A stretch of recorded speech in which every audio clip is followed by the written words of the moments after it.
Good morning. Welcome to Water's Edge Estates in Wilmington, Illinois. We're coming in live with the Waterski Broadcasting Company, providing webcast coverage, simultaneous lake coverage. I'm Troy Zellner. I'm going to be bringing you the Slalom Lake, and on my right is my good friend Tony Lightfoot. He's on Lake 2. That's going to be the trick and jump lake. Throughout the day, we're going to bring you live coverage to an exciting day here. We've got on the slalom lake, we're going to start out with girls 3 slalom here in a little bit, and then we're going to work our way up into the Morley U.S. Open qualification rounds between the men and women slalom skiers. It's going to be nothing but an exciting day, and we look forward to bringing you the coverage, and we'll get you going right after these quick commercials.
About retirement, most people worry about one thing.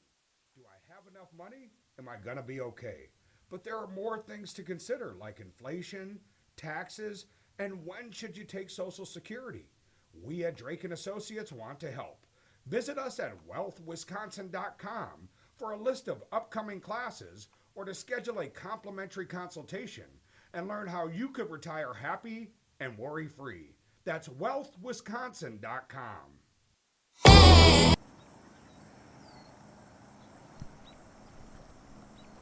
We are back. We're getting ready to start this girls 3 slalom event. We've had several slalom events throughout the week, and we are looking forward to having another exciting slalom event coming up here this morning.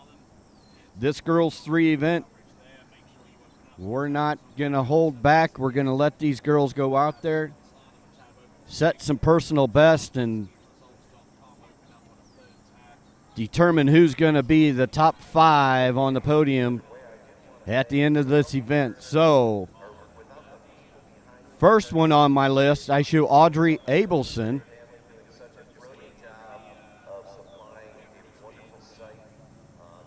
Don't forget, we've got the Morley U.S. Open coming up here, preliminaries today. And go online to waterskibroadcasting.com. Put your predictions in who are going to be the top 3 podium finishers and have an opportunity to win a slalom ski. Right now, Audrey Abelson, first skier on the water. That's at 28 miles per hour, 15 off.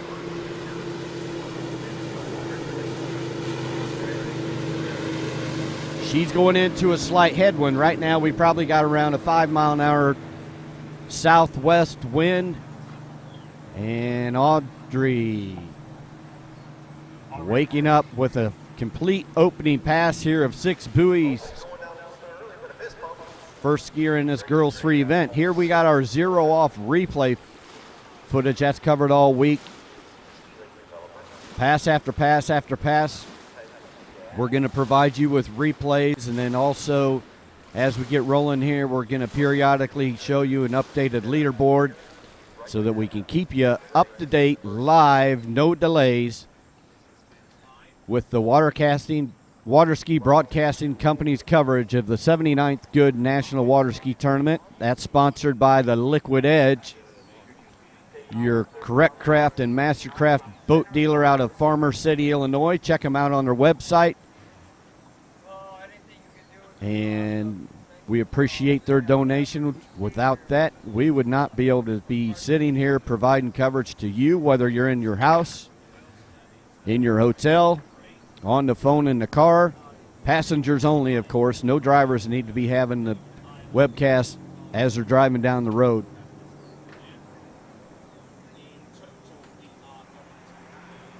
Hopefully today's supposed to be cool. Audrey Abelson, this is her second pass in the slight tailwind now. She increased the boat speed to 30, so that's 30 miles per hour, 15 off for Audrey. Cloudy here this morning, so it seems like we're almost in dusk rather than a sunrise. Lighting conditions are a little bit different compared to what we've had the other days, but that's not affecting Audrey. She's still able to make her second pass, getting 6 at 30 miles per hour. She's got her fans. They got up early to come here and support Audrey. Don't know who's more nervous, the fans or Audrey. A lot of times it's easier being the skier than standing on the shoreline and watching the competitors.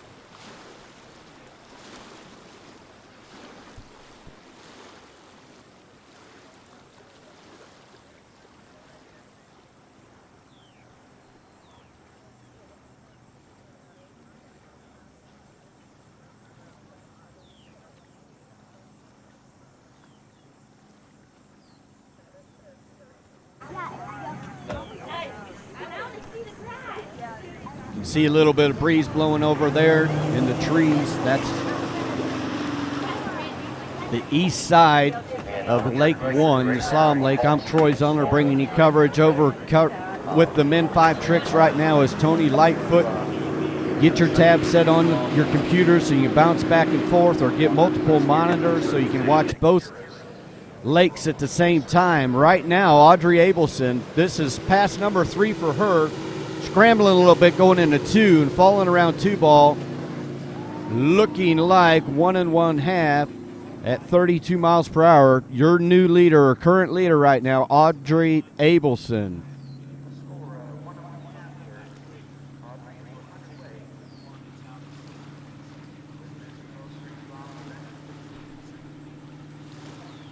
So not always the easiest position to start the tournament, that first skier off the dock. So the kudos you get are the fact that she is the leader right now in this girls 3 slalom event at the 2021 Goode U.S. Waterski Nationals in Wilmington, Illinois.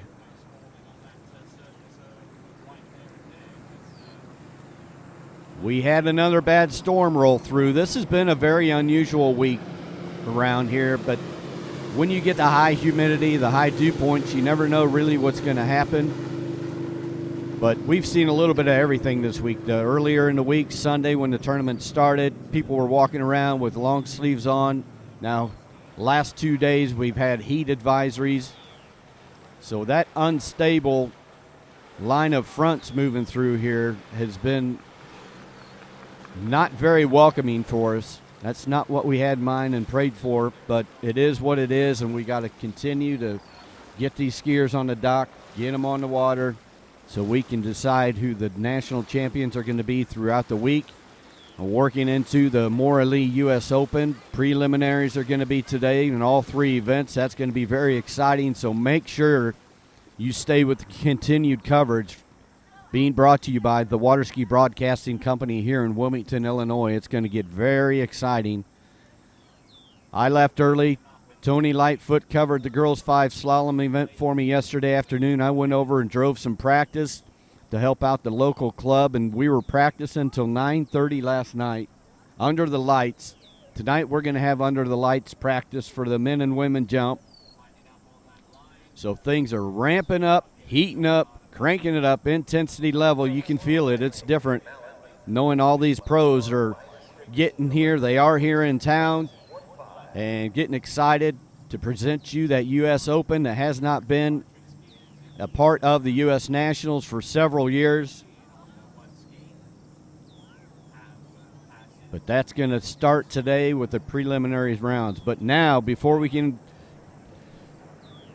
get to that, we got to run through this girls 3 event. This is Olivia Mallett. She's 26 miles per hour at 15 off. Olivia, this was considered her warm-up pass, being the first pass of her set, so she's out there getting a feel of things. Not any wind to be concerned of right now, but if she's from out of town and she didn't get any practice, she's getting a feel for the water.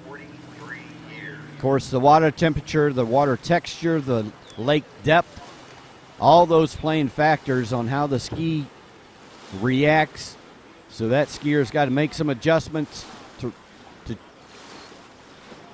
what the ski accepts, what the ski doesn't. It makes a difference in the size of the boat wake. So many factors from lake to lake that we go to feel different when you're out there on the water.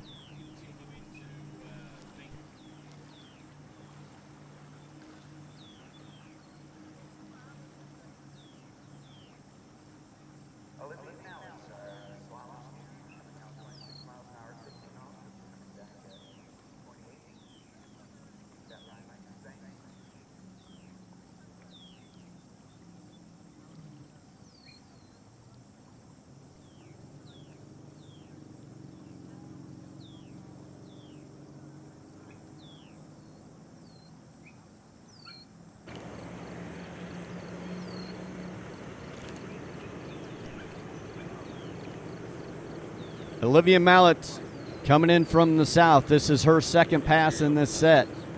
She's at 28 miles per hour, 15 off. So we increased that boat speed, kept the same rope length. As Olivia Mallett makes her way over there around 3. She's aimed right at me right now, coming around 4. Looking solid, Nice and wide, controlled, relaxed around 6 and through the gates. That's Olivia Mallet, completing pass number 2 for her today in this girls 3 slalom event. We've got 15 girls on the tablet in this girls 3 event, and we haven't had many scratches in the other previous events, so I look for us having very close, if not all 15 girls here, which is going to make for some tight competition with the conditions that we've got set up for us this morning. Your top seed is Julie Mischler.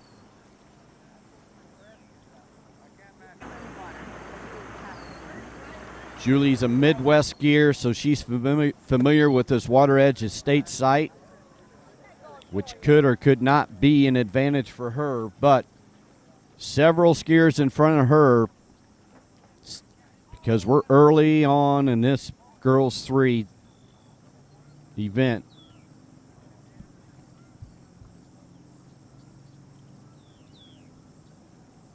So it's 7:12 Central Time Zone. We've got girls 3 skiers on the water. They were supposed to actually ski yesterday as original schedule, but with the weather delays, we had to push them to this morning. So some of those girls probably aren't real excited, but they're going to have some very good conditions. Here we are, 30 miles per hour for Olivia Mallet. She's been looking good so far today. She's going around 5 as we speak. Little late, little longer pole over to 6, eating up that slack and through the exit gate, so Olivia makes her 3rd pass.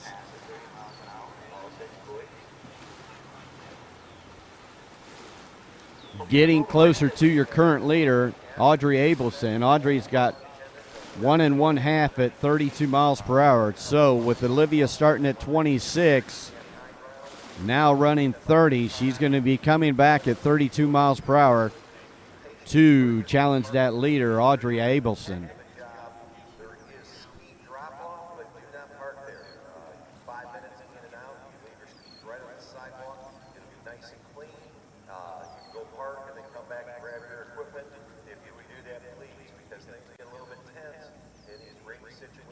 I see our crews actually with garbage bags picking things up, and we're just trying to get things back the way they need to be. On the Trick Lake, Kevin Hynett out of Canyon Lake, California. I'll be back.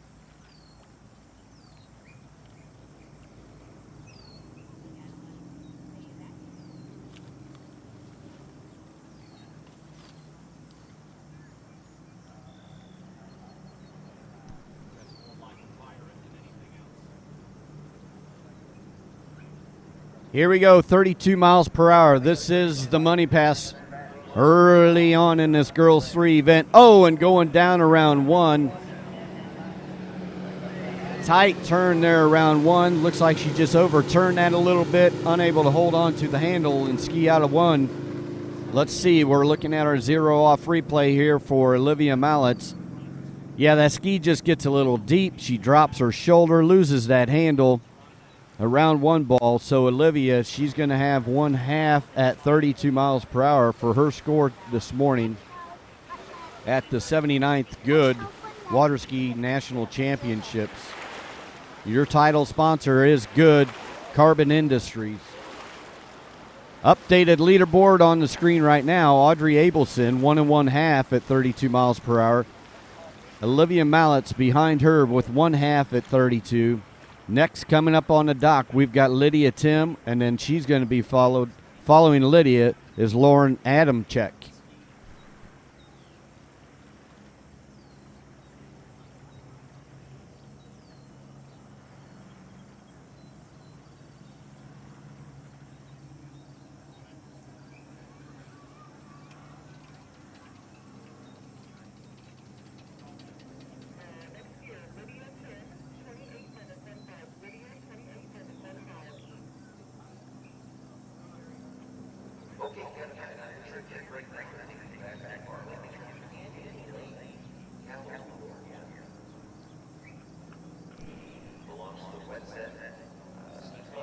The next girls 3 skier off the dock, Lydia Tim. Lydia Tim, she's going to be coming in 28 miles per hour, 15 off for Lydia.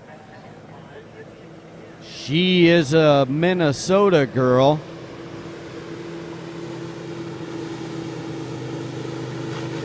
So she's familiar with the Midwest weather that's been wreaking us havoc all week long here in Wilmington, Illinois. But that's in the back of her mind right now because she's on the slalom lake. She got all 6 here in her opening pass. Lydia Tim, 28 miles per hour, 15 off. So on Lake 2 right now, Tony Lightfoot making the calls with this Men 5 trick event. After that Men 5 trick event, we're going to be firing up early in the morning preliminaries for the Morley U.S. Open. And then Open Women competitors will be coming out in that early morning preliminary round on the trick lake. We'll have U.S. participants as well as international participants. The best women trick skiers in the world going to be coming up after that Men 5 trick event. So make sure you're waking up with us this morning watching this excellent skiing we're going to be bringing to you live. And while you're at work, taking your coffee break or wherever you may be, take us with you.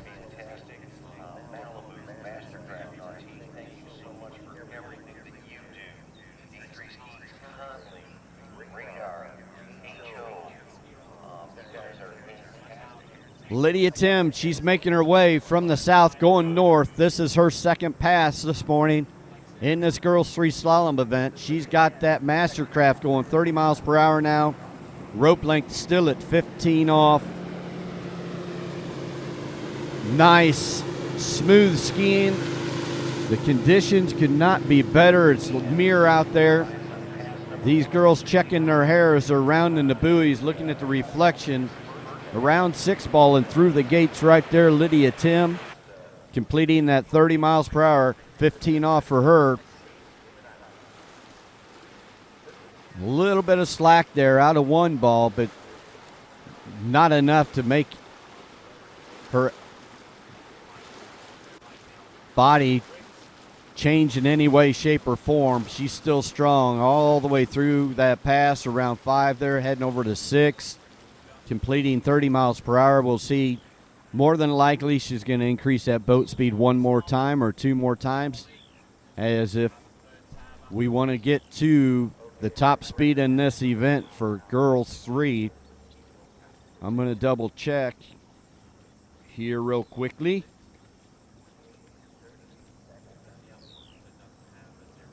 That's 32.3 miles per hour, 52K. As the top speed in the girls 3 slalom. 32.3, 52K is the goal to be set here for Lydia Tim. But before we can shorten that rope, she's got to run all 6 here. That may be the goal she had set for herself today in this 79th Goode National Championships. Oh, coming up little short at 4, so we're looking at 3 for Lydia Tim. I believe that's going to be your new leader here in this girls 3 event this morning. 3 at 32 miles per hour, 15 off for Lydia Tim.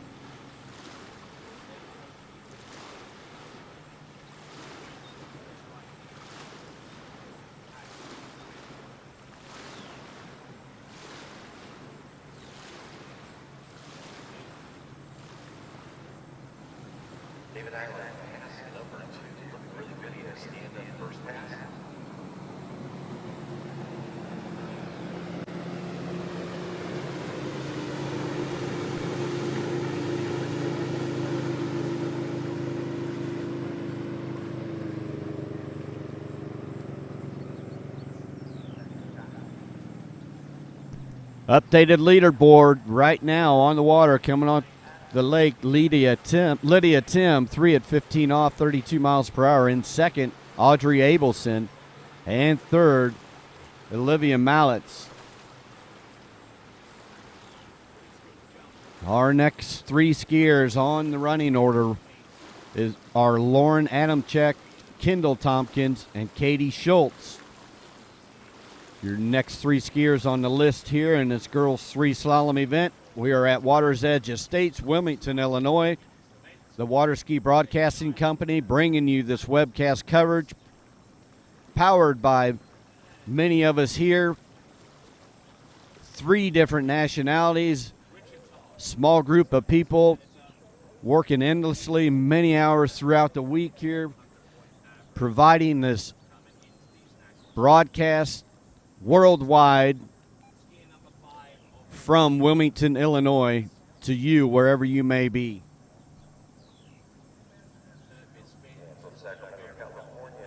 We're bringing you dockside with our dock camera there. Debbie Schultz is a rope handler / dock starter. Debbie has completed the certification for dock starting as she puts in several hours in the weekend tournaments. She's our primary dock starter. She does a great job. She loves doing it. She's got that rope all ready for our next contestant, Lauren Adamczyk. That's 28 miles per hour, 15 off for Lauren. Another Midwest skier coming in this girls 3 slalom event.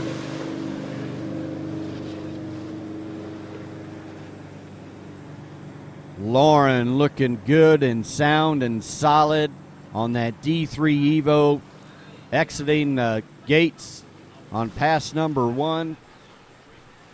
Successfully getting around all 6 buoys there, Lauren Adamczyk.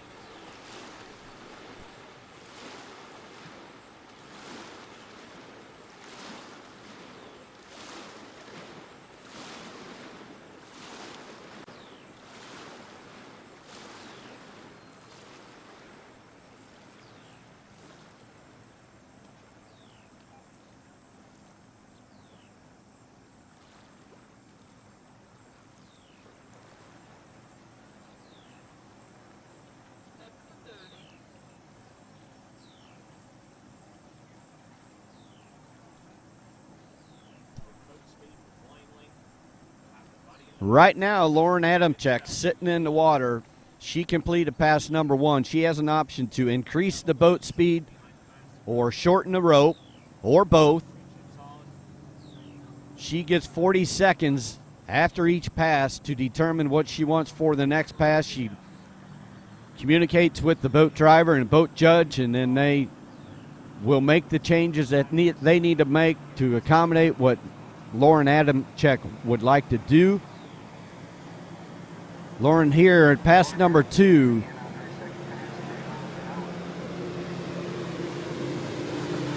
Making her way towards me around 4. On her way over around 5. Lauren Adamczyk appearing to have another successful pass here this morning, this cloudy morning in Wilmington, Illinois. But it makes for great conditions. Mirror-like water out there. Hopefully it'll remain that way for this whole day, working our way to the ever-exciting Morley U.S. Open. Preliminary is going to be brought to you live throughout the day, starting with the trick event here coming up after men's 5. And then after a couple slalom events here, we've got girls 3, men 4, and then we're going to be rolling into that Morley Open, U.S. Open preliminary rounds on the slalom lake as well.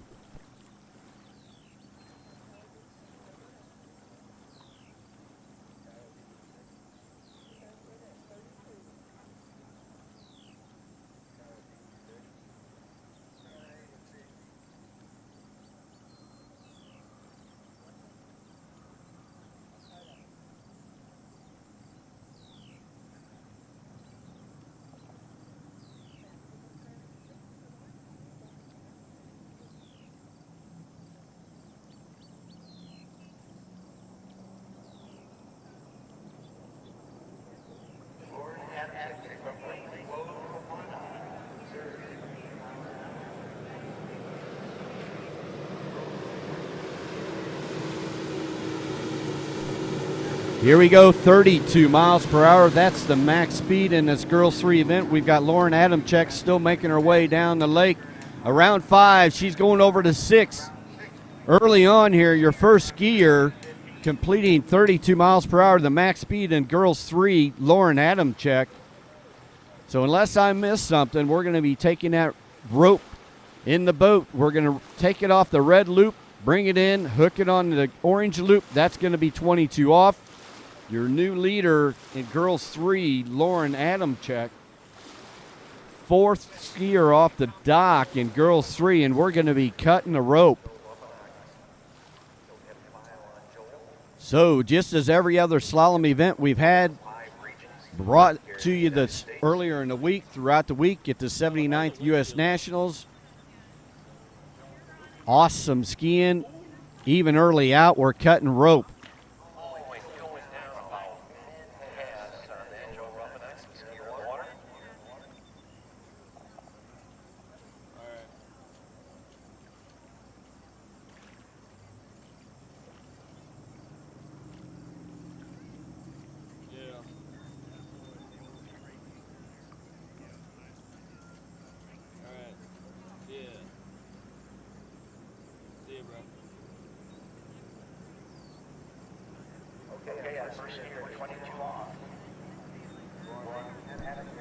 So here, Lauren Adamchek, our first girls 3 skier, 22 off. She's around 2 handle high. She's scrambling right now, but looking more comfortable there around 4. Is Lauren Adamchek going to run 22 off already in girls 3? Indeed, it looks like it. Going through the exit gates, Lauren Adamchek, our first girls 3 skier, running 22 off. Very impressive early on skiing in girls 3 event. Lauren Adamchek setting the bar high, making the girls at the dock nervous or getting the adrenaline pumping, because athletes will feed off each other. If they see somebody go out there and they make a good mark, a lot of times you're going to say, all right, I'm pumped. The conditions are good. I can do it. I'm going to have to do it because that mark is put up high already. Lauren Adamchek running 22 off.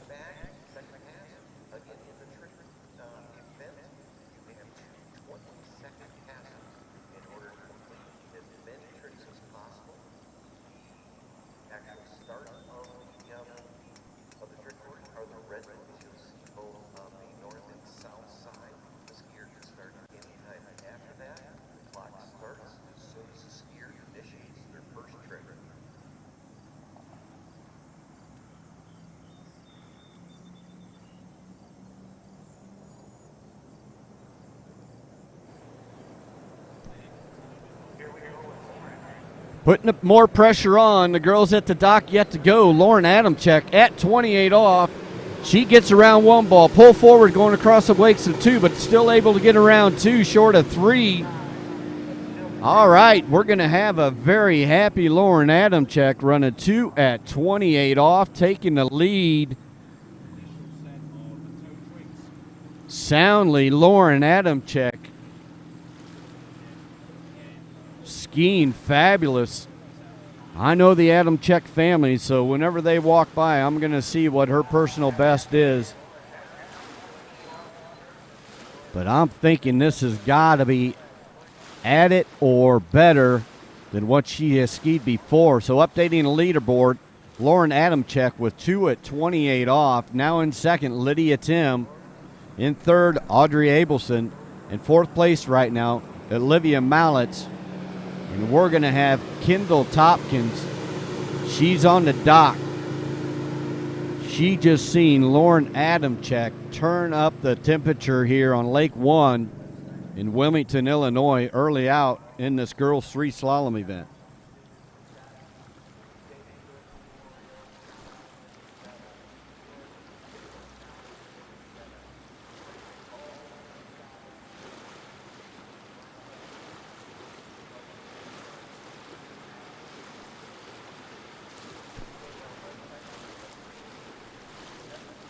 So this is Thursday. This tournament runs through Saturday, and then that'll complete the U.S. Nationals. But Thursday is our preliminaries for the Morley U.S. Open. The first events will be on Lake 2. That's Tony Lightfoot's lake. That's going to start with the women's tricks in the Morley U.S. Open preliminary rounds.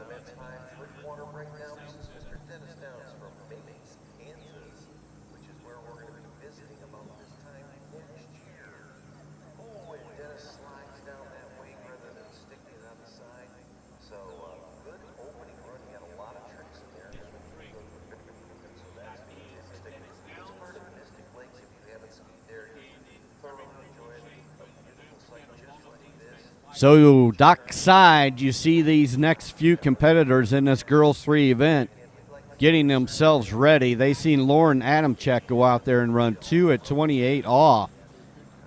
So they're down on that dock and they're saying, holy guacamole, knowing they've got to run 22 off now to challenge the leader.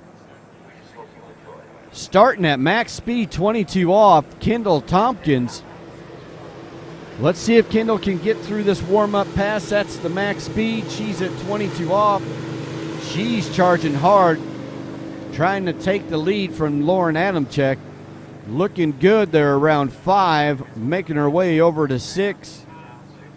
Kendall Tompkins, impressive opening pass at 32 miles per hour, 22 off for her. So like the other events, I'm already impressed at the line lengths and starting speeds early on in these events as these skiers come out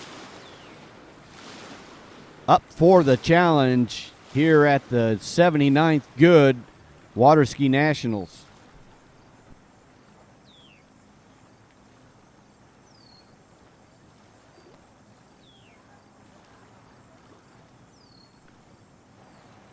You know, from the announcer stand up here, we always love to see, because we are with all the officials, the judges, the scorers, the drivers, all these people who are not necessarily behind the scenes, but you don't always see that work so hard. Your skier on the water right now, Dennis Downs is exactly one of those people, hard worker. So remember, we're getting closer. Go to waterskibroadcasting.com. There's an audience award set up on there. You have an opportunity to win a ski of your choice. See waterskibroadcasting.com for all the details.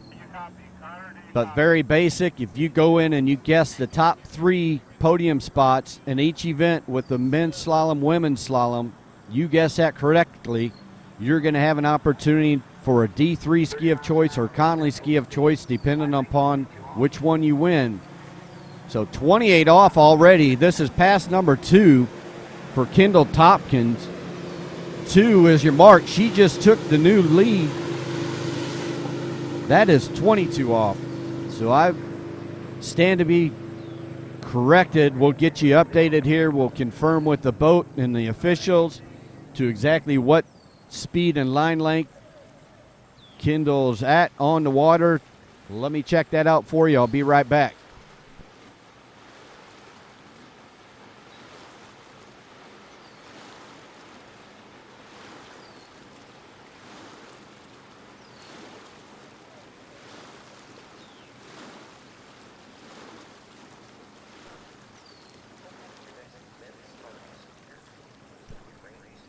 So not exactly sure what specifically Kendall Tompkins started at, but I do know that pass number 2 was 30 miles per hour, 22 off.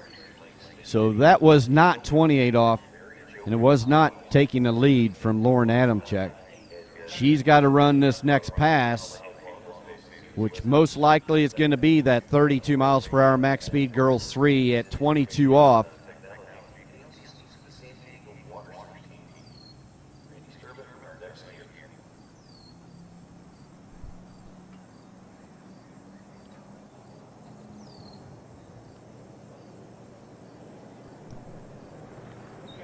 So Kendall Tompkins here, 32 miles per hour, 22 off. This is a must-make pass early. Oh, and she gets pulled forward.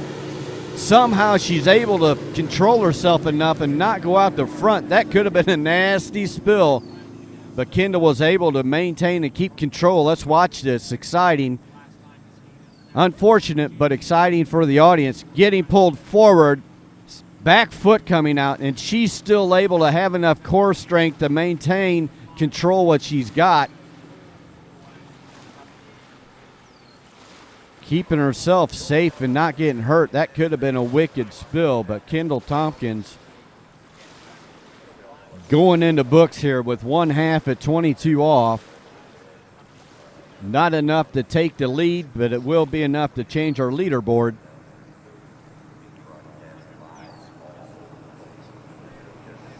Still on top, Lauren Adamchek with that impressive 2 at 28 off. Now in second, moves Kendall Tompkins one half at 22 off.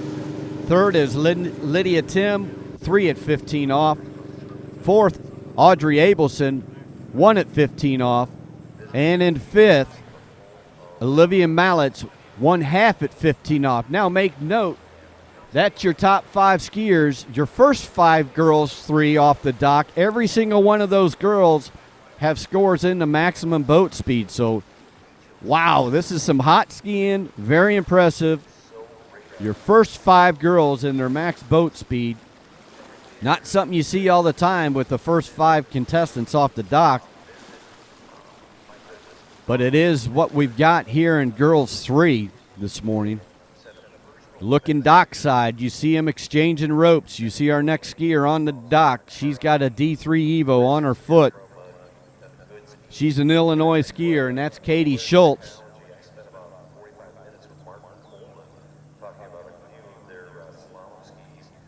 This next girls 3 contestant coming out here, knowing she's going to have to run 22 off to challenge the leader, Lauren Adamczyk. She's 2 at 28 off.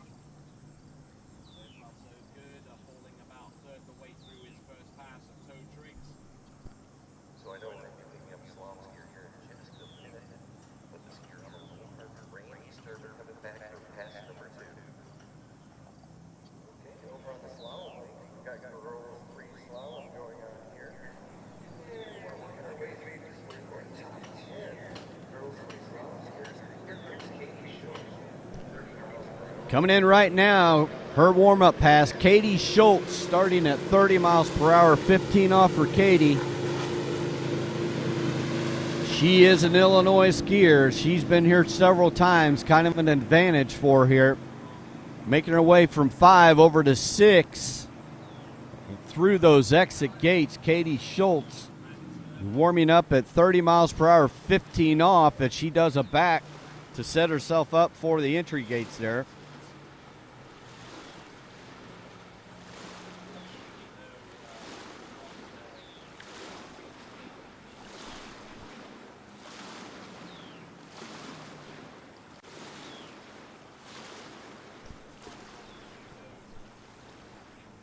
So your 0 off replay showing Katie Schultz making her way through past number 1.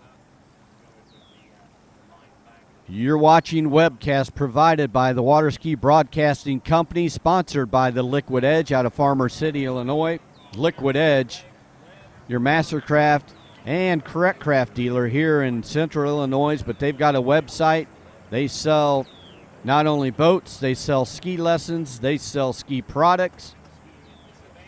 So support your sponsor here, the Liquid Edge, because without them, we would not be able to bring the coverage to you in your room or on your phone, wherever you may be, for this 2021 Goode U.S. National Water Ski Championships in sync with the Maura Lee U.S. Open.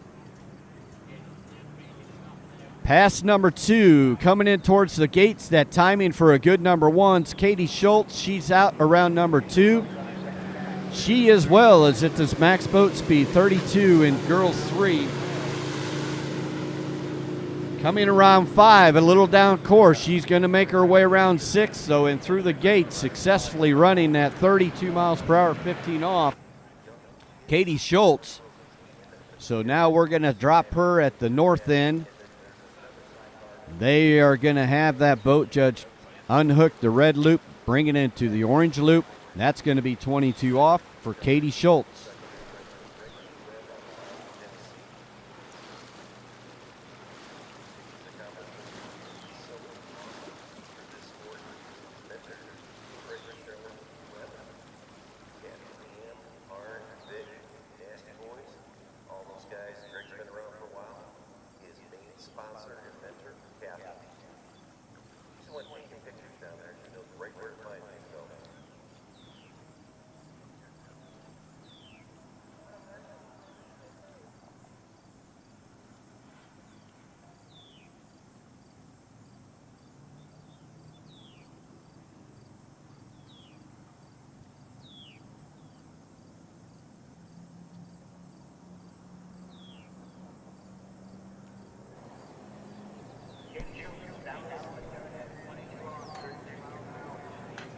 Katie Schultz, this is a must-make pass to challenge the leader. That's 22 off. She's coming in. This is her third pass so far of this set. She's making her way around 4 as we speak, pushing on over to 5. Looking good around 5 and round 6 as well.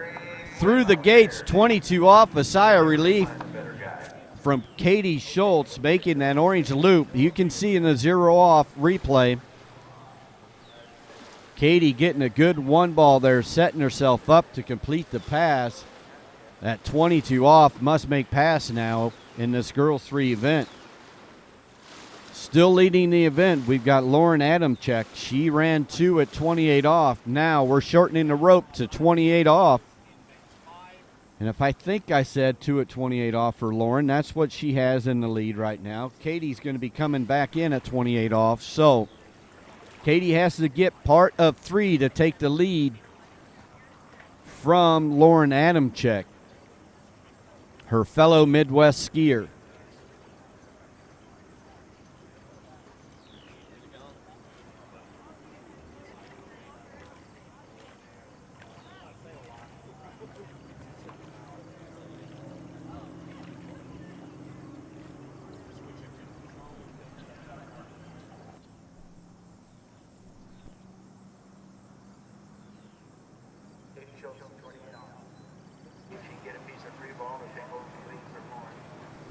Okay, Katie Schultz, 28 off. The lead is 2 right now.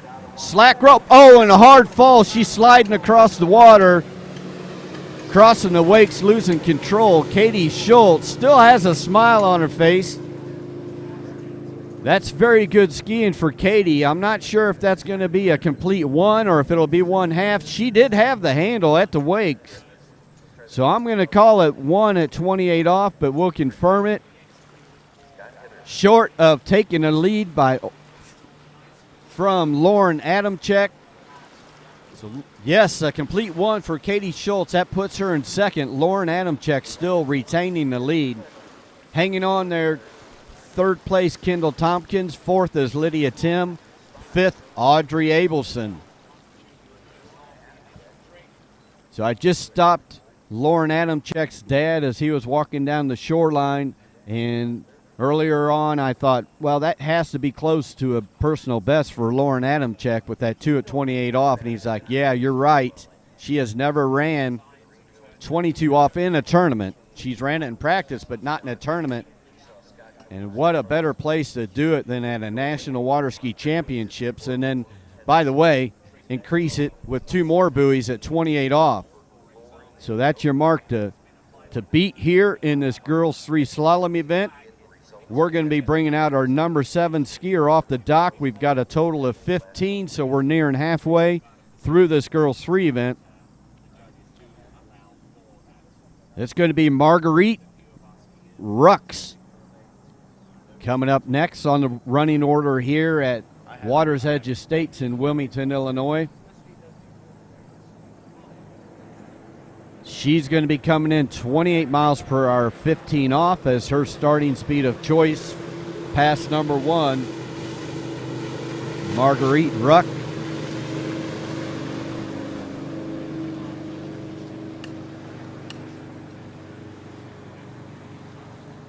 Clearing 5 and making her way around 6 and through the exit gates. We've got Marguerite Rux. Her opening pass is successful. She's at 28.15 there, so we'll find out if Marguerite chooses to increase the boat speed or if Marguerite is going to shorten the rope length at the south end of the lake behind that Mastercraft towboat.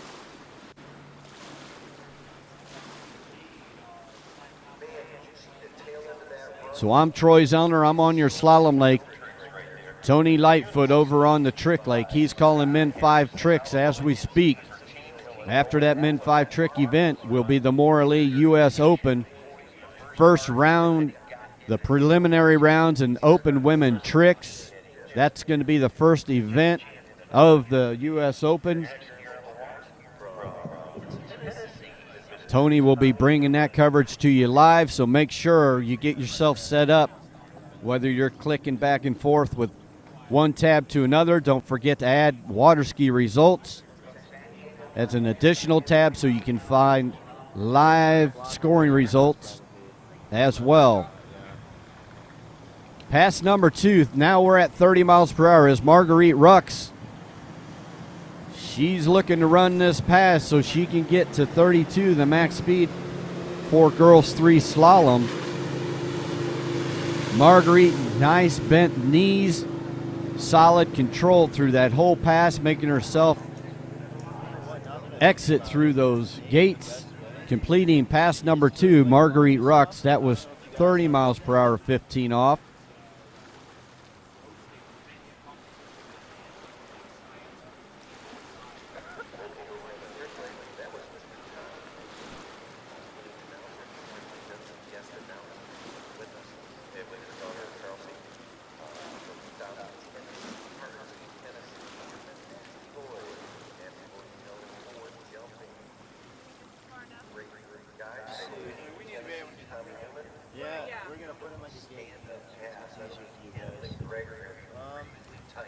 Yeah, to be honest with you, maybe even a little bit higher, because I don't think anyone's going to go in down there.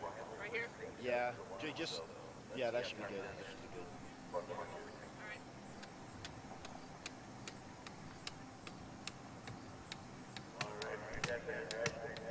On the north end of the slalom lake, that's the same end the starting dock is Marguerite Rux. She's behind that Mastercraft going around the turn island, waiting to confirm what her choice was there between pass number 2 and 3.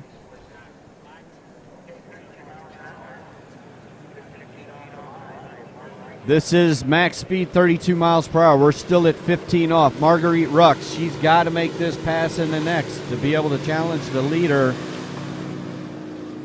She's looking good. Sometimes as we get in these shorter line lengths, faster boat speeds, the skiers actually will ski better than what you see them do on their warm-up passes.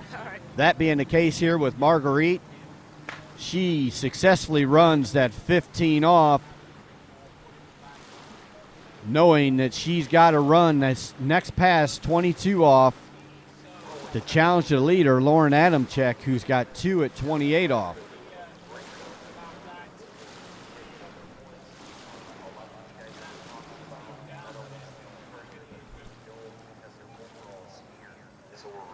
We're saying their names so many times in the different events. You know, and if we want to tell everybody about you, please get a bio sheet up to us if you haven't done so, because it's nice to know the home city or the home club. The type of ski we kind of pick out some of the skis you're on, but just a little bit about you. It doesn't take much to get this crowd all pumped up and ready to go for you. Let's hear it for Tommy jumping out of the water here. As you see on the 0 off replay, Marguerite Rux. Ooh, very close to those entrance gates.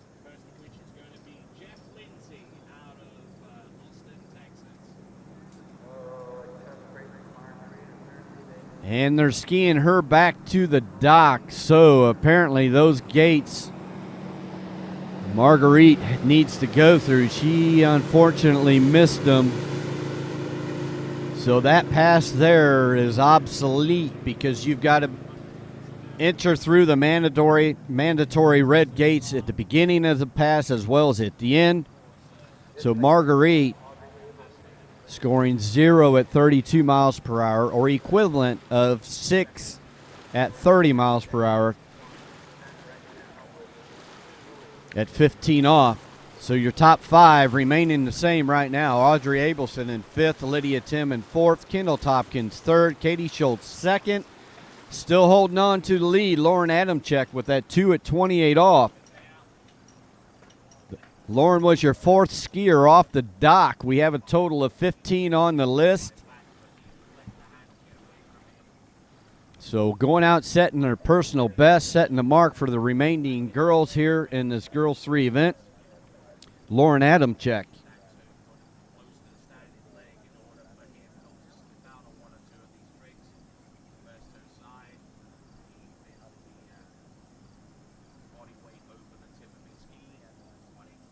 So we're right in between our 7th and 8th skier. Our next skier off the dock is our 8th skier off the dock. That's Claire Covington. We've got 15, so we're midway here in this girls 3 slalom event. We've got your top seeds coming up. The number 1 seed is Julie Mischler in girls 3 here today. We're bringing out the number 8 seed, Claire Covington. We're going to get her starting speed and line length choice. That's 30 miles per hour, 15 off for Claire. So Claire checking things out here at Water's Edge Estates in Wilmington, Illinois, as she rounds number 4, heading over to 5, making her way from 5 to 6. Claire Covington able now to take a deep breath as you get through that first nerve-wracking pass in the slalom event. Slalom is one and done. If you miss or you fall, that ends your day in the slalom event, unlike tricks where you have 2 passes, so if you fall early on one, you somewhat have some redemption to make things back on pass number 2, and then jump event, of course, you get 3 attempts with that. So slalom, one of the more nerve-wracking events as a competitor and as a spectator, because one small mistake can end your set for that day in the slalom event.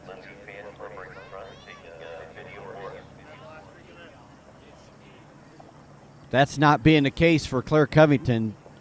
She was successful all the way through pass 1. She started at 30 miles per hour, 15 off. Keep in mind, these girls' max boat speed is 32, so we'll see if Claire decides to increase that boat speed or cut the rope length. She's going around that south turn island by the exhibitors' tents here in Wilmington, Illinois. Claire Covington coming in pass number 2. That boat has sped up to 32 miles per hour for her. She's made her way through the gates. She's around 1, making her way over to 2. A little bit of slack, but comfortable overall. She's staying patient through this pass, making her way down lake. She's around 5, heading over to 6. So, sigh of relief as she completes her first pass at the max boat speed at 15 off. So we're going to drop her. Her next option is to shorten that rope. Claire Covington. She is a Texas girl.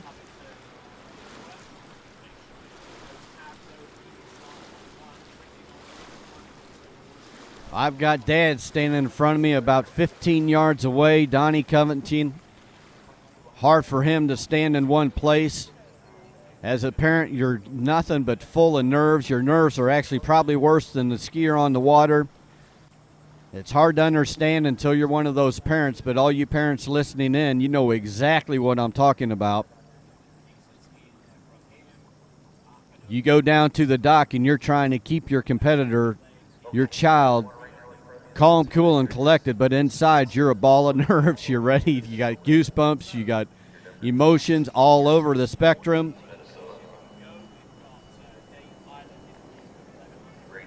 So behind this mastercraft, 22 off, Claire Covington. This is her 3rd pass. This is a must-make pass for her if she wants to challenge the leader at Lauren Adamczyk.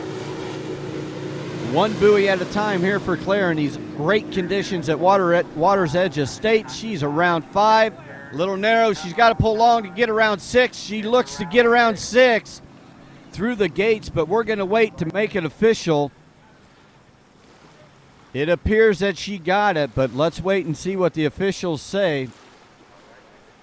But she knew she had to have that 6 ball. As you watch the 0 off replay, Claire Covington, she had to work hard to get around 6 and through the gates, and she wasn't giving up, going around 5 here. Pulling long and hard, stretching it out to get around 6, eating a slack up, and still able to get through the exit gates. Claire Covington.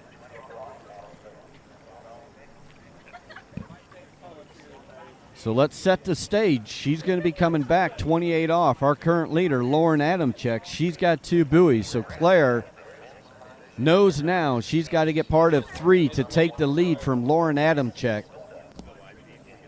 2 will tie. We're not in the top 5 yet, but if they stay in the top 5, should Claire tie here, they would have a runoff. So Lauren Adamczyk, she's, I'm sure, is nervous on the shore watching. Claire Covington pulling out for this ever-important setup. This is 28 off. This is a challenging pass here for these girls' 3 competitors. Pretty good 1 ball for Claire. She's pulling along to 2. Not sure if she got around 2 or if she's inside 2. We'll have to check with the officials and see what our 0 off replay looks like right here. You see Claire going into 1 ball. Pretty good shape. Just a lot of slack there, pulling her off balance a little bit. Losing angle, going to 2 ball. In the replay, she's inside 2 ball, but we'll see what those officials see. But from our perspective on our replay, that's not enough to take the lead from Lauren Adamczyk. We will update our leaderboard with you in this girls 3 slalom event. Things tightening up on the leaderboard with the performances. The conditions are awesome out here. Keeping our fingers crossed that Mother Nature cooperates with us today. There are chances of storms again, of course, but not much we can do about that. We're in an outdoor event.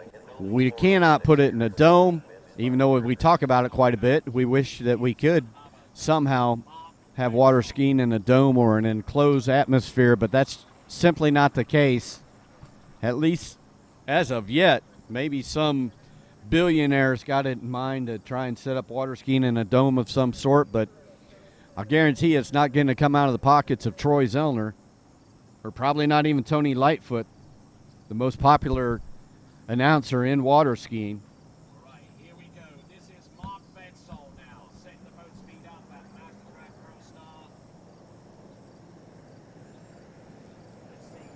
Elise Boyd is who I've got on my list as our next skier in this girls 3. She's coming in 30 miles per hour, 15 off as well. Elise having her warm-up pass, getting a feel for the conditions, which are flat and smooth out there. Sometimes it's better to have a little bit of ripple, but we are not complaining. We're not asking. We're not getting greedy here with the weather conditions. It's cloudy. It's comfortable. It's calm, so it's very nice conditions setting up a storm in this girls 3 slalom event, though. With these performances, these girls are going to be banging out some buoys, and we're going to have to go through 6 or 7 more before we determine who's going to wear the gold proudly around their neck throughout the rest of the day here in Wilmington, Illinois.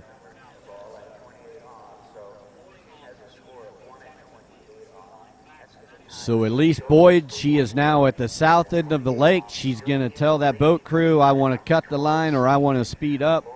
She has the option. And the boat crew will be more than happy to accommodate Elise and what her choice is in this girls 3 slalom event, being powered by Mastercraft Boats, being brought to you through the Waterski Broadcasting Company, sponsored by the Liquid Edge out of Farmer City, Illinois, and Mastercraft and Correct Craft dealership, providing the funds to be able to bring you the broadcast, webcast, wherever you may be.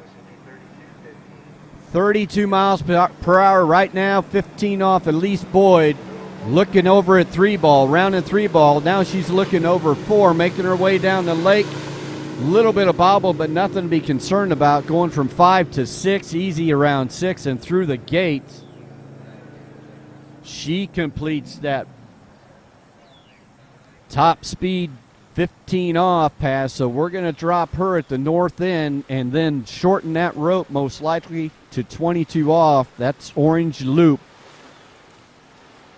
That's what Elise is going to need to run if she's going to challenge the leader from Lauren Adamczyk early out In girls 3, Lauren was a 4th skier off the dock.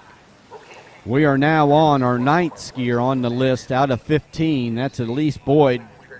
So we still have a few skiers to go before we start determining who's going to be on the podium here. But Lauren Adamczyk going out there, making a personal best and setting the pace early on in this girls 3 event, ecstatic with her performance. So Tony Lightfoot calling men's 5 tricks. Those men are doing some toe step tricks. They got to be getting towards the top seeds. After them is going to be your Morley U.S. Open women preliminaries. But right now, at 32 miles per hour, this is 22 off. A must-make pass to challenge the leader. We've got Elise Boyd making her way around 1. Little down course around 2. She's going to have to get it together here around 3. Muscle up some to get through this pass, but yet stay patient. She's around 5, making a pull over to 6. A little late going into 6, but not freaking out. Able to retain her composure and get through the exit gates. Running 22 off unofficially is Elise Boyd. Now she's going to be cutting that rope to the yellow loop. 28 off, which is the money pass here in this girls 3 slalom event.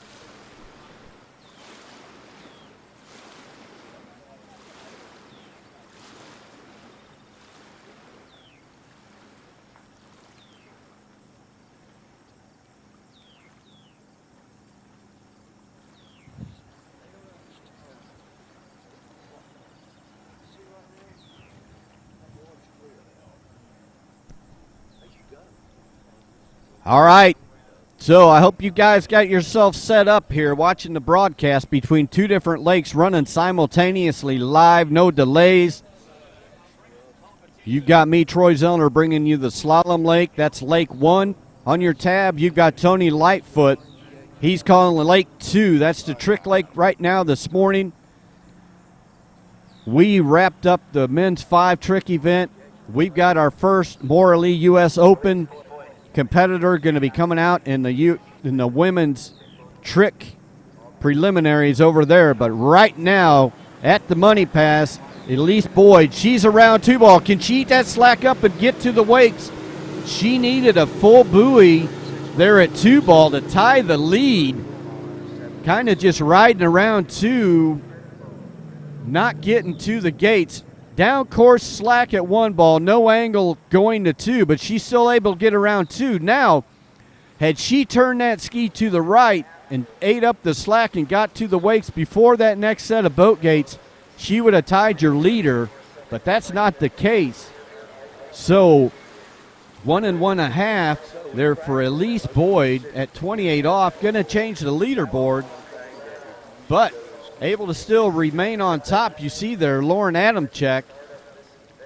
Elise Boyd in the 2nd spot with 1 1/2 at 28 off. Tied for 3rd, Claire Covington and Katie Schultz. They both got 1 at 28 off. In 5th place, holding that final spot, Kendall Tompkins with 1/2 at 22 off. All at the max boat speed, 32 miles per hour in this girls' 3 slalom event. We're in the top 10 skiers. We're working our way closer to the top 5 seeds. Our next skier is a 6th seed. That's going to be Cameron Massey. She now knows that Lauren Adamczyk is still on top here. Our 4th skier off the dock, setting a pace with 2 at 28 off. But a few other girls getting at 28 off also. So 28 off right now is that rope length that seems to be the challenge here with these girls 3 event. But I bet once we get into the top 5 that you might see some more girls and possibly even run a deeper or running all the way through. Right now, Cameron Massey, pass number 1, 2-hand and 1 ball. She's 28 miles per hour, 15 off. You seen that ski get a little deep, threw her off balance, but she's able to recollect, continue through this pass with the 2-hand technique, going around 6 and making her way towards the gates, through the gates here. A successful pass number 1, that's 28 miles per hour, 15 off for Cameron Massey. You can see that edge setting deep with Cameron, watching that 0 off replay. She could have panicked and lost the rope, but she maintained, kept her patience to be able to make her way. So I hope you have your tab set up, or more importantly, I hope you've got 2 TV monitors set up, because Tony Lightfoot's calling our first event in the Maura Lee U.S. Open. Now it's open women tricks over there on Lake 2.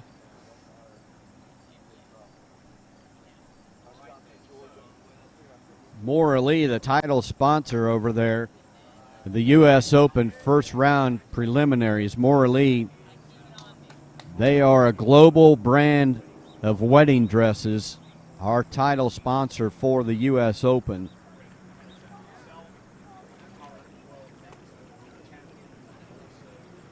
But on Lake 1, our slalom lake, Cameron Massey, she's increased the boat speed between pass 1 and 2. She's coming in at 30 miles per hour now. She's super wide and early at 2 ball. Oh, no, getting pulled out around 3, but able still to get around 4. Let's see if she can keep patient. She looked good early to 5, even earlier going around 6, a near fall, but able to collect herself and retain her patience and get through that pass. Cameron Massey, impressive patience out there. Good 1 ball backside and 1. So early at 2. Sometimes you almost get too early. So she broke a little bit around the buoy and then hooked up with that boat, broke her more, but she was able to stay patient and retain that to complete that pass. 30-15 for Cameron Massey.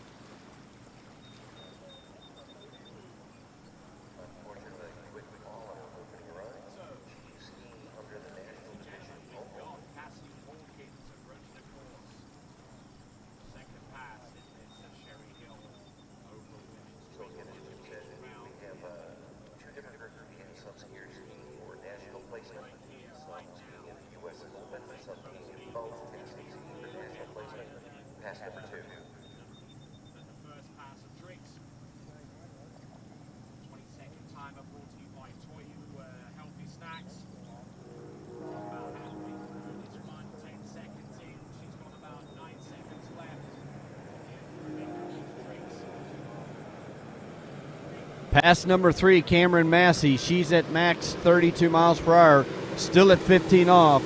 Oh, she's gone to the one-hand technique around the buoys now. Her first 2 passes, she used 2-hand. Now we're going to 1-hand. We're loosened up. We're tightening the buckles.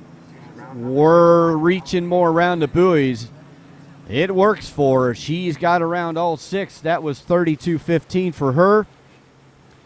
We're going to pull that rope in the boat, put her at 22 off, and that's a must-make pass if she wants to challenge the leader here in girls 3 slalom event. That's still being held by Lauren Adamczyk. She went out setting a personal best with 2 at 28 off, and she's been on that leaderboard now through 5 skiers. Cameron Massey knows that. She also knows she's going to be coming back at 22 off. That's going to be a must-make pass for her so she can be a contender to take over the lead here in this girls 3 event. Our number 6 seed, Cameron Massey. So after Cameron, we're going to be able to start seeing what that podium spot or podium platform is going to consist of, who's going to be on there, and eventually working our way to put a gold medal around the top spot here in this girls 3 slalom event this morning at Water's Edge Estates in Wilmington, Illinois, U.S. National Championships. So 22 off, Cameron Massey needs to have a good 1 ball so she can get around all 6. She's looking really solid now, midway through this pass, making her way around 4, headed over to 5. You can hear the spray coming off her ski as we watched that syndicate cut through the water. For Cameron Massey, she knew she had to run that pass, and she did it. So we're going to cut that rope to 28 off for Cameron Massey. She knows she's got to get part of 3 if she's going to take the lead away from Lauren Adamczyk. 2 would be a tie. But anything more of 2 is going to take the lead. Anything less, Lauren's going to retain the lead. So that sets up the money pass here in this girls 3 event.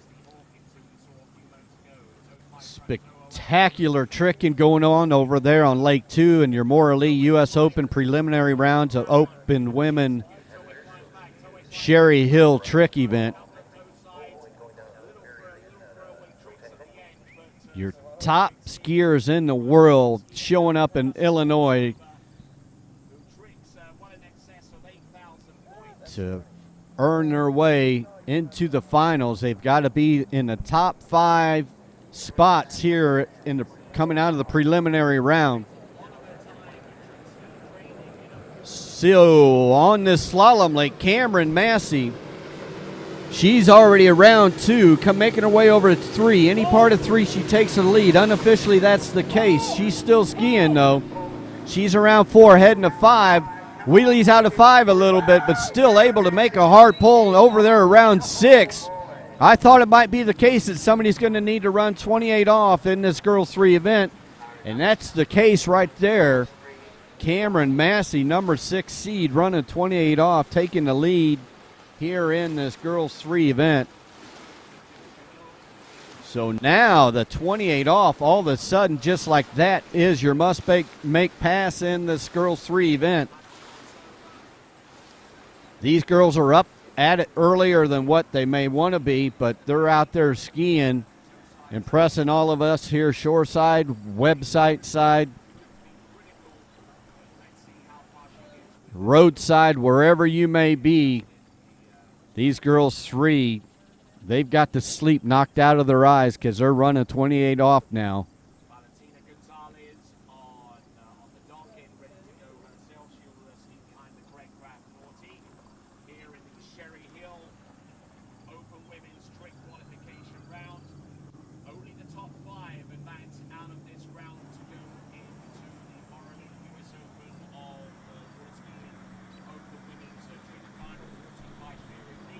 Our first girls 3 skier in 32 off, mean green, Cameron Massey, your new leader. She's out here to set the bar high because she's our number 6 seed. She knows she's only got 5 more skiers behind her, getting 2 at 32 off.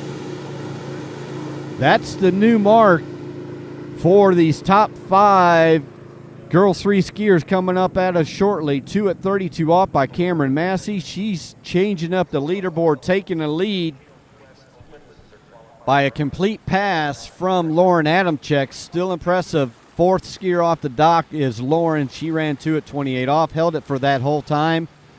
Now our number 6 seed, Cameron Massey, changes that by running 2 at 32 off. And you see that.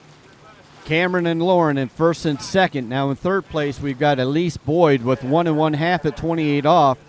Tied for 4th, which is 4th and 5th at the moment, Claire Covington and Katie Schultz. Both of those young ladies running 1 at 28 off this morning.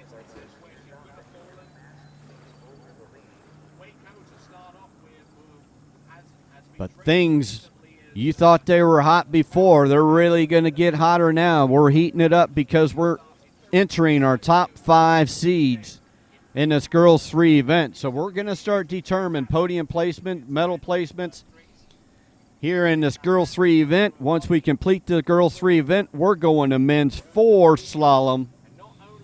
We've got 38 men's 4 slalom on the running order. That's going to be coming at us through the webcast here, brought to you by the Waterski Broadcasting Company, sponsored by the Liquid Edge. So, max speed Cameron Waters, that's 32 miles per hour. She's at 15 off. She's our number 5 seed. She knows she's got to complete this and 2 other passes after this to challenge our leader. But one thing at a time, one pass at a time, and tighten that up to one buoy at a time. Cameron Waters making that opening pass, which is 32 miles per hour, 15 off. So she will have to cut the rope length, whether she's going to go to 22 off or take a daring move to opt up to 28 off. Most likely that will not be the case. Most likely we'll see her come in at 22 off, because we're at the Nationals. It's more about placement than it is about personal best. So we want to use our head a little bit, but it is a possibility for Cameron Waters. If she wants to opt up, she could do that.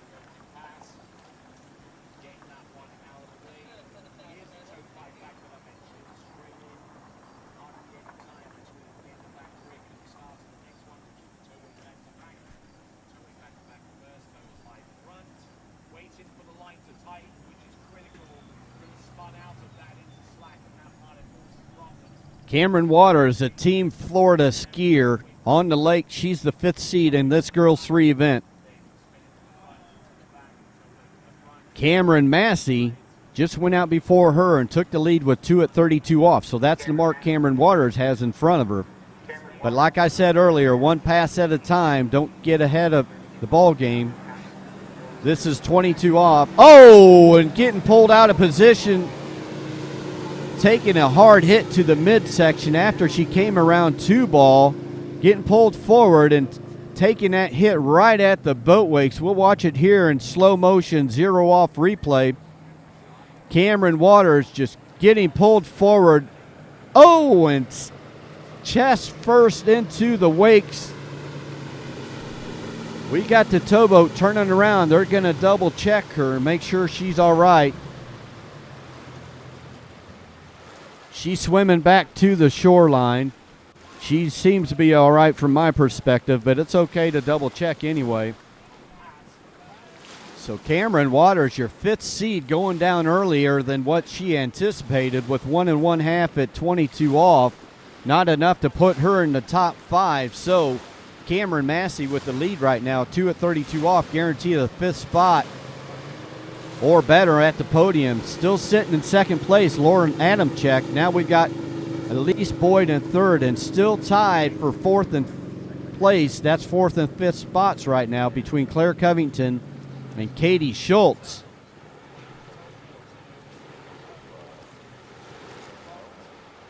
So excitement on both sides of the spectrum, depending on which foot you're wearing here this morning. If you're the skier coming up on the water, you're disappointed because you fell early.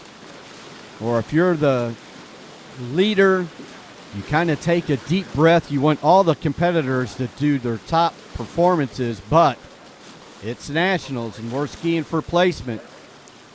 So it is what it is. To retain your spot, you want the highest places possible, and it's up to the girls left here in this girls 3 event to make that determination. We've got 4 left. Ava Cole is the next on the list. You see Debbie Schultz down there volunteering her time for the dock starting in this girls 3 event. You got Tony Lightfoot on Lake 2.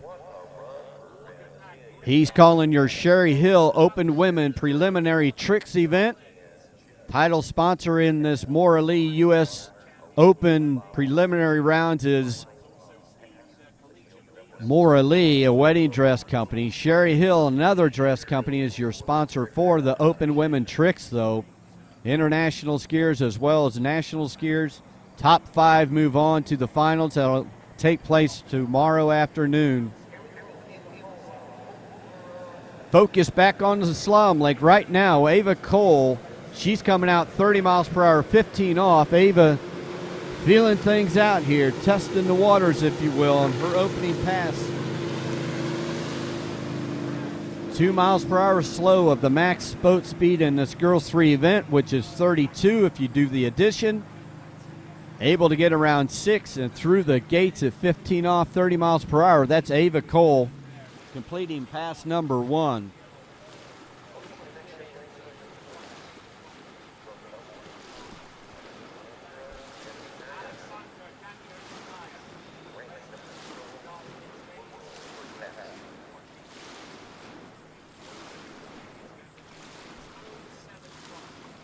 So these open women trickers starting out now with toe sevens. Very impressive tricking going on over there in the Morley U.S. Open.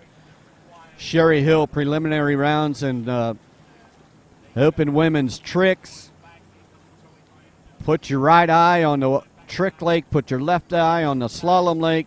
Watch them at the same time because we're bringing them to you simultaneously live. No delays from the crew here. The 3 different nationalities bringing the coverage to you, sponsored by the Liquid Edge out of Farmer City, Illinois. We could not bring you the broadcast without the sponsorship of Liquid Edge. So, number 4 seed coming in, Ava Cole. This is 32 miles per hour, 15 off. She has got to complete this in 2 other passes to challenge the leader. But one thing at a time, as we talked before, looking patient and comfortable. We've got Ava Cole on that D3, making it around 6 and through the exit gates. Ava Cole through that 32 miles per hour, 15 off, so most likely she's going to be coming back in orange loop, 22 off.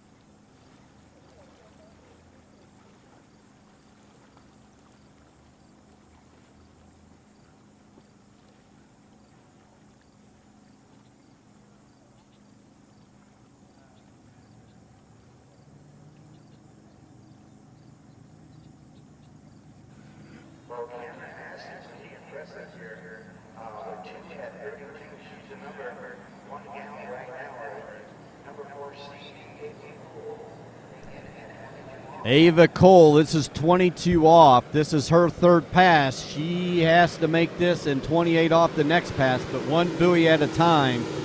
Beautiful conditions still here in Wilmington, Illinois, as Ava rolls around 4, making her way over to 5 in this 3rd pass for her, 22 off.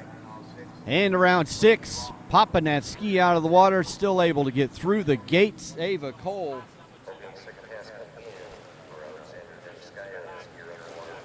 Breathing a little bit of sigh of relief, but way too early to be comfortable with your performance because she's got another pass she has to get through to challenge the leaders in the 32 off pass.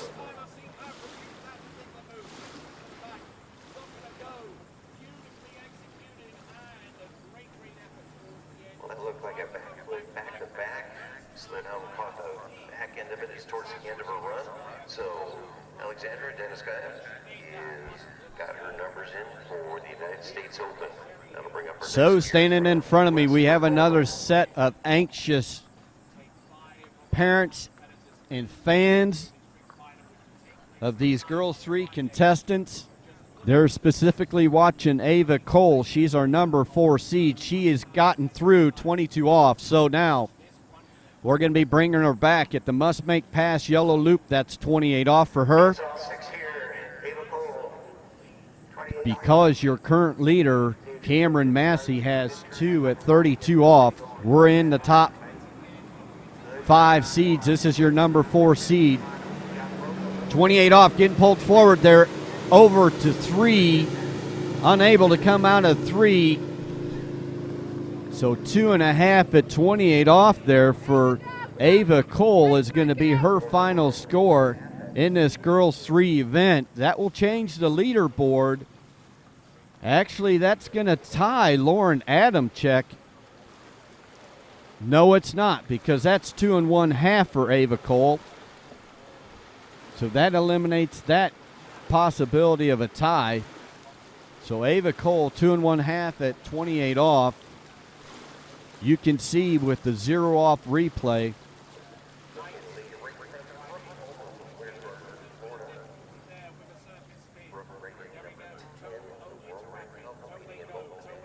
That D3 ski getting around, barely getting around 3 vol, allowing 2 1/2 for Ava Cole at 28 off to be her final score going in the books at this 2021 Goode U.S. Waterski Nationals. Ava Cole.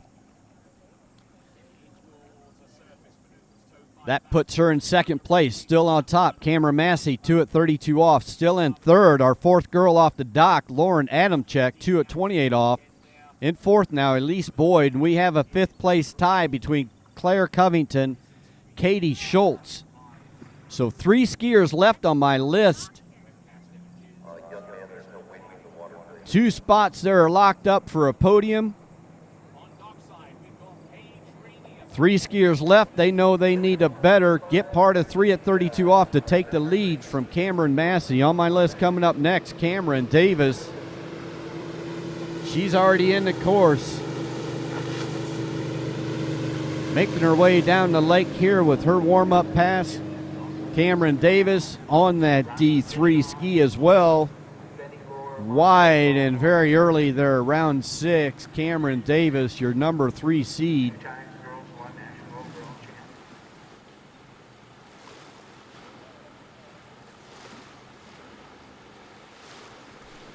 There you see on the 0 off replay, Cameron Davis staring down 1 ball, setting herself up to be able to complete that pass number 1.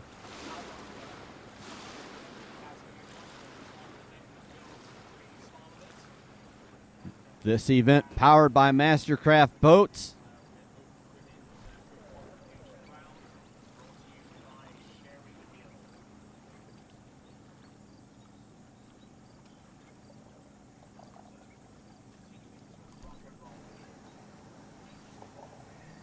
Okay, we're about halfway through the Sherry Hill Open Women's Tricks.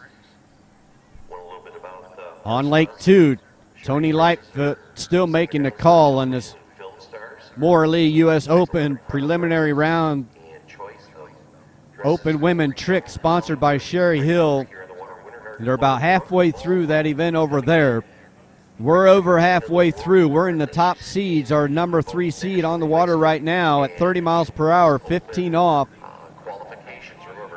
Cameron Davis, pass number 2 for her. We're going to double check that boat speed, though. I'd be kind of surprised if she's only at 30 right now. Maybe she started at 32, but nonetheless, around 5, making her way over at 6. Cameron Davis, another successful pass for her in this girls 3 event.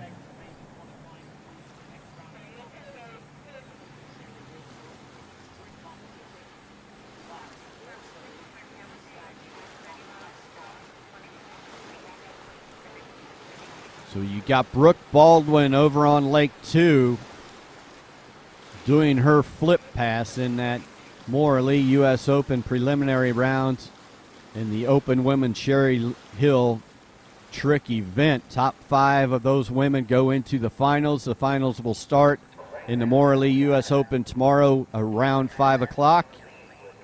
We'll make through some events, finalizing with the feature event, men's jump, women's jump under the lights. Going to be a very exciting event. So those women are over there battling out to get the top 5 spots to make the finals in the U.S. Open.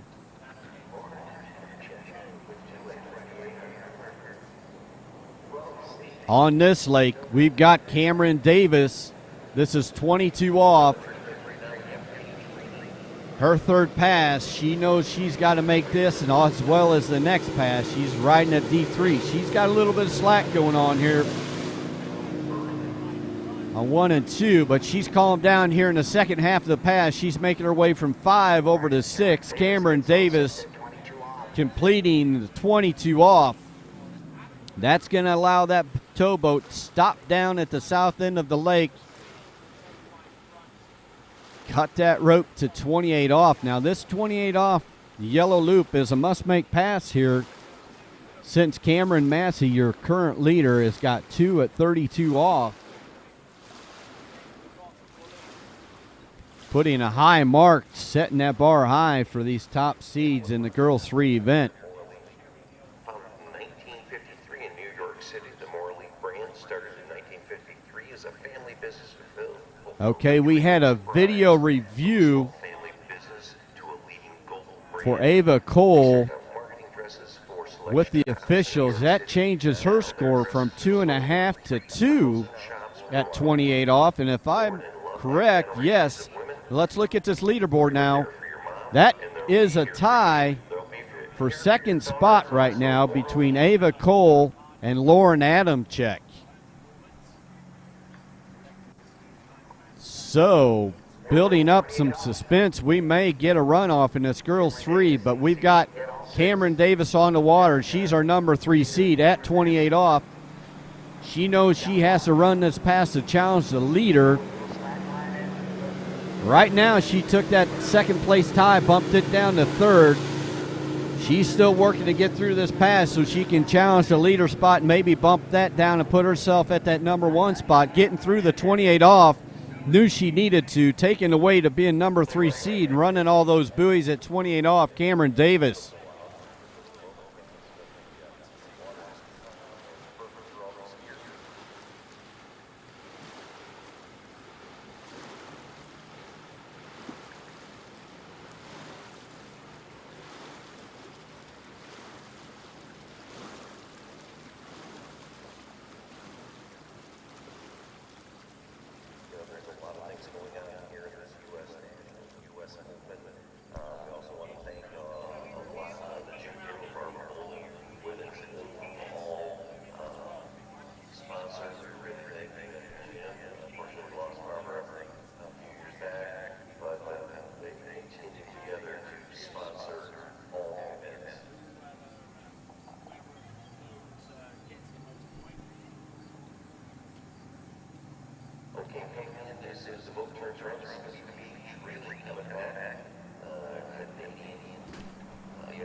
So here we go. This is 32 off. This is our money pass right now. Girls 3, Cameron Davis. 2 is your leader right now. So a lot of slack coming out of 2. Can she get around 3? She does indeed get around 3 and back to the gates. So unofficially, 3 at 32 off. Taking the lead, Cameron Davis. A lot of slack there at 1 ball, but still fighting her way, knowing she needed to scrap to get around 3 to take the lead. Not giving up. She does. And then continues to know, eat up that slack and get to the gates for a full buoy, because a half a buoy difference has been a big deal here in these previous slalom events as far as who's going to place where they're going to stand on the podium. So right now on the updated leaderboard, Cameron Davis 3 at 32 off. Cameron Massey with a K, 2 at 32 off in second. A two-person tie for third and fourth. Ava Cole, Lauren Adamczyk, and at 5th place holding on to that final spot, Elise Boyd.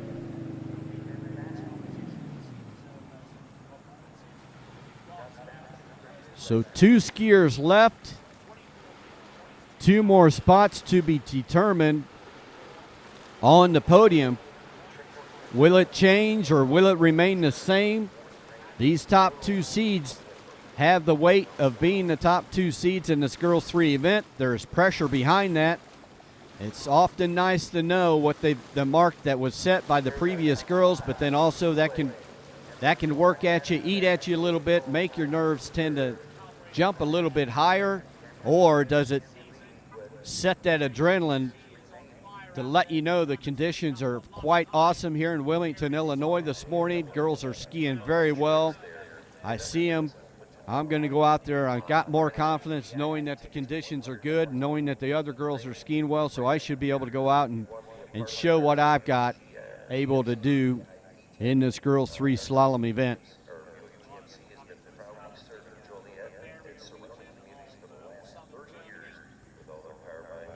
So, Doc Cam, that redhead girl right there at the bottom of the picture, she is Julie Mishler.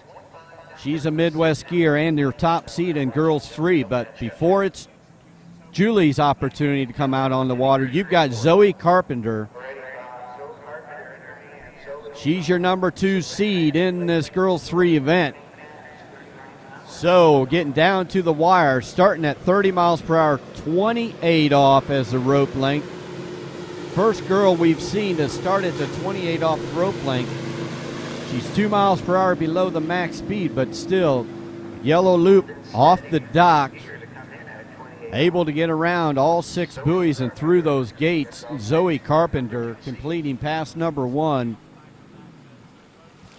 That is 30 miles per hour, 28 off for her. As you can watch her progress through this pass with the 0 off replay here at the 2021 Goode U.S. Waterski Nationals. Still continuing on Lake 2, you've got Tony Lightfoot calling the preliminary rounds in the Sherry Hill Open Women's Trick event. That's for the Morley U.S. Open Championships right in the middle of the U.S. Nationals. It's been years since that's been provided, but Waters Edge Estates stepping up to the plate, bringing it to us.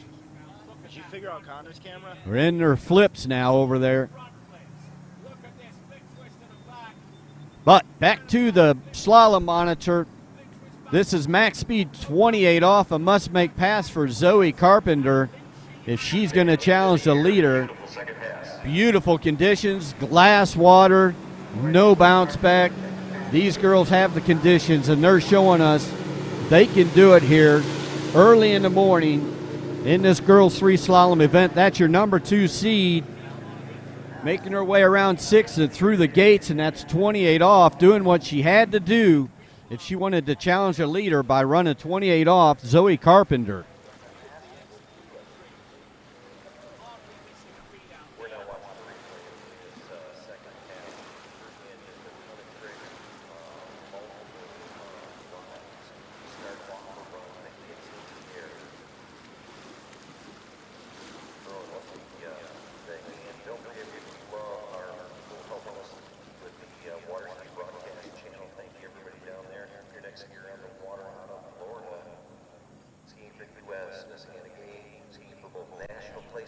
So one skier at a time over on the Trick Lake Anagay right now, coming in the prelims of the Maura Lee U.S. Open. Doing her toe tricks, making her way, increasing the points, hoping to get one of those top 5 spots to make the finals. Back here right now, coming into Money Pass, that's at 32 off. We've got number 2 seed, Zoe Carpenter. She's got to get part of 4 to take the lead. So that's got to be a very important, good number 1 ball for her to get over midway down the course. Let's see what she's got in store. She's around 2, making her way around 2 now, over to 3. She's got to get part of 4, and she does. So unofficially, your leader right now, adding to the total of that, your first skier running through 32 off mean green.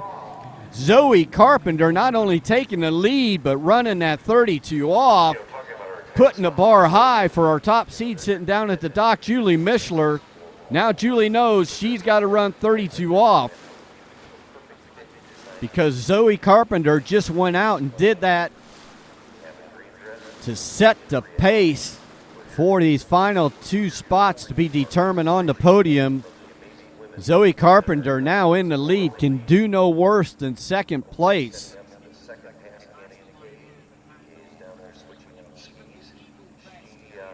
Zoe is going to come in at 35 off, so that means she's increasing that benchmark, setting the bar higher for your top seed, Julie Mishler, nervously awaiting down at the starting dock, knowing now she's got to run 32 off, putting the heat on, because Zoe Carpenter up on the water behind that Mastercraft. They're rounding the South Island here in Wilmington, Illinois, by the exhibitors tent. You can see it in the background. You can see them coming out, watching these top 2 seeds in girls 3. This is our first skier at 35 off. It's Zoe Carpenter.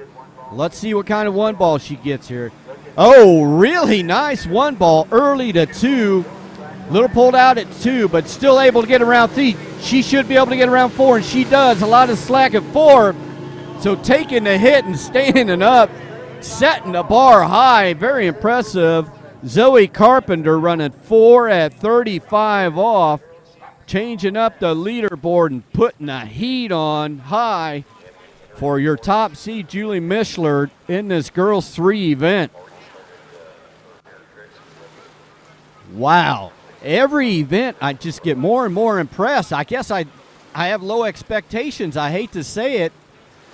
I need to do a better job of following these averages of these different skiers throughout the United States, because it just is sensational skiing. Zoe Carpenter, this age group is 12 and 13-year-olds. They're running at 32 miles per hour, getting 4 at 35 off. Crazy good skiing, but you got crazy good conditions here at the Goode Carbon Industries U.S. National Championships.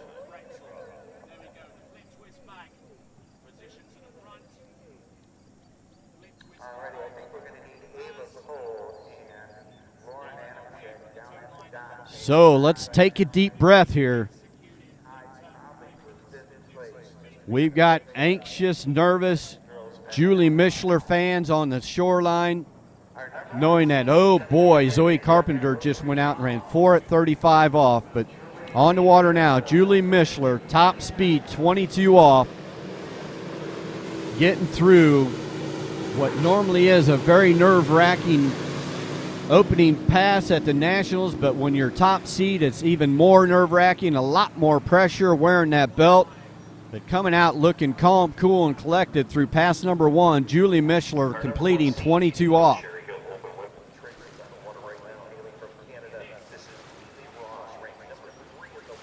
In the meantime, a Canadian skier on that trick lake, the Sherry Hill Prelims Open Women's Trick event. Top 5 go to the Maura Lee U.S. Open Championships. Tomorrow afternoon, late in the day, we're going to be running that U.S. Open live in Wilmington, Illinois. Come on over. Join us at the site. If you're unable to do that, there will still be website coverage of the Maura Lee U.S. Open. But on the water now, Julie Mishler, maybe she's going to grow up and be a U.S. Open skier herself. But first things first, she's still in girls 3. She's the top seed. She's learning how to control the emotions of being a top-seeded skier. She's coming in at 28 off. Not only is this 28 off a must-make pass now, 32 off is as well, because Zoe Carpenter has that score of 4 at 35 off. Very nice and calm, very little movement in the body. Julie Mishler riding that syndicate slalom ski, holding up for the exit gates, making her way through. 28 off. Julie Mishler.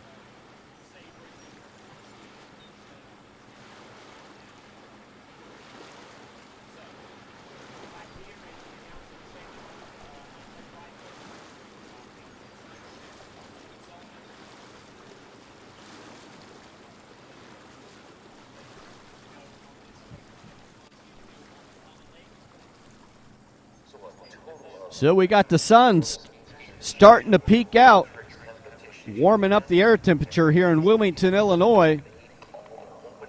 I don't know how much warmer the slalom lake can get, because it's hot over here in this girls 3 slalom event.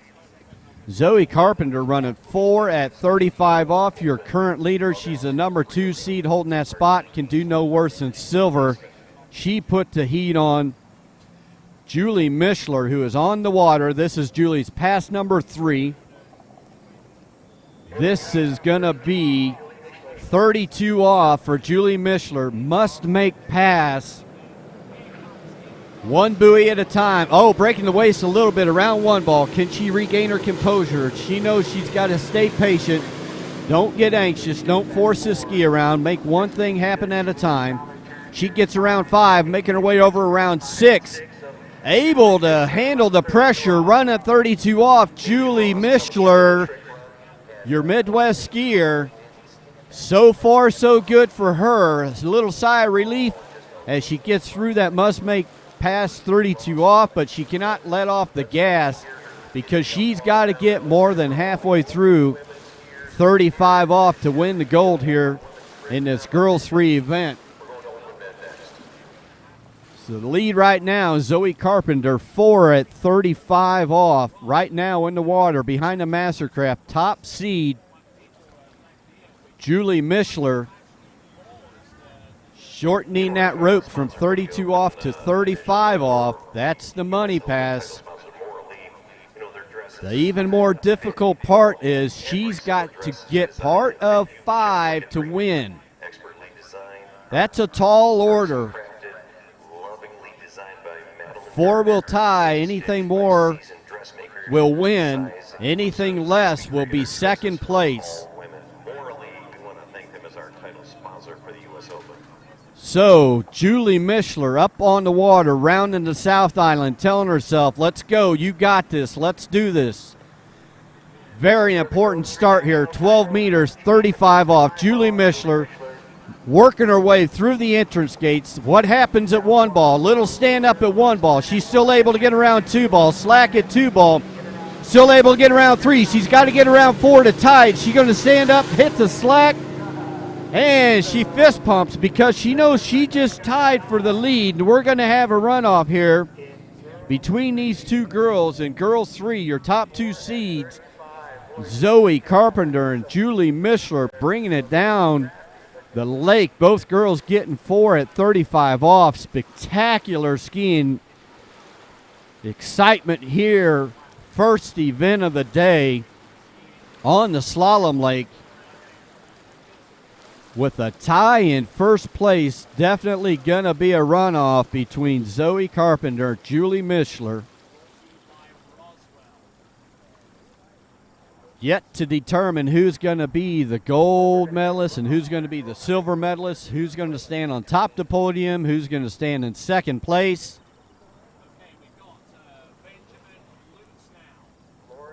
We also have another runoff here, so we got to have 4 more skiers in this girls 3 event before we move right into men's 4 event. So not only a runoff for between first and second, we've got a runoff for 5th place as well.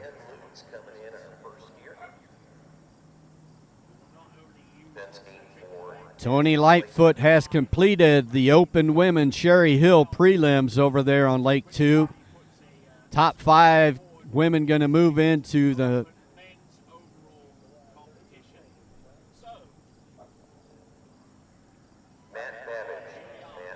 Maury Lee U.S. Open over there on the Trick Lake. So now we're in the Open Men's Trick event over there. But don't leave us here because we've got 2 runoffs to get through before we can determine the final 5 podium spots here in this girls 3 event. We're going to have a runoff here for 5th place first, and then we'll go to that exciting runoff for 1st and 2nd.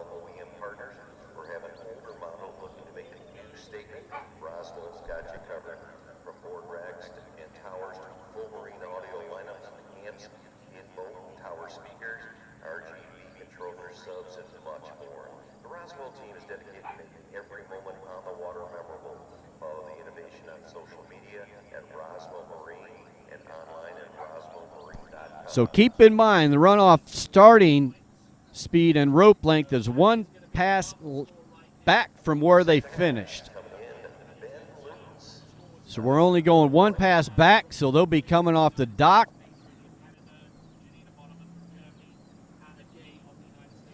At that 1 pass back, line length and speed.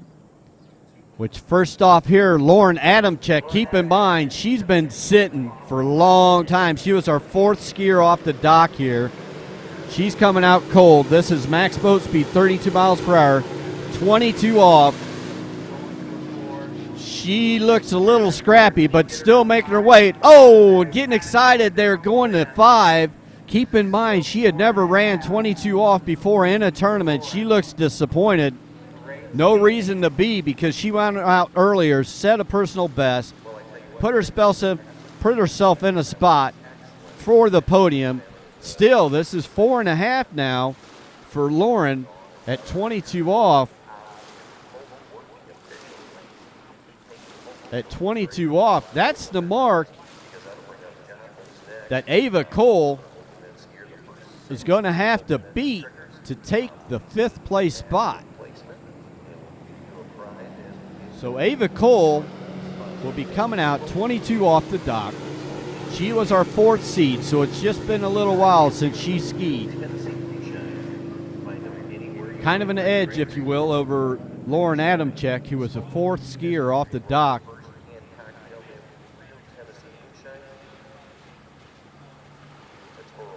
They had 7 skiers between the two in round 1, if you will.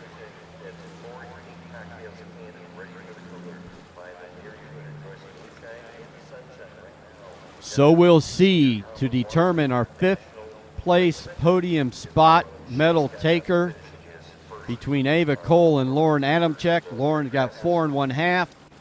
So Ava needs a complete 5 or more to get this 5th place spot on the podium in girls 3 at the 2021 Goode National Waterski Championships here in Water's Edge Estates in Wilmington, Illinois.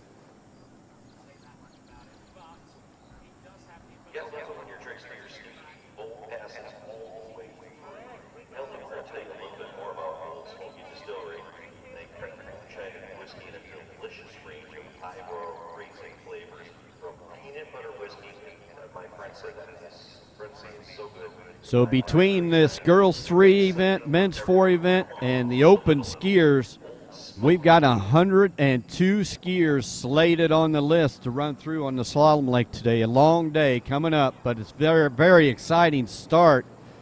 It's our 2nd skier here for the 5th place runoff. Ava Cole, also at 22 off. 4 1/2 was set by Lauren Adamczyk off the dock. Ava Cole looking pretty strong here early in round 4. She just got to get around 5, get all 5 to take that 5th. Looks like she does, and go ahead, runs around 6. So that's going to take the number 5 spot. Ava Cole unofficially winning this 5th place runoff between herself and Lauren Adamczyk. So Ava Cole looking to be in 5th place on the podium in this girls 3 slalom event.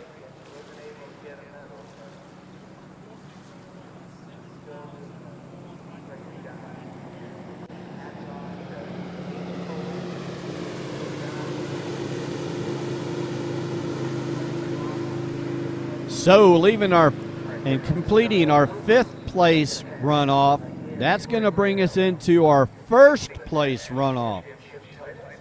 So the rubbers meeting the road here in girls 3. We've got 2 ladies that want to take the gold medal home, and that's between Zoe Carpenter, who was your number 2 seed, and Julie Mischler, who was the number 1 seed in this girls 3 event. These 2 will be coming back out here.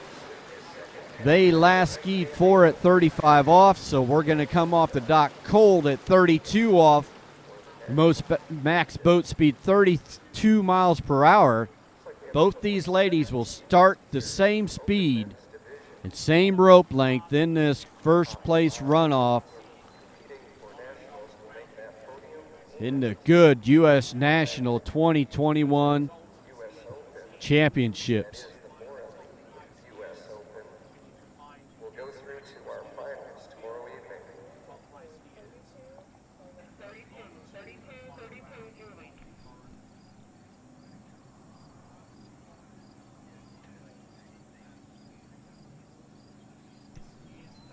We've had several slalom events that ended up in a nail-biter with runoffs, and this girls 3 is not disappointing any less because we're sitting here now. We're waiting for the first contestant to come off the dock, and this is going to determine gold and silver in this girls 3 event.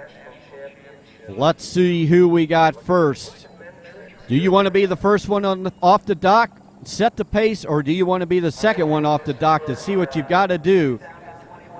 We switched that. Julie Mishler was your number 1 seed, so she followed Zoe Carpenter, but totally changing here in the runoff. So this is 32 off. Julie making her way down the lake. She's around 4, on her way over to 5. She's going to run this 32 off the dock. Again, Julie Mishler running 32 off in this girls 3 event. You can watch this beautiful pass presented to you by Zero Off replay footage.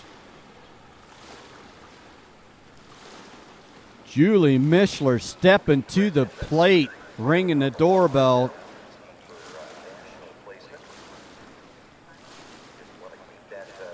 And walking through that front door by running 32 off the dock at 32 miles per hour. On top of that syndicate slalom ski.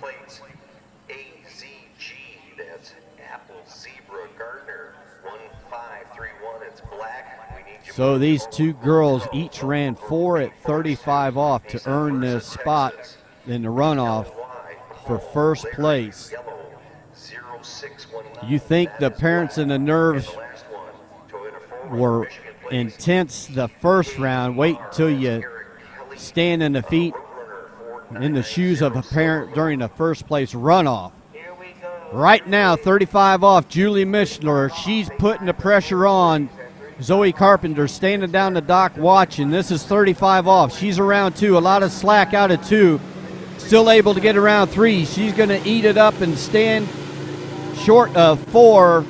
But 3 at 35 off. 1 buoy less than the first round, but still very impressive skiing. Julie Mishler comes out, sets the bar high, going back to the dock and telling Zoe, you're going to have to bring it if you're going to take this gold home.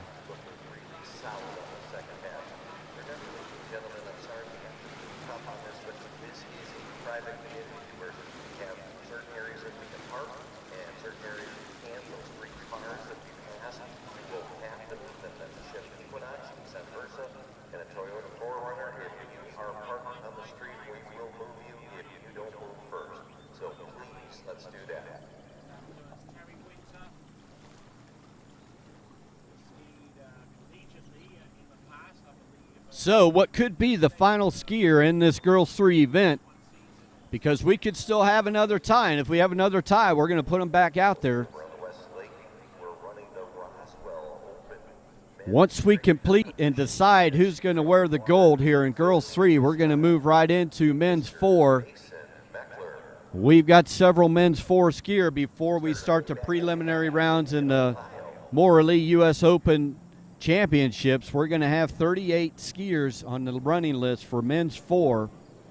But right now, coming in 32 off, the second skier in his first place runoff, Zoe Carpenter. She knows she has to run this off the dock if she's going to challenge Julie Mishler, who went out and got 3 at 35 off in his first place runoff in the girls 3 slalom event. She's stepping up to the plate as well because she's rounding number 6, and through the gates, she had to run 32 off. It powers up and does it behind that Mastercraft. That's Zoe Carpenter.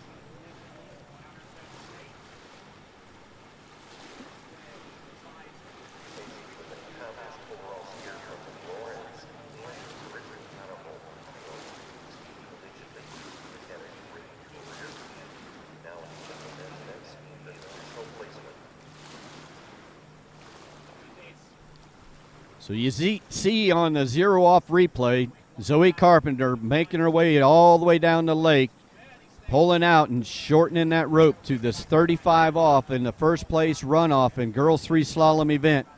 Julie Mishler went out first. She set the pace at 3 at 35 off.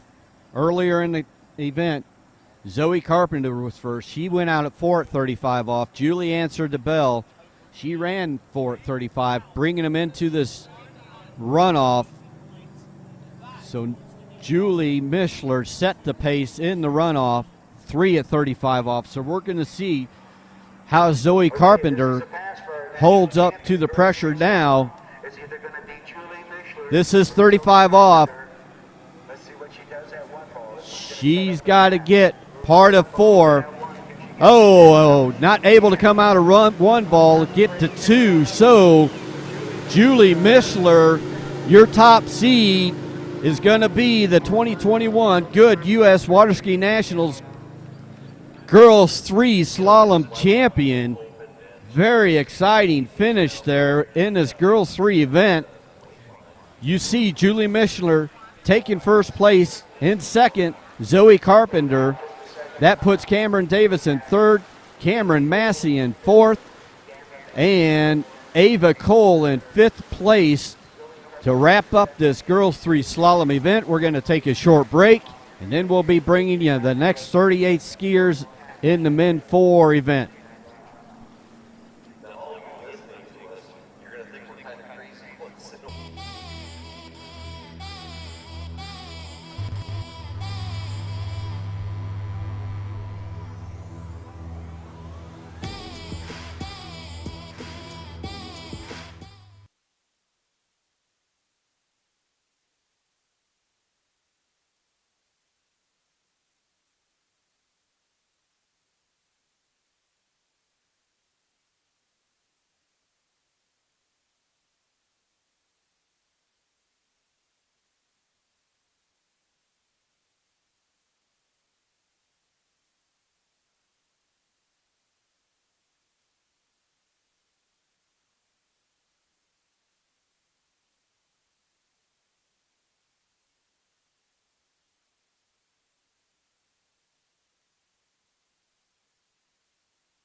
And a beautiful opening pass for Gary Reese out of Walnut Creek, California. His mentor, Ron Bischoff. He belongs to the BWSC film. All right. Sarah Vanagas, your dock starter. You can tell she's a Cubs fan by the way she threw that rope towards the towboat. That undoubtedly was one of the most pathetic rope throws I've seen as of yet here in this Nationals. Sarah and I are very close friends, so I'm doing nothing but teasing her. But she already She threw that rope out there. We're already getting underway. This is going to be the Men 4 slalom event. We've got 38 of these guys on the list we're going to run through. After these guys, we're going to start the prelims in the Mary Lee U.S. Open with open women's slalom coming after this Men 4 event. We got quite a ways to go, though, in this event before we even think about getting those open women on the water. We've seen very exciting, close scoring slalom already today with finishing up that Girl 3 event there, crowning Julia Mischler as the national champion. Now we're going to get through 38 skiers before we know who's going to be the gold medalist in this Men 4 slalom event at the 2021 Goode U.S. Waterski Nationals.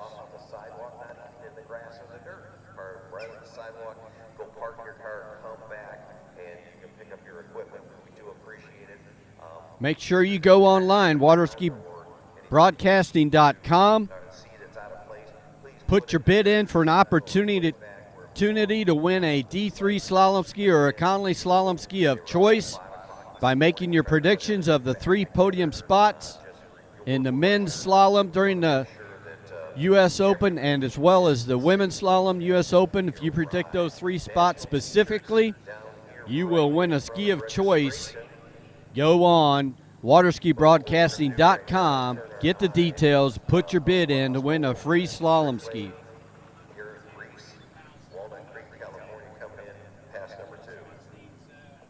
I'm Troy Zellner. I'm still with you on the slalom lake, getting ready to bring you men's 4.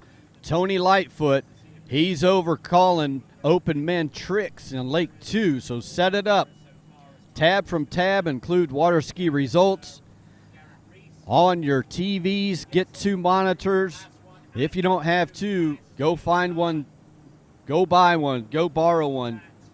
Keep up to date. We're live with no delays from Water's Edge Estates, providing coverage for the 79th Goode National Water Ski Tournaments through the Waterski Broadcasting Company, sponsored by the Liquid Edge.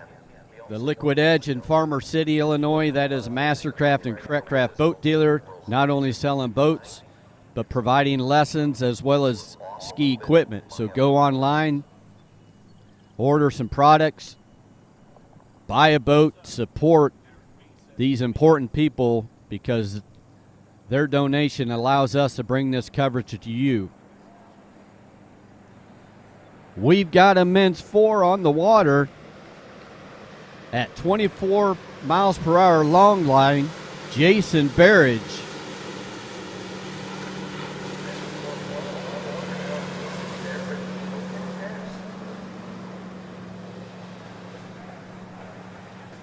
Jason, our first men's 4 competitor here today, Thursday morning. Still cloudy. Sun seemingly wanting to poke its head out from behind the clouds, but not able to yet. We've got a slight wind here. Looks to be a southwest wind. I'm going to hit my weather app. I'll get you up to date. But right now, over there on the Trick Lake, Ryan Gay, right now we got 74 degrees with the southwest wind at 2 miles per hour. So just beautiful weather here so far to start the day.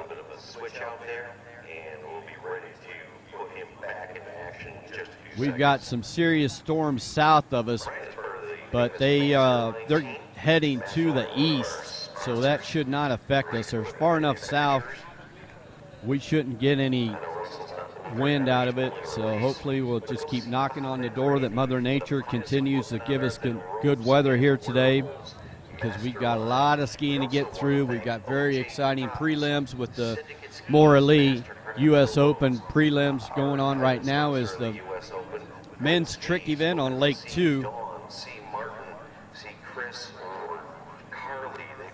On Lake 1, Troy Zellner bringing you this men's 4 event. Coming around that South Island, setting himself up for pass number 2 at 26 miles per hour. We've got Jason Barrage. Jason getting a little back and deep at 1 ball, pulling up short to 2 ball. He's okay with it. He's got an average of 3.3, and he goes out and runs a full pass at 24 and then 1 at 26 to put himself in the lead here early on in this Men Slalom championships. You can see him on the 0 off replay, not quite able to get to 2 and just shrugs his shoulders, saying, okay, let's go. I'm ready to get back into dry clothes. I did what I can do, if not better than my average. So right there, leading Jason Barrage with 1 at 26 miles per hour long line. Coming up next, you got Andy Griffin, then following Andy, Chad Kodiak and Scott McMillan. That's your next few skiers here in this Men 4 slalom event. We're going to work our way all the way down to the top seed skier is Tim Henderson. Some very high averages when we get down. We're over 100 when we get down around the last top 10 skiers. So that last top 10, your average goes from 100.5 all the way to the top seed being 106.8. So all of them, in essence, one pass within each other. So I foresee that we're going to have another tight event, probably going to have some runoffs. Maybe we will, maybe we won't. Maybe we'll run right through this event. But that's getting way ahead of us, way ahead of myself, way ahead of everything for you. Because right now on the water, I believe we've got Andy Griffin, 28 miles per hour, 15 off for Andy.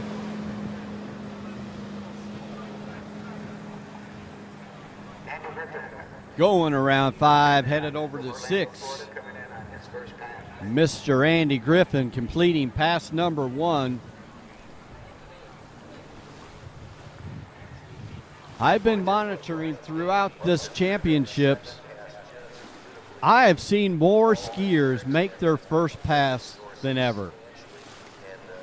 It just completely is blowing my mind, and I bring it up to other people, and it just, they get bug-eyed when I tell them. But like, for example, our Girls 3 event, every single girl in that event ran their opening pass. Like 2 days ago, we had 96 pulls, 80 of the 96 ran their first pass. Yesterday was very similar, if not better. I don't have the total numbers for that, but just remarkable. Even with the different conditions we've been going through here, how many skiers have been able to run their first pass off the dock, which a lot of times is the most difficult pass because you're most nervous in that first pass when you come off the dock, and sometimes some squirrely things happen. You let the power of your brain overwork the power of your capabilities, but seemingly not the case here this year at Nationals. Andy Griffin, he's coming back in, pass number 2, boat speed up to 30. He is taking the lead here. Oh, and falling back like he sat down in the lazy boy. Andy Griffin not happy with the way he went down there around 2 ball, but nonetheless, he's your new leader. Let's see what happens to him. So going from 1 over to 2, let's see him just getting on the tail of the ski and the handle coming high, landing on his back. Andy Griffin.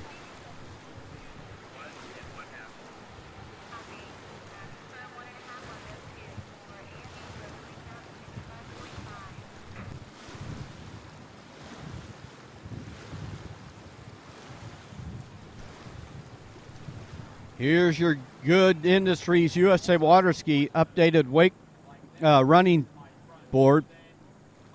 Andy Griffin in the lead right now, 1 1/2 at 15 off at 30 miles per hour. And in second, Jason Barrage, 1 at 26 miles per hour.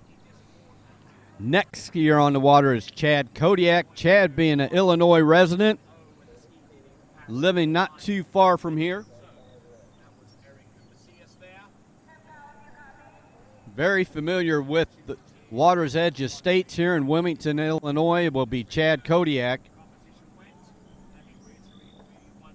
Your third skier off the dock in this Men 4 slalom event.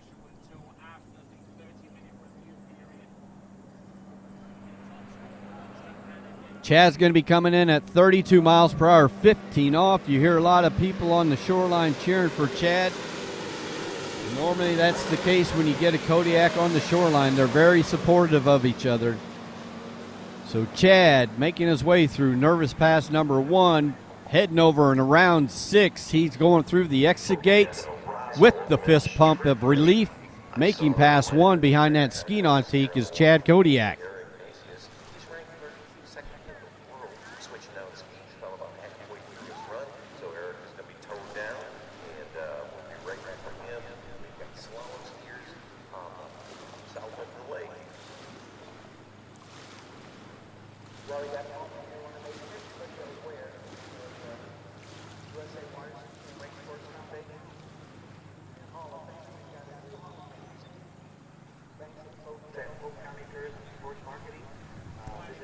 So completing our zero-off replay of Chad Kodiak.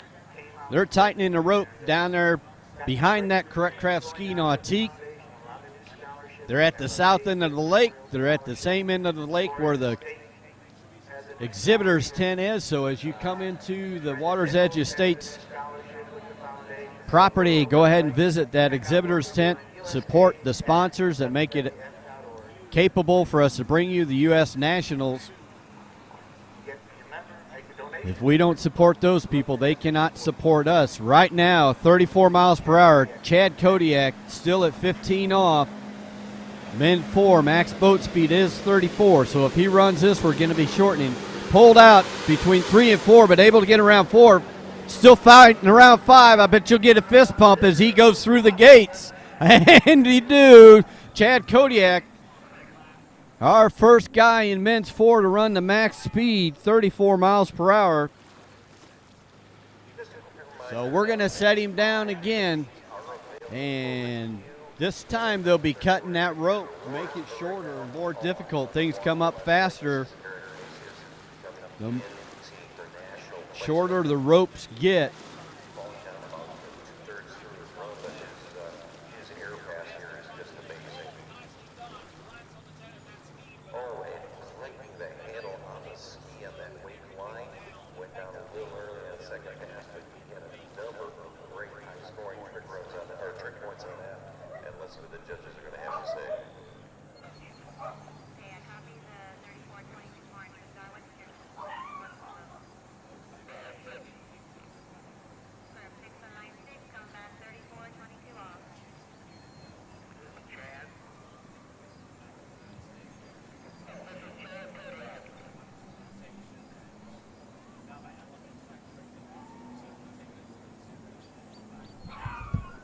So your third skier off the dock, already throwing fist pump at 22 off, Chad Kodiak. He's your new leader. He's adding to that leader, extending it as he's going around 4 ball here at 22 off. And around, losing the handle around 5, but he's clapping, he's happy. Double fist pump, Chad Kodiak. We'll just have to see if that's a quarter or 1/2 of a buoy out there for him. Very excited, almost even surprised a little bit out there, Chad Kodiak, with his performance this morning. I'm telling you, these conditions are fabulous, and the skiers are taking advantage of it. You know, on Lake 2, Tobias Georges, he's the trick skier in this U.S. Open men's trick prelims.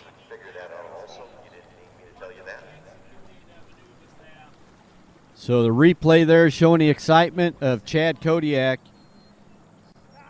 as he ends his set for the day with 4 at 22 off. Good skiing for Chad. So third skier off the dock, already telling that towboat 34 is not enough. You're going to have to start cutting the rope early on in this men's 4 slalom event. Showing up next on that list is Scott McMillan if he's there, and then after Scott, we've got a special skier, Craig Tim. Craig Tim is a disabled skier, but he's skiing in the Nationals Men 4 Slalom event. World champion disabled skier. He'll be coming up at us here in a couple minutes. But before Craig, we're going to have Scott McMillan.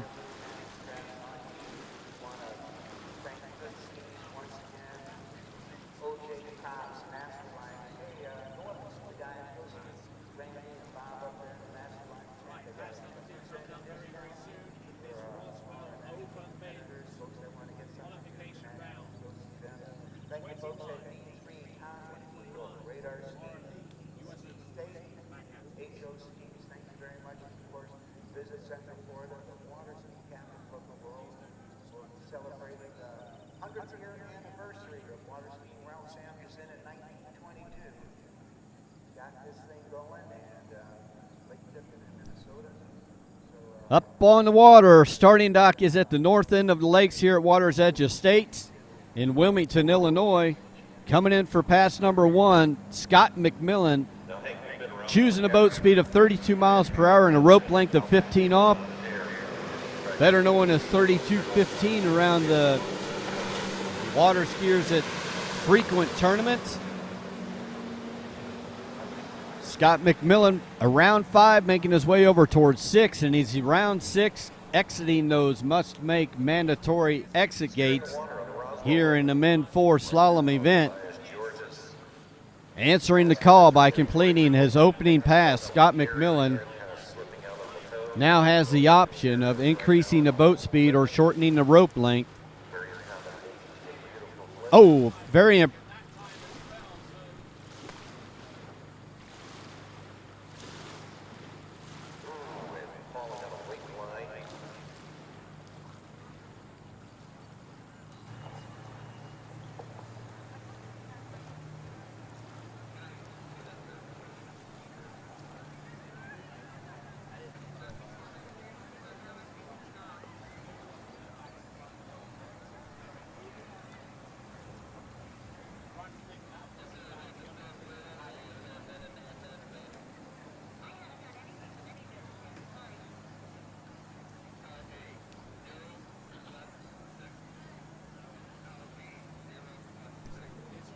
During a little review here for Scott McMillan, but your Ross Swell Open Men's Tricks preliminary round for the U.S. Open is on Lake 2. Very impressive body overs and flips going with these open men. So, very unfortunate circumstances for Scott McMillan. The judges didn't feel that he made it through the mandatory entrance gates, so they collectively did a review and all agreed that he did not make those mandatory gates. So unfortunately that 6th pass will be a null and void, and Scott gets 0 score for his nationals. I'm sure he's going to be rather disappointed, but that's part of the challenge in the slalom event. You've got to go through those gates prior to getting around the buoys. And if you get around all 6 buoys, you must exit through the mandatory gates as well.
So in between skiers, I have the luxury of watching this Roswell Marine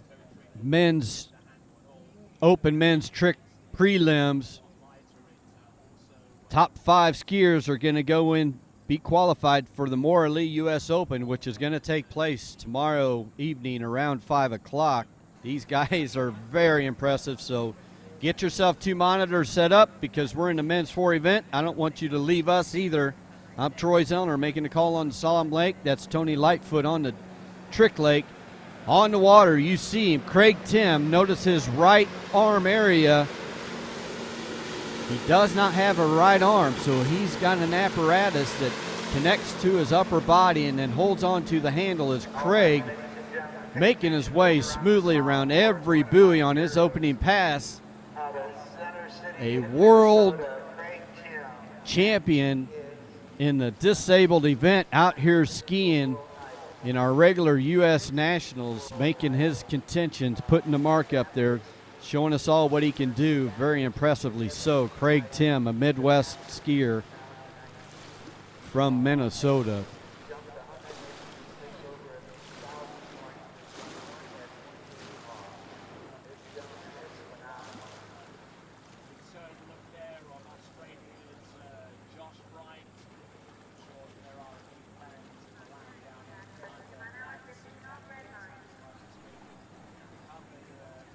All right, Tim Craig coming back at 32.15. Started off at 30. Hank, I got the finals for the Open Women's here. Let me kind of go over this really quick. Congratulations to Valentina Gonzalez. She is the 5th place finalist right here. Up on the water, south end of the lake, we've got Craig Tim. He is our 5th Men 4 competitor off the dock. He increased that boat speed to 32 miles per hour, 15 off. Craig coming in for pass number 2. He's wanting to get around all 6 red buoys and back through the 2 red buoys exit gates. Making his way, looking smooth, riding that D3 ski. Craig Tim in these awesome conditions here in Wilmington, Illinois, completing another pass. That was 32.15, so we're going to increase that boat speed one more time, most likely, make it 34, which is the max boat speed in this Men 4 division. The age range in Men 4 is from 45 to 54 years old. Competing against each other today in the 2021 Goode National Waterski Championships. That's the 79th edition of the national championships, and Goode has been a sponsor, I believe, for 20 or 22 years. So right around there, 22 years. Goode stepping up to the plate and being our title sponsor at the National Waterski Championships. We appreciate that very much. Couldn't do it without him. On the starting dock down there, you've got an Illinois skier coming up. That's Mark Freeze. But before Mark gets an opportunity to put on his D3, we still have Craig Tim, another fellow Midwest skier as well, coming in for his 3rd pass at 34 miles per hour. This is max speed. Oh, and the handle pops out. Round 1 ball, Craig gives a wave that he's okay. Let's see what happens here. Replay 0 off. Looks like that handle just popped out of his hands. Round 1, but 1/2 at 34.15 for Craig Tim.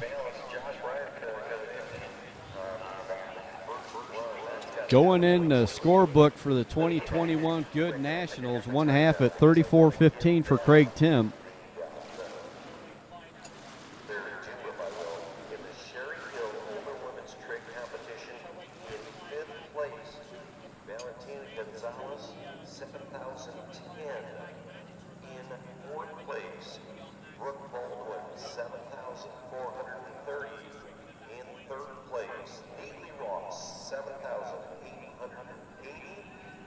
So Craig Tim moving into 2nd place with that performance there. Chad Kodiak still holding on to the lead with 4:22 off. Then Craig in second. In third, Andy Griffin. Fourth, Jason Barrage. And in fifth, Scott McMillan.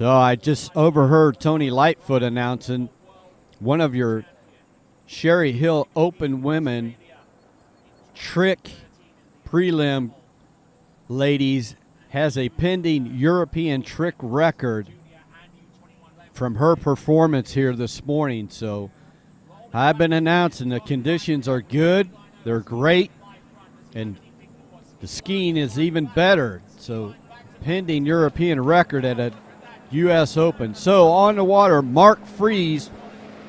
He's max speed 34 miles per hour, coming in 22 off for his warm-up pass. Mark, an Illinois native, with a short drive here to Water's Edge Estates. Skied here last weekend with the Midwest Regionals. He's been here other times for regionals and nationals and state championships. Very familiar with the site here. Very nice guy. Mark Fries getting through his opening pass. Another skier here once again completing their warm-up pass, opening pass, jitterbug pass, however you look at it. Pass number one at this 79th Goode National Waterski Championships.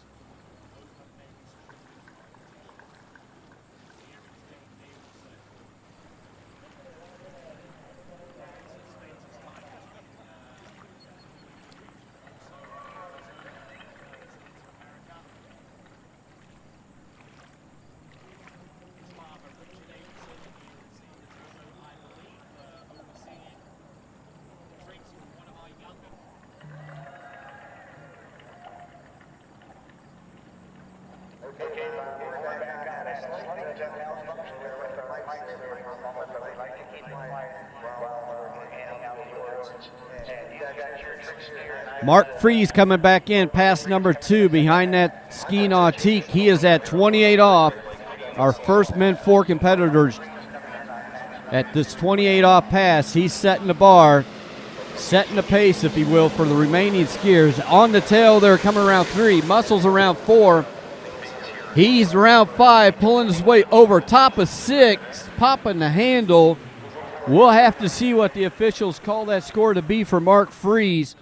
But he definitely, the second half of this pass, as you'll see with the zero off replay, scrambling and then some to get around five. There we go, three. The ball gets high, up by his head. He gets on the tail of the ski. Now the scramble begins. He still was able to get around five. Long pull over to six. Just needing to make a really hard turn if he had any chance to get through the exit gates, but unable to complete that. We'll see what the official score is for Mark Fries, moving into the lead here early on in this men four slalom event.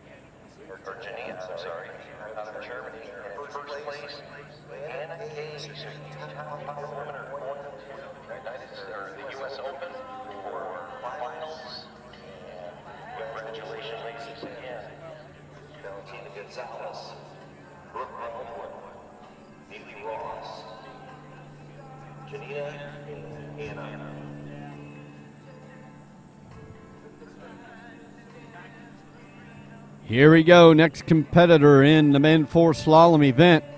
Ryan Leff, he's coming out to make his bid for this leaderboard right off the dock, starting 34 miles per hour, 28 off as a warm-up pass.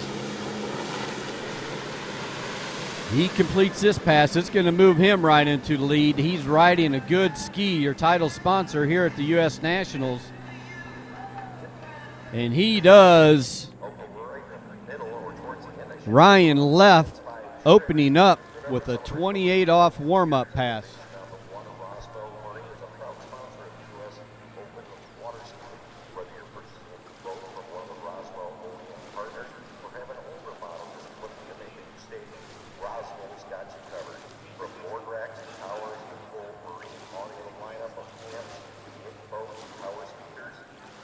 So right off the dock behind the ski nautique, Ryan Leff, he is our 7th skier, and we're already got guys that are starting at 28 off. So any indication of what we're going to get as a final performance, normally people that start at 20 off are a big-time skier. So we'll see if Ryan can answer that call. But in the meantime, I'm watching incredible skiing by a very young individual over on the Trick Lake. Youngster Abelson doing flips and twists and body overs. But on the slalom lake, Ryan Leff, apparently it was 32 miles per hour, 28 off for the opening pass, because it looks like we're at 34.28 here now for him. I'm not quite sure. We'll confirm it, though, for you as he gets around 6 and through the gates. Shaking his head a little bit, thinking he squeaked one out. Luckily get through that pass, I'm not sure. Nevertheless, it is a completed pass for Ryan Leff on pass number 2.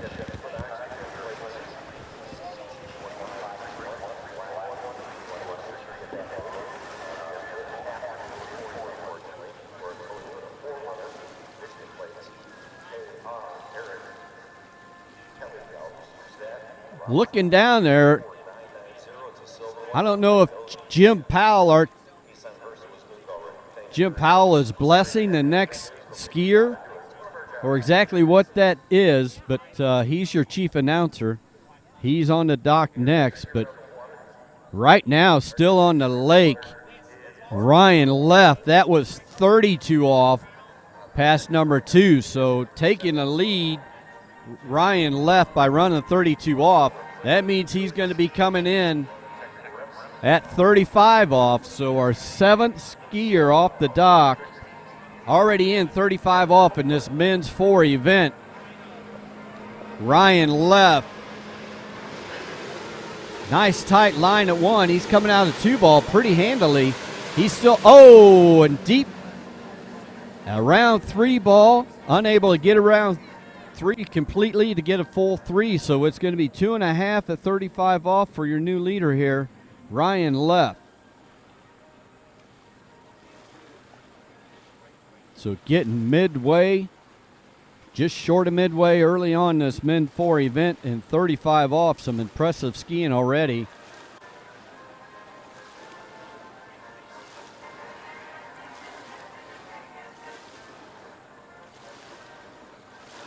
I have no idea what kind of music they're playing out here, but it's crazy. Ryan Leff, your leader, 2.5 at 35 off. In second, Mark Fries with 5 at 28 off. Third, Chad Kodiak. Fourth, Craig Tim. And holding 5th right now, and early on in this Men 4 event, Andy Griffin.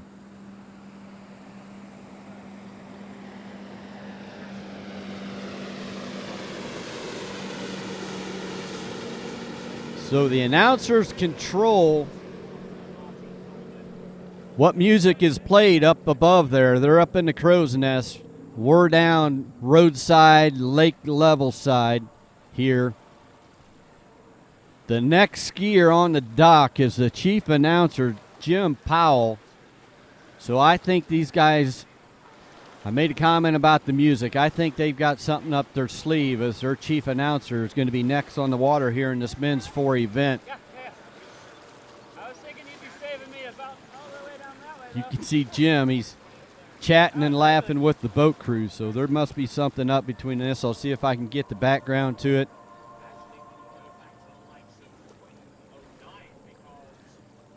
So one skier off the dock in the water, the next skier stepping down to the dock. That dock starter Sarah Venagas keeping tabs on changing handles, switching out ropes, getting skiers down in time, keeping the events rolling, because we've got a lot of skiers to get through here today on the slalom lake.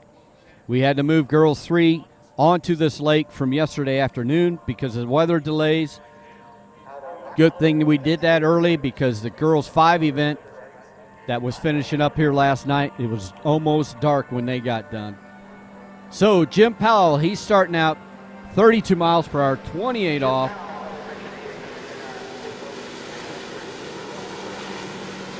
He's been spending a lot of hours up on a different frequency announcing here as well. Jim Powell, the chief announcer, successfully getting through pass 1 at 32 miles per hour, 28 off. I believe Jim is going to help myself and Jeff Surday be the announcers of the Morley U.S. Open. Morley is a wedding dress company. They're going to be the title sponsor for the U.S. Open. They've been around for years. They're a global company. They're shipping dresses from New York City all over the world. They were there for your mom, they were there for you, and they'll be there for your daughter too. Morley Dress Company, your title sponsor of the U.S. Open.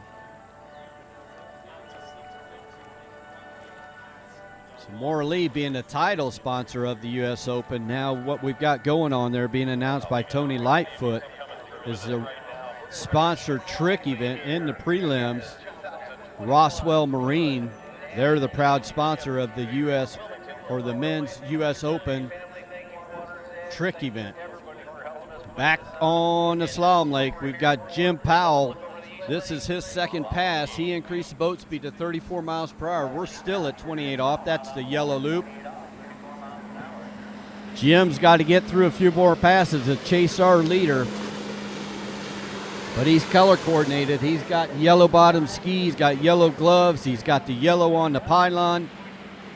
Jim Powell, yellow on the handle. He must be an all yellow kind of guy, it appears, riding that radar.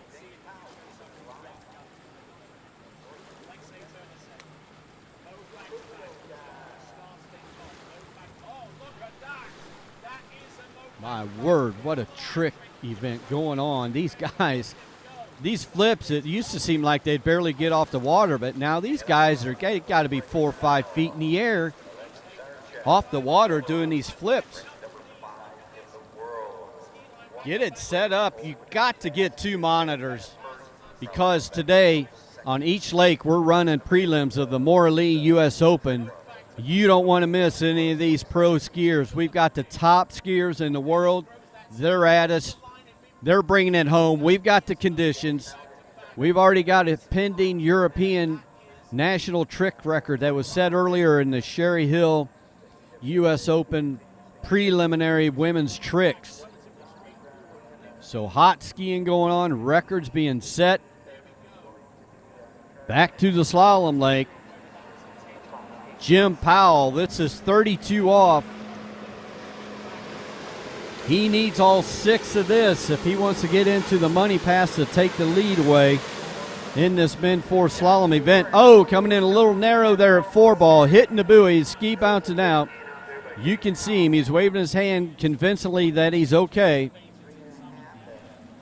Looking like that'll be 3.5 at 32 off there for Jim Powell to go in the scorebooks at this 2021 U.S. National Waterski Championships.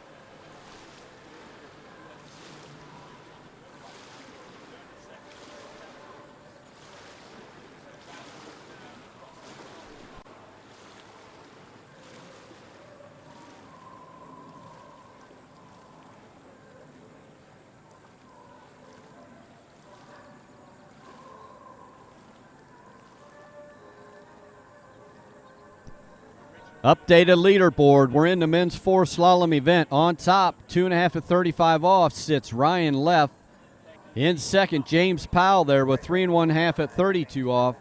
Now down to third, Mark Freeze. In fourth, Chad Kodiak. And hanging on tightly with that 5th spot, Craig Tim. That's your top 5 in this Men 4 event early on.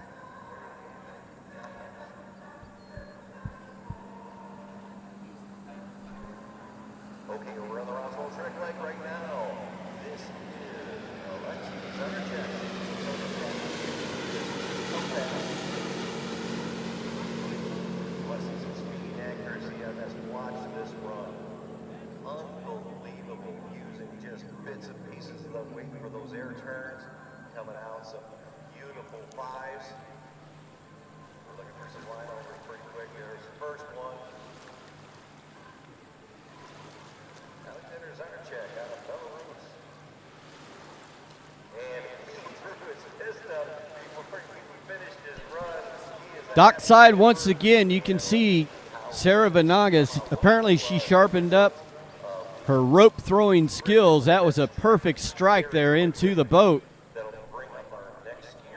So we can get this next skier hooked up and ready to go.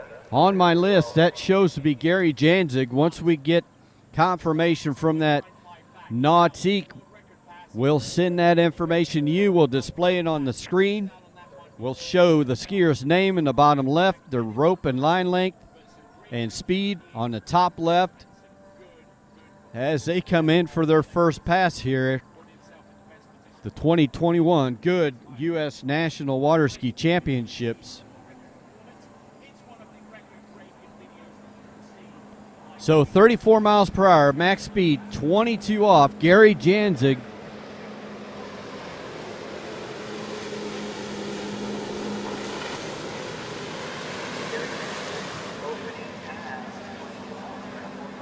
Making his way down around 5 over to 6. Opening pass of 6 for Gary Janzig. That's unofficially, of course. There's been a couple times that we've seen people appear to make 6, and then the officials have a sharper eye and change that. But hopefully the case is that he does have an official 6.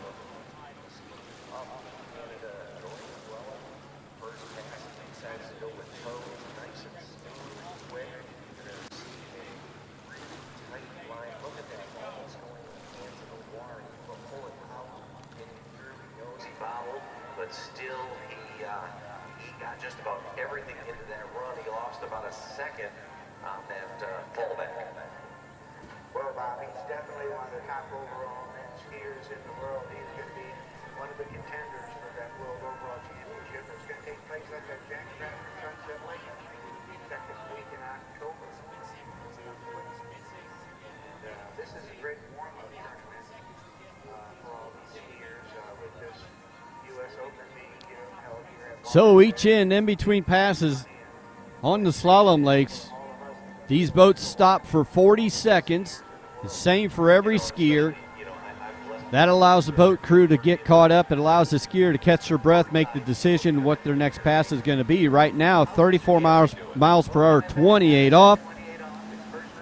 We've got Gary Janzig coming in.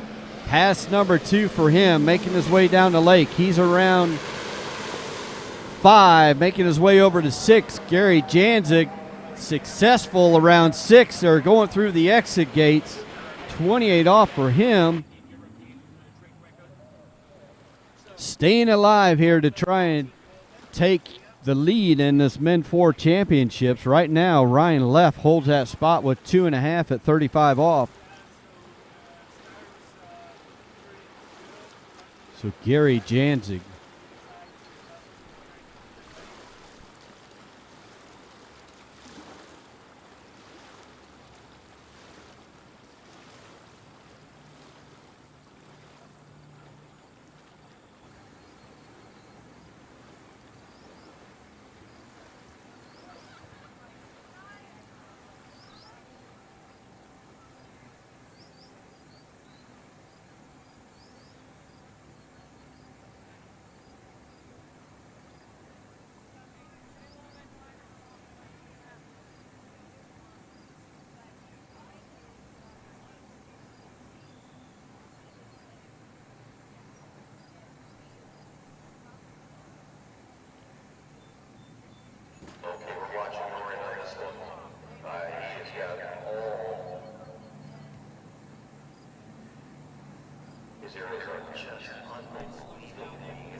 All right, we're back. Slalom Lake, I'm Troy Zellner bringing you this coverage through the Waterski Broadcasting Company. 32 off. Gary Janzik popping the handle around one ball. That was a must-make pass for him.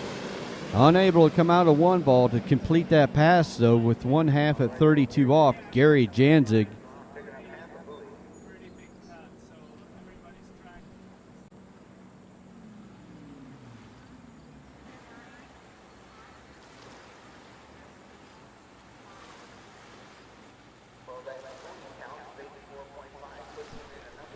Our update with you on the top 5 in the men 4 slalom. Still holding the lead. Ryan left 2.5 at 35 off. In second, Jim Powell 3.5 at 32 off. Sitting third, Gary Janzik 1/2 at 32 off. In fourth, Mark Freeze with 5 at 28 off, holding on to that 5th spot. Very exciting skier to watch. Chad Kodiak with 4 at 22 off.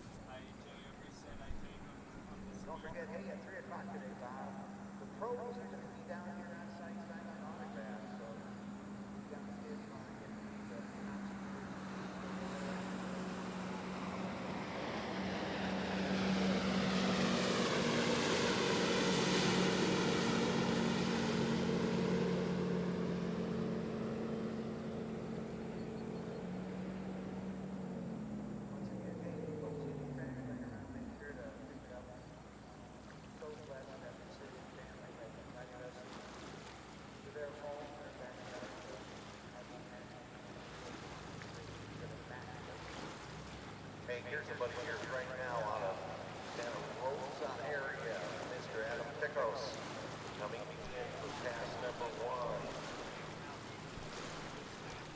Another big ski.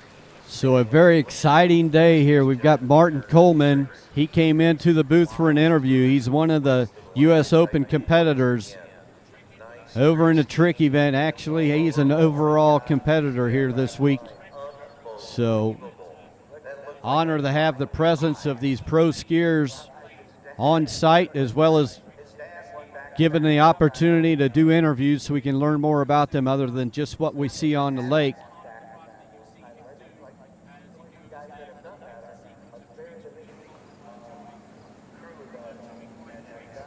Next on my list in this men 4, he's a 10th skier off the dock.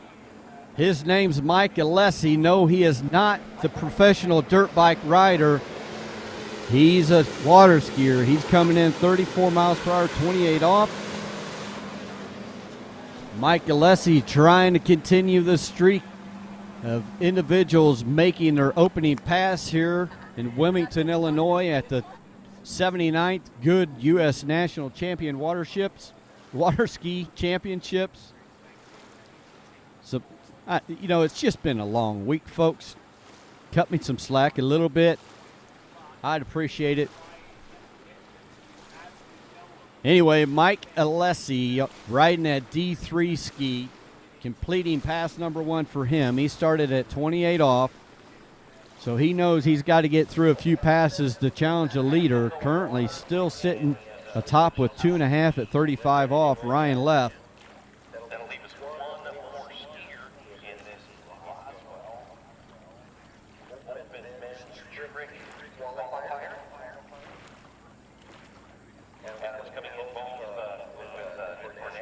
Nearing the end in that Roswell Marine qualifying open men's trick event,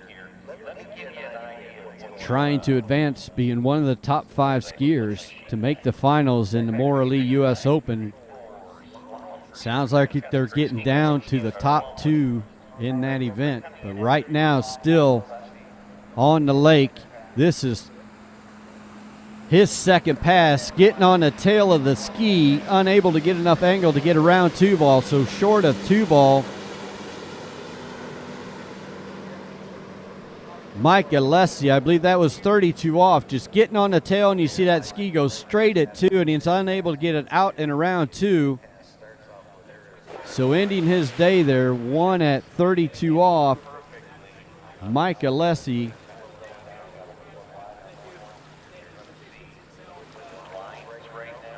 putting him in third place. So that knocks Chad Kodiak out of the top 5, put Mark Freeze at the 5th spot, and Gary Janzig in 4th. Mike in 3rd, James Powell, Jim Powell in 2nd, still leading, 2.5, 35 off. Ryan left.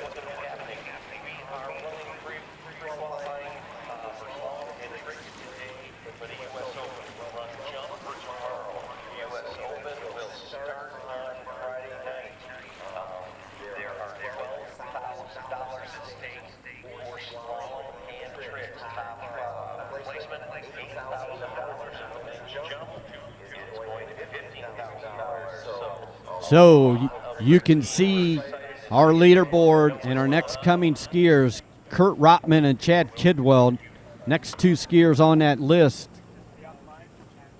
They're probably down at that dock. They're probably a little bit nervous. Just because they're between the age of 45 and 54 years old does not mean they don't get nerves. They definitely do. So right now in that nervous opening pass coming in, 34.22, that's 34 miles per hour, 22 off.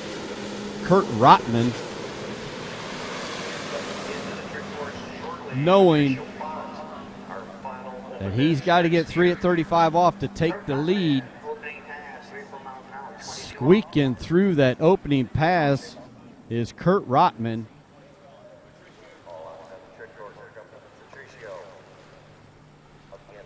Here you see down course, he is there, and he's heading over a little late. Able to stay patient, though, just to be able to make it through this opening pass. Might be breathing a sigh of relief that he made that pass, thinking about what he did wrong, make the adjustments so he can clean it up a little bit on pass number 2, which most likely is going to be the 28 off.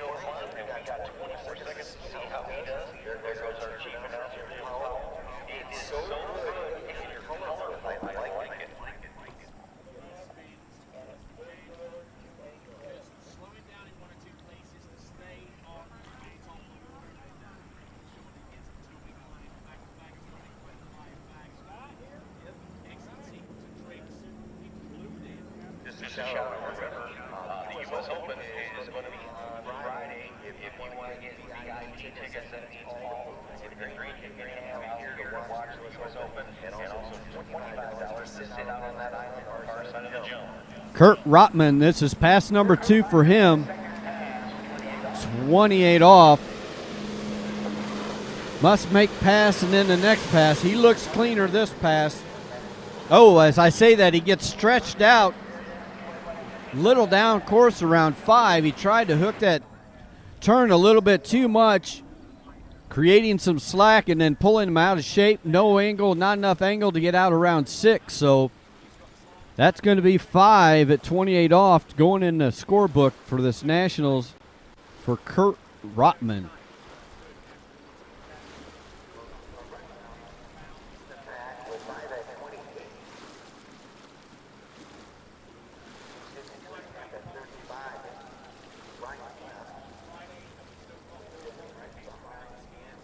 So that's Kurt Rotman, that passer, 5 at 28 off, ties Mark Freeze. Both those guys are tied right now in 5th place. Still in 4th, Garen Janzig. In 3rd, Mike Alessi. 2nd place, Jim Powell. And leading still with 2.5 at 35 off, Ryan Neff. We still have a long ways to go here in this Men 4. Our next skier on the list is Chad Kidwell. He's our 12th skier out of 38 on the running order.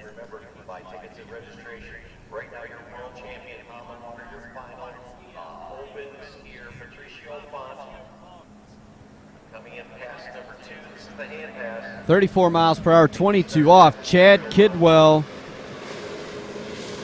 coming in, getting the feel of things. The wind's picked up slightly. Still definitely very, very tolerable. We got more west on it than we have south, so hopefully it retains that way. Hopefully it doesn't even become a factor what direction it is. We just stay low enough. We like a little ripple, but not too much. quickly as possible. This is the qualifier for the U.S. Open on Friday.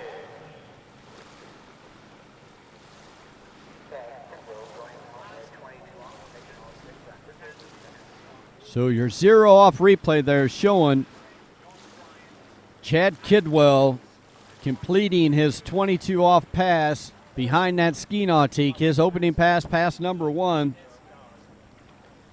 So his options are slim to what they were at the starting dock because he's at the max speed. He ran at 22 off pass. He's going to know that towboat will shorten the rope to 28 off unless he decides to opt up, skip over that 28 off and go something shorter. Then if he would make that something shorter pass, he would collect not only the buoys for that, but also the buoy for the skip pass before. Most of the time, very seldom do you see that anymore. You used to see it quite a bit in the past, but Chad Kidwell coming in at 28 off. That's 14.25 meters. He's around 2 ball, making his way over 3. A slight tailwind here in this pass, not seemingly to affect Chad Kidwell as he goes around 5, making his way over around 6. And through those gates, that's 28 off. Chad Kidwell.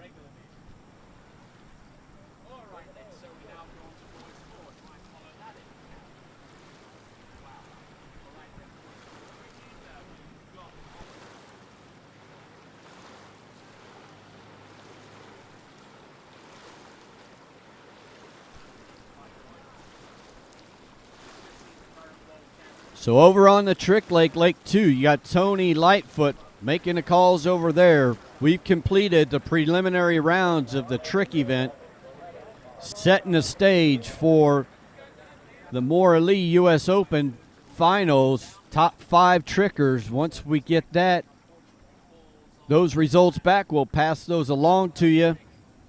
Now we're in the boys 4 trick event, part of the U.S. Nationals over there. Still got a long ways to go here in this men's 4 slalom event. We're maybe a third of the way through, if you will. So quite a ways to go here on the water. 32 off, Chad Kidwell. This is a must-make pass because the leader's sitting at the 35 off blue loop. So, and getting deep around 2. Overturning 2 ball, handle popping out of the hand. That's going to be 1 1/2 at 32 off for Chad Kidwell. We'll see what happens. You can see as he comes around 2, just breaks at the waist, popping that handle, ending his day here. 1 and done is what the slalom event is. So Chad Kidwell going into books at 1 1/2 at 32 off.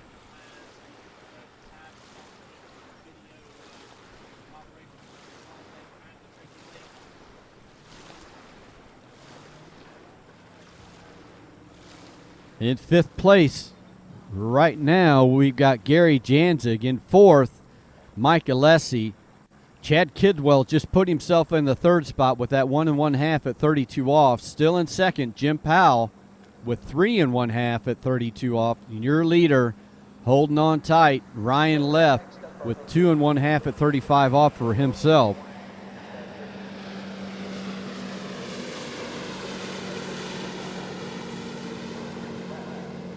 So Ryan Left knows right now he's in the lead, but he also is realistic, and he knows there's a long ways to go. And as we get down these top seeds, I've seen these guys run 38 off. So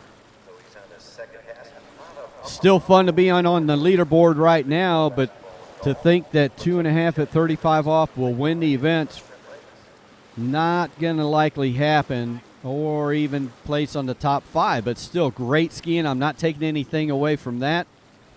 Fun to have him up on the leaderboard, and we'll continue to see how long he remains there because we update periodically our men's 4 results throughout the event.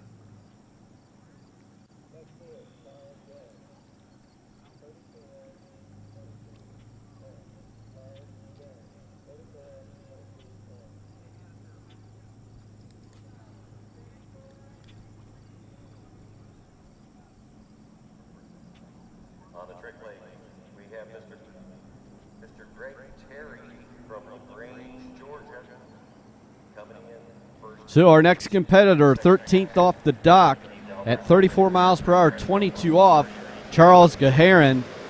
He's coming in for his warm-up pass.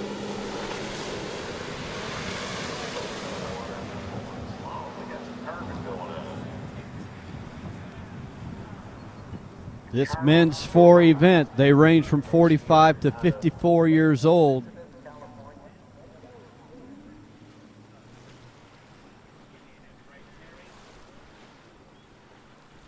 So running that opening pass once again, a skier at the U.S. Nationals completing pass number 1. Charles Gaharin, that was 22 off, so most likely he'll be coming back in at that second loop, which is 28 off for him. You can see the white being a little more bright than what we saw earlier. A little bit of sun peeking through ever so lightly, but cloudy for the most part. The winds are down again. The water on the slalom lake virtually rippleless. If that's even such a word, rippleless. Tony, is that a word? I don't know. I was going to try and see if rippleless is in the dictionary from the country that Tony resides, but he's ignoring me. I'm used to it, so that's okay. But Charles Gaharin, we're not ignoring him. He's at 28 off. Still kind of loosening things up, making his way around 4, heading over to 5 here. Making his way over to 6 and through the gates. Pass number 2, 28 off for Charles Gaharin.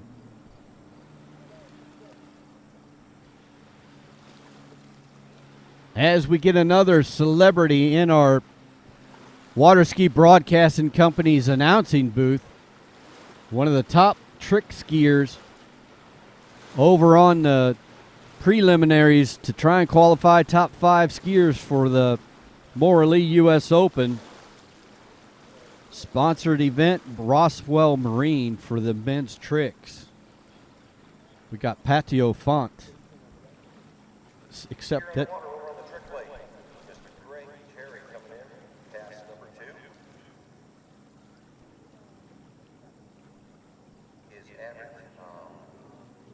best trick score, 1190. Averaging about 1,000 points right there. So let's see pass number 2. I love the way you got everything done. So on the north end of the slalom lake, I'm Troy Zellner bringing you the action here today. This is the Men 4 event. We've got Charles Gaharin. He's on his 3rd pass. This is 32 off. He has got to make this pass if he wants to challenge the leader.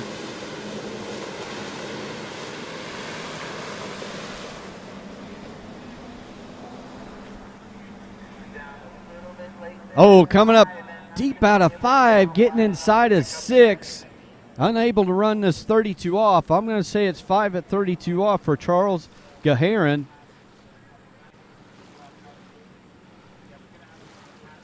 That is good enough that he will change up the leaderboard here, but not enough to take the lead.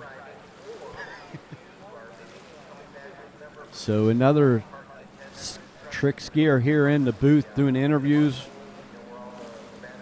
Patio Font.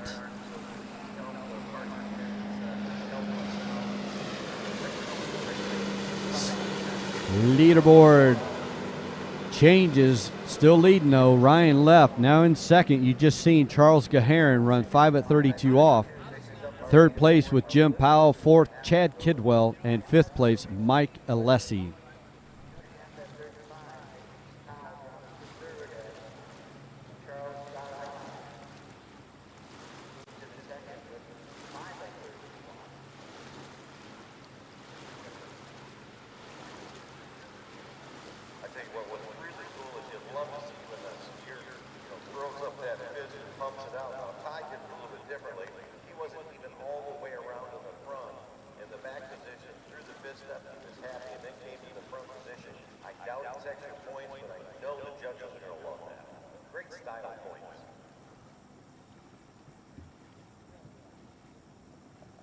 Also, no parking on the streets. Remember, this is a private community, so no parking on the streets. Please park where the attendants are going to tell you to park. If you're going to drop off equipment, we want to make it easy on you. Park right out in front for a few seconds, just like an airport. Drop your equipment off on the sidewalk. Go park your car, and then come on back and bring it on down. Concession tents are open. We've got 3 of the best concessionaires on earth. These guys have been on TV. They all are excellent. I've tried wares from each one of them. They are good. Next on my running order over here, Men Slalom. Coming in for the warm-up pass, we have got James Catherine, 34 miles per hour, 28 off. So that's top boat speed, 34. Yellow loop, 28 off, straight off the dock. Making his way from 5 over to 6 and through the exit gates. James Catherine.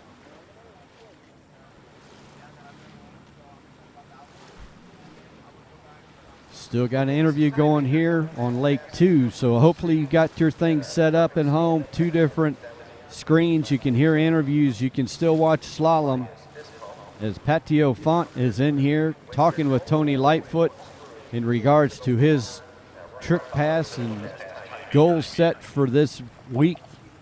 Trying to get in the top 5 finalists taking place tomorrow evening here live in Illinois for the Morley U.S. Open in participation conjunction with the U.S. Nationals.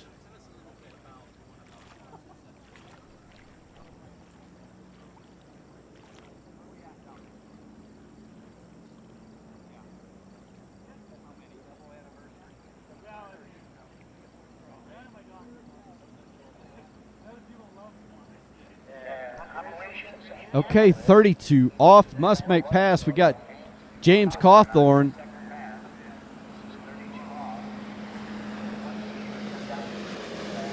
Looking good around 4, making his way over to 5. A little break at the waist around second wake, but able to keep his composure and get around 6 and through the gates right there.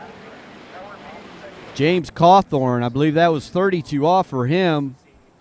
One of those passes where you start getting to the point that if you make a minor mistake, it can eat you up. But he was able to make those mistakes and retain his body position and get through that line length. Mean green, 32 off.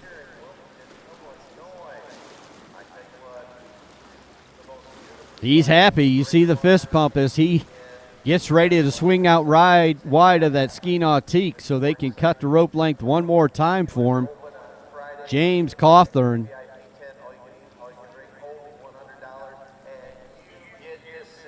He is your 14th skier off the dock in this men's 4 slalom event. 38 of them on the running order before we get into our preliminary rounds of the Morley U.S. Open. Slalom coming up here in a while between open women and open men. So here we go. 35 off, James Cawthorn. Right now, 2 1/2 is the lead. A little slack there around 1. He's still able to get around 2. Now round 3. Oh, and falling at the same spot. We're going to say that's 2 1/2 at 35 off. Tying your current leader, James Cawthorn. Tying Ryan left, so that is going to change the leaderboard. And we'll see if Calvin inside the trailer there can get us updated in this Men 4 event.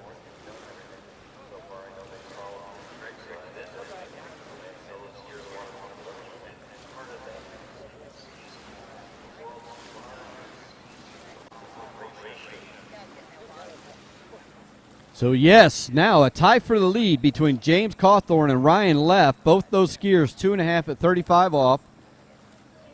In third, Charles Gaharin with 5 at 32 off. Now fourth, James Powell, 3 1/2 at 32 off. And Chad Kidwell sitting fifth, 1 1/2 at 32 off.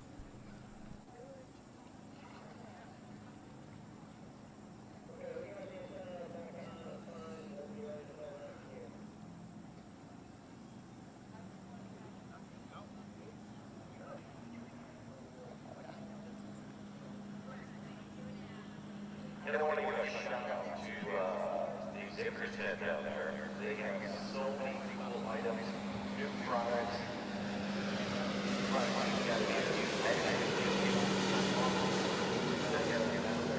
Check out every month. We've got the local manufacturers down there. You're going to learn everything new for 2022 and other things for the future. Ski design. You can talk to Martin Coleman down there with Goode skis. You can talk to the Radar folks. You can talk to Joe and Syndicate. They're all there. But right now on the water, this is Landis Eller in his total slide tricks.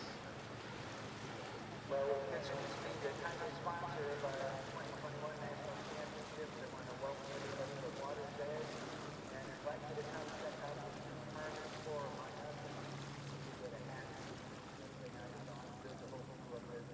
Thank you enough. I think Bob, this is the 21st year that the Chiefs has been our title sponsor. It has been 21 years, and I tell you what, we really want to thank Goode Skis for doing all that they have for us, not only through innovation, but through sponsorship and the constant community activity they do. The Dave Goode Foundation, they do just so much. You know, can't forget the Mastermind folks. They do also so much for the sport. Got some new products out coming up for this year, so we're really like it. 34 miles per hour, 22 off. Scott Streitfeld.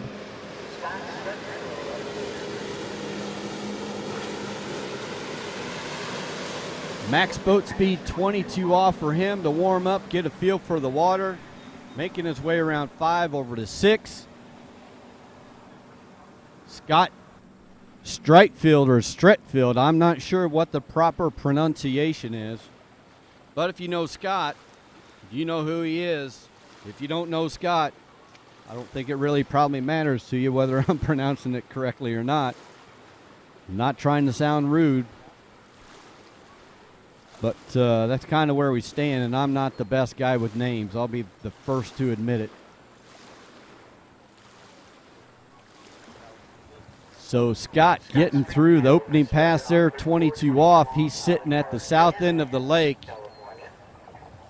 You can see the clouds in the horizon there. So far, everything's staying away from us here this morning, which is a good.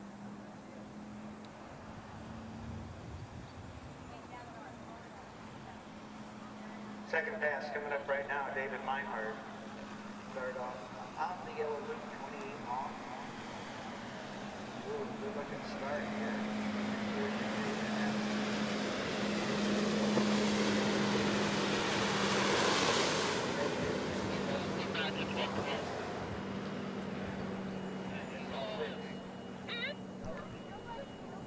All right, sorry about the moment of silence there. Hopefully you missed me. Hopefully you weren't enjoying it. All nice and quiet. I guess if you would rather have the silence, you could always turn that volume button down, but I hope that's not the case. We lost internet connection for a while here at the site, so we were unable to do announcing, but we'll get you caught back up on the water.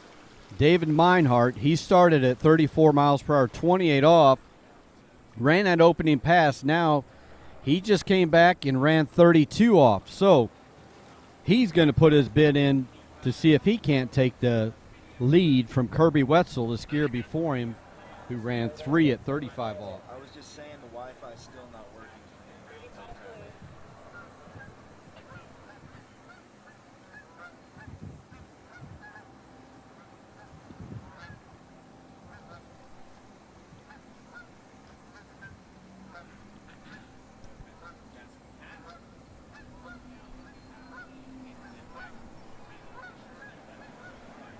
So that correct craft ski nautique up to 34 miles per hour, cut the rope down to 35 off. This is the money pass right now. David Meinhardt, he's making his way around 2, over to 3. He's challenging the leader, Kirby Wetzel, as we speak. He went in front of him, running to 4. He's going to be the first to run 35 off here in wins 4. David Meinhardt getting through blue loop 35 off, taking the lead. Still going to increase that lead as since he's just ran 35 off, he's going to have an opportunity to cut that to the purple loop, which is 38 off. David Meinhardt taking advantage of the conditions out here today at Water's Edge Estates in Wilmington, Illinois, by running 35 off, and we're not even halfway through this event yet, and we've got guys running 35 off.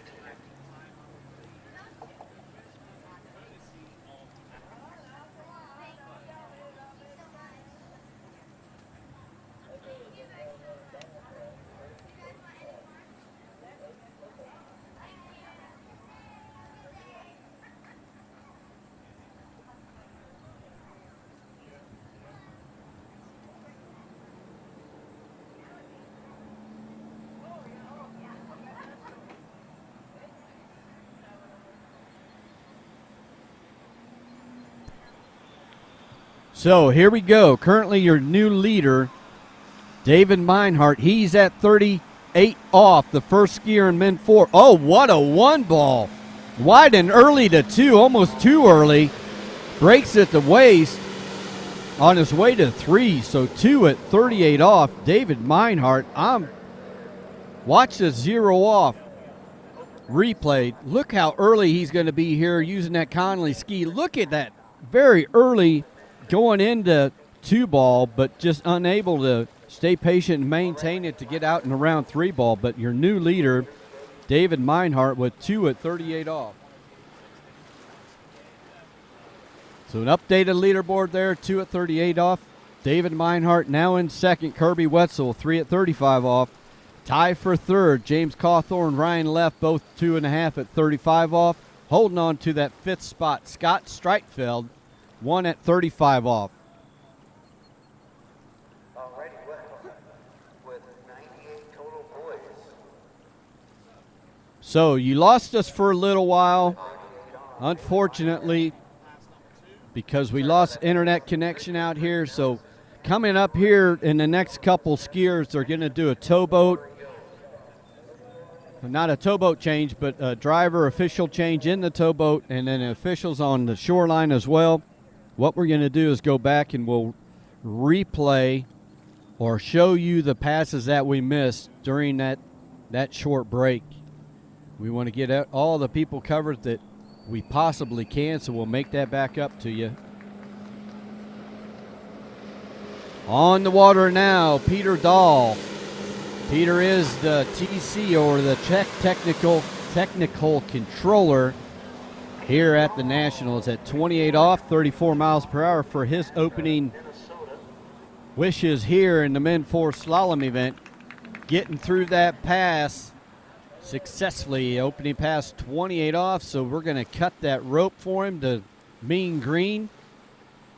He was probably actually the guy that measured these ropes before the event. You got to make sure all the ropes are measured, make sure everything's within tolerance, so everybody has the same equipment for the event. The same tolerances, same ropes. We alternate ropes back and forth, but everything's within tolerance of each other, so it's the same conditions. Okay, the skier in the water over here looks to be Brayden Doherty. Going down about 3/4 through that trick, separated from the ski.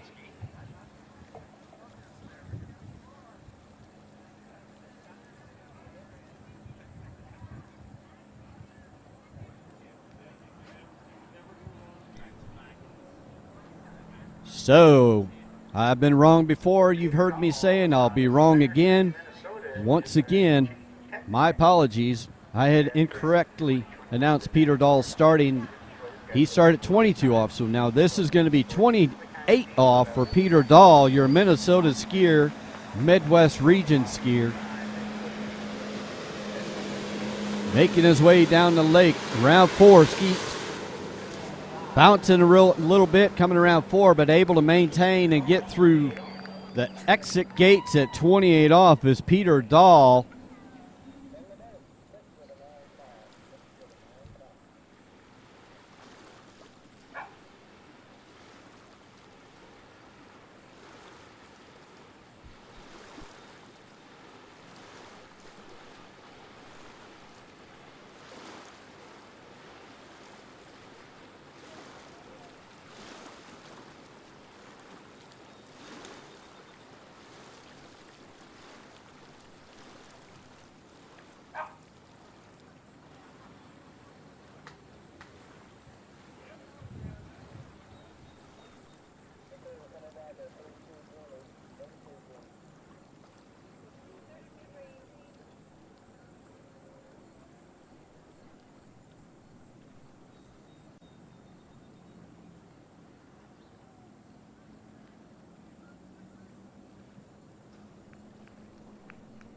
Okay, Peter Dahl on that end is 32 off. 2 at 38. My friend Peter Dahl coming in 32 off. Got to run this pass. Getting himself a little closer to be able to challenge the leaders. We've had a gentleman already run 35 off, so this 32 off, definitely a must-make pass to get amongst top that leaderboard, which he does. He gets through. Mean Green, 32 off. Peter Dahl, your Minnesota boy.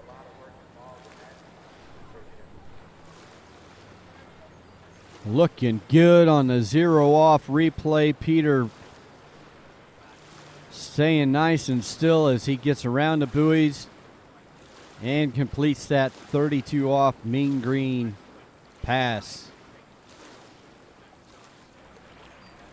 So he's sitting at the south end of the property. He's down by the exhibitor's tent.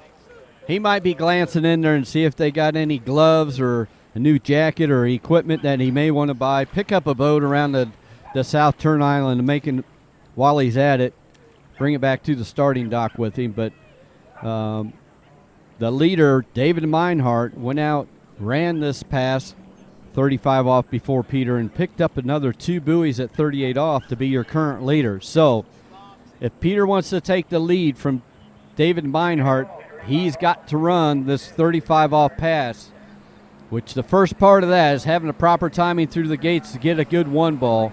Oh, and he looked good coming into 2, but that ski wiggle just threw him short inside of 2. So 1 at 35 off for Peter Dahl. Let's see, some slack coming out of 1. He just looks like he turned too early and got inside.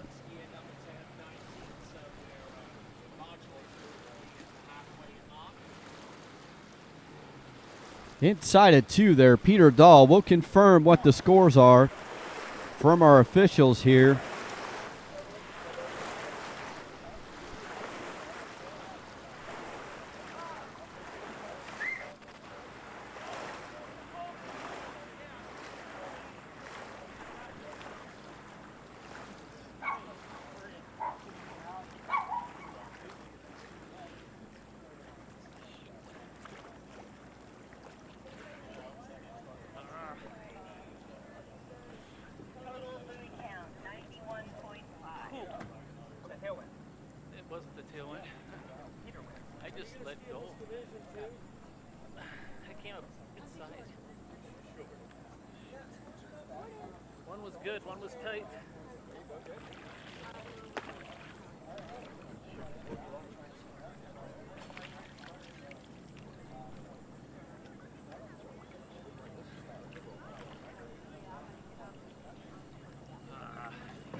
So update on this Men 4 leaderboard. David Meinhardt in the lead with 2 at 38 off. Kirby Wetzel second place, 3 at 35 off. Tie for third, James Cawthorn, Ryan Left.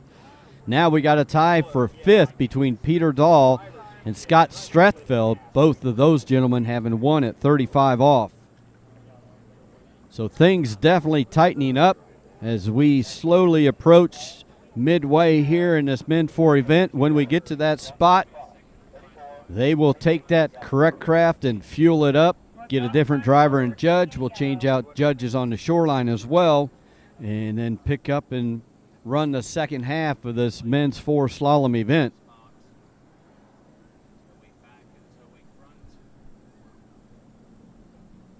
We're not there yet. We got a skier on the water. Next skier on my list is Jeffrey Cross. He's our 19th skier on the running order out of 38. Jeff coming in past number 1, 28 off. He's coming out there getting used to the conditions here. Very nice conditions this morning at Wilmington, Illinois.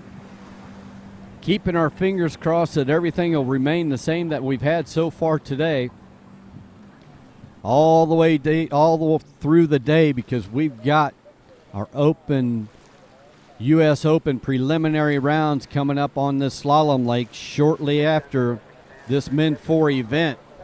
So looking forward to a complete day of slalom skiing with 102 pulls or 102 skiers on that list.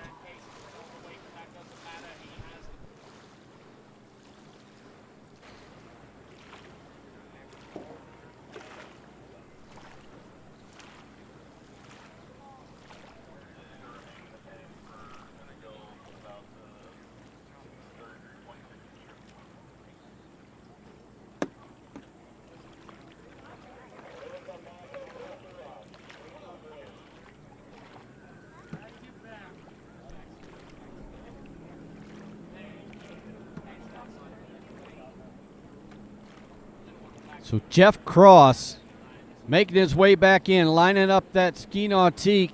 Now Jeff kicking out wide, getting set up for the gates. This is 32 off for him. He's still warming up a bit, if you will, being past number 2. Looking good, making his way down the lake, riding a D3 slalom ski. Jeff Cross, he's around 5, over to 6, and successfully getting through the gates there. A complete 32 off, as it looks for Jeff Cross here in this Men 4 slalom event.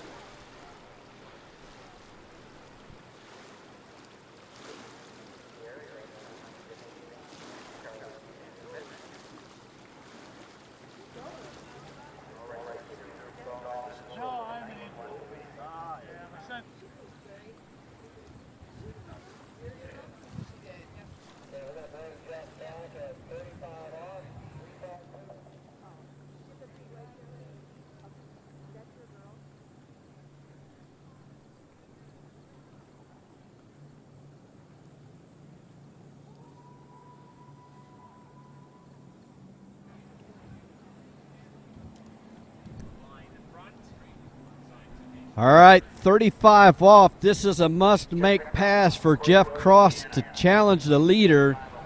So he got to get a good one ball here. He's going into a slight headwind. Conditions are great right now.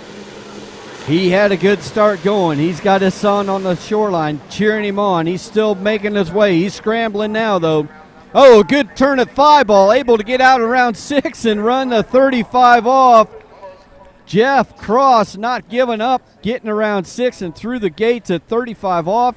He's going to have an opportunity to challenge our leader, David Meinhardt, with 2 at 38 off. So we've got that ski nautique down to an idle on the south end of the lake. So that boat scud can have the opportunity to pull the rope in to 38 off.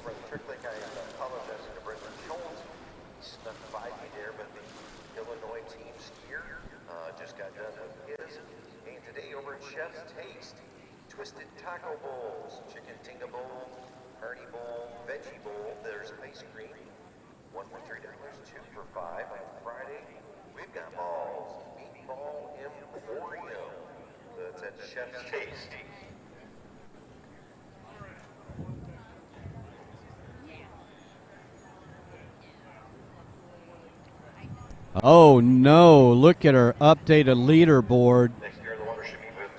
That pass that seemingly looked like Jeff Cross made 35 off is not the case. Officials seeing on their review, on their monitors, Jeff missing the entry gate, so a score of 0 at 35 off or 6 at 32 off, however you want to look at it. All that work he did scrapping through that pass, taken away.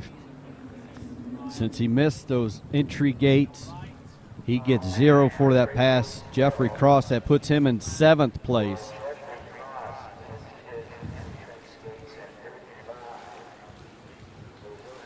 So we've seen a few skiers here throughout the week miss their gates on both ends of the course. So we got to make sure you get those entry gates and exit gates. Sometimes the exit gates, it's just you're flat out scrapping and trying to do what you can do to get through them.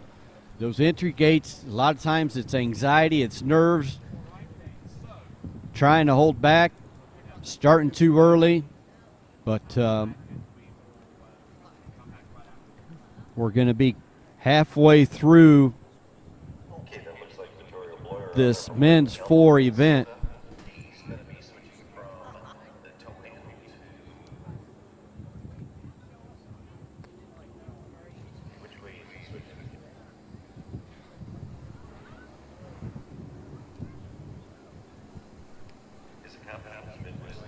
So midway, we got a break going on with the officials and the towboat. So the passes that we missed earlier because of the internet loss, we're going to replay right now.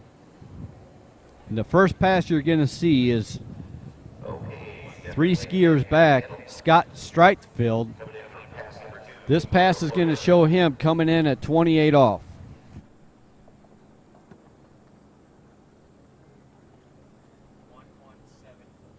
Again, these are replays from earlier in the event. We lost the internet, unable to provide those for you, so we're a company keeping our word. We're going to back it up during this break, bring it to you so you can see your skier that we were unable to show you earlier. That's Scott Streitfeld. He just ran through 28 off right there.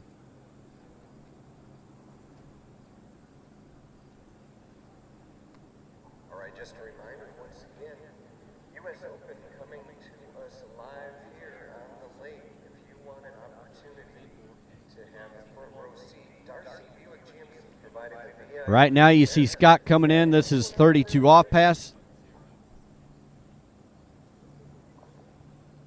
We're pushing through these replays for you so you can see what you missed. With the internet loss.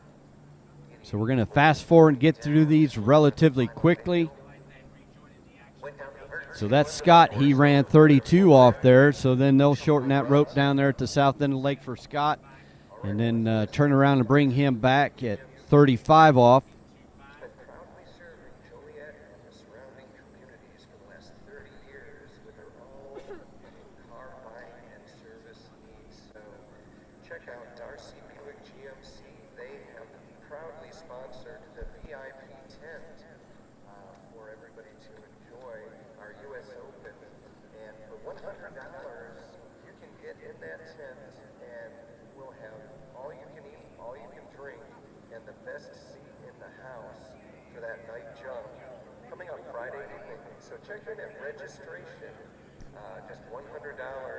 So running through these replays of earlier in the event, there's about 6 passes that we missed. We're bringing them back to you. This is 35 off. This is Scott Streitfeld. Then after we show you this replay of Scott, we're going to show you Kirby Wetzel's passes. Because we lost the internet, unfortunately. So we're making up. You can see there's Scott coming out of one ball, getting pulled forward, needing to let go of the rope. So his score ended up being a total of 1 at 35 off. As his scores going into the 2021 National Scorebook here. So then we're going to bring Kirby up. This is 28 off. This is Kirby's warm-up pass, if you will. Another one that we missed. We didn't miss it. We did our game down here. Something up above us in the clouds or somewhere else. I don't know how all that technical stuff works. I just can talk a little bit. But we lost internet connection. So that's Kirby Wetzel. We're making it up. He is at 28 off. That was his opening pass. Now he's coming back in. He is fast. He doesn't want to wait 40 seconds. He's coming back in. This is 32 off.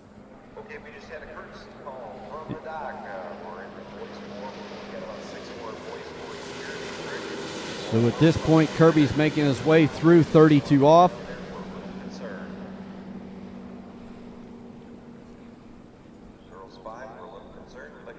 completing that pass. He knew at that point that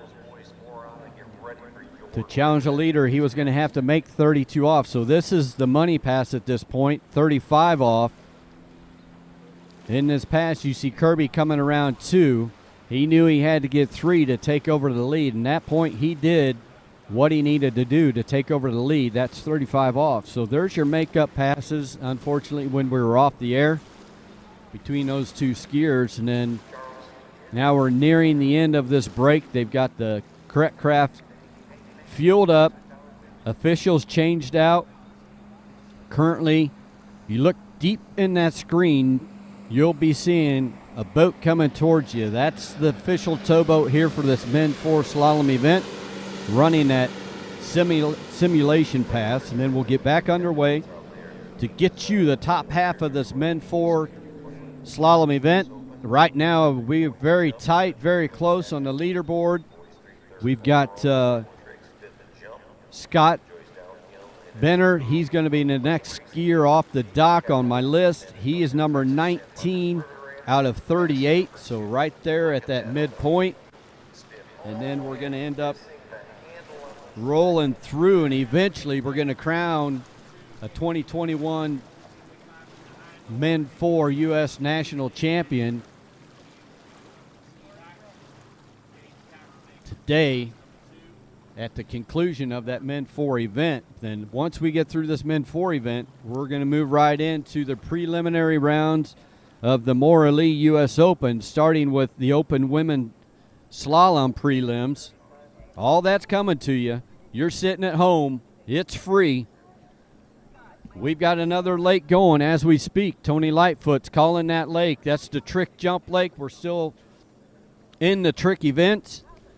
Coming up on 11 o'clock, Central Time Zone.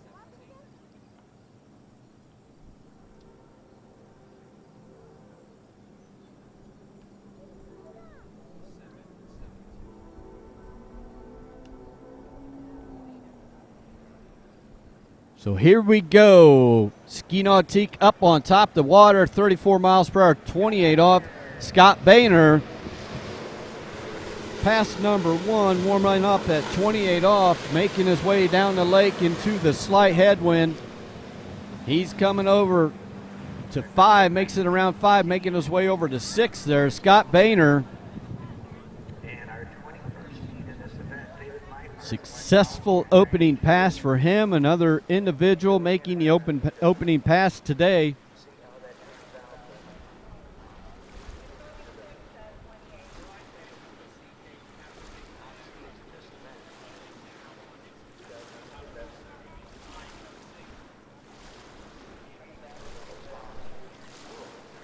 So glancing over my notes,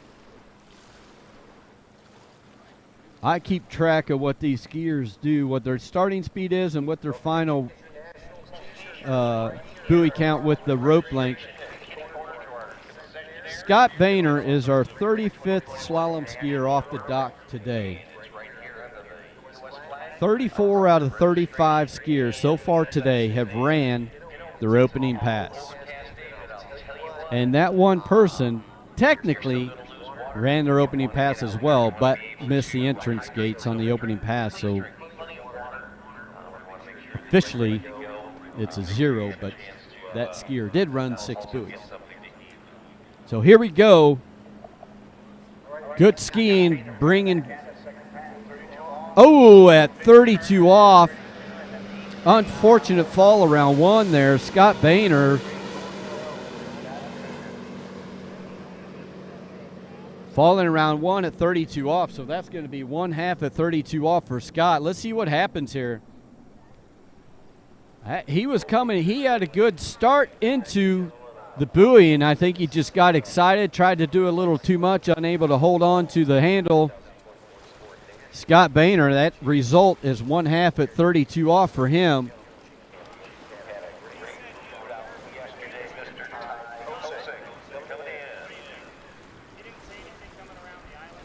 So that puts him down in 12th place, a tie down there with 1/2 at 32 off.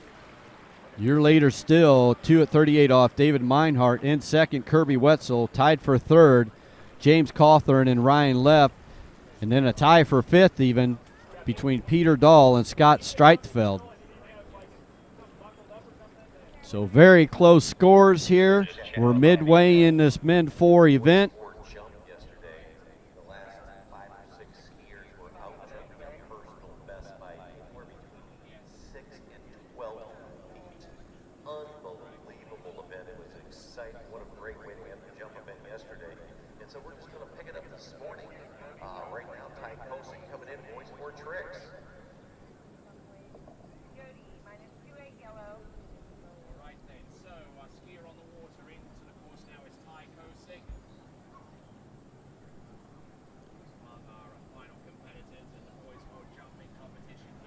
So we've got 2 lakes running simultaneous here at Water's Edge Estates, the U.S. Nationals.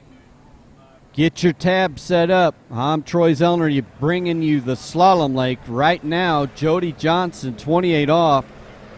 He's coming out here to get a feel for this slight headwind, feel the structure of the water underneath this good slalom ski. On this first pass, checking everything out, if you will. Smoothly making his way through that 34, 28 off is Jody Johnson.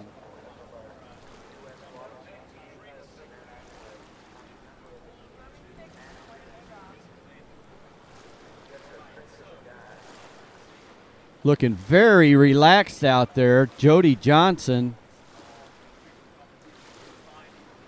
Easily making his way through that opening pass at 28 off.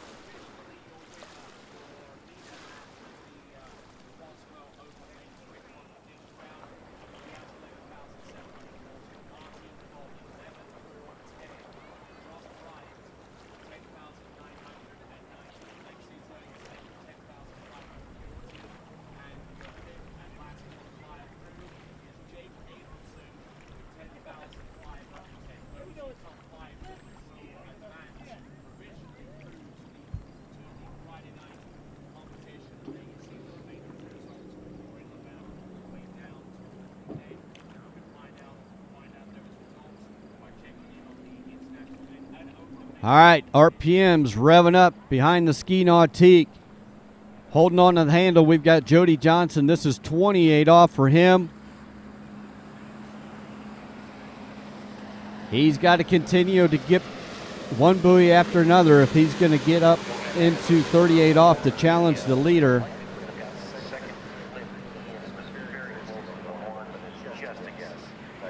So getting around 6.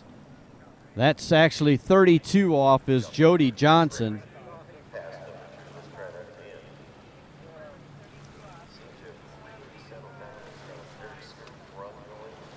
Very comfortable skiing. Jody Johnson looking laid back as he steers that good slalom ski around the buoys, making his way through 32 off.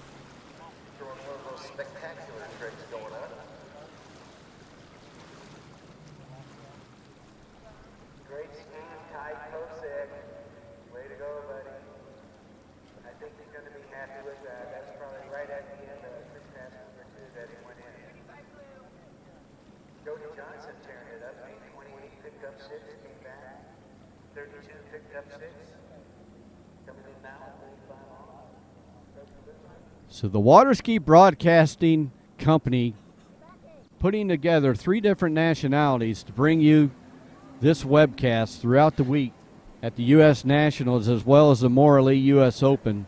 All teaming up together, doing what we can. Jody Johnson, 35 off, a bend at the waist around 1, but he's still up. He's making his way over to 3. He's got a slight headwind as he goes over to 4. Looking good around 4. He knows, he wheelies a little bit out of 5, long pull. And it stretches it out, throws the ski out to try and get around 6 because he knew he had to have all 6 to challenge the leader, but not lack of effort. Paying the price as he stretched it out. I'm anxious to look at the 0 off replay and see that fall. He's okay. So part of the thrills and spills in the sport of water skiing, when he comes out of 5 over to 6. He's late, and he knew he had to pull long. Well, let's see here. Here it comes. He's pulling, giving it all his might, and just throws his ski out to Goode, which at that point, Goode is at red number 6 turn ball. Completely stretched out and unable to do anything with it, though. Jody Johnson, so far the effort award here in the Men 4 Slalom event.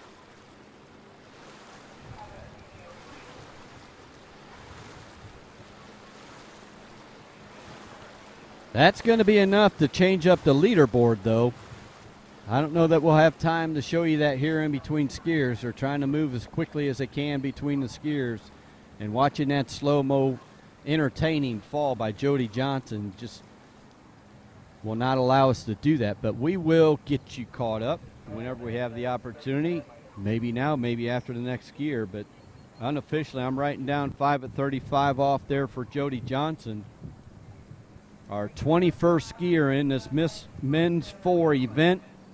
36th skier off of the dock so far today on Lake 1, your slalom lake here at the 2021 Nationals.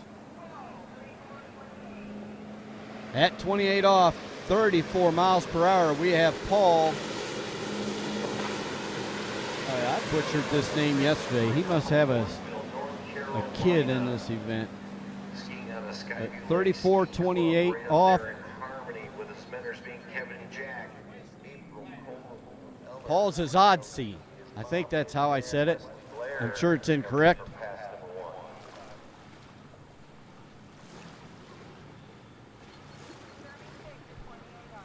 So Paul making his way through that opening pass of 34 miles per hour, 28 off.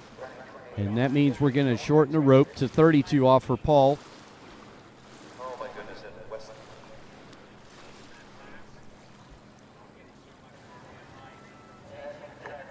They're in boys 4 tricks over on Lake 2. Set your tabs up. You got Lake 1, Troy Zellner. Lake 2, Tony Lightfoot. And set a third tab up for Waterski results live so you can follow live scoring there. Stay on top of every skier as we go through this 2021 Goode National Water Ski Tournament here at Water's Edge Estates in Wilmington, Illinois. And up around that South Island here in Wilmington, Illinois, we've got Paul Zazodsky, something like that. Sorry about that, Paul. As you watch the archives, you're going to laugh, I hope. He's around 2. This is 32 off. He's setting himself up to completely run this pass. And he's looking solid around 6. And through the gates, that's 32 off for Paul. His number 2 pass.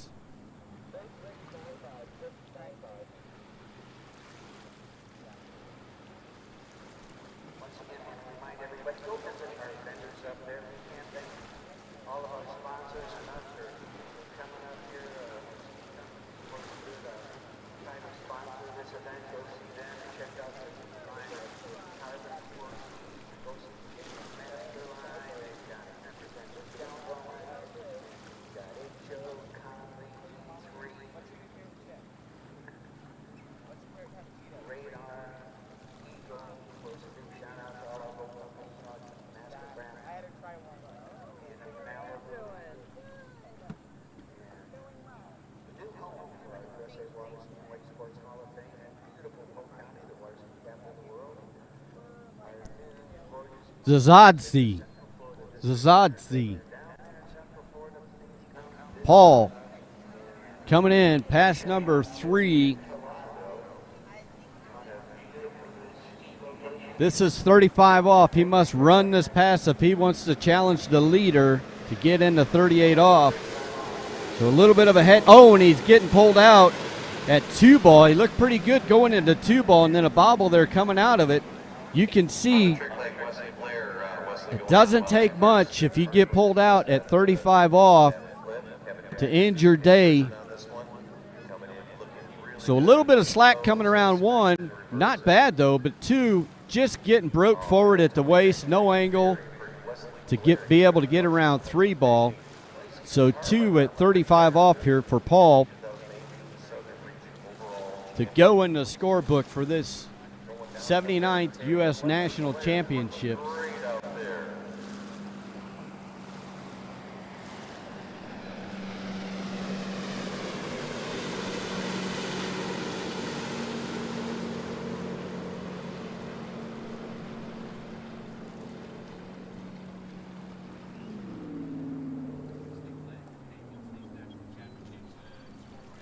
So skier by skier off the starting dock, we're working our way closer and closer to the top seeds to finish off this Men 4 slalom event, to crown the gold medalists, and then go right into our Open Women Maura Lee U.S. Open preliminary rounds. Top 5 of those women will go into the Maura Lee U.S. Open Finals, which will be tomorrow evening.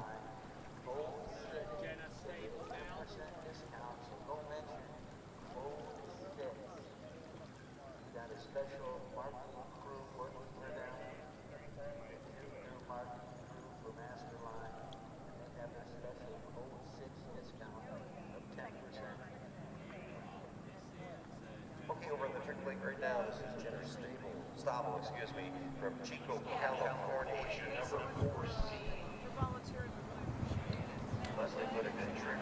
34 miles per hour, 28 off. We've got Joey Hayes. This is his warm-up pass at 28 off for him. Our 23rd skier off the dock here in this Men 4 event. He's making his way down the lake, riding that good carbon slalom ski, getting through the exit gates.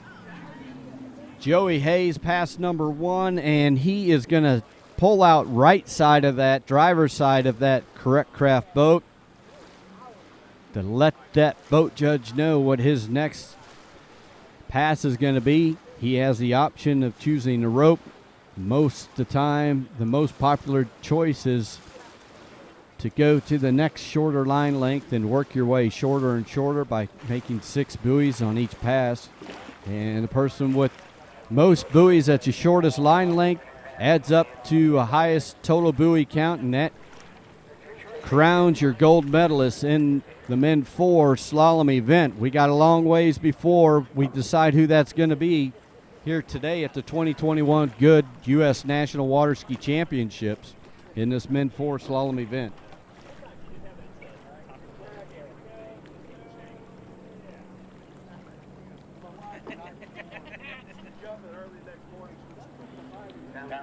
Number 16.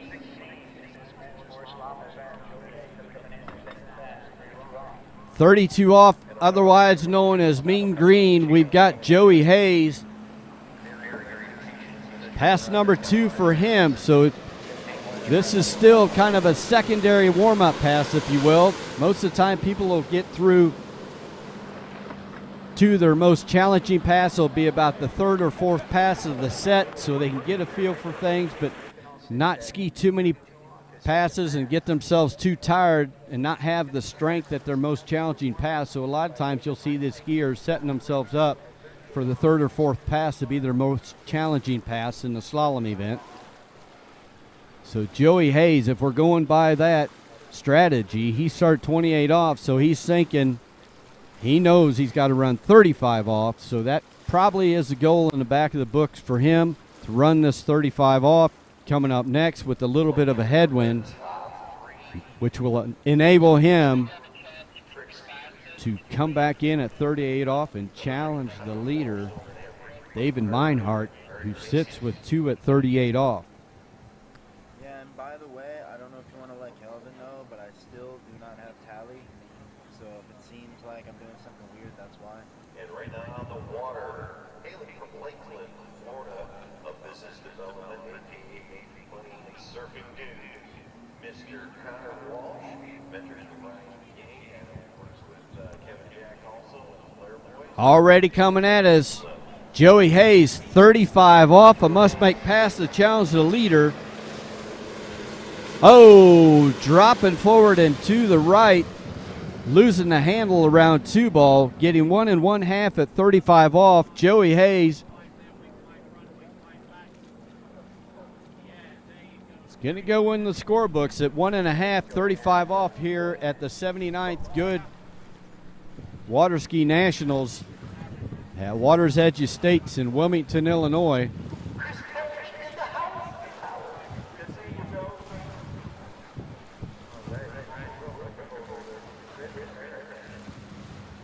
Leaderboard update, still leading. David Meinhardt, 2 at 38 off. Jody Johnson in second, 5 at 35 off.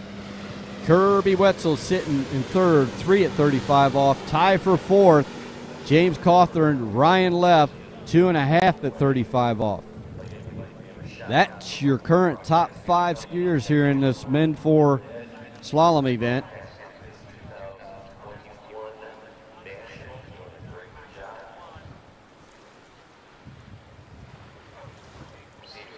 We've got 15 more gentlemen in this Men 4 event on the running order to get to the top seed. And once we get through the top seed here, we're going to go into that open women preliminary rounds for the Maura Lee U.S. Open.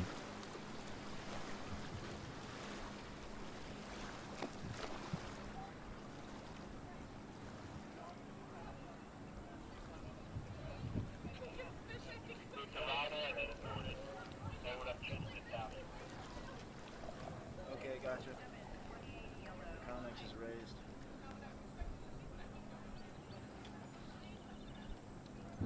Next on my list, Oklahoma boy, Kevin Withrow.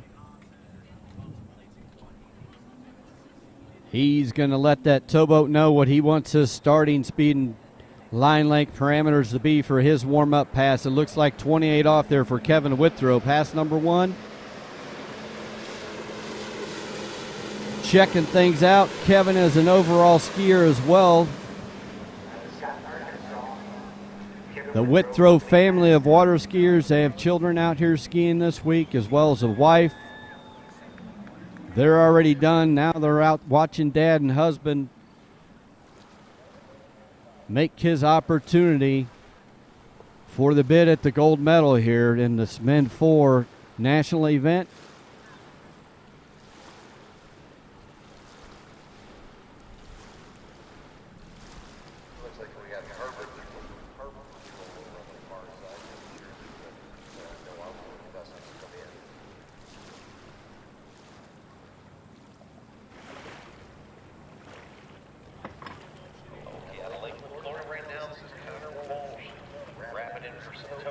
So coming up throughout this day on the slalom lake, we've got about 15 more in this Men 4 slalom event. Then we're going to go into the Open Women Preliminaries sponsored by Malibu Boats. And then after the Open Women Preliminaries, we're going to go into the Open Men Preliminaries sponsored by Ski Nautique. So some very good slalom skiing going to come up here, and it's going to be, I'm telling you, you do not want to miss what's going to happen here today. But right now, Kevin Withrow, he's at 32 off. This is pass number 2 for him. He's got a slight tailwind, but it doesn't seem to be affecting him whatsoever as he goes around 5 and making his way over to 6 through that 32 off pass. So now we're going to shorten that rope up for Kevin to 35 off. That's a must-make pass if he wants to challenge our leader, David Meinhardt, with 2 at 38 off here in this Men 4 event. Still got quite a ways to go. I am throwing a prediction out there that it's going to take all of 38 off at minimal to win the event. It may take all of 38 off to get on the podium. We don't know, but the conditions are very favorable for some short line skiing to come up here towards the end of this Men 4, or even from this point on, because we've already had a skier run 35 off. So to run 38 off is not going to be out of the reach of any of these skiers coming up here recently. Like 5 hours behind us. We've got boys 4 tricks going on Lake 2. You got Tony Lightfoot making that call. We're getting towards the top seeds in that boys 4 event. Oh, and a tough fall for him. But on this slalom lake, Kevin Withrow, this is 35 off. It must make pass. He's got a headwind, wind blowing in his face as he makes his way down the lake. Not an easy pass by the stretch of the imagination for anybody. Just some are able to make it easier than others. But Kevin around 5 knows he's got to get around 6 and safely gets around 6, absorbs the slack and making it through the gates. He's going to be satisfied with that, but he's not done yet. That's Kevin Withrow getting through 35 off so he can challenge our leader. And the only other skier to get through 35 off at this moment, it's David Meinhardt with 2 at 38 off. That's the purple loop, which Kevin Withrow is going to be coming back in here. Interestingly enough, over on that trick lake right now, David Meinhardt is in the boat pulling release for his son in that boys 4 trick event.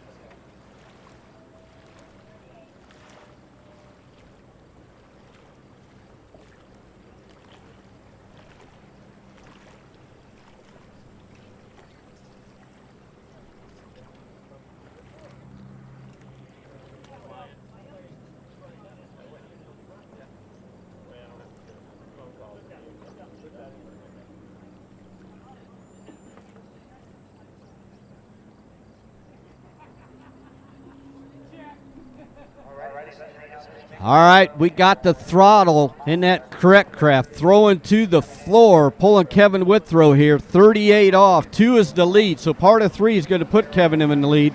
Right now, he's going to be tied with the lead between himself and David Meinhardt as he salutes his fans on the shoreline. Kevin Withrow, 2 at 38 off.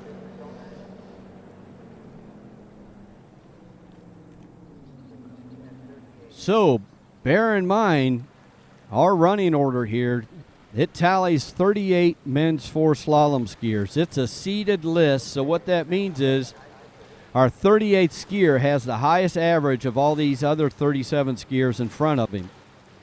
So that's your highest average slalom skier. So as we go down this list, we expect these guys one skier at a time to change that leaderboard, but that's not always the case, as you all well know. But right now, Kevin Withrow, David Meinhardt in that tie for first place. In third, Jody Johnson. Fourth now, Kirby Wetzel. And fifth place, hanging on with that tie between James Cawthorn and Ryan Leff. So even though these are seeded, I'm looking over at the column here with the average scores. It's very close. So our 25th skier off the dock is up next on my list is Ed Wakefield. He's got an average of 98.3, and then your top seed is Tim Henderson with an average of 106.8.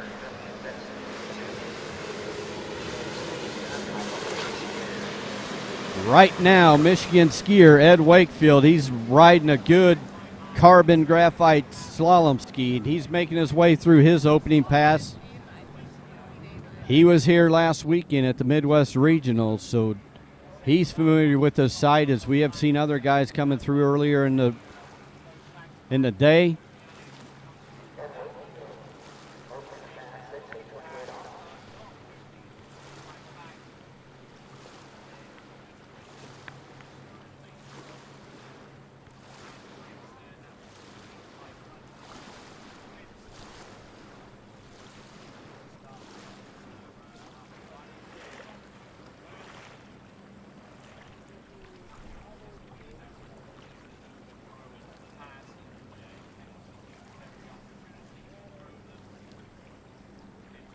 Some spectacular trick skiing going on over on Lake 2. Multiple flips.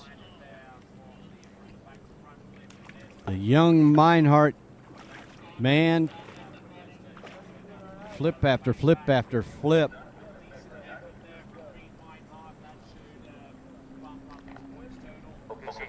So Ed Wakefield, this is pass number 2 for him. This is going to be 32 off. He's looped He's hooked on the green loop here. Midwest boy coming down the slalom lake here, Ed Wakefield, completing this 32 off pass. Unless something crazy happens as he goes around 6 and through the gates. Seemingly not. Ed Wakefield making his way through 32 off.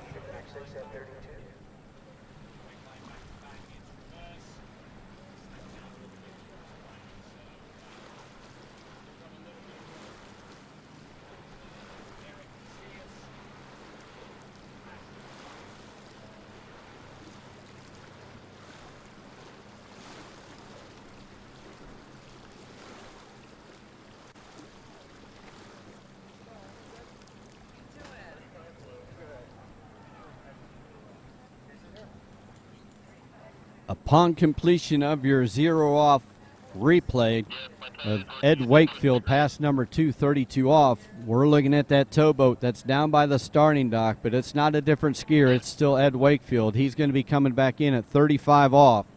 Now this 35 off is a must-run pass to challenge the leaders. 2 guys have 2 at 38 off, so our leaders tied with 2 at 38 between David Meinhardt and Kevin Withrow.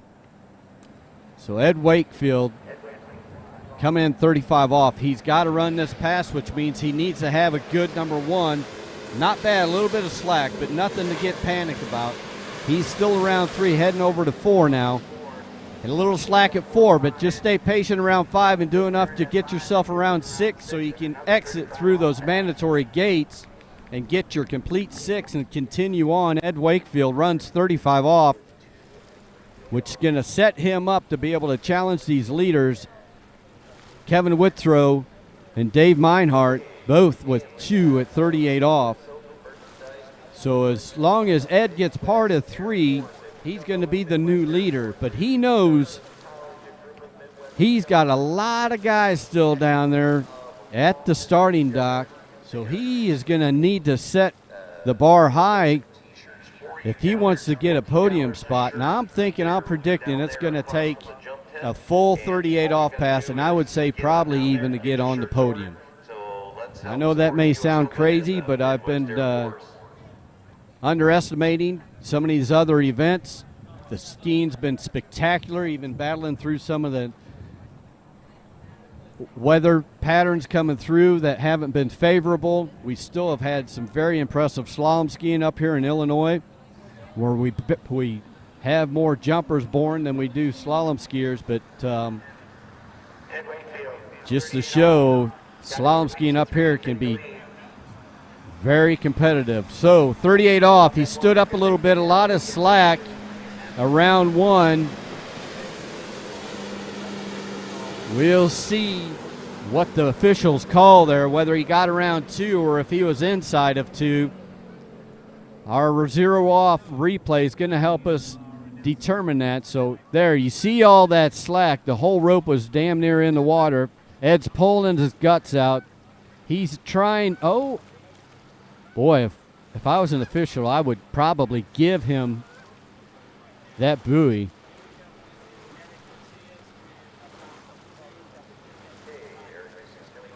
We'll see what they decide. That's not in my job. That's not in my contract here for the week.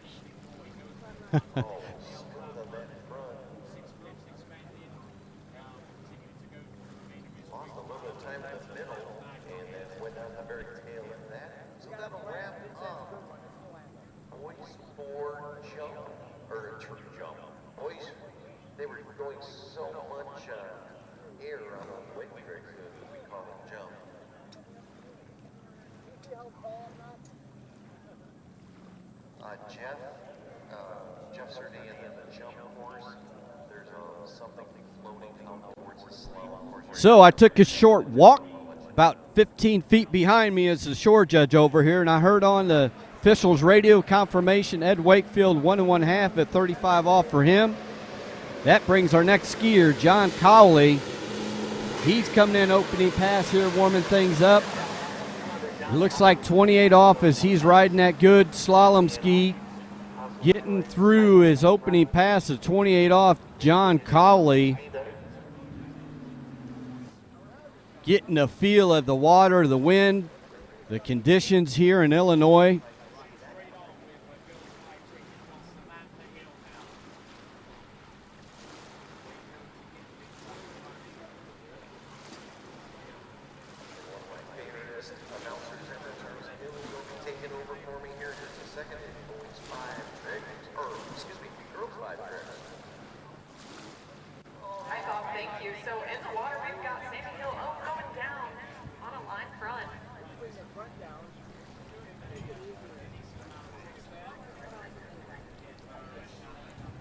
Sammy out of Morris, Connecticut. He's at the Avon. Here's Farmer.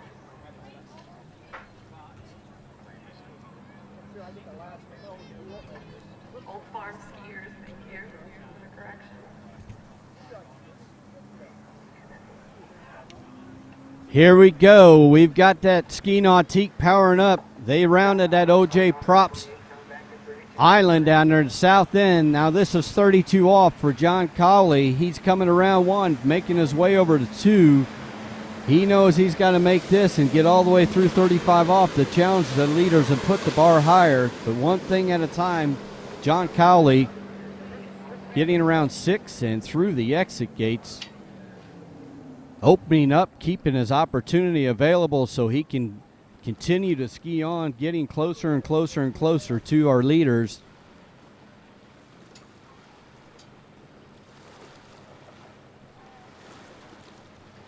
Thank you for joining us here, the Waterski Broadcast Company. We're sponsored by the Liquid Edge.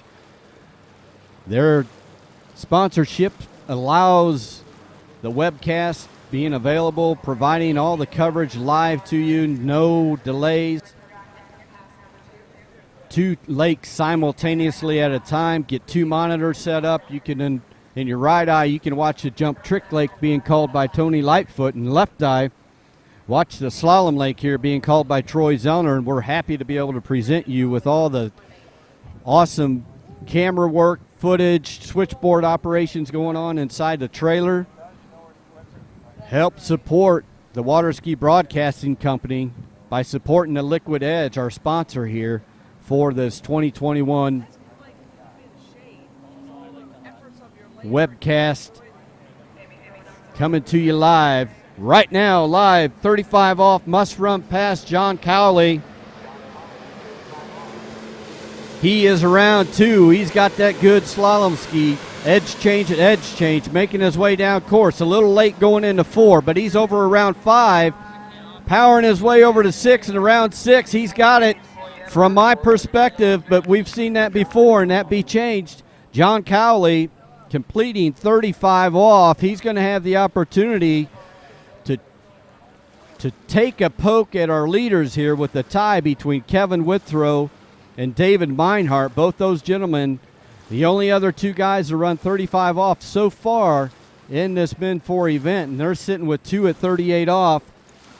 In this Men 4 slalom event, we've got several to go, so I feel like, again, I'm just kind of reassuring 1 skier at a time as you see more guys run 35 off. I'm thinking it's going to take all of 38 at least to win the event. I think, we're going to have to get deep 38, maybe even run 38 to get a 5th spot on the podium, because the conditions are just stacked up for these guys. They've got a slight headwind off the dock coming down the lake, so you're going to see different strategies come up here towards the end. Depends what the mark is set at, but these guys will switch up their starting speeds, rope lengths. They could opt up in the middle of the pass. They're going to play the wind game strategy, trying to get into the fellow competitors' heads. But right now, 38 off, John Cowley, he's got to get part of 3 to take over the lead. Wheelie a little bit out of 1. Taking away the angle, he cannot get around 2. So 1 at 38 off, still good skiing there for John Cowley here today in the Men 4 slalom event. That's going to be enough to change up our leaderboard. So we'll see if Kelvin inside that switchboard is going to have an opportunity to give us a look at the updated Men's 4 slalom. As I knew, I trust him. Still in the lead, Kevin Withrow tied with David Meinhardt. Both of those gentlemen, 2 at 38 off. Now we got a third place tie between John Cowley and Ed Wakefield. They both are at 1 at 38 off. And holding tight in fifth, Jody Johnson with 5 at 35 off. So right there is telling you, you're going to have to run 6 at 35 off if you're going to change the leaderboard at this moment for the 5th spot. So I bet as we get down further on this list, when you expect the scores to get higher and higher, they are going to be bumping that leaderboard down every skier one at a time.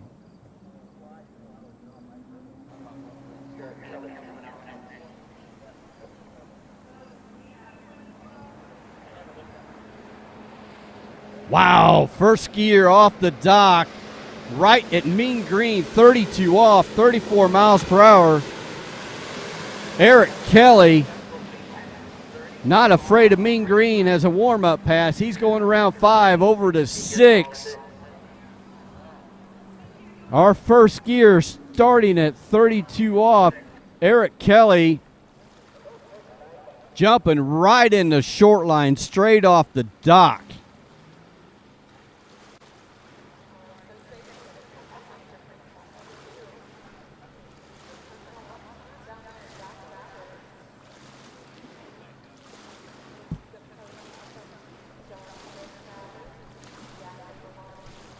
Come on, you local people. This is exciting. I know some of you are at work. Some of you may be in St. Louis at work, but your stomach, it's feeling a little fluttery. I can tell. You don't feel good. Your face is a little green. It's time to leave work. You're sick. You're not feeling well. Let's get it together. Let's come out here. We've got slalom preliminaries coming up after this Men 4 slalom event. Malibu sponsored Open Women Slalom going to be after Men 4. The top 5 women getting their shot to be in the finals in the Morley U.S. Open. That's going to be taking place tomorrow night. So let's get out of work. Let's come up. Once in a lifetime possibility to watch the U.S. Open in Illinois. Before that, 35 off, must make pass. This is his pass number 2, keep in mind. Eric Kelly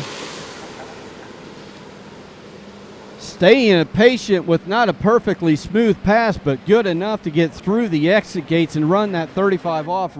Eric Kelly.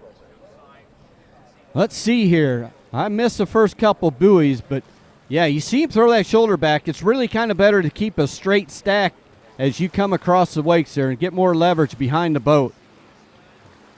But he's able to keep that good water ski on edge around each buoy, making the edge change one after another and passing out to the right side of that boat so they can shorten that rope up. Another gentleman getting through 35 off.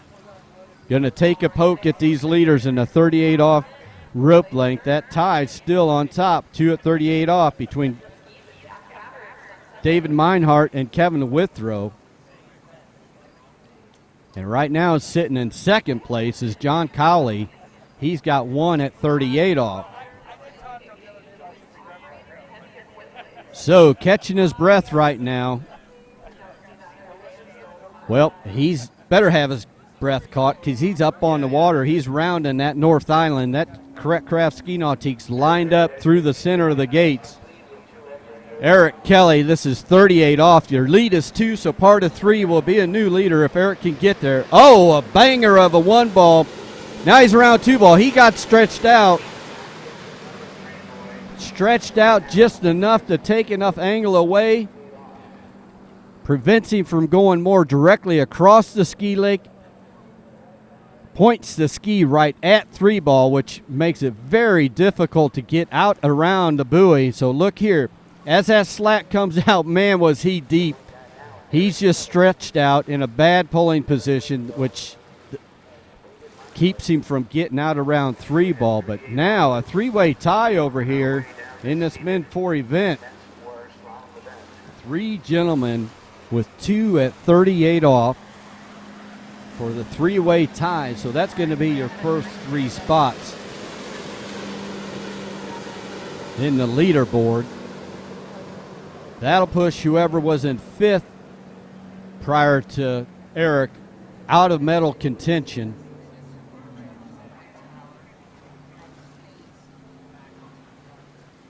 So here we go again, another slalom event up here at Water's Edge Estates, producing some incredible scores as we make our way.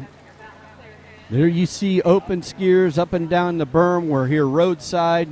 They're walking up and down. They're looking things over. They're watching these men 4 skiers, watching how their skis react. They'll talk to the skiers, see if they want to do any little tweaks to their fin before they even go out for round 1. The preliminary round's coming up in the slalom event.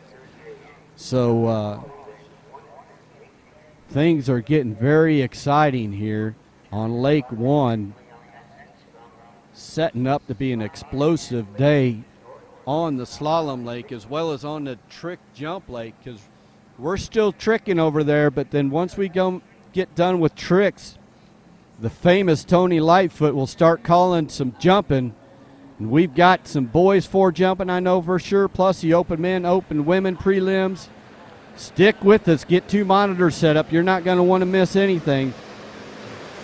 So Terrence Fogarty, our second skier, starting at the green loop, 32 off. Terrence out of the box, looking very good as he goes around 6 and through the gates. Terrence Fogarty, he's our number 11 seed here in Men 4 slalom event. So he's the last guy before we get into our top 10 seeds.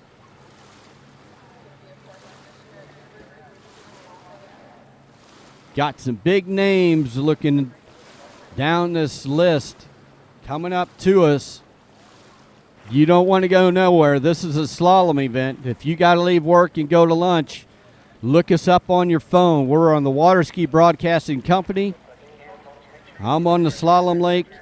Tony Lightfoot on the jump lake, which is running tricks right now. And take us with you wherever you go. Put your earpiece in as you're eating lunch. We want you to stay because we've got nothing but quality skiing coming at you live at the 79th Goode Waterski National Championships.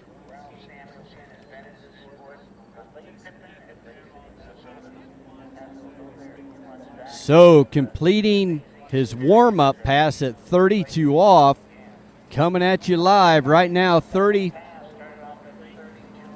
Oh, I guess he started at 28 off. See, I told you I was going to be wrong again. I admit it. But I'm looking at the boat. It's hard to tell with that shock tube on there, but we're going to reconfirm here in a minute whether that was 32 or 35. But Terrence Fogarty making pass number 2 here. You can watch him again if you'd like. That's the 0 off replay for Terrence Fogarty. Pass number 2 looking good here as he makes his way down the lake.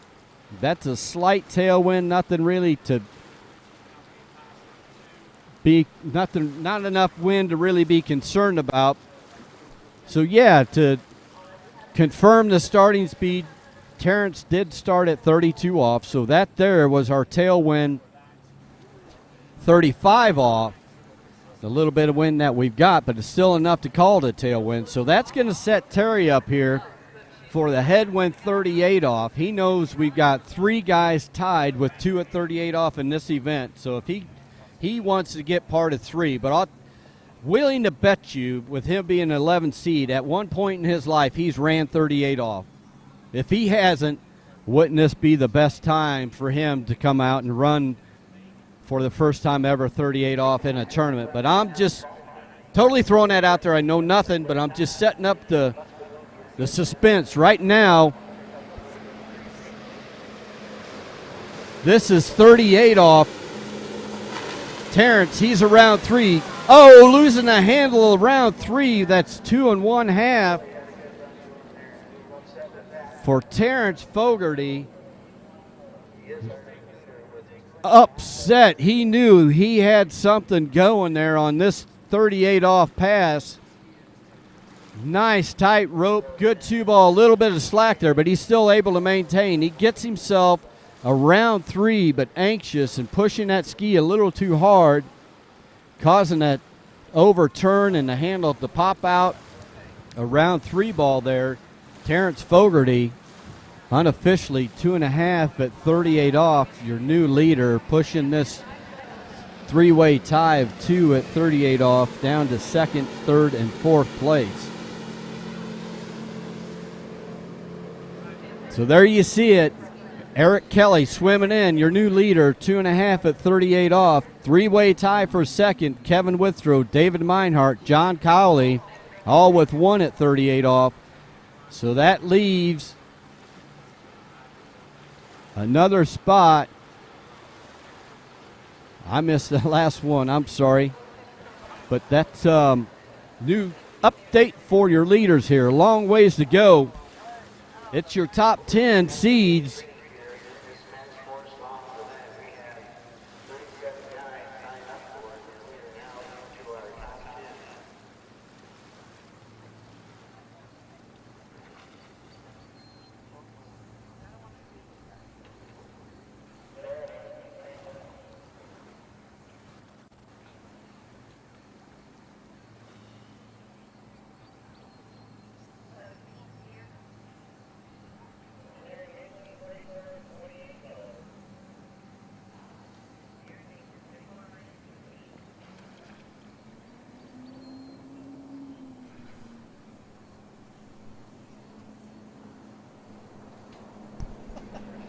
Here we go, our next skier, Darren Mason.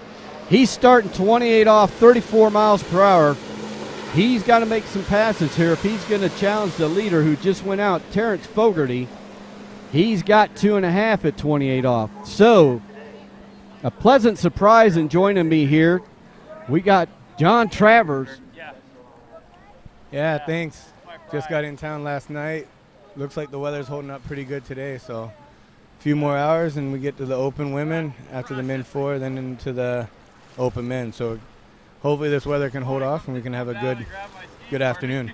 I'll tell you what, buddy, we're looking forward to it. We're fired up having this Morley U.S. Open back as part of the U.S. Nationals. It's been several years. I think it's been 25 years or so since we've had that U.S. Open coincide with the U.S. Nationals. I know there's some guys that were practicing out here last night. You were unable to get out here to practice, but the big scores are happening. Are you looking forward to skiing here in Illinois, or are you a little gun shy? No, I skied here a few years ago. I think it was like 10 years ago we had the Nationals here, something like that. And I skied well, and it's a nice lake. It skis well. And, you know, we were skiing in the Midwest when we had the Nationals because we had the Malibu Open the weekend before, so that always kind of gets you going. And I haven't skied out here in quite a few years, but, you know, it's a slalom course on a man-made lake, so it can't be terrible. No, it's proven itself so far here this week. We've had some tough conditions, but today's setting up to be an awesome day. I'm fired up about it. Right now at 35 off, we got Darren Mason. This is a must-make pass for him to contend to challenge the leaders here in this Men 4 event. So Darren getting around 5. What kind of ski is Darren skiing on there, bud? Oh, man. I don't even know. I think it's what's on your shirt. Oh, is it a Syndicate? I wasn't even. Is it? It may even have your autograph on it. We don't know. It might. That's a Conley. Oh, I'm sorry. Yeah, that's a Conley. I was like, wait, I didn't think that was a. Yeah. No, bad call there. So, teach me something here, and the folks out listening to us on this live webcast. Illinois is more noted for their jumping, but so here, when you come to a different lake, do you watch these skiers that are out here slaloming? Do you pay attention to what's going on here in the Men 4 event? Do you go with what fin adjustment you came from home, or do you have information you get from other people to make a fin adjustment or any type of adjustments on your ski before you actually go out and even ski? Yeah, we definitely watch the skiers for sure. Definitely watch all the way, especially the open guys in the beginning where they're skiing the same speed as us, and we're trying to mainly look for what the water conditions are like between passes. So maybe on your third pass, okay, you're going to feel a little bit more rolly or this or that. But fin setup, I'm the guy that I leave home and I'm going to stick with what I got for at least the first round. We got Darren here at 38. The score is 2.5. He got around 2 pretty nice there. Big pull to 3. Got out of 3 inside of 4, so that looks like a new leader for us at 3 at 38. I agree with you there, my friend. We'll get an updated leaderboard showing on this 0 off replay. You can see him get around 2. So as you come in for your slalom pass, what do you think the most important part is? Do you think the most important part is keeping a tight rope, keeping your body position over the ski? I know it's all the above, but what is it? An amateur skier, if he's wanting to try and run 32 off, what's the most important part in your opinion? It's always body position, but you got to have a good start to be able to succeed at any rope length. So that gate, pull out, the glide, the rotation in is pretty critical. At any rope length, if it's 15 off is your hard loop or 39 off is your hard loop. It's all about that start. If you start late, you're probably going to finish late. So if you can start early, have that speed, get rotated early, be stacked, have your hips up, moving with the rope, trying to carry as much speed as you can out to 1, kind of climb up on the side of the boat as high as you can and get rotated early, you're going to have the most success. So it's kind of, I always say, you have to start with steps, right? Okay, when you go around the turn, your first step is what? Normally, okay, let's get set up to get a pull out for the gate, right? And once you get the pull out, it's like if you trip on the first step walking down the stairs, right? You stumble to catch back up. Yeah, same thing here. It's like you want to get that first step really good. So set yourself up good for that nice pull out, and then from that point on, all the steps will come in a line. Very cool. Yeah. Very and then we cool. have practice sets where you're like, okay, I need to work on my second wake to apex or wide point of your turn for sure. So here we go. We've got our next contestant at 28 off, max speed 34 miles per hour. Matt Hines, he's coming in. He's going to make his bid as he feels out the lake. Opening pass number 1, a slight wind. He's on a good slalom ski, getting around 5, making his way over to 6 and through those exit gates. So if you're not water skiing, you don't have a tournament, you're a TC, you don't have a tournament to TC, what does John Travers do if he's got a day of nothing? And nothing to do with water skiing, what do you go out and do? A lot of days is with the family. I'm a new dad of a 15-month-old son, so I try to take the wife and the kid and we go do something that's nothing to do with skiing. It's always around water, I feel like, though. It's go to Orlando and walk around the lake, go have dinner, that kind of stuff. Or recently, if we're not skiing, we don't have a tournament, I'm trying to install as many slalom courses as I can around the world. Yeah. So I've been all the way down to Chile, to Ukraine, to all over the U.S., Canada, and I got 2 buddies that do that with me. One's Zach Warren and one's Will Asher. So Zach and I installed Matt's slalom course for him. Cool. Down in Florida, so in Winter So Garden. you know Matt. I know Matt. So maybe yeah. you should be doing a call here for Matt. We'll let you do that when he comes around the island here. It'll be fun. You also, aren't you a ramp fabricator these days? Yeah, I do a little bit of that too. Yeah, I got a project coming up this fall, building a new one from scratch, so that'll be kind of fun. Cool. Here's Matt. This is pass number 2. Should be 32 off. Let's let you run him down through this course. Yeah, that was a good one. You know, he's a good skier. He's a strong guy, so he's going to get out of 3 really well here.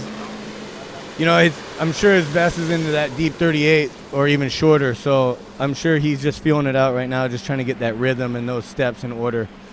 I don't know if he got a practice ride, but he does ski on a bigger lake down in Winter Garden area in Florida. I know it's a little town that he lives in. I can't really think of the name right now. Well, that's okay. We won't hold that against you, man. You're not fired. It takes a lot more than that to be fired. Yeah, so he's a good skier, though. He's a really strong skier. You know, he's a big boy, and he goes for it. And in these conditions where it's not perfect, those are the guys that you got to keep your eye on. Yep. They can scrap. They can Definitely. get the power behind the boat, the bigger, stronger guys. So I made a prediction earlier. I put my neck on the line with this Men 4 event. I'm thinking it's going to take, to get top 5, I'm thinking it's possibly going to take very deep 38, if not run 38, to be on the podium here at the end of this Men 4 event. I agree with that 100%. You know, we already see 3 at 38, you know, and we're just around halfway through the event. So So I yeah. can see that for sure. So isn't being a dad and watching that progression from the first visit to the doctor, and now you got a 15-month-old kid, isn't that the most amazing experience? It's You've been unbelievable. all over the world Yeah, skiing. it's unbelievable. You've done about everything you can do skiing, but It's unbelievable. It's very, very cool. But we got Matt at 35 around 3 ball here. He's looking pretty good. A little slow out of 4, but, you know, he's going to – oh, no. No. Struggles out of 5 there.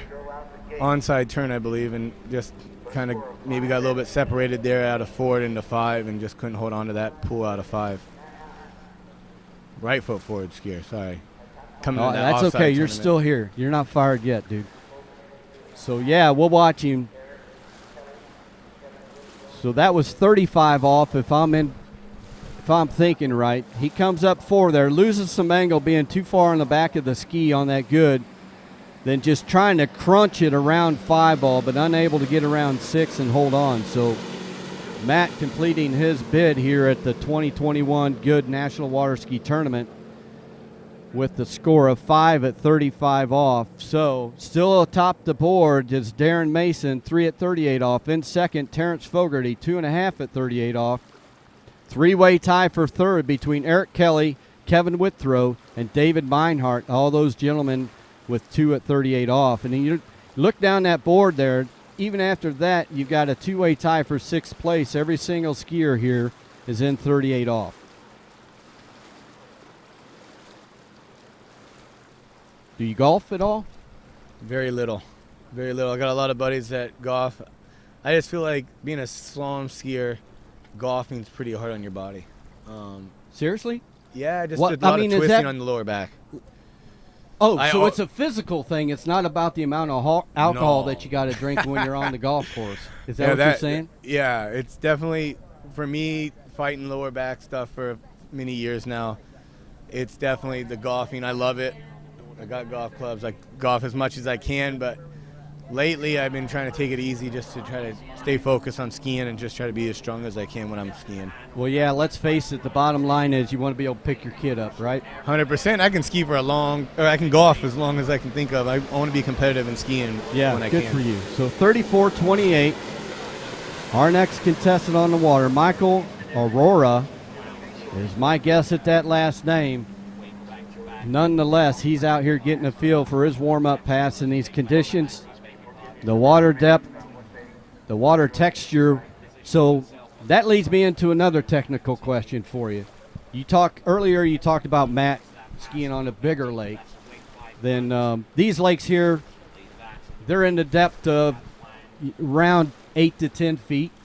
So is it a water texture or water depth, water temperature? All that goes in together, but of those elements, what do you think affects it the most? There's 2. The big one for us, like Matt, coming from Florida, is the temperature right now because we're in 90-something degree water. I haven't touched the water here. I know they got some rain this week, so I'm going to guess it's in the 80s, maybe, something like that. So that's 10, maybe 15 degree swing there, so that's a big change. And then also depth. A lot of lakes in Florida are quite shallow. Actually, Matt's is really deep, but most of our lakes that we ski on are fairly shallow with under 10 feet. So a lot of lakes we go to could be quite a bit deeper than our lakes in Florida. You know, I know my lake at home is 8 to 10 feet, just like here. So that should feel very close to the same. But the water texture, being the temperature of the water, will be a lot different than home. Interesting. So 32 off, Mike Aurora. He's just feeling things out. He knows he's got a few more passes that he's got to get through if he wants to think about challenging the leaderboard. Another contestant using a good ski. It'll be interesting for me to see the next group of guys when we see in like Seth Stisher, Paul Turner, and we get later down, Kyle Jones, and Tim Houston, seeing if any of these guys will kind of play that 35 off tailwind strategy. These guys are going out of the dock at 28 now, just trying to get through that 35. We have a little head off the dock, so it'll be interesting to see what these guys do to see if they can take 38 head instead of taking 35 head, to see if they can push that past that 3-ball. You know, Make 3 balls that halfway through your pass. So to take the lead, you got to get a 4-ball. So I could see maybe these guys possibly going to maybe 32 starts or 22 starts. I don't know which way who that feeling is, but it'd be interesting to see if anyone does that. Yeah, so do you ever see anybody opt up anymore? It seems like we don't see that very often, to where a guy can start at a very comfortable pass, but then come back and in the headwind maybe change things up and opt up and maybe put that 38 off, go from 32 off to 38 off, making that 38 a headwind, knowing that they're going to have to probably run 38. So that's pretty funny that you asked. I do that a lot. I am probably the opt up. Opt-up king? More. Yeah, I've opt up more. One of my lakes at home, I ski a little bit better from one end. So, but he's got a big turn there at 2-ball there, a little handle in the water, but he's back in it. He's got a good 3-ball there. Handle back in the water at 4. That's pretty sweet. Oh. Coming out of 5, up on the tail, unable to get across over to 6. So to me, that was 35 off again. I'm here talking to you so much, I'm kind of losing track. Yeah, that's all right. That was 35. He kind of didn't have the greatest 2-ball, but he got back on at 3, and he had the same thing at 4, just not getting that ski all the way rotated and coming in a little bit fast into his onside turn at 5-ball there, and not just being able to get that ski back under the line and get carried over to 2 or over to 6-ball there. Kind of get stuck off the second wake skiing directly at 5, and being your onside turn, if your feet don't swing, it's kind of difficult to drop the bomb like he was doing on 2-4. Yeah. So, yeah, we got confirmation. That was 35 off. So 4.5 at 35 off for him. Still in the lead, Darren Mason, 3 at 38 off. In second, Terrence Fogarty, 2.5 at 38 off. That 3-way tie, that's for 3rd, 4th, and 5th between Eric Kelly, Kevin Withrow, David Meinhardt, and John Cowley. All with 2 at 38 off. So we feel the wind kind of gusting a little bit. It's been kind of quite honestly, it's been a crappy week here in Illinois for the weather. We've had high humidity, high dew points, which brings spotty showers. We've had some strong storms. I don't know if you've heard, but we've had one evening we had 2 tents get blown off, the concession tent and the starting dock tent down there, trick and jump. Then that same night, we had 2 porta potties get blown over. We stood them back up. Then that happened again. So the guy came in with the shitter getter, if you will, and he's vacuuming the grass, cleaning up the niblets left over from the porta potty spilling out. So it's been a rough week. It's been a rough week, and unfortunately, we've had some events that have had some terrible conditions, which we don't want. But so here we go, 32 off start for Paul Turner. Paul's a good buddy of mine. I've skied with him quite a bit. He's a strong skier. He's aggressive. He can, he runs 38 off quite often. Does he? Yeah. So he could be our first to get through this 38 off. Yeah, he's being smart here. He knows that he can run 35 tail to try to poke at that 38 head here. And, he's a cool guy to talk to. He does, I don't really know the right word for this, but horseshoes. Like the shoes on the bottom of horses. So he's a horseshoer. Yeah, I don't. But Let's there's just another call name. him a horseshoer. Yeah, horseshoer. I wondered how that was going to finish coming out of your mouth when you first started. Yeah, I was like, like a BSer, but you're coming out saying it with a horse. Yeah, he's a interesting guy to talk to. He has a lot of knowledge with heating metals and bending shapes in steel. That's so cool. He makes all of them out of raw stock. So it's really cool to talk to him about that, especially for me for doing jumps and stuff, learning how to play with some metal. So do you do your own welding on your? Yep, I do everything myself, and then I have a company in Tampa that galvanizes everything. Cool. Yep. Yeah, I built a building a few years ago, and everything's built inside. And I haven't built one. How to weld? Did you teach yourself, self-taught, or did you take a class? Or friend taught. Yeah. Yeah, I had a friend that has a welder, and he taught me, and went from there. Got my own machine. Yeah. I used to work at a welding shop several years ago. Here, awesome. 35 off, Paul Turner. A little bit of narrow at 2. That makes the tail wash out. So 1 1/2 at 35 off for Paul Turner. Early fall for him. You'll see here he gets out of 1 pretty decent, and then right off the second wake, his hands off the handle, and he's just going parallel straight down the lake, and it's just really hard to parallel down the lake and get rotated back under the line without falling over, and that's exactly what happened there. So letting go early, not continuing to hold the handle out wider before he releases is what caused that. Just not keeping that handle direction narrow. moving out. Yeah. Yeah. Well, the next skier has some history behind him. Seth Stisher from South Carolina has a ski school down there. His kid actually came to our ski school this summer. A lot of fun. A lot of fun.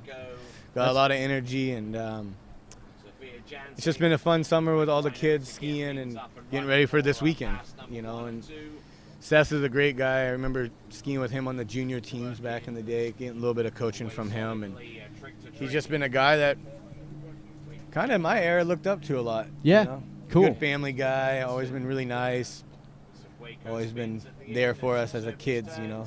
Yeah, I don't know him, but I've seen him and around tournaments, obviously, for years. But the way he carries himself, he seems to be kind of a quiet guy, polite. Very polite, very quiet. You know, when he speaks, you listen. Yeah. Kind of guy, yeah. So he is our 6th seed, number 6. So he's the last one before we get in our top 5. But he's going to prove a point here. He's going to say, well, I really should have been top 5, but that's not for him to say. It's all based on averages. You're going to see here Seth he has a style. You know, he's the pretty boy on the water. So he's going to look really good all the time, and his body doesn't move around very much. It's very controlled. And I'm sure he speaks highly on the gate, start the gate. You know, get that start set up, then everything else kind of steps in place, and he can just controls the rope really well. Everything's nice and smooth. You'll see off the wakes, he holds on 2 hands, the handle's moving away. He always has been the pretty boy on the water. Yeah? Yeah. Cool. Yeah. It's very applicable technique. You can see him as he goes through the course. Now, what kind of ski was he on? I couldn't tell. On a Conley. He's on a. Yeah. Why do every time I ask that, you answer Conley? That's what they're on.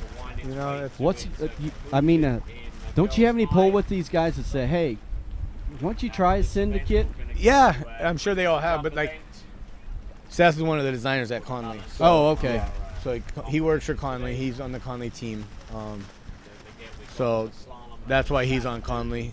I skied with him actually years ago on Team D3. So I've been on some skis with him. It's been fun, you know, working with over the phone and on a little D3 stuff, working on some skis way back 2008-ish.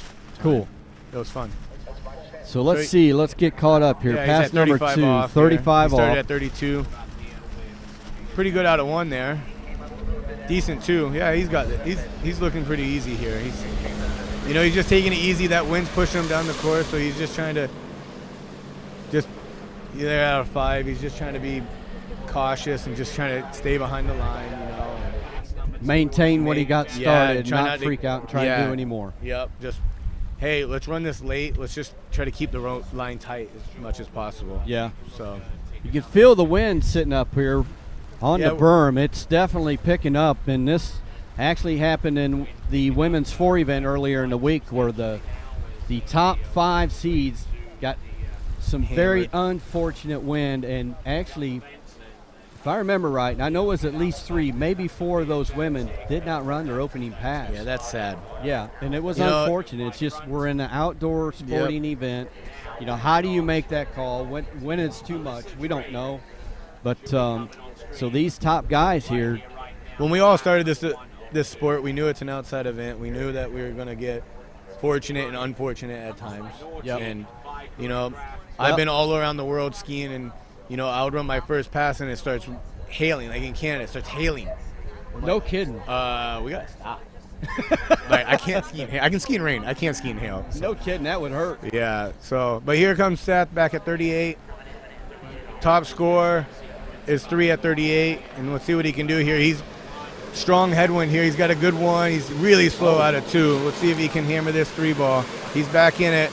Nice onside turn there. Still a little slow out of 4, but, you know, he's being smart. Being a left foot forward skier, he's just going to take 2-4 as simple as possible and get that 1-3 down as hard as he can to stay in the game. And, you know, honestly, he threw the fist after 35 running that tailwind. Yeah.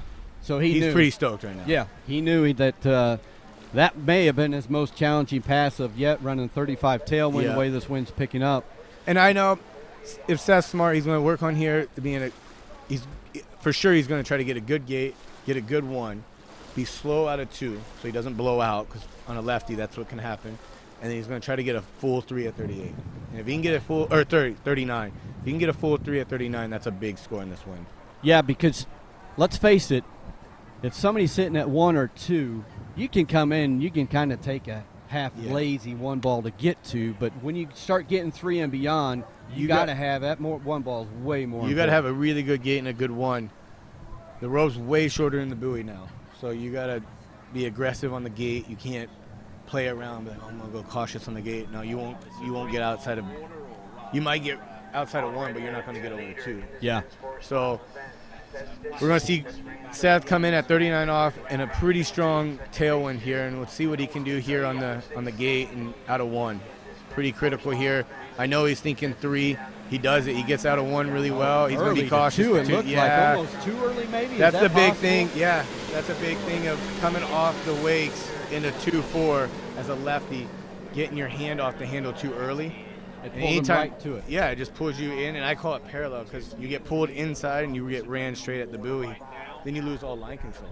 Yeah. And then the last thing he's going to do is try to turn it without line control because he's going to blow out. Right, yeah. So he's like, well, 2's always better than 1.5. So for sure. Smart skiing. Very smart skiing there. You know, he's probably in his head, he's like, damn, I should have held on the handle. But yeah, he hey, knows.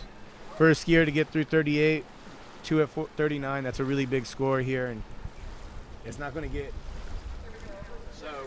as the weather goes, normally midday is when the wind starts going most places. So I'm guessing it's not going to get any nicer anytime soon. So that's a great job skiing. Yeah, and he's 6th seed. So we're going to get into our top 5 seeds here, and that's going to start indicating who's going to be on the podium spots. But very competitive. Men 4, I'm sure every single one of these guys wants the gold medal.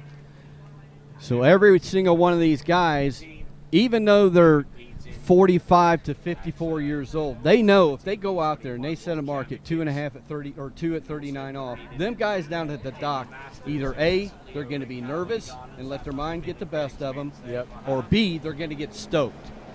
Jeff Kepsha skied a lot of passes behind this guy. He's a great driver, one of the best drivers in the U.S. And, you know, it's always nice when you get behind the wheel, or you get behind the boat and you have one of those drivers. Started at 32 off there. It's kind of like him. He knows what it feels like to be behind a driver. He's got Greg Bedall behind the wheel. Yeah. You know? So that's a big deal. That, I mean, that's a mental thing, yeah, right? That's a big mental thing. When you get on the dock and you jump in the water, and it's happened to me in Russia, Indonesia, Malaysia, all these far away places where you have no idea who the driver is. You don't even know his name. Yeah. Never shook hands, and you're like, I wonder how this is going to feel. Yeah. You know? Well, and that goes to the front of your mind where it should be in the back of your mind, or you not should in your never mind think at about all. the boat, Yeah. the rope, the driver. There's the too many judges. other things to think You got to think about. about what your job is. The only thing you have control of. Everything else, you have no control of. So if you're thinking of that, you're almost setting yourself up for failure. Right. Because you're not thinking about what you actually need to be thinking about. It's like in practice.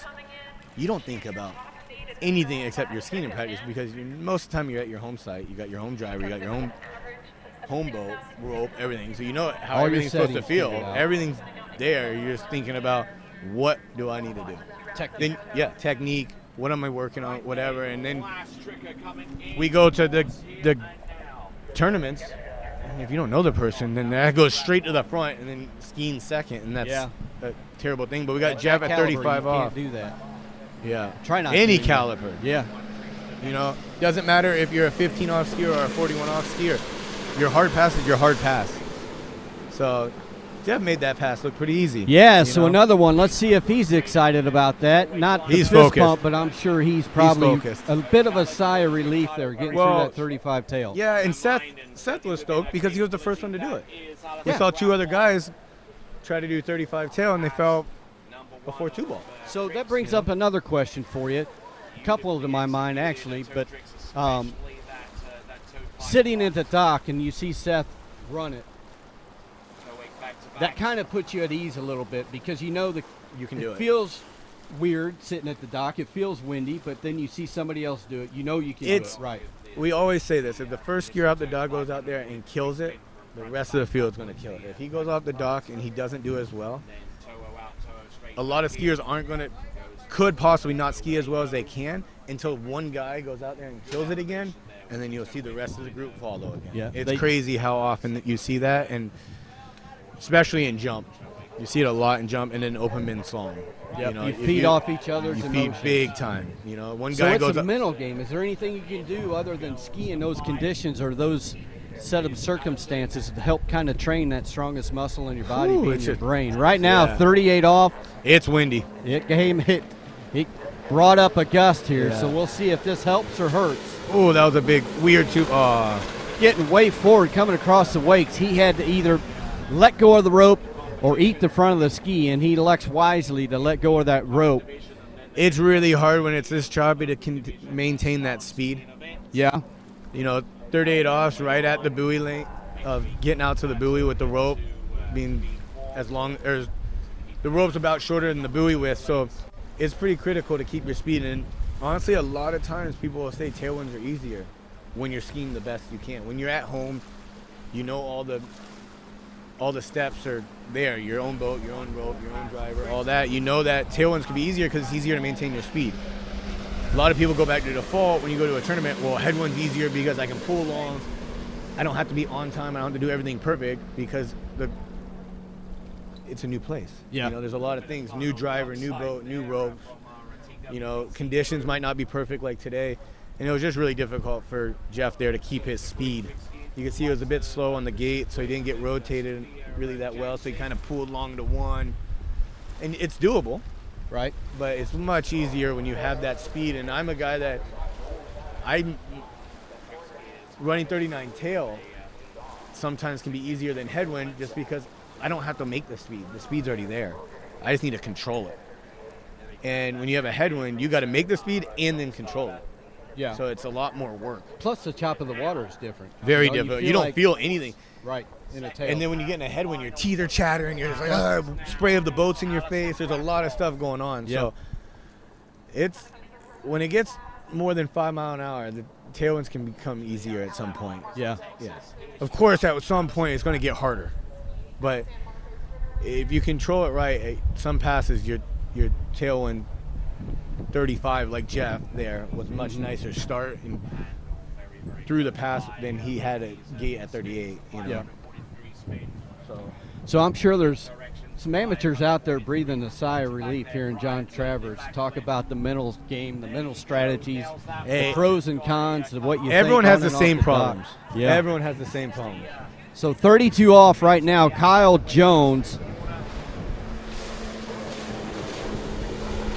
Where's Kyle? We had a scratch Oklahoma. there, Jerry Goodson. So unexpected scratch. So Kyle Jones, he's our number 3 seed coming in. So that we're definitely going to have 2 spots already set on the leaderboard with 3 guys to go.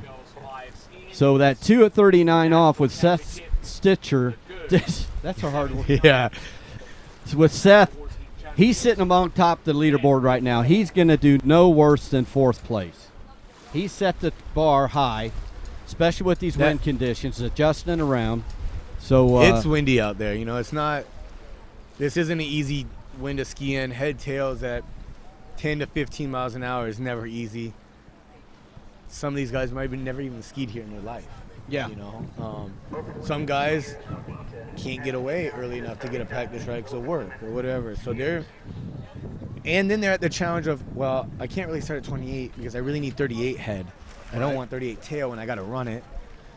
So then they're starting at something maybe they're not used to or stuff like that. So there's a lot of mental game that goes into this. It's not not as physical. Yeah, physical is big time, but it's mental that is as big as physical. You know, Right. To ski in the nationals, you're physical enough, right? You have to be right. here. Then to be at the caliper where these guys are seated, you're definitely physical enough. It's just having the mental strength, you know. Right there, 35 off here, 35, tailwind. Yeah, he's struggling a little bit. Oh, he's that having ski some hopped trouble out there around 4. Yeah, another lefty, you know, having struggles there at 2 ball. Yeah. I say it enough. I'm a left foot forward skier trying to get a good gate. Gates are the most important as a lefty because if you can't get out of 2-ball, it's hard to run the pass. Yeah, for sure. So he had struggled a little bit out of 2, and he's like, okay, I'm going to make it up here. And he just kind of fell back and got that slingshot effect right up into the 4-ball there. So tough break for him. You know, we always got another day skiing. Right. And Always. that's what keeps us coming back. Yep. Some days you get so frustrated, you're just like, the hell with it. I'm done with it. Yep. Let me go golf and drink some beers with the buds. But no, if you're fighting, if you're these top seeds, you're going back and you're fighting harder your very next set. So what do you think's happening? Greg Bedall, the driver, is out of the boat. Oh, we're going to have a break here. We're going to have to stand and rise. Tony and I will have to remove our hats. They're going to, in the middle of these top seeds, just ironic timing. We don't make that call. It is what it is. But we're going to play the national anthem. Then we'll have to do another simulation pass to get these final 2 seeds going in the Men 4 slalom event.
So over the PA system, not through the webcast, but Christy Kingsmill singing us a live version of the national anthem, blessing us with her God-given talents to be able to sing the way she does.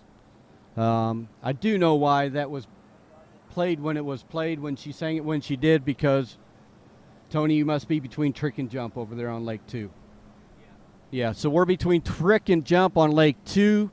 Remember, get your multi-tab set up, watch both lakes, get 2 monitors. If you don't have 2 monitors at home, go break into your next-door neighbor's house and get their monitor so that you can watch both these events simultaneously as we're bringing them to you live with no delays.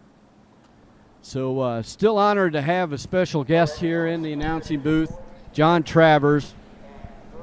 I have enjoyed speaking with you here. Yeah, thanks. So I want to look at the list here. You are what? You're the 5th seed. Did you know that? Yeah, I've been looking at. I think it's like 96 skier of the day. Is that right?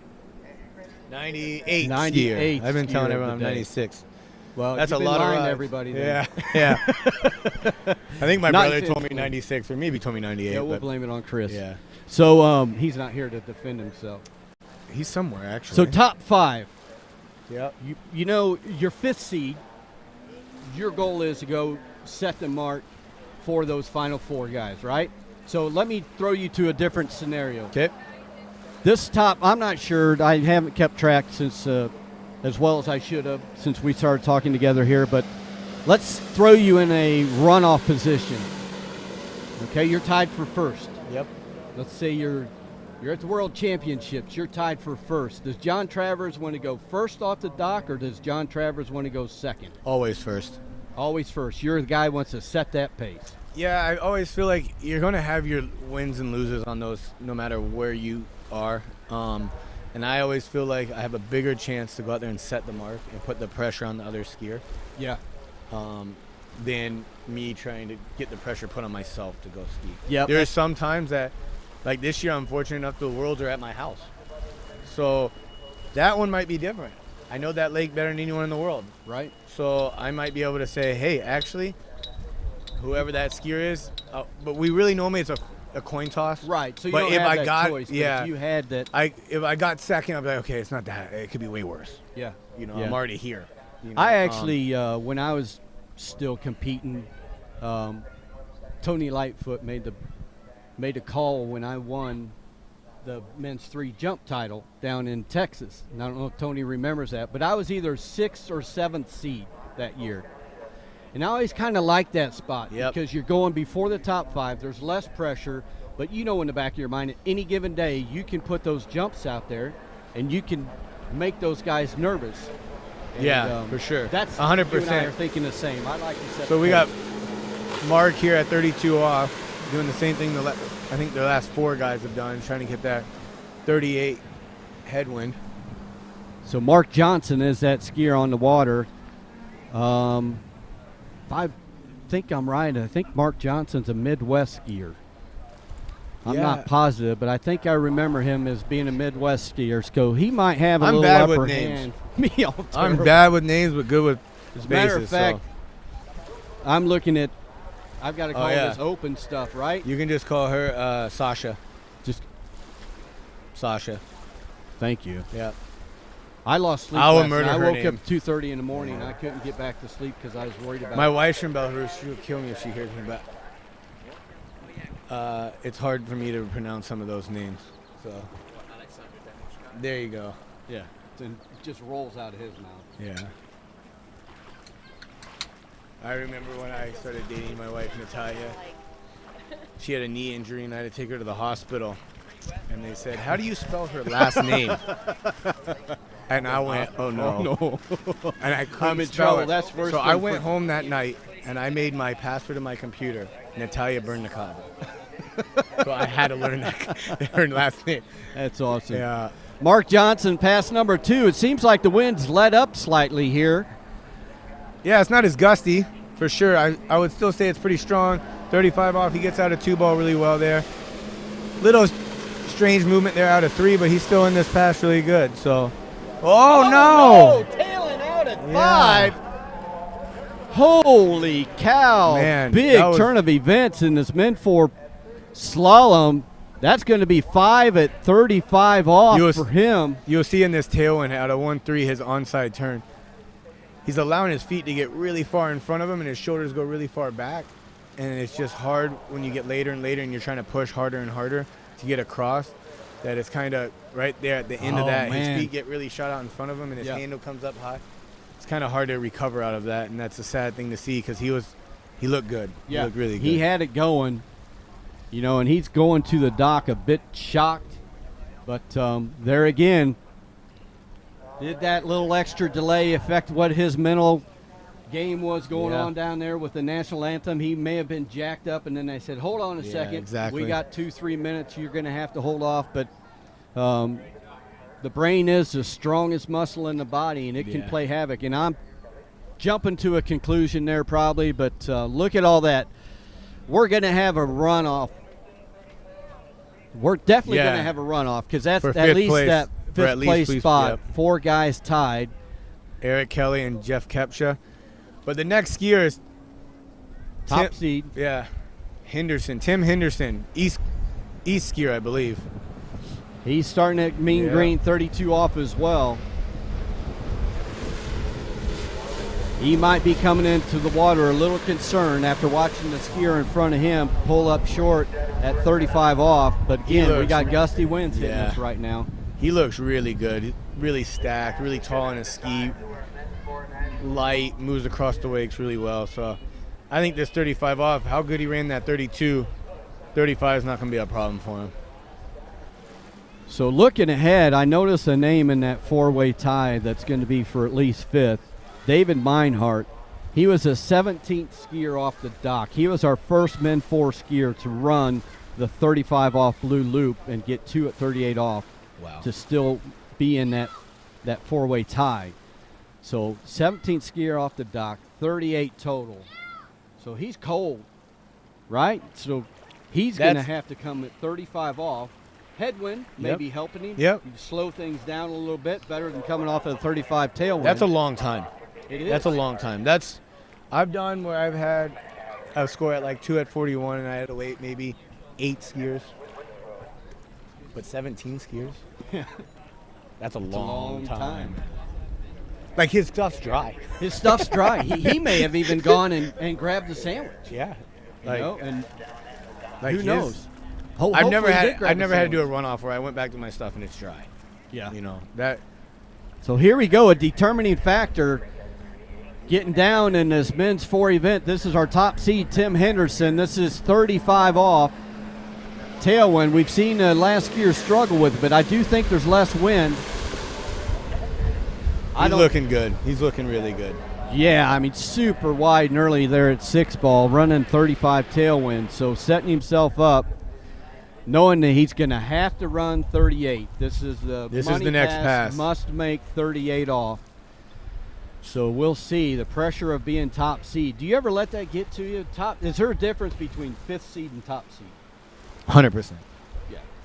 There's a lot. It's of weight really on hard your to shoulders. control that. Yeah. Especially when you probably have people at the site saying, "Hey, top seat, big dog," and the other guys in your event knowing that might tickle your fancy in the wrong way. 100%. Yeah. So 100%. I've been top seed in a lot of events. I've done really good with it being top seed, and I've done not so good with it. And it's just, at the end of the day, it's mindset and how to learn how to kind of delete that. Right? Don't trust. Who cares when you ski? It doesn't matter if you're first off the dock or last off the dock. Go, just do what you know how to do. Yeah. And not worry about what a score is. You know, it's the hardest thing in the world to ski to a score, especially if it's like a 4 buoy score, because you don't want to blow at 1, you don't want to hurt 2, you don't need to do 3, but you got to ski aggressive enough to still get to 4. Right. So you really need to set yourself up, delete everything, and ski to run the pass. Yep. Not to ski to 4 ball. And I've had some situations this year, but here comes Tim at 35 off. No, 38 off. I think we're 38. Yep. Big. He dropped his head, threw everything back, pulled as hard as he could. It looked like coming from 2 to 3. He's still in the ball game, working hard. Getting deep at 5. Did he get around 6? It looks like it. How the heck did he pull that one out from 5 to 6? Hey, that's some smart skiing, aggressive skiing, and smart from coming back from mistakes and being able to control himself. You know, he kind of there. He dropped his shoulder a little bit in his head and got pulled up off the second wake, but he controlled it. You know, But that look headwind at this saved 5. him. Yeah. Well, I guess it wasn't as bad as what I saw. And I think it's live. bad. It's just our view's not the best. From Yeah. the boat, it would have been a big 5-ball turn. So staying smart, staying patient, knowing he had to complete that pass at 38 off to challenge the leader. Still, Seth Stischer. Yeah, I learned. Yeah. 2 at 39 off. Your current leader. This pass right here is going to determine who's going to take home the gold, who's going to take home the silver in this 2021 Goode National Waterski Championships in the Men 4 event. I think that was probably enough to bump out the runoff. You're very far away. If I'm correct, right? That weren't they at? I think they were at tied for 4th, so now they're tied for 5th. I believe. I could be wrong. Well, I've been wrong several times already today, so it'd be nice if it's somebody hard. else There's a takes lot of that skiers. shoot. So here we go, 39. Wow. Deep at 1 ball, but still able to get out of it, but short at 2. Seth Stischer looks like he's our Men 4 National Slalom champion. I believe we have a 2-way, maybe a 3-way runoff for 5th place, but I could be wrong. So let's watch this replay. Too much speed maybe, or just trying to overcompensate? He just tried to go too hard. He dropped in super hard there. It looked like from the angle I have, the trailer's kind of my way to watch it live. Yeah. But they looked like to me he had a decent gait. He had a good swing to 1. Yep. And he's a left foot forward skier, so he's like, I'm going to get a 1 ball. And he went for it. Hey, and all onto him. Good for going. You know, if you don't go, you're going to regret that for a long time. You'd rather. So he went for it, and, you know, he just kind of dropped that shoulder at the finish of the turn, got his hips behind him, and just couldn't hold on. Yeah. You know, it's just a big pull there to keep that direction moving. What happens there is you get rotated so fast that he lost all of his speed. Then he gets really heavy, and then it's like a slingshot instead of just moving lose light. the boat. Yeah, you lose the boat. He turns 90 degrees basically and loses the line, and then has to fight himself all the way over to 2. And I thought in the beginning he was going to get around 2. I was like, oh, there goes the runoff. That setup going into 1. You know, but so that ski finishing 2, that was going the opposite direction. Yeah. It was literally aiming back to the big house over there. Yeah, on the he jumper. turned 1 ball really hard. So, but I don't have a radio. It doesn't look like you do, so I'm not sure what's going on for if I was right or wrong on the runoff. So yeah, I'm not sure. We got a 4-way runoff for 5th place that's been confirmed. I've got this little FBI. Oh, look at that thing! Yeah. There. Yeah, by the end of the day, you feel like you're wearing cauliflower when you're walking home. But it's okay. It's all good. We need it. So you're not done yet. If you don't mind staying. Nope, I can stay. I appreciate it. It's been a pleasure having you up here. It's been Thank fun. you for volunteering your time to help improve our sport. We know anything we can do to continue the success of water skiing, we're going to step out. That's just the way the water ski industry works. We're not the biggest sport in the world, but we probably got the biggest hearts. Yeah, that's any true. Other sport out there. That is true.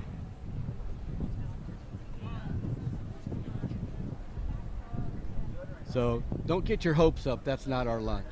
No. No, he just likes to come out here and tease us with this food. Yeah. Vincent, good job, buddy. To your team, you guys are killing it.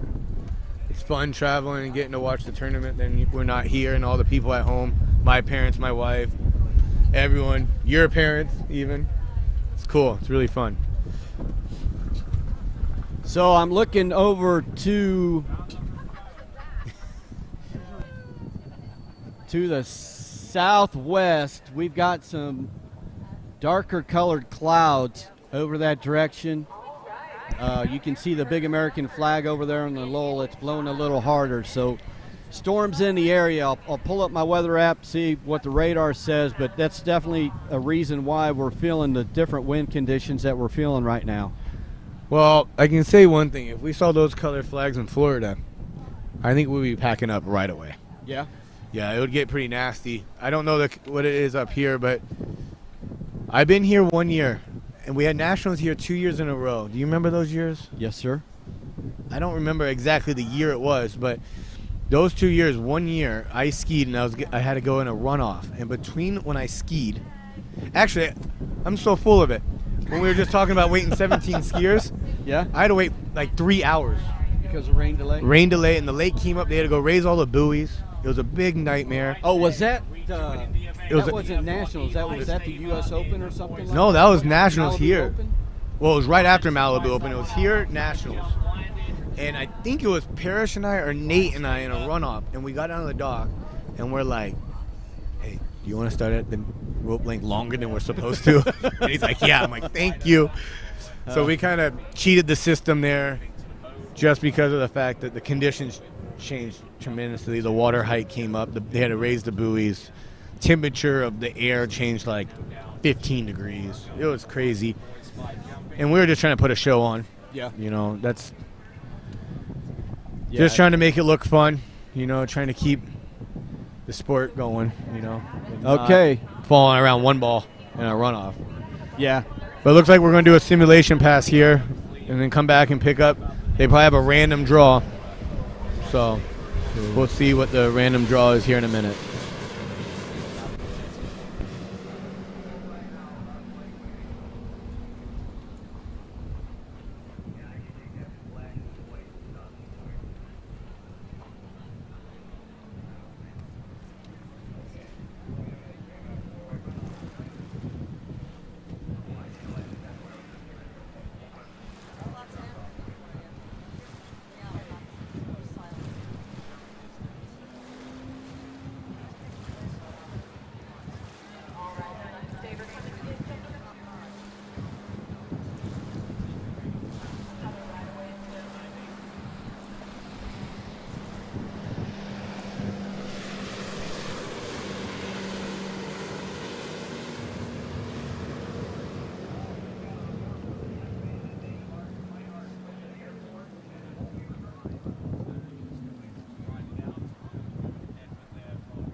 All right, we're getting set up here back on Lake 1. We've got a four-way tie, so four-way runoff here in this Men 4 event to decide who's going to have the final spot on the podium. Those gentlemen is David Meinhardt, Kevin Withrow, Eric Kelly, and Jeff Kepta. These guys will be coming. They all skied 2 at 38 off in their first round of this national, so they're going to be coming out at 35 off. Dave Meinhardt, keep in mind, he was our 17th skier off the dock, so he's been sitting quite a long time. Kevin was 24th, Eric was 27th, and Jeff was 34th. What I have to say about David is that's pretty good on him to keep his eye out. You know, I know that's probably a big score for him, or that seating. But to be 17 off in a run, I think it was, what was it, a few at 38? 2 at 38. 2 at 38. It's pretty good for him to stick around and keep track because he didn't have much time since Tim skied to now when he's about to get where maybe his stuff is in his car. Yeah. You know, so that's really good. I've seen it where I'm at tournaments and skiers aren't even on the site. Yeah, and it was a while ago. David, actually, he came out and ran that 2 at 38 off. Then shortly after, I looked over on the trick lake, and his boy's tricking. So in the meantime, he's gone and he pulled pin for his son over there in the boys' 4 trick event. So it's going to be an interesting situation. Time will tell. Starting at 35 off, previous pass to their score at 2 at 38. So all these guys will start at 35 off, and the best score wins. And there could be, if there's another tie, they go back and do a runoff again. So he's looking pretty good. I didn't watch him the first round, but he's, man, for having, I don't know how many skiers that is. Well, this is Kevin Withrow. So Kevin's been sitting watching 13 skiers. Sorry, I thought we were. No, you're fine. So we had one scratch there. So Kevin's been sitting for 13 skiers, which is, you know, that's still a long an time. Hour or more. And to come out on his first pass, I missed. Was he just short of 6 here, or what happened? I missed it.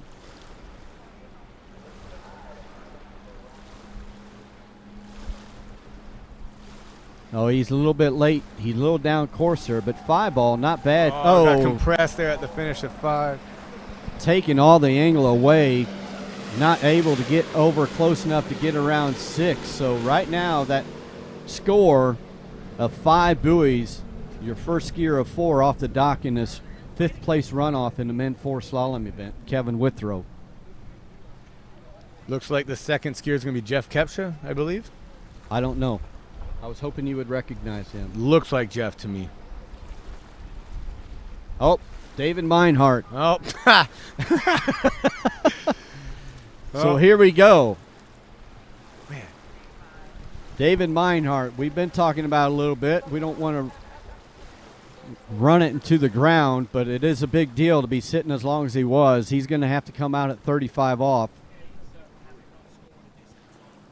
We'll see what he can do.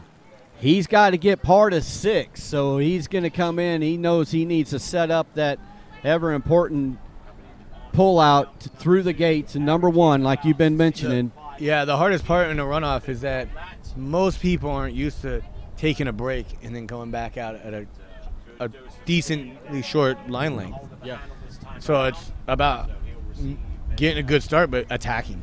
Especially in conditions like now. He's got to be aggressive. He's got to go. He can't take it easy and feel it out. 35 off, he's got to go for it. So especially with the long break that he's had, he's got nothing to lose. He's probably shocked a bit, if you will, that he's even in contention for a 5th place runoff, being 17th off the dock. Oh, he's still able to get around 5. Oh my goodness! Gets out that 6 ball. Did he make that?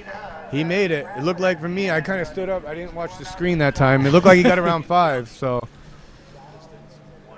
this runoff exciting enough to have one of the top in the world slalom skiers being excited enough in this Men 4 to stand up to take a look to see what's going on.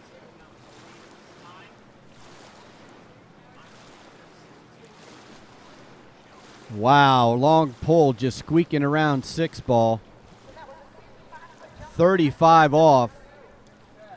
He'll have one more attempt to push out that score a little further. So that kind of brings me to another question. I thought of it earlier, and my mind escapes quite often. But how many of these guys you think, if out of 38 men's 4, how many of them you think will go out and ski in conditions like this at home, or if they'll go mow the grass or go hit the little white ball and chase it? That's a good question. My first thing would say, whoever lives on a public body of water, because a lot of times this is good water. Yeah. You know, they would take wind over jet skis and wakeboard boats. Most of these guys, I believe, would say this is their limit. You know, for a normal day, they're going all out. It's nationals, right? They don't go all out. No one really goes all out in practice. You're not going to go out there and do a tumble or risk any kind of injury in practice. So they're going to wait for another day. But there's a lot of guys out there that this is their conditions. Well, that was always, and maybe that's David's deal, right? Yeah, and that was always kind of the big talk from the late Andy Mapple. Yeah, he skied on public lakes. Yeah. You know, I've skied on a lot of the courses he skied on in the public lakes in Florida. And it'll make you rough. But here we go, David, 38. Decent one ball there. Getting around 2. Oh. Just losing the handle, but just losing that handle. That didn't look too bad. A little bit at shoulders.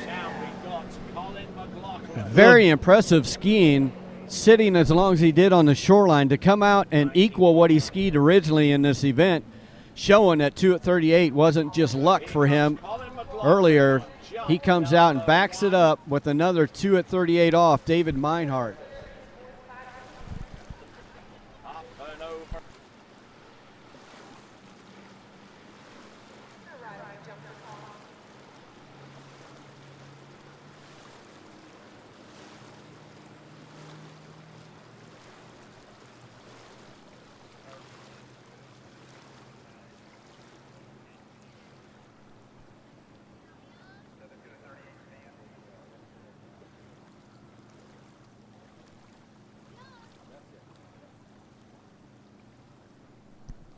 So midway through this 5th place runoff, 4 gentlemen in this 5th place runoff here.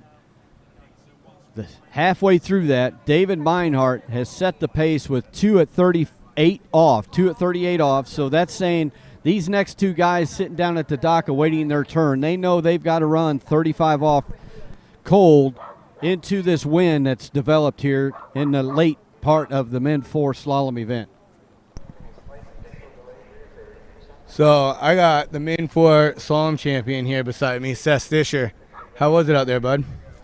It's pretty windy out there, to be honest, but very manageable. I think if you stay calm, it skis just fine here. The water's great, other than obviously the 8-mile-an-hour head tail. Yeah, just watching you. I was right before. I think there was a ski or 2 before you. I was like, I wonder when we're going to see the guys go out at 32. Try to get through that 38 head, and there was a few guys that fell early on in 35, and then I saw you run 35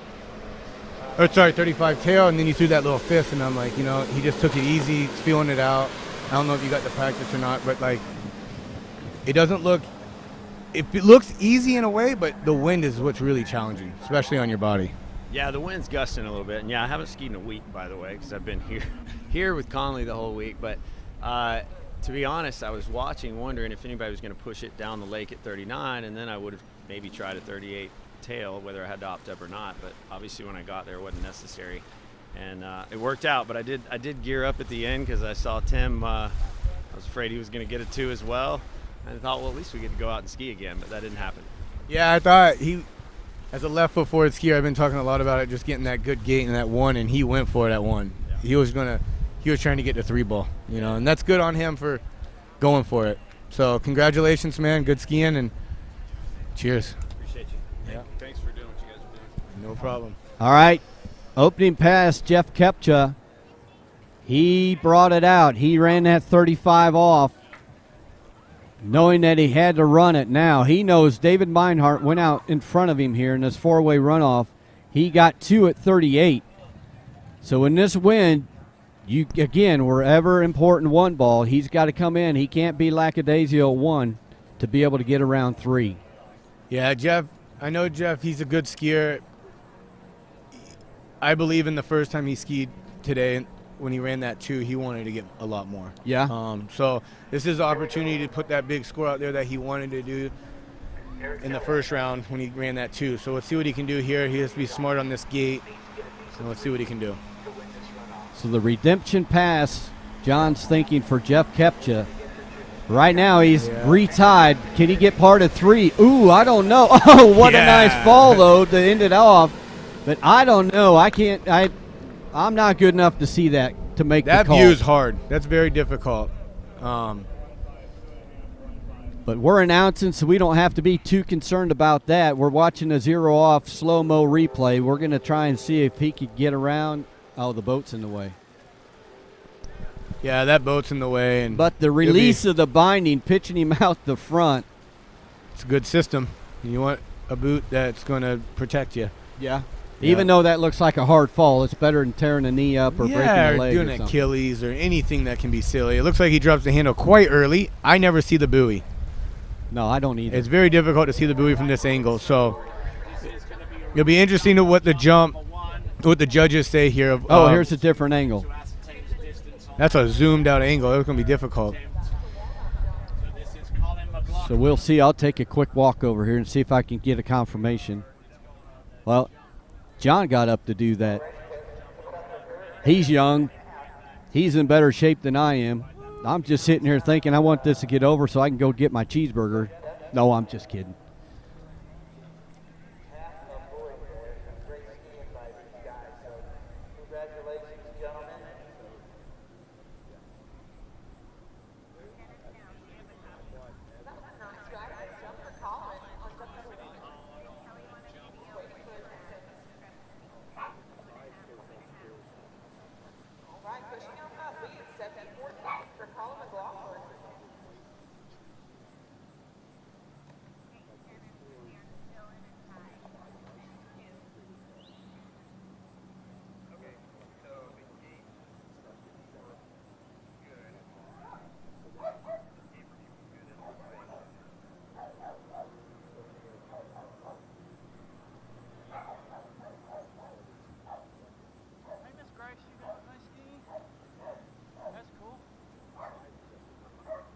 So we're still waiting confirmation here on Jeff Kepcha's final score in this runoff.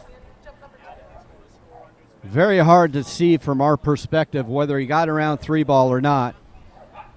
So we're waiting to see if we can find out for sure. Actually, I don't...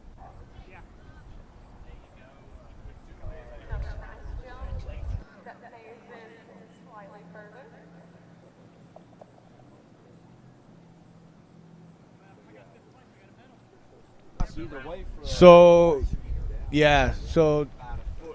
David actually had to run and drop a buddy off at the airport. Oh, he missed his turn. Yeah, so you were right. Turn. That was not David.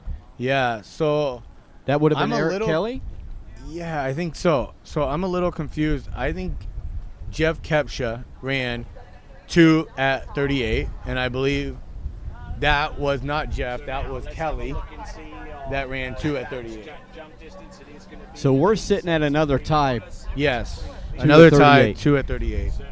So, wow. We talked about David being off the water for so long. Yeah, he left to take a friend to the airport, negating or not knowing that he was going to be in a runoff. I just talked to his wife. His wife's like, yeah, I'm 7. He said he's 17th off the dock. There's no way. Yeah, right. Who would ever think, right? But yeah, that's very cool, though. Yeah. Awesome. Great skiing. You just never know. You got to stay around for your whole event. I'm not trying to badmouth Dave by all means because I'm just trying to make the point. The wind can change at any given moment, especially when you got an event that's going over 2 hours long. Yep. So crazy.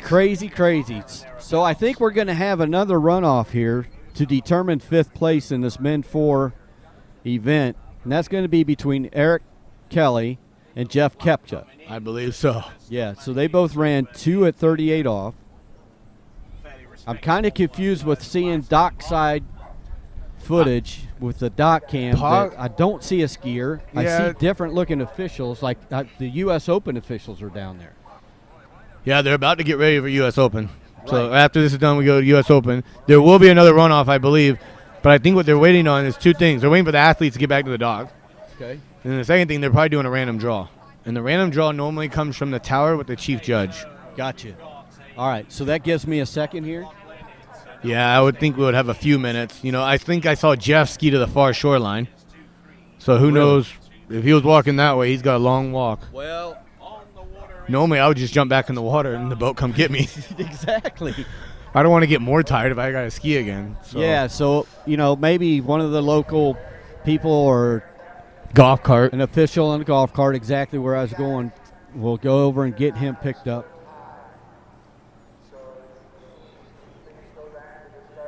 So, yeah, they're announcing to collect these two guys to get back down to the starting dock.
Hi, my name is Thomas De Gasperi. I am from Trento, Italy. That's where I was born and raised. I'm here now in Orlando, Florida, where I spend my winters, doing a little bit of ski school, a little bit of training. I joined the team Goode in 2004, and I remember calling up Dave and asking to try a new ski, and because I was kind of like looking for a new ski, and he sent me one, and since then it's been a good relationship with him, a good relationship with the company. And I'm still riding it today, and I still feel like it's the best choice for me.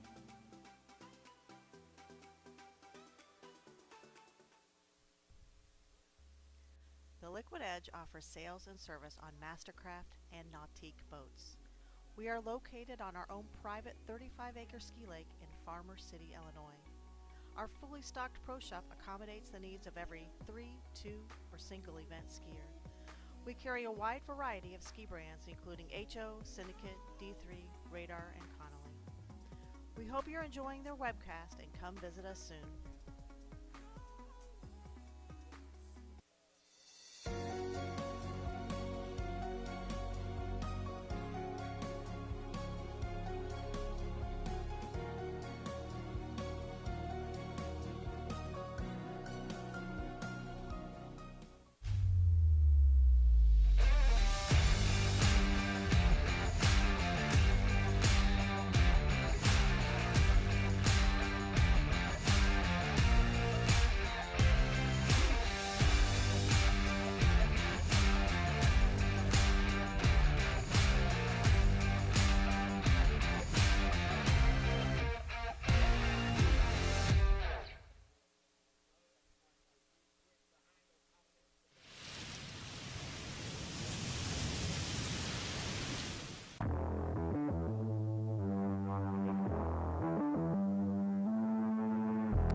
All right.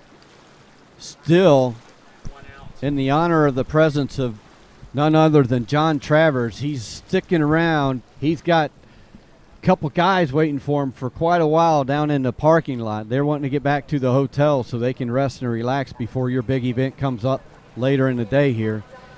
So we really appreciate having you here, especially to stick around and help call this runoff. Hey, runoffs are always my fave. So yeah. I think it's fun. It puts the pressure on people. It's something that they're not used to, and seeing how different people react to it is always fun to watch for me.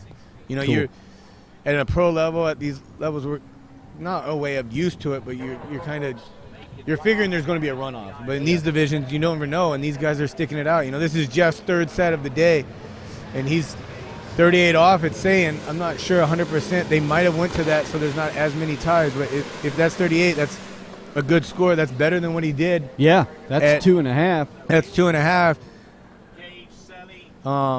You know, again, Jeff, I know he wants to run that pass. Look at that ski chatter. Yeah, it's rough out there, guys. That's a good 15+ mile-an-hour wind. Yeah. And I know he skis in Okehili a lot, and Okehili is famous for perfect conditions, you know. Right. So down in South Florida, deep water, protected fairly well. So, and going back to that whole thing, I'm not really good with all the skiers, but I know Jeff, he owns a Nautique, so that's one variable, right? Right. He knows that he's going to know what the boat's like. Like, for example, Seth Fisher, he's a Mastercraft guy.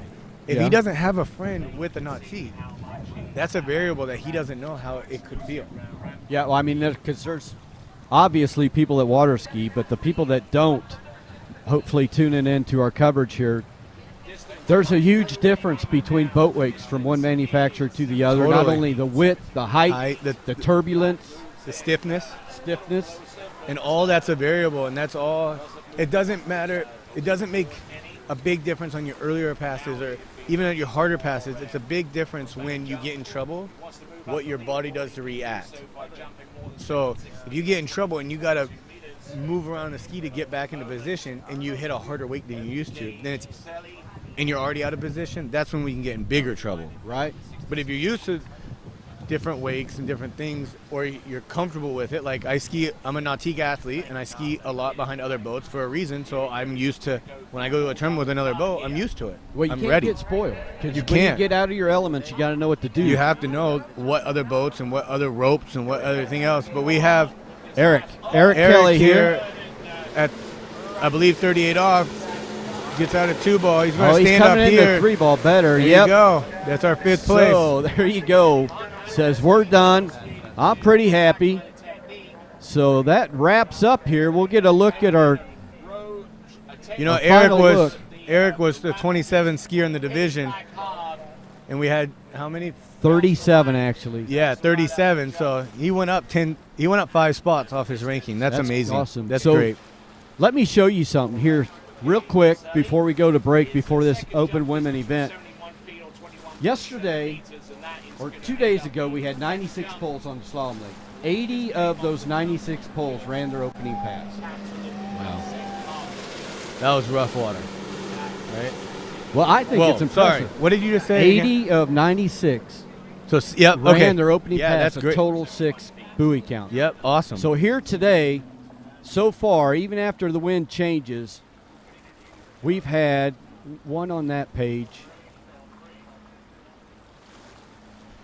Out of 51 skiers, we've had one skier miss their opening pass, and that was a 0 because of missing the gates, but still collectively ran 6. Yeah, that's amazing. Isn't that crazy? These guys are, it's windy out there. They're aggressive.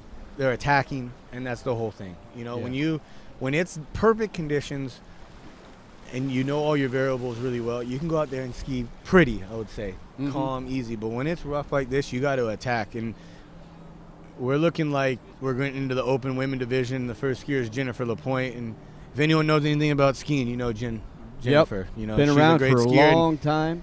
You know, she's the only person I know of, and I could be wrong. Maybe Christy did the same, skied against the guys back in the day. Really? The Women's Pro Tour got At canceled 36. at 36. They said, I know for a fact Jennifer said, I'm going to ski.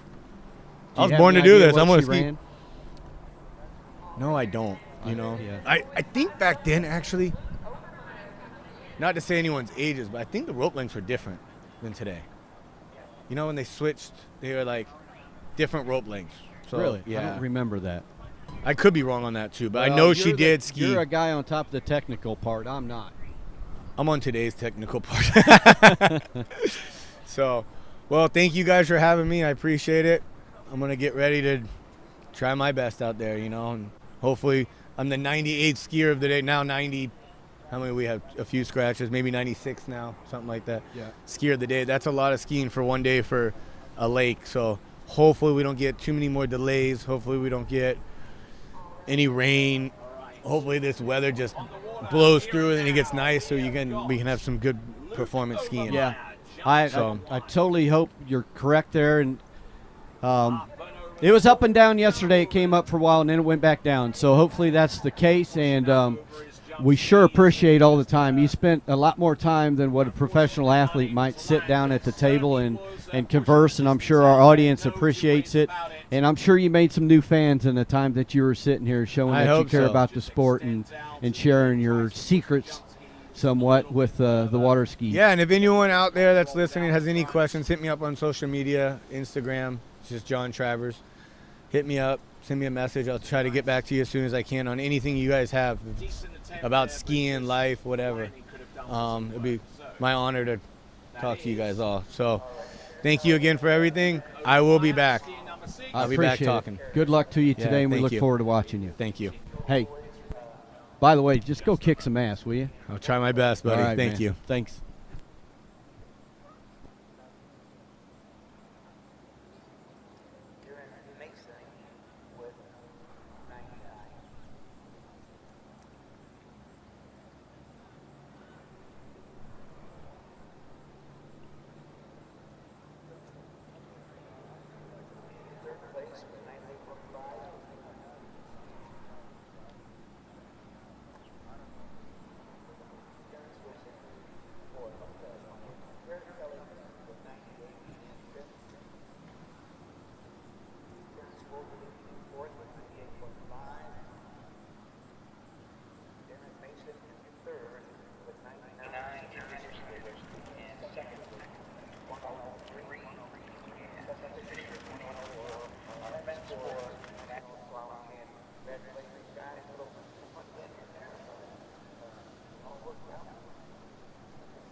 Edge offers sales and service on Mastercraft and Nautique boats. We are located on our own private 35-acre ski lake in Farmer City, Illinois.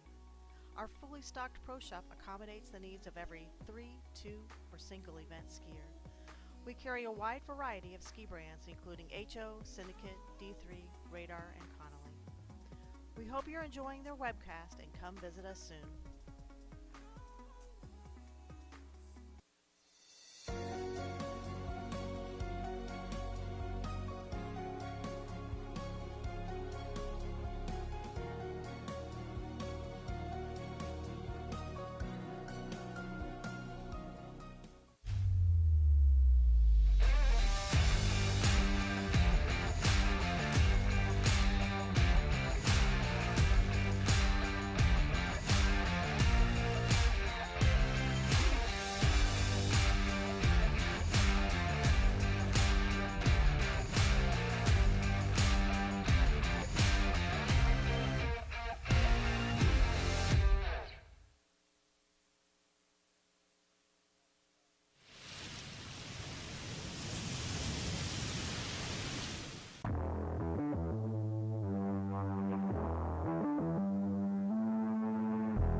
Experience the sports evolution at USA Waterski and Wake Sports Foundation Hall of Fame in Central Florida's Polk County. From the pioneers of the sport to the stars of today, all 9 disciplines are honored.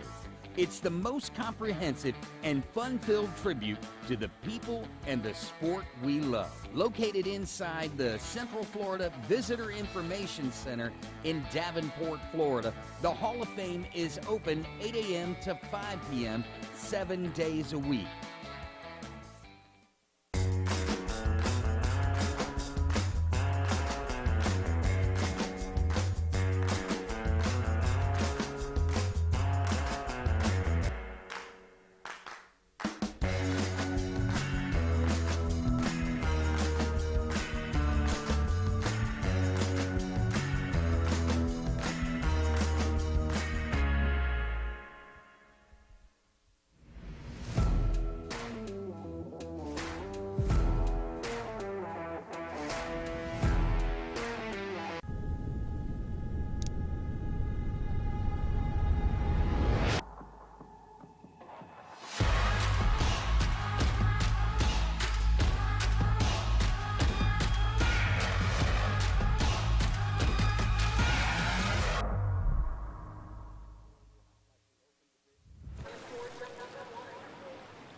Welcome back. We're getting to the first skier on the slalom lake into our pro divisions. We're starting out here with open women's slalom. This is going to get very interesting as the wind is still gusty, rather difficult here. It's wreaking havoc over there on the jump lake. But right now, we're going to still continue on with the skiing. So we'll see how these pro women are able to handle the conditions out here. We're going to have both U.S. national participants as well as the preliminary for the Moralee U.S. Open. So first off the dock right now, 28 off, Jennifer LaPointe. We've all heard her name for many, many years. She's been around. Oh, and standing up around 4 back to the wakes. Unable to get through her first pass. Jennifer LaPointe. You can hear the wind gust probably through my microphone. It's an unpleasant conditions out there. So Jennifer, you can see here around 1 ball, she actually looks pretty good. Oh, she's getting the handle a little bit high. They're eating up some slack. So just coming around 4 ball, appears to stand up, but very challenging conditions. You don't know if person wears contacts and as windy as it is, the spray coming off the boat, she could have just got a face full of water. Don't know for sure, but we do know that Jennifer there with 4 buoys at 28 off. This event's going to have a mixture of competitors between the U.S. Nationals as well as the Moralee U.S. Open tournament. So we're killing 2 birds with 1 stone, if you will. And in the end, what we'll have a list of the national competitors and with their placement. And then we'll also figure out who the top 5 finalists will be going over to the Moralee U.S. Open, skiing in the finals tomorrow afternoon. And competing for the cash prize in the Moralee U.S. Open. This event here is sponsored by Malibu Boats, powering up this Open Women contest. So we will try and keep it as clear as possible, but just bear in mind our running leaderboard is going to show everybody as they're competing coming off the dock. It's not going to separate the national competitors and U.S. competitors, and you'll even have some U.S. citizens competing in both of them. So just the easiest way to do it, but a little difficult for us to keep you abreast exactly who is where at on the leaderboards. But we'll keep you abreast the best that we can.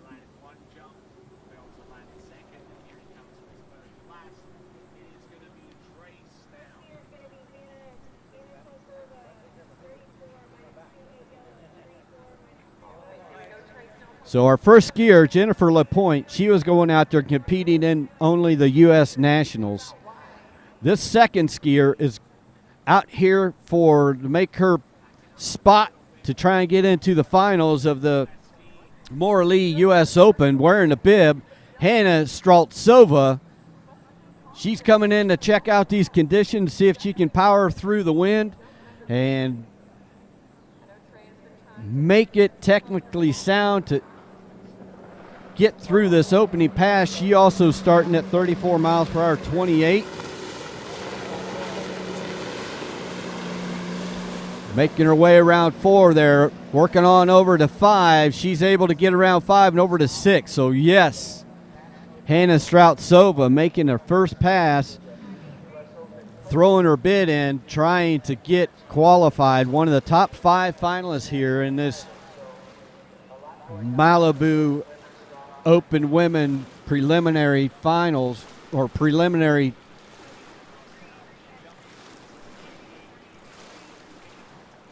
skiers to get the bid into the Moralee U.S. Open.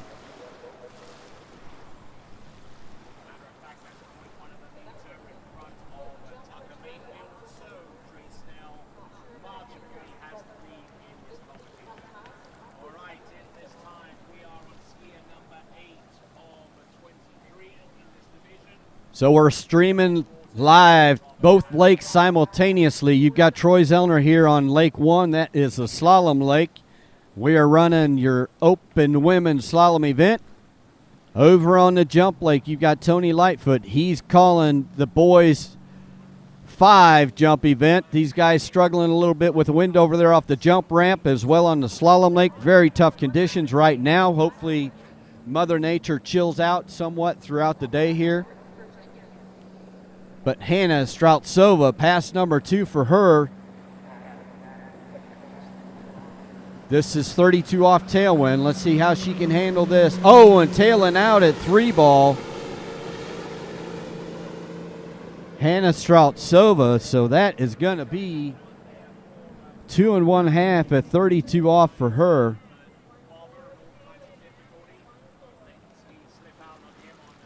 That's your first competitor in the preliminaries here, powered by Malibu Boats, to take our top 5 finalists to ski tomorrow evening in the Morley U.S. Open Championships in conjunction with the U.S. Nationals. First time in many years that this is the case.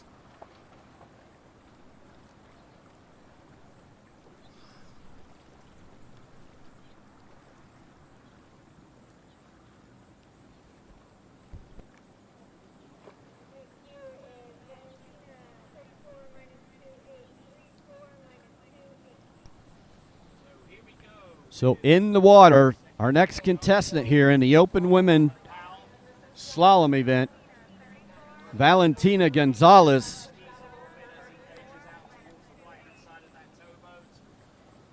It's still difficult conditions, but I just, going on a limb, I haven't felt the gust like I felt here about 10 minutes ago, so hopefully things are starting to let up a little bit as far as the wind.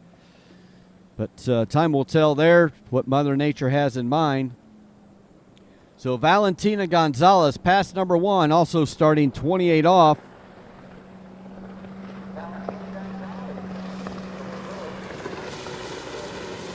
Making her way over around 3 ball. Powering her way around 5 over to 6. Valentina Gonzalez completing pass number 1. That's 28 off for her. She is another contestant here in this Malibu preliminaries to determine the top 5 ladies that's going to go into the Morley U.S. Open tomorrow evening. She's competing in just the U.S. Open part. She's one of our international skiers coming here, wanting to make some money in this professional women's slalom event.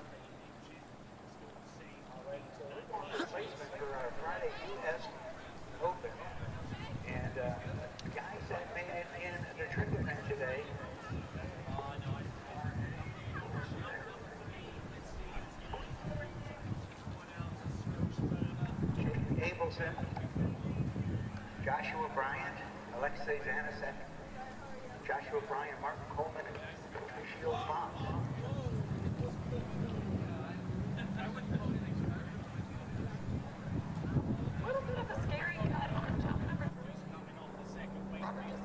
Here we go, Valentina. She's looking down the lake. She's eyeballing the green buoys, making her swing out here. 32 off tailwind. Needs to get a good start so she can settle down and complete this pass. Looking good so far between 1 and 2. Still in it at 3. A little wobble there, but she's still strong coming out of 4 over to 5. Just take a nice easy pull. Little on the tail. Pull longer than she would like to have, but she eats that slack up. Running 32 off tailwind in these conditions, Valentina Gonzalez.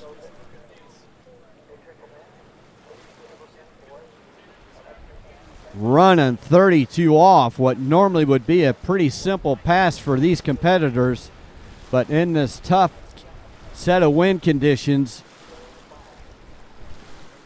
they're having to make changes and fight for everything that they can get.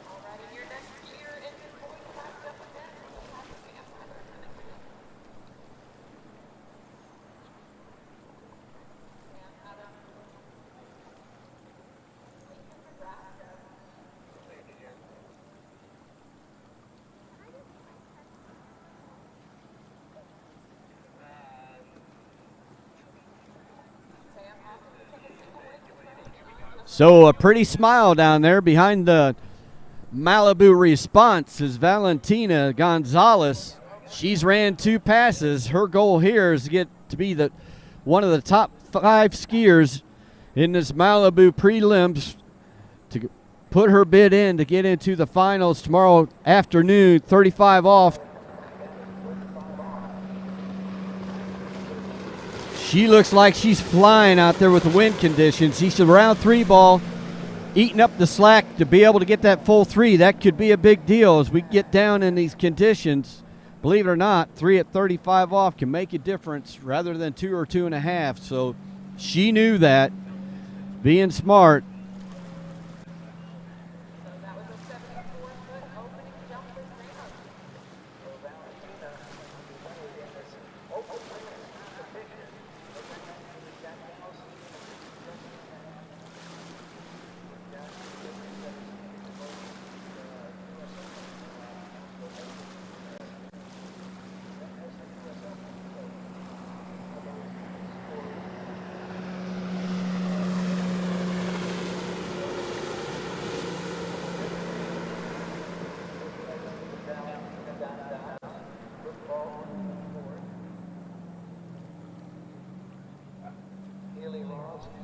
All right, so there's your leaderboard. Keep in mind this leaderboard is going to contain both the preliminary Malibu contestants trying to get in the top 5 spots to go into the Morley U.S. Open, and also that includes the contestants that are out there just only skiing in the U.S. Nationals. So they're all pulled together for sake of easiness in these preliminaries because we're running them all. There's still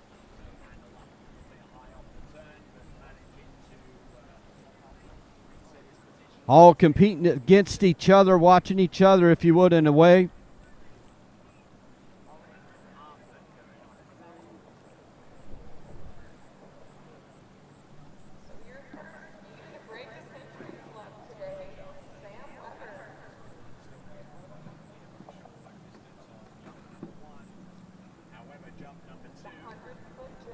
Our next contestant on the water, you can see we got a camera in the boat for this event. Giannina Bonneman, she's coming out for warm-up pass here, checking out the conditions, 28 off, pass number 1 for her. She's got that blonde ponytail flying in the wind, following her closely as she makes her way down the lake here at 28 off. Successfully getting around 6 and through the gates. Kind of a task of its own, even for the professional women out here today with these conditions.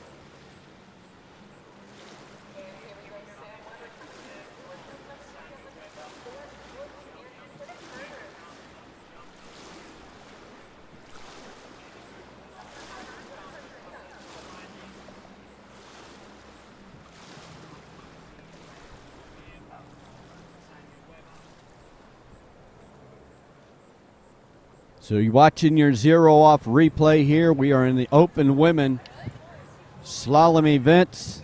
We're at Water's Edge Estates in Wilmington, Illinois. We've had beautiful conditions for most of the morning, and then all of a sudden this wind decided to rear its ugly head towards the end of the men 4 and into this open women's slalom, unfortunately. But this Malibu preliminary competition here, the top 5 women are going to go into the Morley U.S. Open.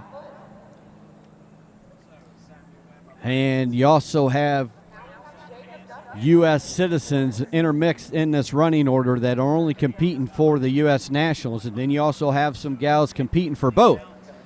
So right now, Giannina, this is 32 off, tailwind. Wind seems to be dying a little bit. I hope it continues, but round 5, you can see her making her way over to 6. And through the gates, a nice pass for Gigi here at 32 off.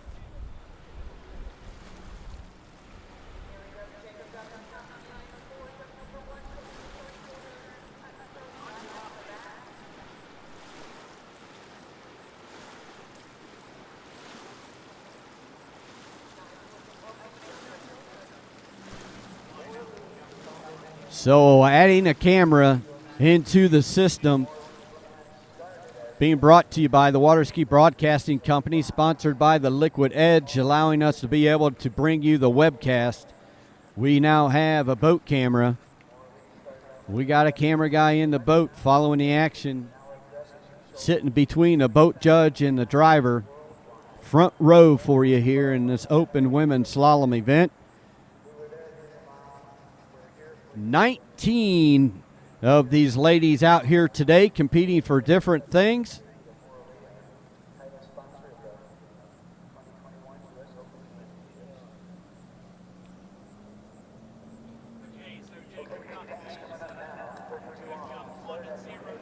So Giannina, 35 off. Oh, she's got a pretty good one ball there. Coming out of 2 over to 3. She's got a good 3 ball. Made up time there a little earlier to 4. She's a little lazy coming out of 4, sorry, but she's out 5. And around 6, our first skier to complete 35 off in this open women event. Very impressive for the conditions, running all the way through 35 off, setting a pace, letting these other women know in this Malibu boat preliminaries that I'm serious about being one of the top 5 competitors that's going to make it into the Morley U.S. Open finals here tomorrow afternoon. Starting around 5 p.m., we're going to have plenty of skiing throughout that event. Going into the evening to where you can have yourself an Old Smoky canned cocktail with Tennessee moonshine in it. So Old Smoky, they're going to, I would say whoever ends up winning these events in the Morley U.S. Open will be ready to have themselves some Old Smokies after the event. It's a canned cocktail made with real Tennessee moonshine. I put a vid in last night. I want to try one.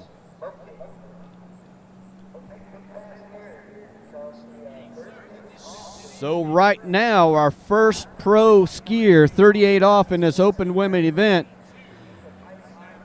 Giannina at 38 off, getting around 2. A little slack, handle up high, but she's a little upset, but very happy with the pretty smile. I think she's more happy than upset. 2 at 38 off. Very good skiing. Start early on and is putting a good score up there on the board. Putting her bid in to be one of the top 5 finalists here in this open women event to qualify for the finals in the Morley U.S. Open.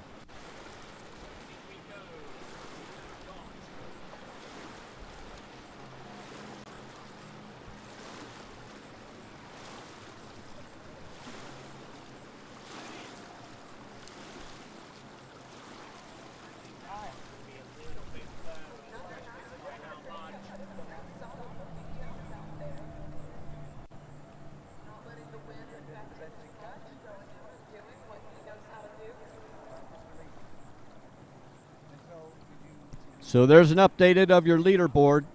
Keep in mind that's a combination between the U.S. Nationals and the Malibu sponsored preliminaries for the girls vying to be one of the top finalists to qualify for the finals in the Morley U.S. Open tournament taking place tomorrow. Hardest name on the running order that I've seen, just scares the heck out of me. So I'm just going to call her out as Sasha. That's what she's better known as. For pass number 1, she just seen Giannina 35 off.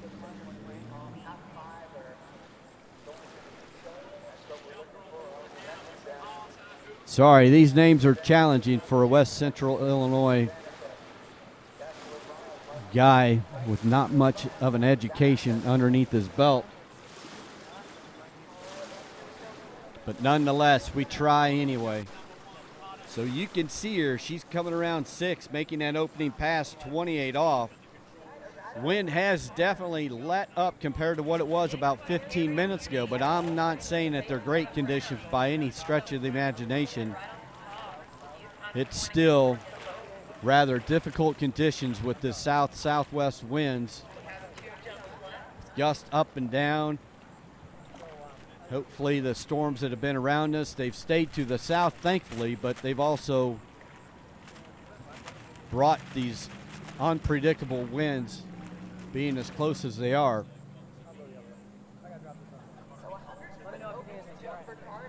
So here we go, Sasha. This is pass number 2 for her.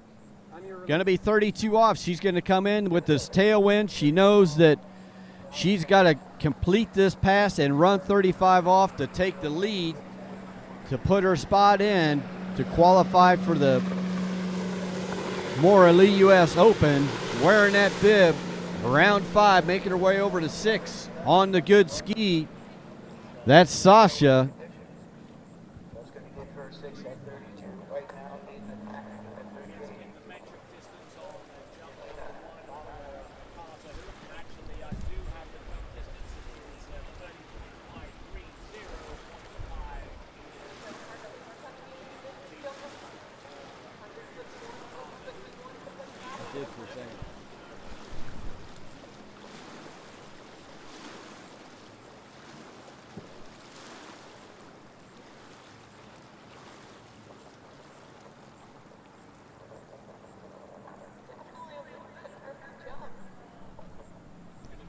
So sitting dockside cam right now.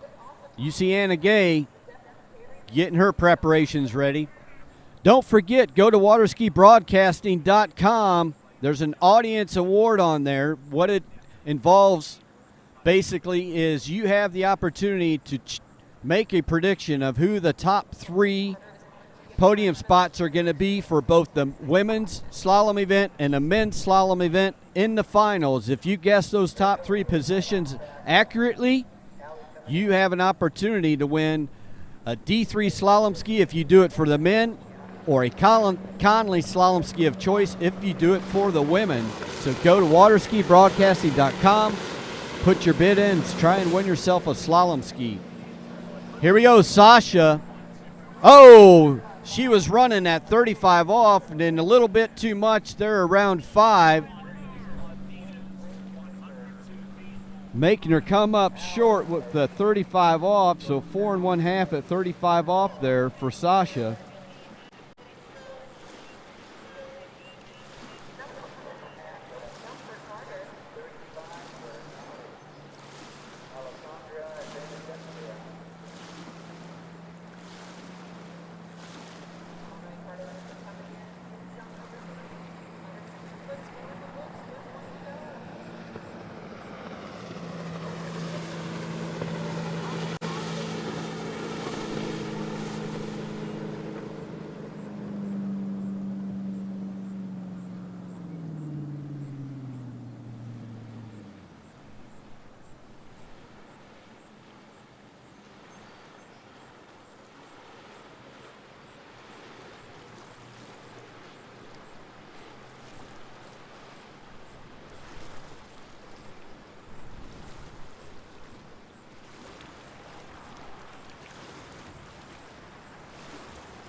Okay, our skier on the water, Anna Gay from Orlando, Florida.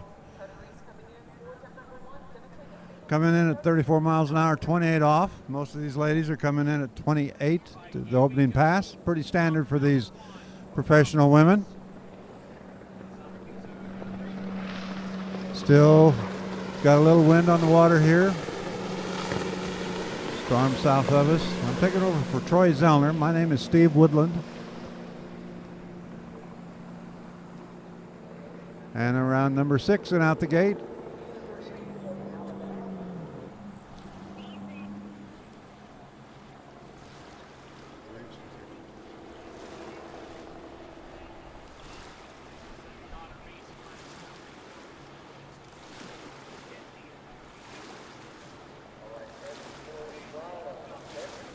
You can see on this replay, Anna's not having any trouble at all. Little headwind, opening pass. This is just to get stretched out.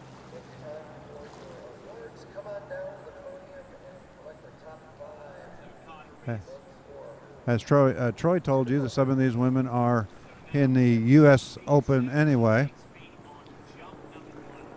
And some of them are in our national competition, in the National Open Division.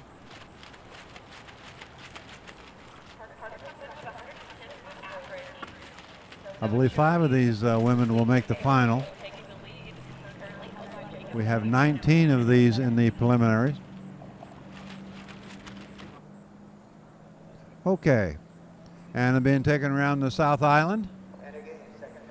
Second pass for Anna. 32 off. We've got a couple ladies in the 35 off, mid pass. So Anna's going to have to make this pass.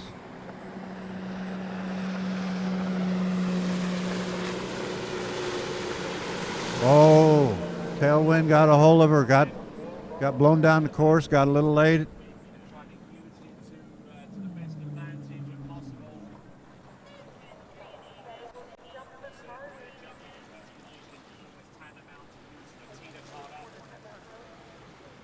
Okay, Anna's final score will be 3.5.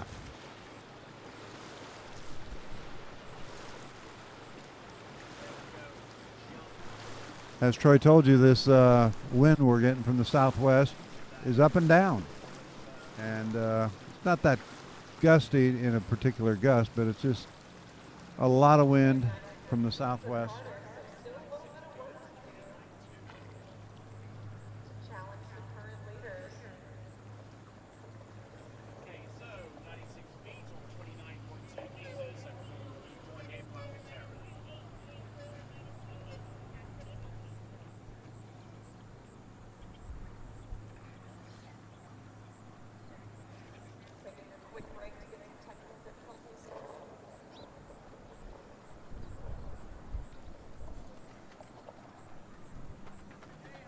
Okay, our next skier, Cassidy Hawkins, 28 miles an hour, 28 off the rope, 34 miles an hour.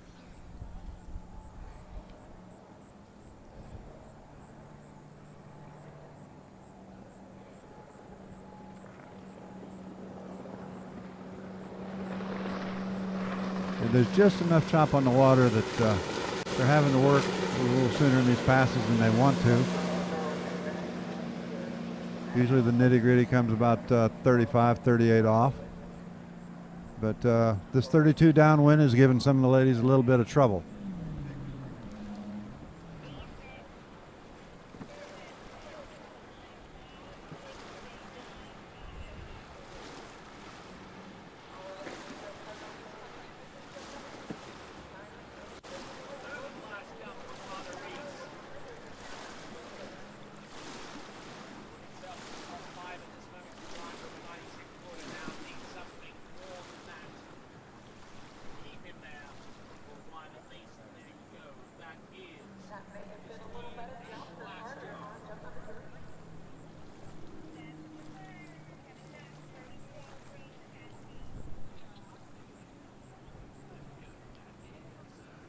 Check on the website, the Waterski Broadcasting Company, and look at the information for the contest that they have for the D3 and the other slalom ski.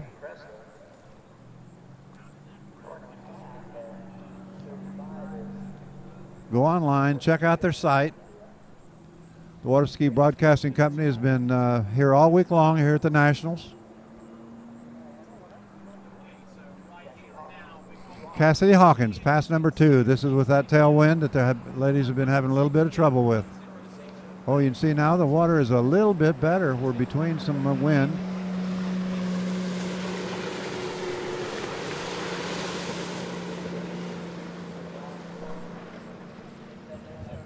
And around number 6. So we've got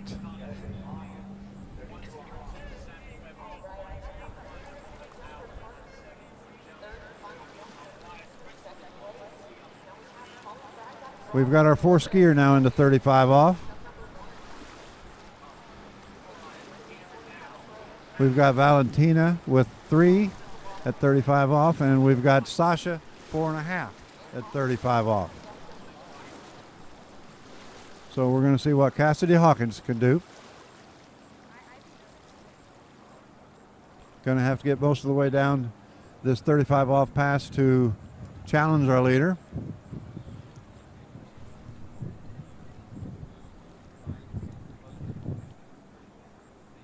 Giannina has 2 at 38.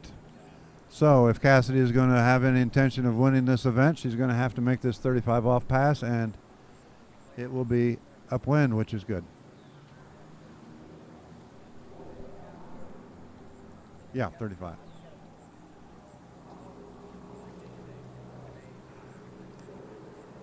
All right, Cassidy with the wind in her favor, 35 off.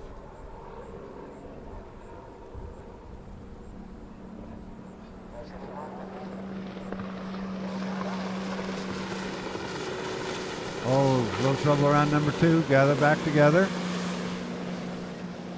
Still getting a little later. Around 5, over to 6, and everything's okay. Cassidy Hawkins, our second lady into 38 off. Yeah, a smile on her face.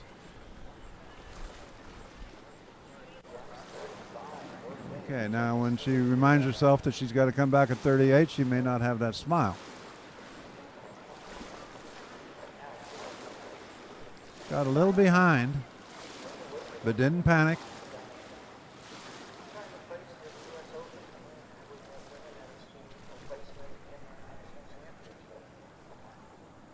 The water looks a little better than it did about 15 minutes ago. I was watching the jump earlier, and every once in a while you'll get one of those gusts. I saw it in practice yesterday, and the gust hit one gentleman just right during practice, and he had tremendous lift.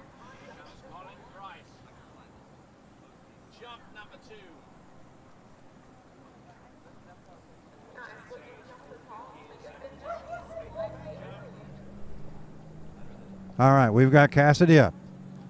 She needs 3 to take a good lead in this. 2 at 38 presently.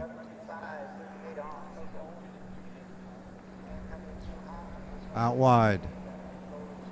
Through the gate. Oh, not a good one ball.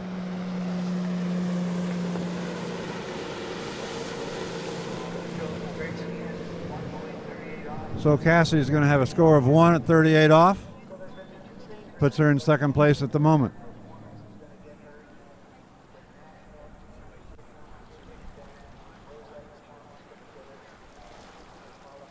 Cassidy goes to shore with a smile on her face. She says, I'm not going to fight that tailwind.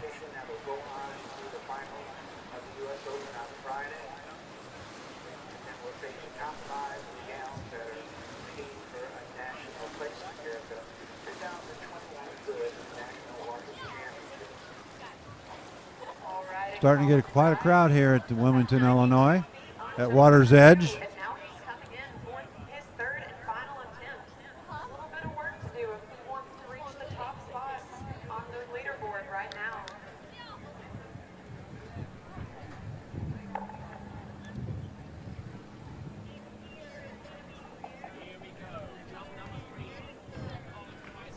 All right. Slipping a little bit off the top of the jump, but able to build more speed into the base of the ramp. Karen Trulove from Orlando, Florida will be our next skier. She'll be coming in at 28 off. Coming around that island, got a little spray in her face with this wind blowing at her. This 28 off should not be any problem for any of these ladies. Problem's going to start at 32 downwind. Karen Trulove, Orlando, Florida, our open lady skier.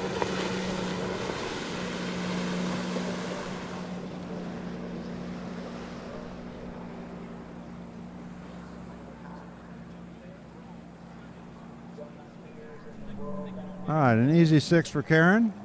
We have a final total for Cassidy Hawkins. Cassidy Hawkins comes in with 97 buoys, just 1 buoy behind Gianna Bonneman.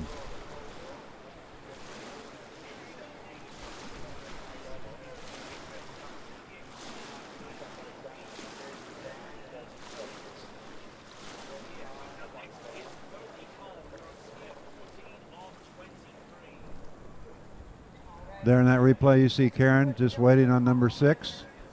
Now the work's going to begin for Karen. Karen's been here most of the week watching her children ski.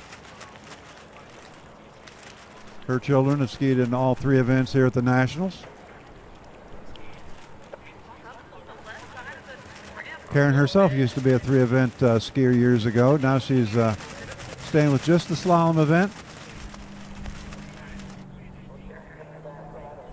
All right, got Karen coming back, 32 off the rope at 34 miles an hour with a tailwind.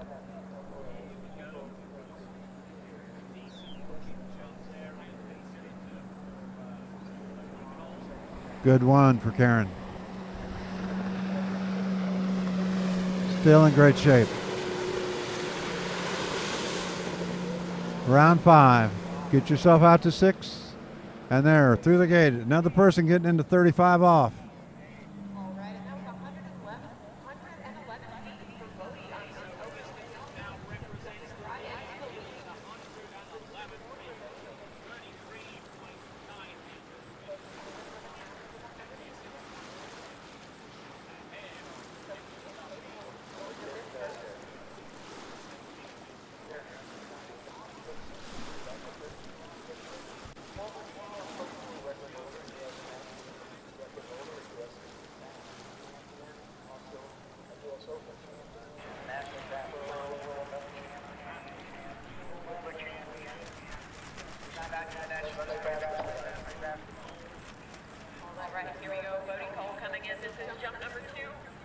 Don't forget to go to the Waterski Broadcasting Company.com.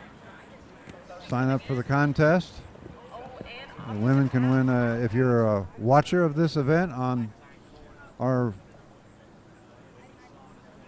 broadcast, the women can win a Connolly ski, the men can win a D3 ski. Just by being a visitor of this site and watching this tournament. Karen Truelove now, 35 off. Little headwind.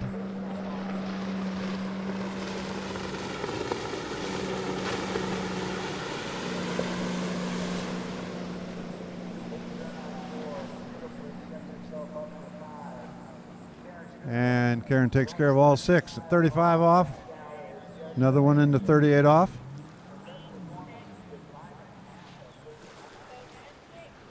We've got Cassidy at 1 buoy at 38 off. We've got Sasha with 2 at 38 off.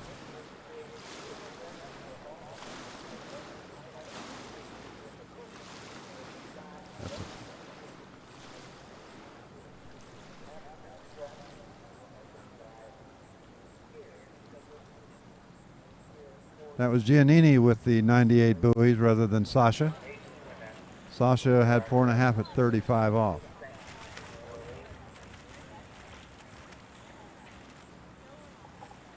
All right, Karen Truelove with this 38 off with the tailwind is going to have to do some good work. Keep that rope tight. Get a good gate.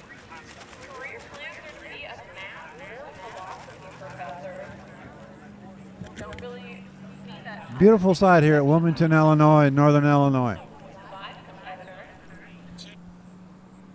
Surday family are our host this week. All right, Karen, 38, little tailwind. Let's get a good one. No, tip of that ski comes up on Karen. Makes her 2-ball though. And maybe the full 3 if she crosses those boat guides.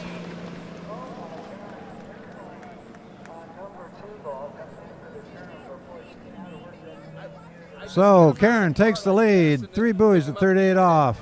passing up Giannini at 2 at 38 off, and Cassidy Hawkins at 31. So we've got 3 of these ladies now heavily into 38 off.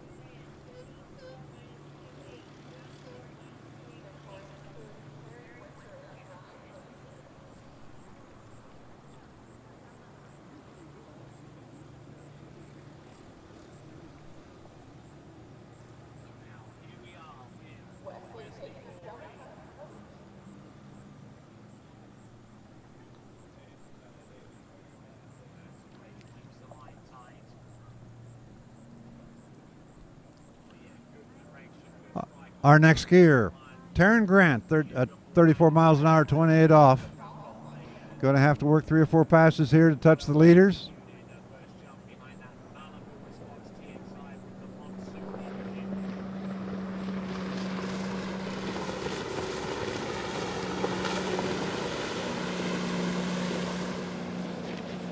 Oh, a little trouble around that buoy.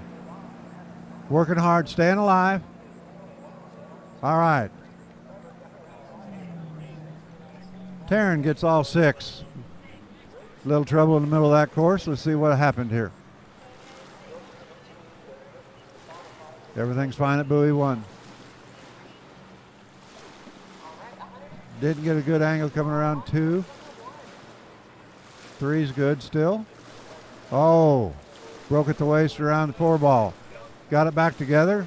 Good enough for number 5. Recovered very well and takes care of number 6.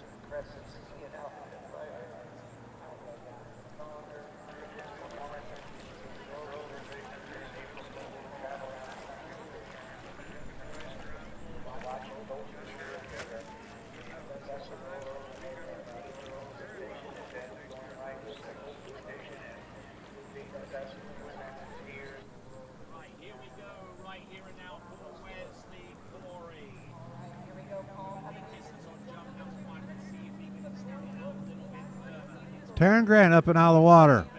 Pass number 2, 32 off.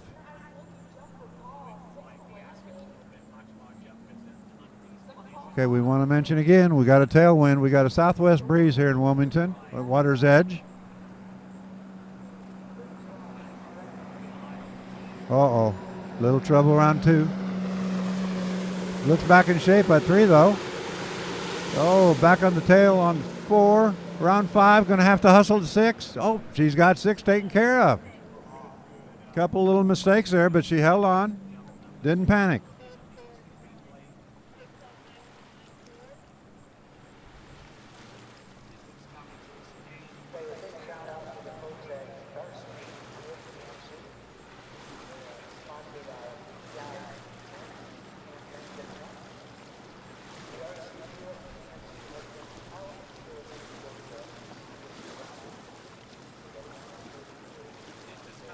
Been over a little too much at buoy number 2.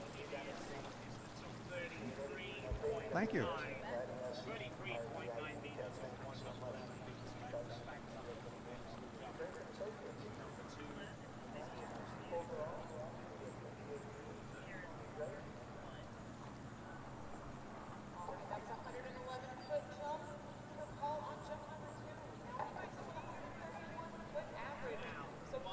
Oh, just got word. Though here, what I hear is Karen Truelove scores 1 at 38 off, not 3. So we have 2 ladies tied at 97 buoys, Cassidy Hawkins and Karen Truelove. I heard something about a video review. I'm just here to tell you what I heard or saw. So we're going to give Karen now 1 buoy at 38 off.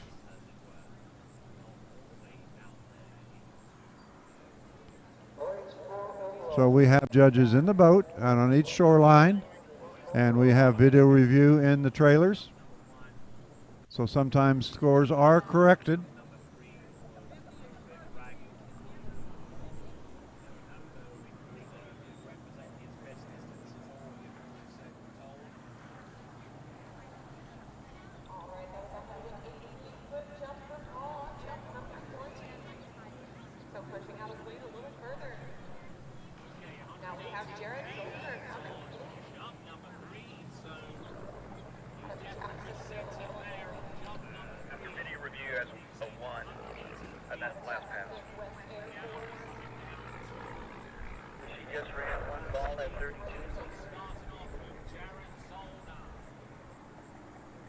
is what she was scored, 1 at 32 off.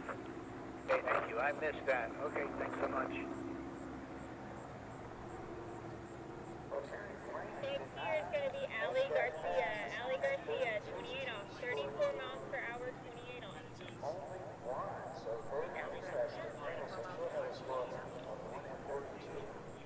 Okay, I'm going to get some confirmation on some of these scores here.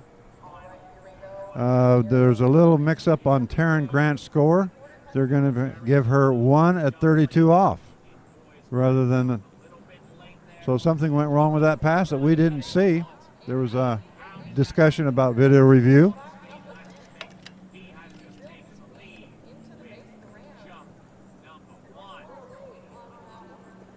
So I'm going to leave Karen still with 3 at 38 off. Now our skier, 28 off, Ali Garcia. 34 miles an hour, 28 off. Around buoy number 6 and has her opening pass.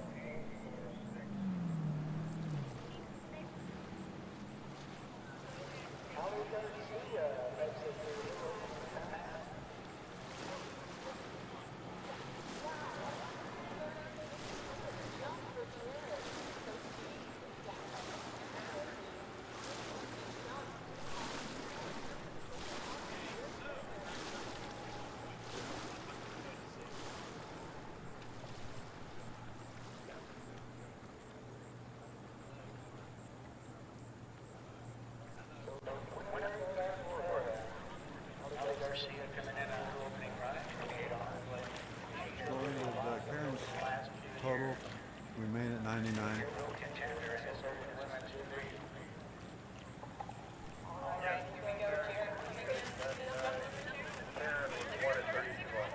Thank you.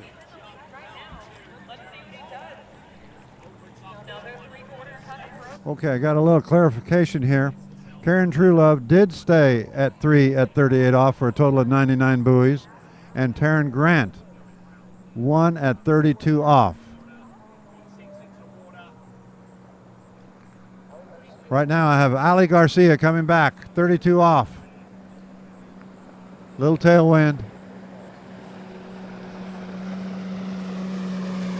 Turning those buoys nicely. There's a little drift down the course on number 5, but still takes care of number 6 and out the gate. So 32 taken off for Ali.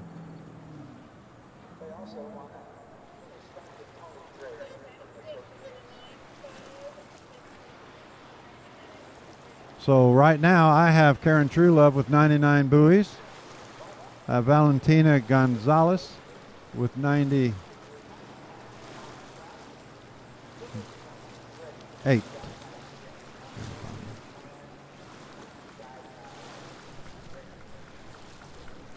So things bottling up here a little bit, 99, 98. Okay.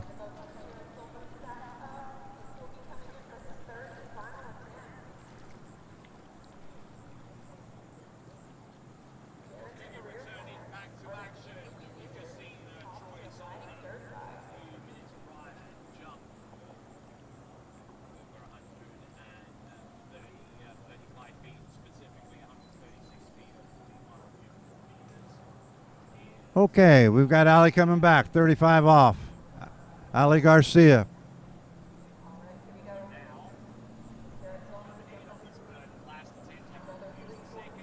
Still have the headwind here on this third pass. Good one, number 1. Good 2, picks up a good angle. 3, way late on 3. Having to work around 4, staying late. Picks it up. 6 buoys for Ali.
Okay, Allie begins now the work.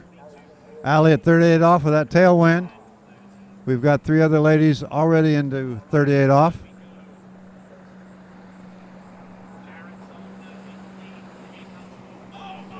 We'll ski up just a little bit on 1 and 2.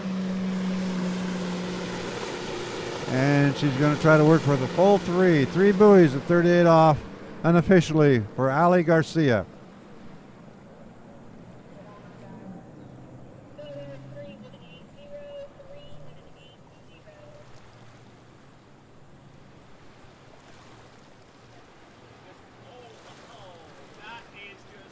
Oh.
All right, that was Paige Reaney, 32 off. First lady to start out at 32 off.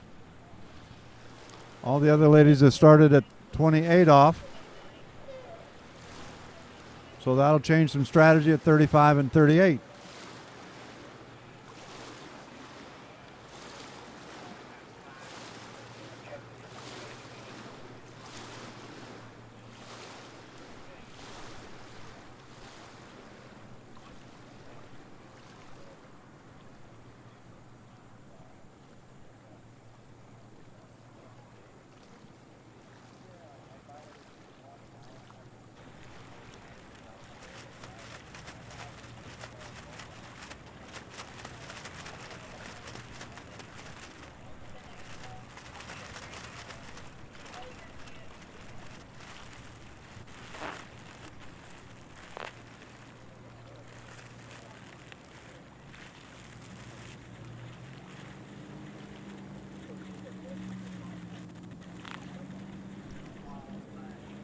Okay, pass number 2 for Paige, 35 off.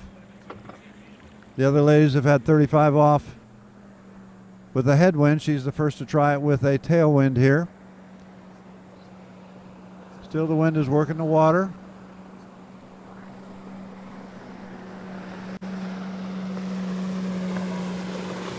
If this strategy works, it's going to really help at 38 off. Looking good. 6 buoys.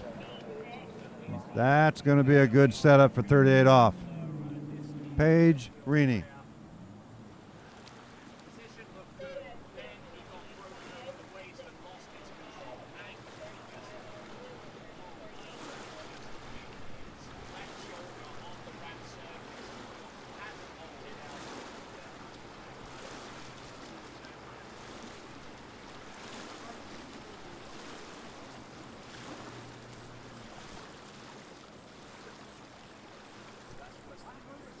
Okay, we'll check out now if this is going to work out for Paige.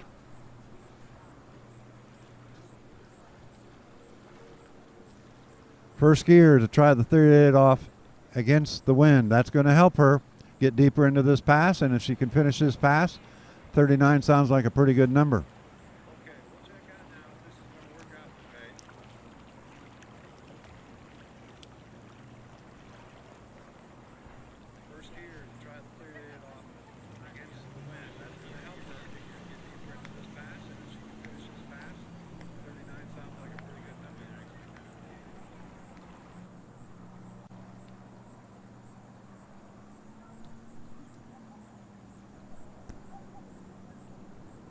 Okay, 38 off.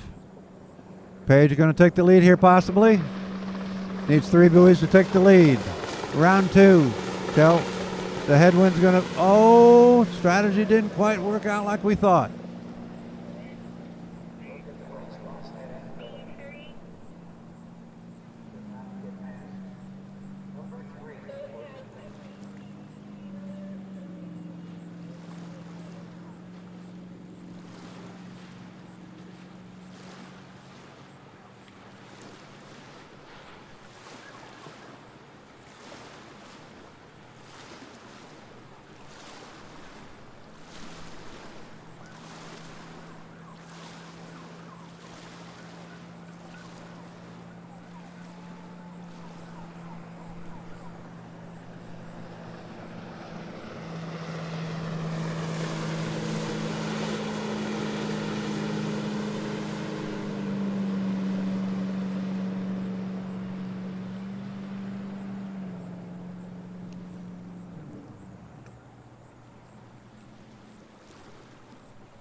All right, coming off the dock, I'm back. This is Troy Zellner. Quick break. Right in now, Canadian skier Neely Ross. This is 32 off.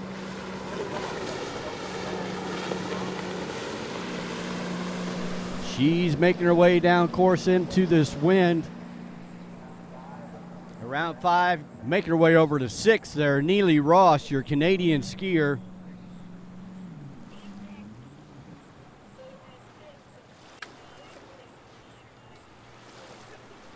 Neely Ross, she's out solely skiing to try and become one of the top 5 finalists here in this Malibu preliminary portion of the Open Women division. So the top 5 here in the preliminaries to go into the Morley U.S. Open is what we're going to take, and then those 5 women are going to ski here later on tomorrow afternoon. Sometime after 5 o'clock before it gets dark, we'll have the Open Women Pro event in that Morley U.S. Open venue.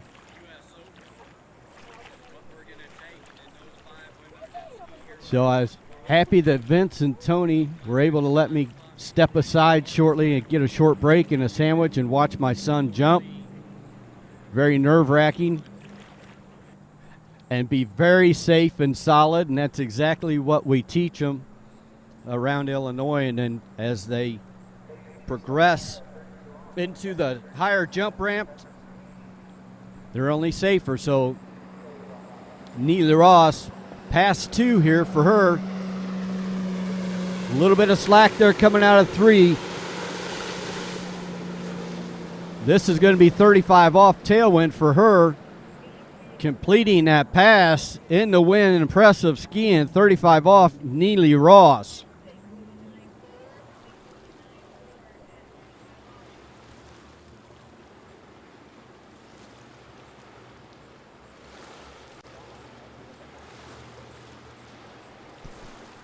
So watching Neely Ross there on your 0 off replay screen. See what you can learn about skiing in the wind and then being able to run a 35 off tailwind like she did there.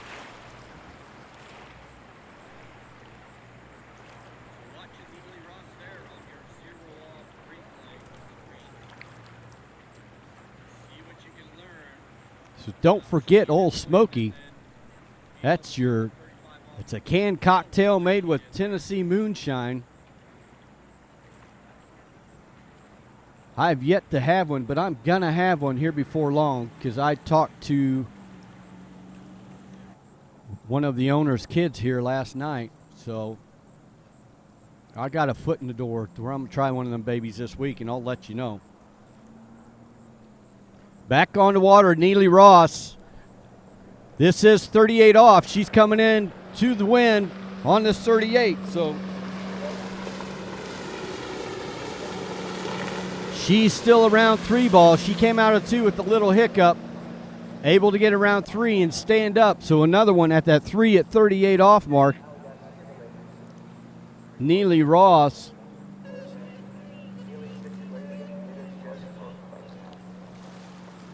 Bear in mind, she's out there skiing to get her opportunity to qualify for the Morley U.S. Open.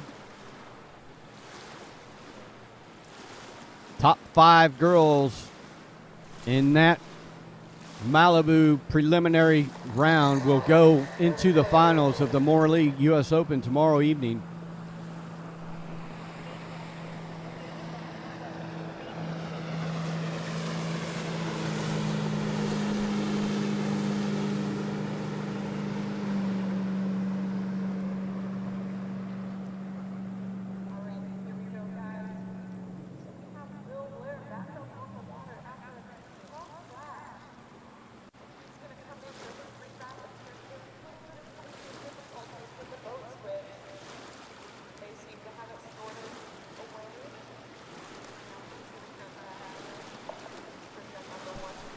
So we bring you live dockside camera. You see that Malibu response going next to the starting dock, swapping out ropes.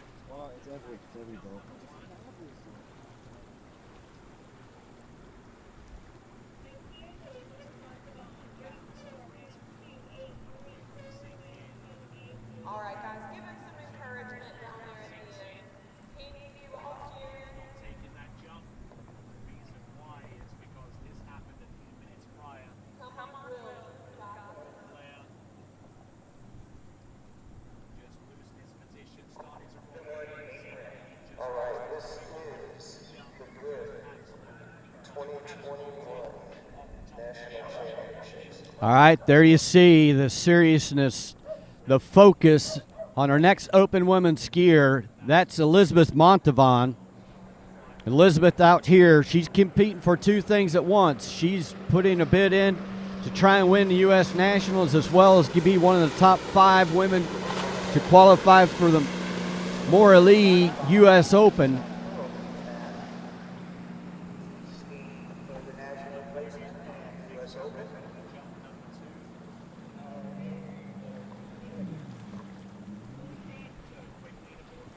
So here's your 0 off replay. Elizabeth Montavon successfully getting through pass number 1 for her.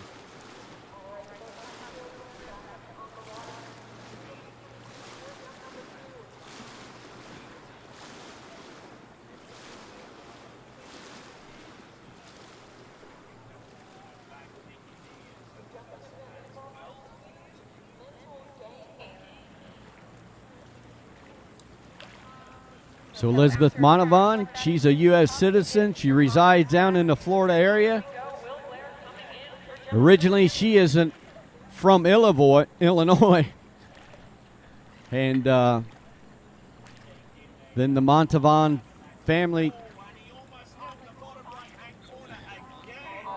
moving their way down south to try and have a longer ski season.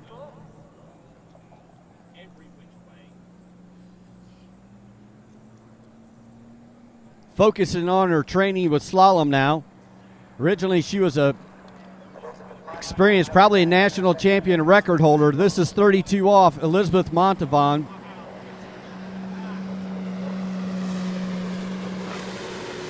Looking nice and smooth there around 5, making her way over the gates to 6. Riding that good slalom ski through the exit gates. Elizabeth Montavon at 32 off.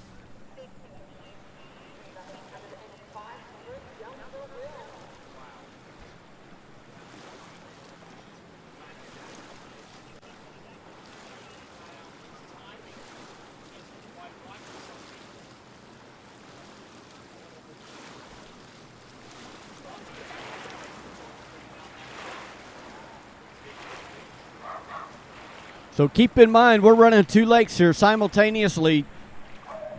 I'm Troy Zellner. I'm covering the slalom events on Lake 1. On the other lake is Tony Lightfoot. He's covering the current boys 5 jump event. It's been a very interesting event so far. These boys are not backing off in that jump event, and it's causing some havocs with some of them. But Elizabeth Montavon, she's up. She's down at the north end of the lake. You've seen that starting dock in the background. And she's coming in for pass number 3 here. 35 off, so a little different strategy. She's going to have the 35 off into the headwind. She's out here for placement in the Nationals, as well as trying to get it within the top 5 women to forward into the finals tomorrow evening. And the Maura Lee U.S. Open, very pretty pass there. Elizabeth Montavon smoking that 35 off.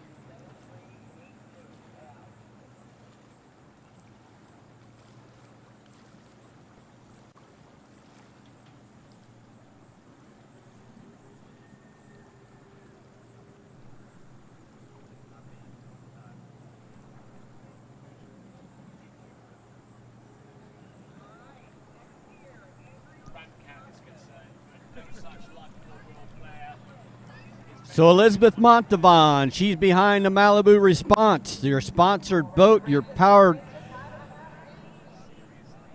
with the Malibu Response, pulling this open women event, running 2 events more or less simultaneously. This is 38 off. Right now we've got a stack of girls with 3 at 38 off. Elizabeth's taking this, oh, she's reaching forward a little bit. Going down there around 2 at 38 off. So that's looking like 1 1/2 at 38 off for Elizabeth Montavon.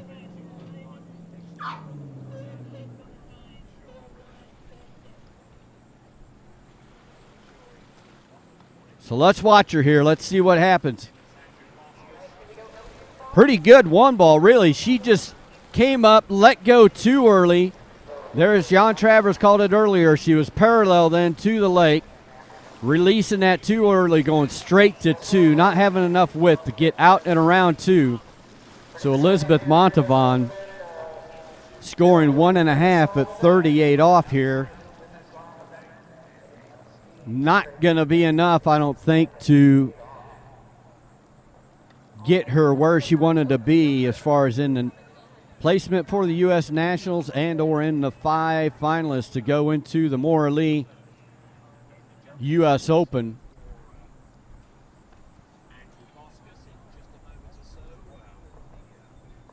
Well, pretty excited to see these skiers out here. Challenging conditions today, but starting to calm down a little bit here, Hank.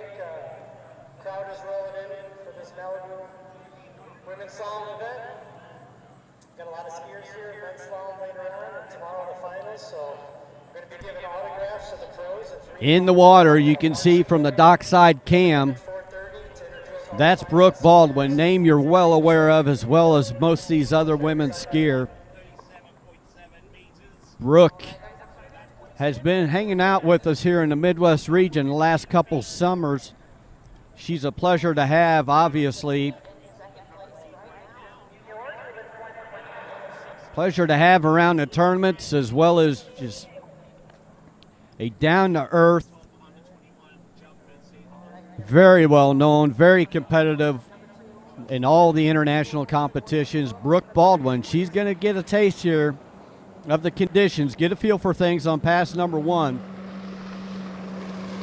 This is 28 off. Brooke kind of has that unique style that she climbs up on that slalom ski so tall about midway through her turn, and then just hooks that buoy and has a ton of angle getting across the wakes.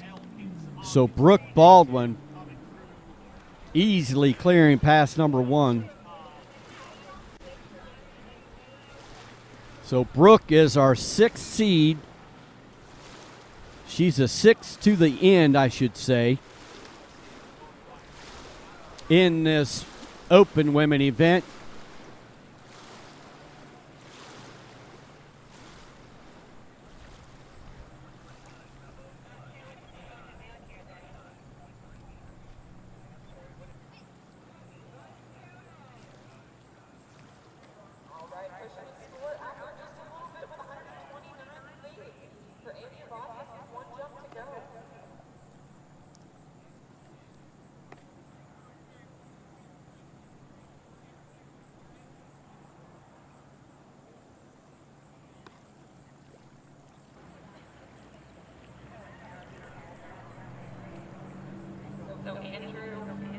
Okay, Brooke Baldwin coming in. She's around that South Island, OJ Prop Island. She ran 32 off out the gates. She's coming at us. She's going to have her chance with this 35 off tailwind, knowing she preferred to have a 38 off headwind with seeing the scores posted in front of her. So Brooke Baldwin looking nice there around 5. Making her way over to 6, handedly running that 35 off tailwind. Brooke Baldwin, she's got her game face on today, that's for sure.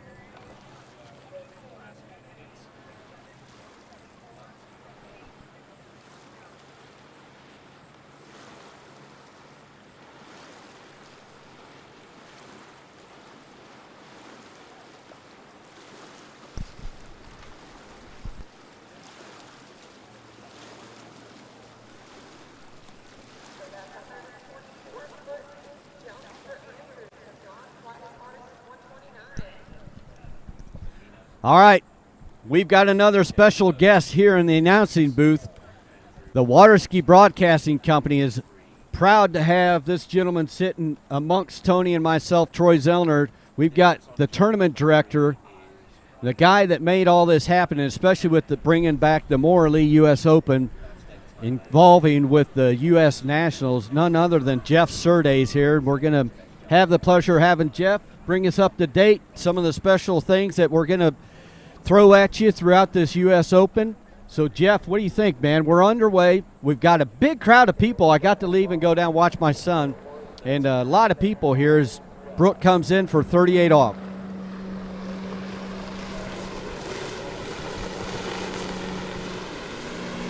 So a lot of these girls, women at 3 at 38. Brooke surpassed that. She's still scrambling. 5, making her way over to 6. That is your first 38 off here in this Open Women Malibu Preliminary U.S. Placement Championships. Brooke Baldwin taking the lead. Yeah, interesting strategy. Thanks for having me on here, Troy. You've been sounding great all week. Super pumped here for the Malibu Open Women's Slalom event. Conditions started off pretty challenging, but they've calmed down, to an extent here, and hopefully we'll see some big scores here. Top 5 coming in. Top 5 go to the finals tomorrow night. So, yeah, we got very excited to have the U.S. Open back here at Nationals. Had the tricks this morning. Got the slalom events today, the jump tomorrow, prelims, and then we got all kinds of entertainment. We're going to do an autograph session at 3. We got the marching band coming in to kick things off at 4:30, and then the final starting at 5. So 81 grand in total prize money. We're excited. Holy cow, 81 grand. I did not realize that. You probably told me that at one time, but the conditions are up and down as far as being challenging for the skiers. But I did overhear Tony earlier that there's a pending European women's trick record that was scored over there on the trick lake this morning. I did not hear that. Well, let's take a look here. Brooke, your current leader at 39 off. Coming in on a tailwind here. Going to be a challenge. Just trying to get maybe a couple buoys, make herself into the final. She's through the gates. Not a bad one here, Troy. Looking good at 2. Look at her go on the tail out of 2. But Brooke Baldwin, your new leader, 2 at 39. Awesome skiing, Brooke Baldwin, 2 at 39 off. She's definitely put her a staple out there. That does not guarantee her a spot necessarily for the more elite top 5 finalists, being she's got 5 other competitors down at that dock that are going to put their name in the hat for that final event. But that's definitely going to put her on the podium, if not winning, the U.S. Nationals. Yeah, got that national title kind of wrapped up here in the U.S. Open prelims. Going to be interesting to see what the rest of the girls do now. Brooke, the first one, I believe, to get off the dock at 32 off, decided to take 35 downwind, and now, set herself up with that 38 headwind. And now with 5 girls to go, I think they're going to have to make that same choice, because 38 tailwind today is not going to be a walk in the park. Definitely not. And I'm looking at this list dividing the women between the U.S. Open preliminaries and the U.S. Nationals placements. There's 2 more women coming up competing for the U.S. National placements, and the rest of these gals, all of them, are contending here in the preliminaries to try and get into the more elite U.S. Open. Well, I'm going to leave the mic back to you, Troy. Thanks for having me on. Great to see all the viewers out there. Thanks for joining us. We'll be here all day. Jump tomorrow and the finals tomorrow night. Stay tuned. Thanks for your time, Jeff. We appreciate everything you've done. Right now at 32 off, Vanessa, Great Britain skier, coming into the course. She's going around 4, making her way over to 5. And around 6 through the gates. Pass number 1 in the books for Vanessa.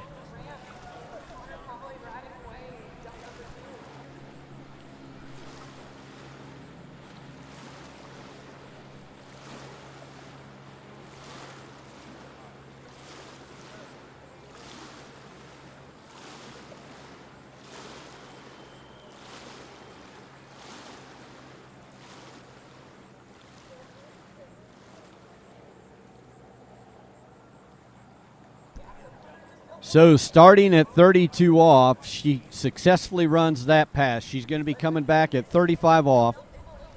That's a 35 off tailwind. This wind was quite a bit different about an hour ago than what we have it now. So still not the best of conditions, but it's definitely more manageable than what we had about an hour or so ago. So riding that good ski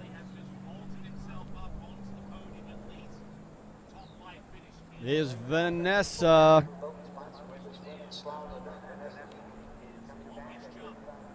So Vanessa Veek swinging out wide here, 35 off, 12 meters.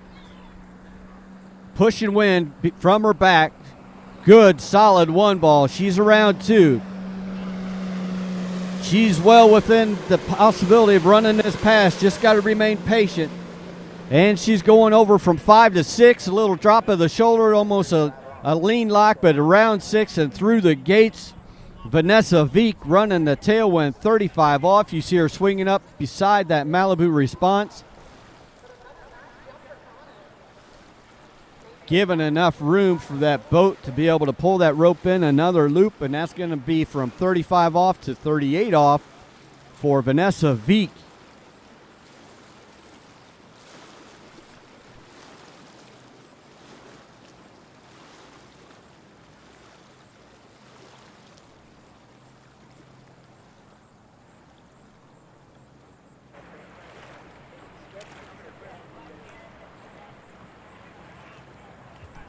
You can see how fast those geese are flying.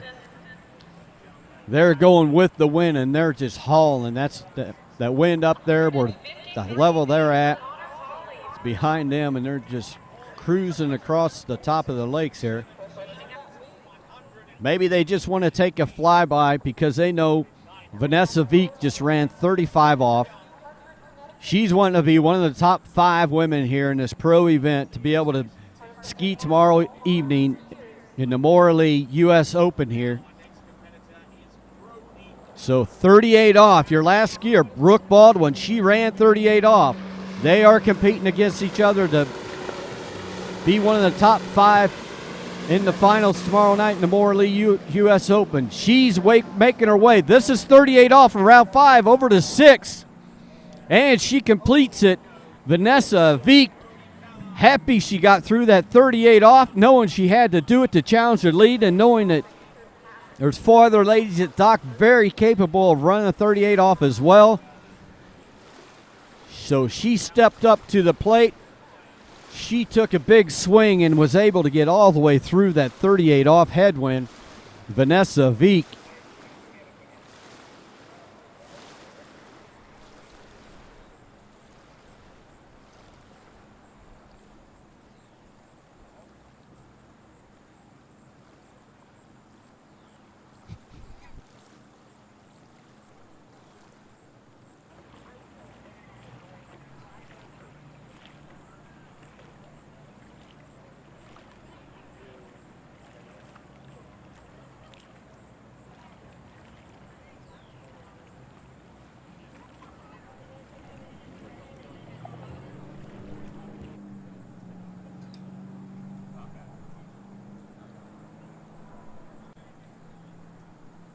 Okay, this is Money Pass. Right now, Brooke Baldwin leading this open women's slalom event.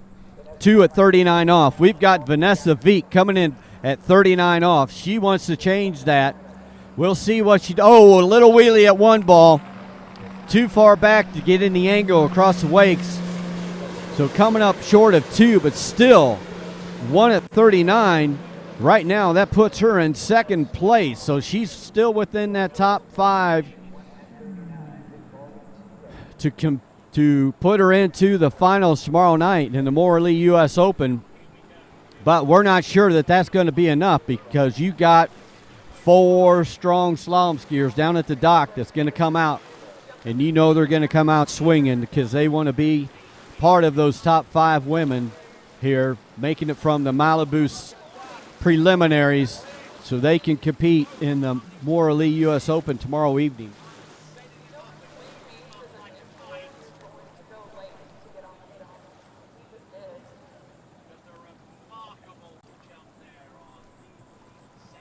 So there's your update. Brooke Baldwin, 2 at 39 off.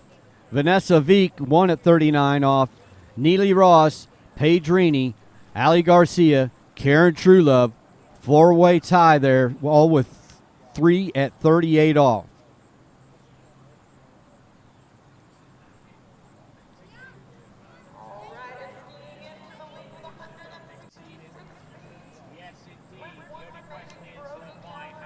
So on the water, you may recognize her. That's Whitney McClintock-Reaney. She's coming in, pulling out wide. This is pass number 1 for her. She's starting 13 meter, 32 off. She's been down at the dock. She's felt that wind blowing across the front of her face, and she's seen these other last 2 skiers run 38 off out here in these tough conditions. So she's getting a good feel of the wind and water as she runs through pass number 1, making 32 off. Look like it's 75-foot rope is Whitney McClintock-Reaney.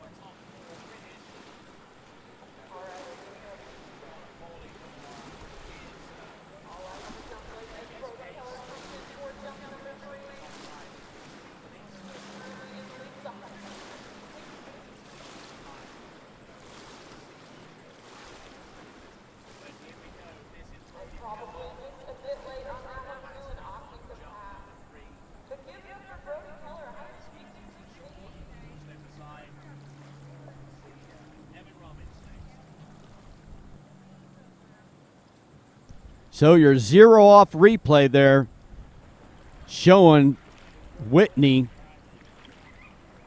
on her warm-up pass, which was 32 off.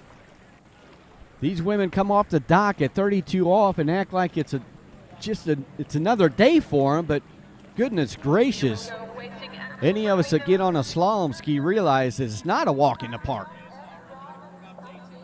So if you want to learn good technique in any sport, I'm going to say it, watch a female, because they have to have the proper technique. Right now, 35 off. Let's see how her technique and training gets her through this 35 off tailwind. She's still in it. She's going from 4 to 5. Around 5 over to 6. There you have it. 35 off tailwind, and a deep breath of relief coming from Whitney McClintock-Reaney, as she knows she's only part way through it, and she dodged another bullet, if you will, by running that a complete pass in this windy conditions.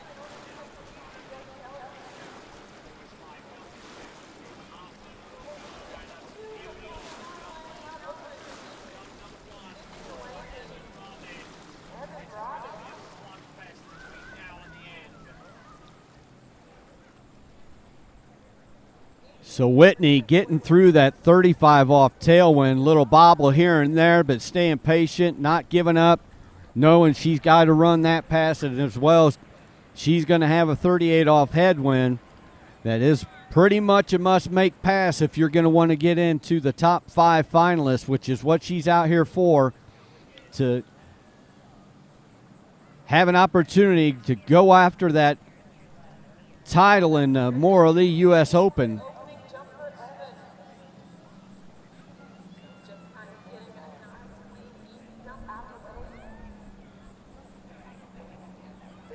So Whitney McClintock here, 38 off. She wants to run it. Let's see what kind of start she gets. She gets herself a pretty good start, going around 2 over to the 3. She's still in it, a little down course on the tail, but she's still fighting around 4 over to 5.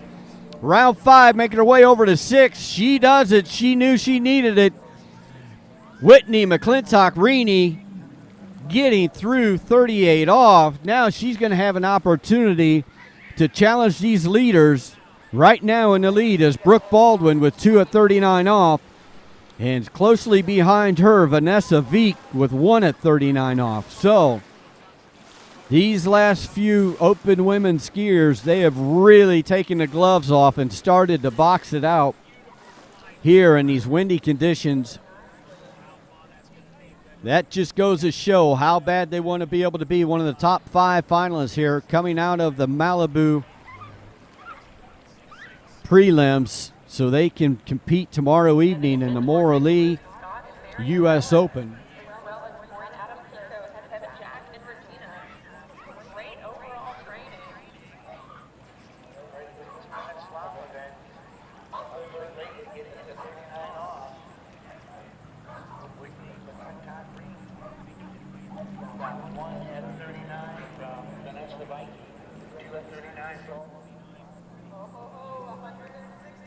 All right, here we go, Whitney. This is 39 and a half off, or slang for 39 off. She's got to get part of 3 to take the lead. A little deep around 1. A close call there around 2. She's going to go back to the gates to make sure. We're going to have to see how the officials call that. Let's see here if we can tell for sure with the 0 off replay. Here's Whitney, one-handed setup, making her way through the gates, over to 1. Oh, a lot of slack and jerking that rope back. Had to make a long 2. Let's see. She looked like she went right over the top of that buoy. Here comes your slow-mo. Oh, I don't know that the naked eye is going to be able to see that, but we're going to see what our judges call.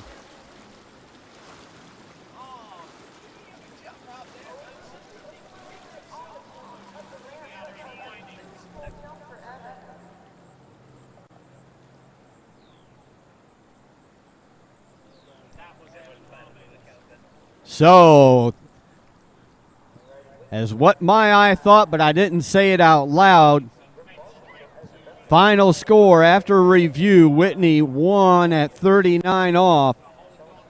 So she ties Vanessa Veek here for the number 2 spot. So that's your second and third spot right now. Still leading Brooke Baldwin with 2 at 39. Then we got a load of them at 3 at 38 off. So one way or another,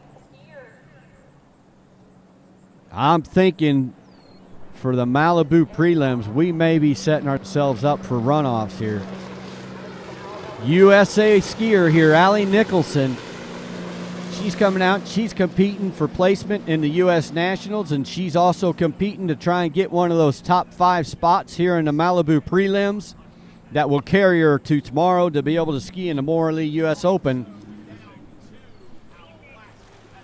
So Allie Nicholson getting through opening pass 1.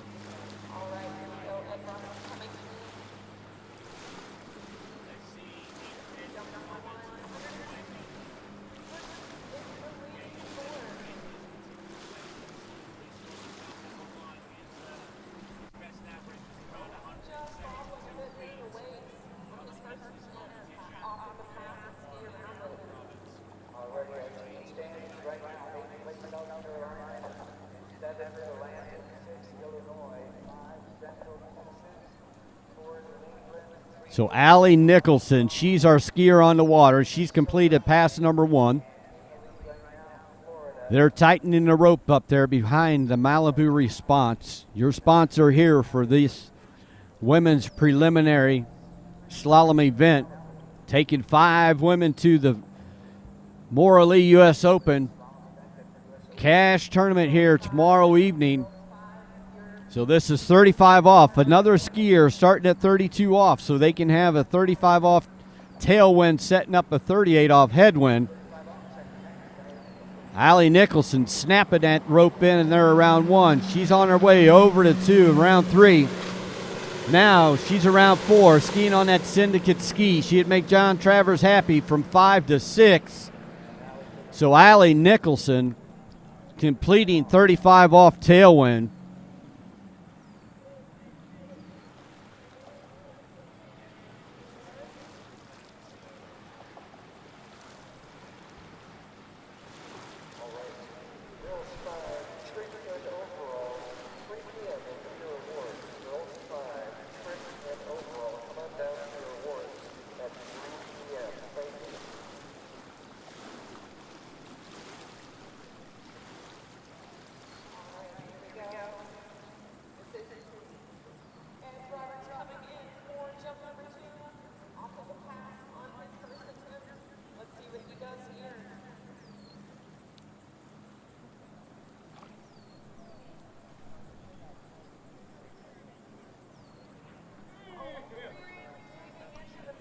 There you see Allie Nicholson catching her breath. She's got the game face working. She knows this is the purple loop, looking ahead, looking around, looking at the wind in the trees, checking the chop out on the water, deciding should she pull out, how much later from a normal day should she pull out to stay wide behind that Malibu Response. So she gets a good start here at 38 off. Looking good, like a out of 1. She's setting herself up to be our next girl to run the 38 off. Still going. Oh, no, and slowly getting out of 4 ball, unable to get over towards 5. That's 4 at 38 off. Allie Nicholson. Definitely not what she had in mind for her day today, but still able to get 4 at 35 off. I believe that's going to take out that 4-way tie with 3 at 38 off and put them out of contention to be in the top 5 finalists here to go over to the Morley U.S. Open.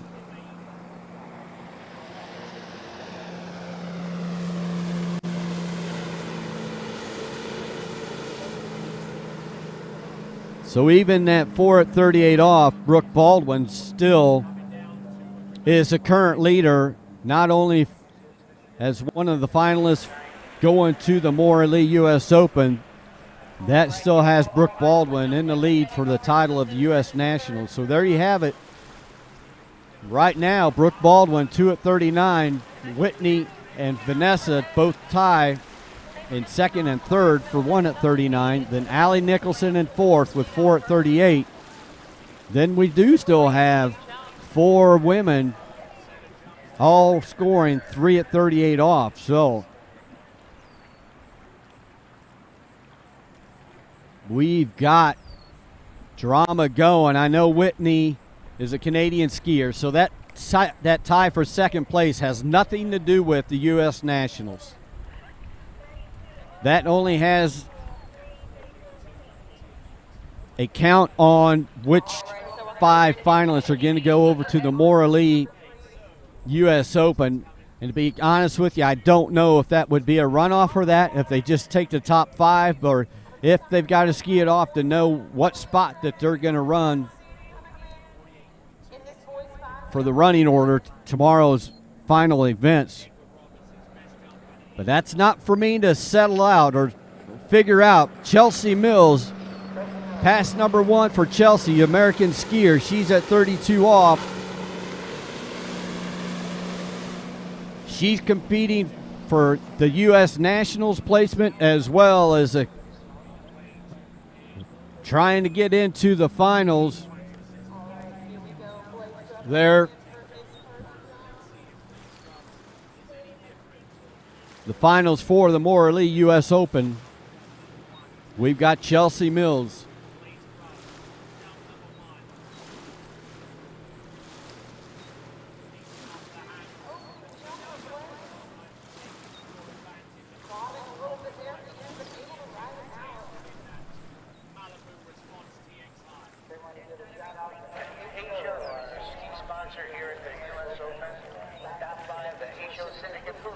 So nearing the end in this Open Women preliminary U.S. Nationals placement, preliminaries for advancement to the Maura Lee U.S. Open. Coming near an end. I'm not sure where we are for runoffs, if we will have runoffs. But then after this, we're going into Open Men, and we have 30. That's right. 30 Open Men slalom skiers on the list still yet to run through today. But right now, Chelsea Mills, 35 off. That's 12 meters. Her second pass. This is a tailwind 35 off. Must make pass. Seems like this wind is slowly letting up here as we get through the afternoon. Hopefully I'm right, and hopefully it continues to slow up. But Chelsea Mills successfully getting through 35 off. She knew she needed that pass, and now she also knows they're going to cut it from 35 off to 38 off, and I still need to run this 38 off if I want to challenge Brooke Baldwin for that number 1 spot.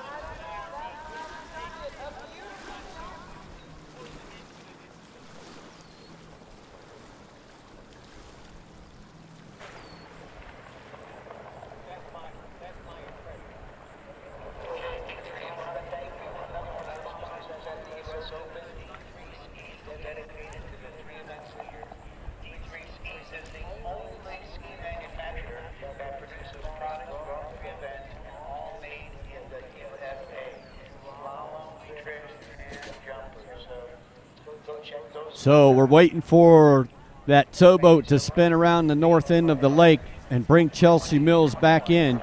She's going to be at the purple loop. That's 38 off. Now we see her coming. We got you as if you're riding in that Malibu Response, watching this event from the boat. Huge gust of wind coming through right now.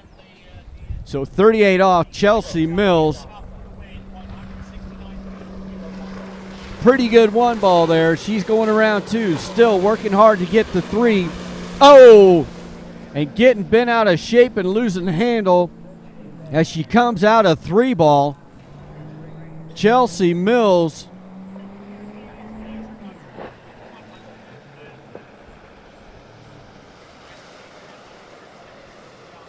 Let's see here. Downwind. A lot of slack. She's still able to hang on somehow and be strong through the wakes. Now she just stretches it out there.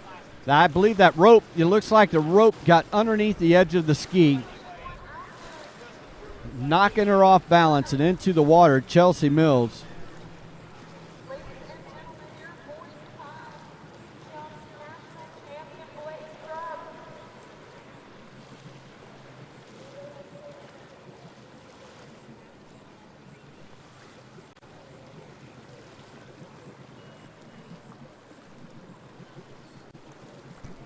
So here we go, updated 2.5 there for Chelsea Mills. So still atop on the leaderboard, Brooke Baldwin, and tied in second, we've got Whitney McClintock-Reaney and Vanessa Veek in that second place tie. Allie Nicholson now fourth, and then we got a four-way tie fifth there between Neely Ross, Paige Reaney, Allie Garcia, and Karen Truelove, all at 38 off.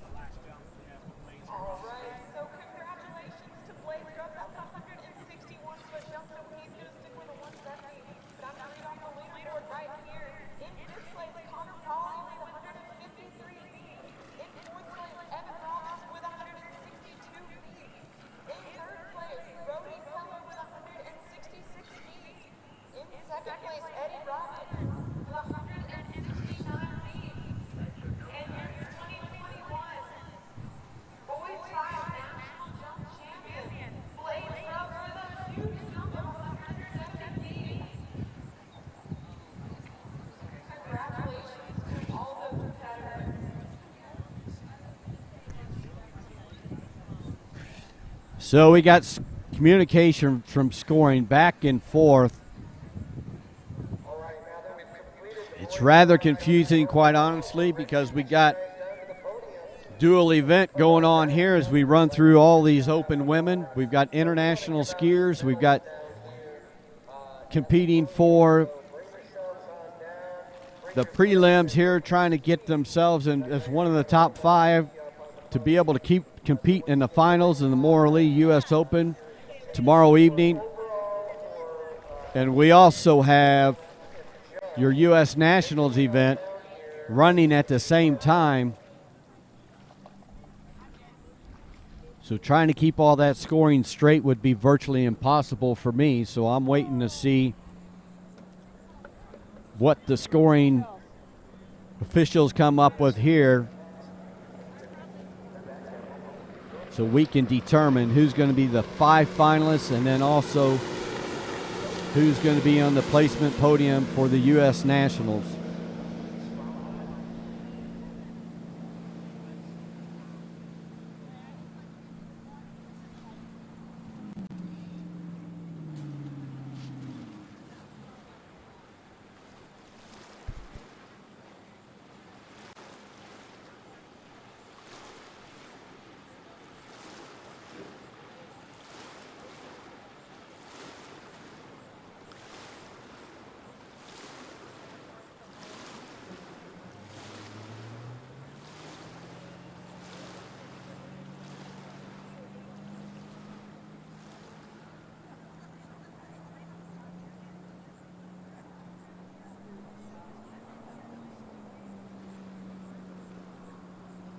So there's your leaderboard. Brooke Baldwin on top right now, 2 at 39. Whitney and Vanessa tied with 1 at 39. Both those competitors are going for the hopes of being one of the top 5 going into the finals for the Mora League U.S. Open. Don't forget now, go to waterskibroadcasting.com. You have an opportunity to win a brand new slalom ski, choice of a D3 slalom. If you can guess which 3 men are going to place on the podium, if you go and you guess the 3 women and the spots that they place in the first 3 positions on the podium, then you've got a choice of a Conley slalom ski. So you could win a D3 by guessing the men, or you can win a choice of Conley. Go to waterskibroadcasting.com, check out the details, of how you input your bids to win a free slalom ski.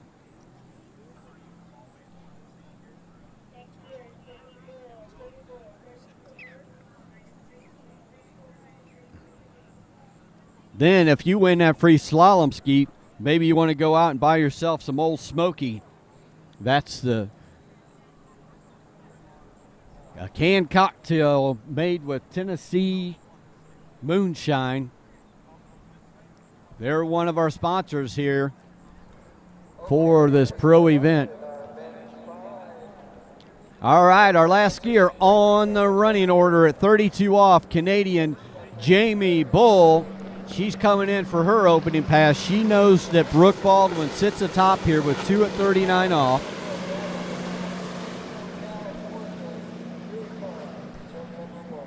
She wants to be able to come out here and in these conditions be able to match or better that score.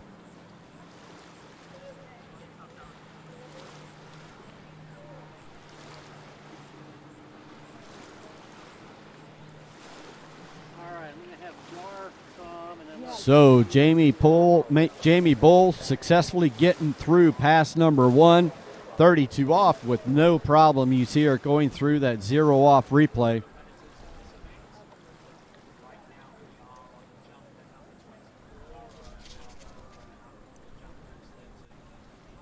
Nice and easy pass for her, making her way around 6. That's Jamie Bull.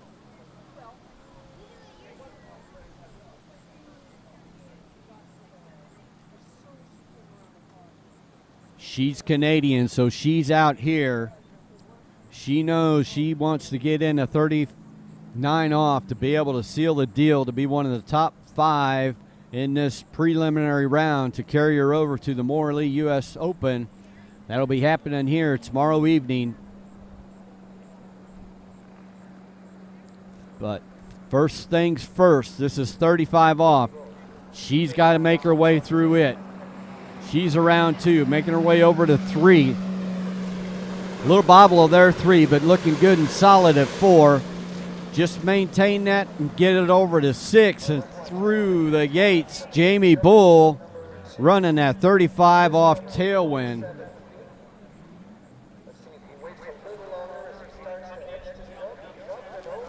So you're riding in the boat and you see Jamie Bull pulling up there alongside the Malibu Response to be able to cut that rope length from 35 off to 38. She knows this 38 off is a must-make pass, more or less, to be able to get into the finals, to be able to compete tomorrow evening in the Morley U.S. Open, then celebrate the evening with some Old Smoky Tennessee moonshine canned products.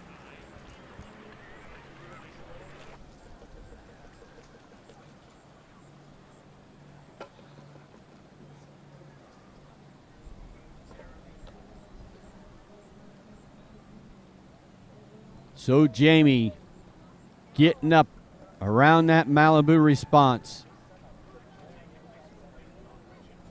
She's going to be coming in here at 38 off, running into the wind. So a headwind for 38 off. That's the purple loop, or known as 11.25 meters. A little forward coming out of 1 ball, but still able to stack it up around 2. Making her way around 3, over to 4. She's going to have to hustle if she's going to get around 5. Somehow she does get around 5, and then S's out to get the full buoy at 5 at 38 off.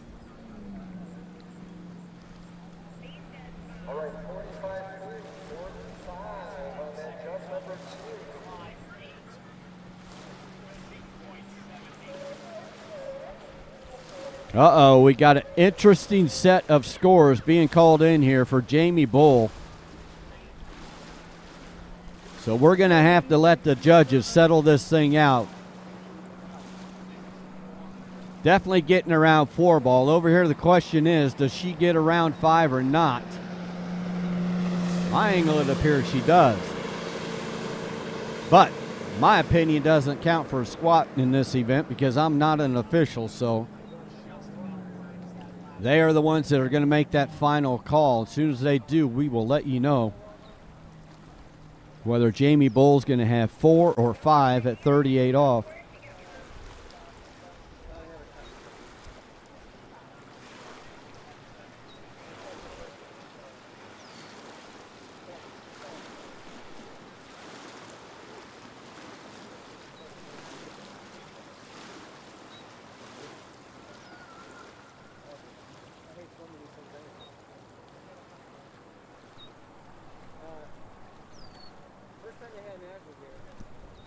So in the officials' trailer, they're doing a review here.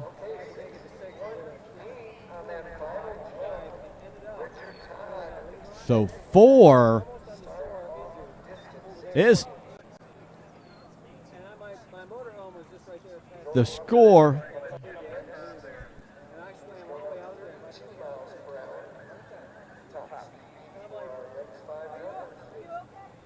All right, it's going to look confusing to you because it's confusing to me. You see several ties throughout this event, but it's official from the officials. None of those are considered runoffs because we have multiple events happen at the same time. So as soon as I can get a list to see exactly the placements for the U.S. Nationals as well as the top 5 finalists here out of this Malibu preliminary session, that's going to carry into the Morley U.S. Open tomorrow evening. We'll get that list to you to see who the top 5 finalists are going to be carrying over into the Morley U.S. Open in this Open Women event. But in the meantime, we're getting things swapped over from one boat to another because we're going to be moving right in to your Correct Craft Ski Nautique Open Men's Slalom preliminary round 4, these open men, to see who's going to be the contenders. Top 5 in this one as well is going to carry over into the Morley U.S. Open for the men's slalom tomorrow evening. And then we also have the competition in here tied together like we did with the women between the U.S. Nationals as well.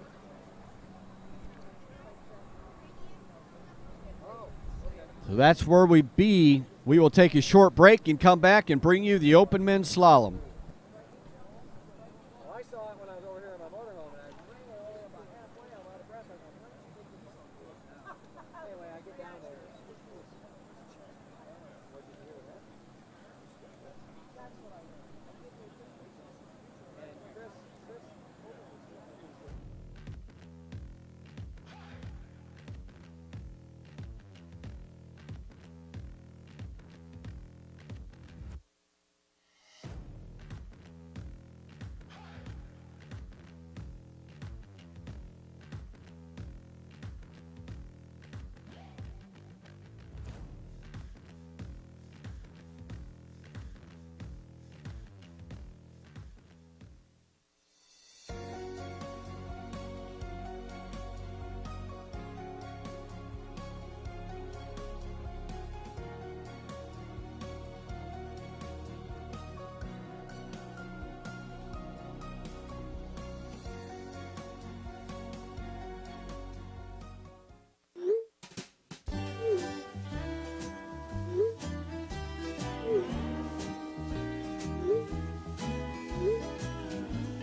test. Give me your worst and you'll get my best. 'Cause I don't know how to back down, how to back down. No, I don't know how to back down, how to back down. Careful, I'm a lion, don't test my pride. Standing like a mountain, looking the devil right in his eyes. Know how to back down, how to back down. No, I don't know how to back down, how to back down. No,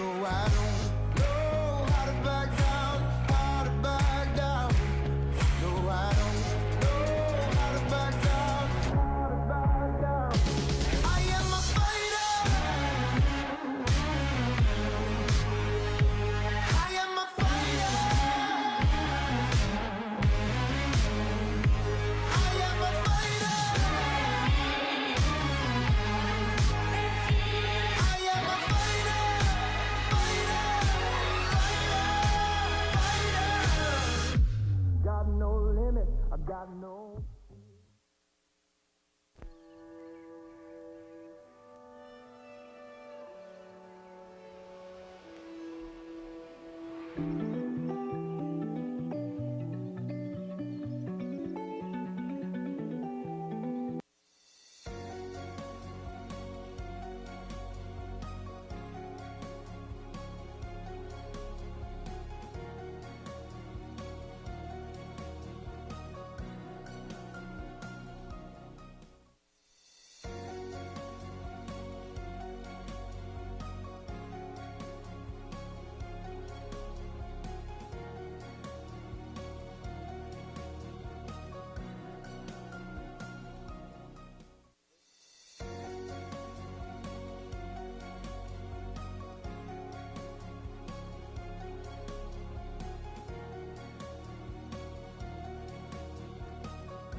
Hello, Natalia Bernikava here, multiple world champion, world record holder, introducing the new Edge trick binding.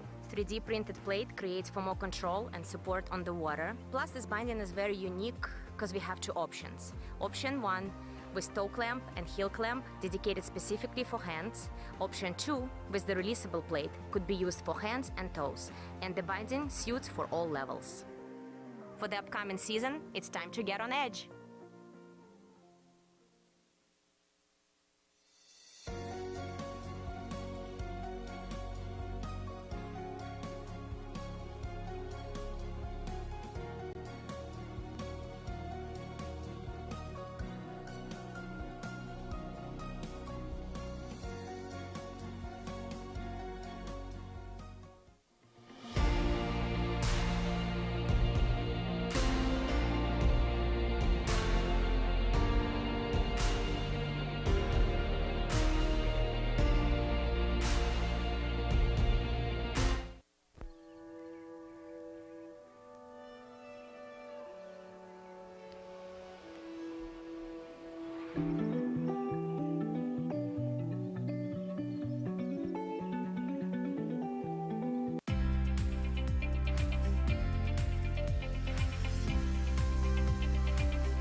Welcome back. We have got our first competitor in this open men slalom event. Looking forward to this event all week long. We've got 30 men competing here. Your first one on the water there is John Lutz. He's an Illinois skier. John's out here. He's competing in the open men event as a contender in the U.S. Nationals, not competing for placement towards the, well, he's got a bib on, so let me double check that. Starting off real good here for this open men, but John Lutz, pass number 1, 28 off. He's scrapping from 5 over to 6, eating up the slack. Running 6 there, John Lutz.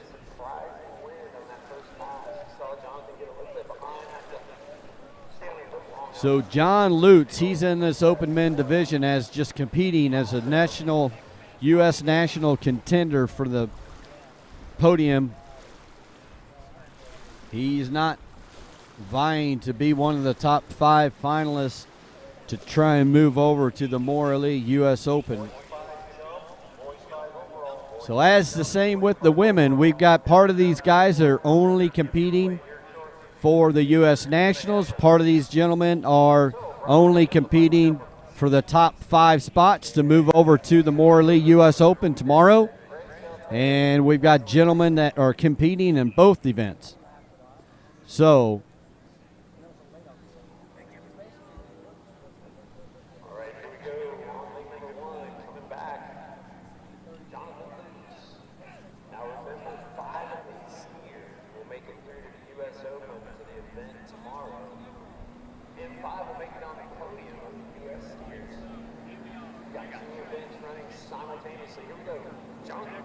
John Lutz, this is 32 off, not wasting any time. It's 3:22 here. We got 30 of these guys in this event. So I'm getting the impression they're going to roll right through it there. But coming down around 3 ball with 2.5 at 32 off, your first competitor here in the open men national slalom event, John Lutz.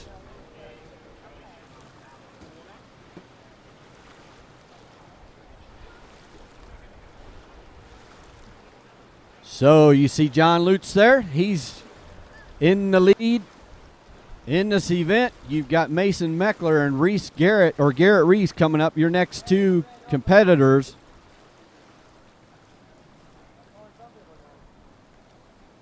It looks like the first 7 skiers in this open men event are only competing for the U.S. national placements. So we can just tuck that in our pocket and know that our first 7 guys here are only competing as contenders for the podium spot in the U.S. Nationals before we start getting contenders to try and be high enough in the finish as a top 5 prelim skier able to make it over to the Morley U.S. Open Finals tomorrow evening here in Wilmington, Illinois.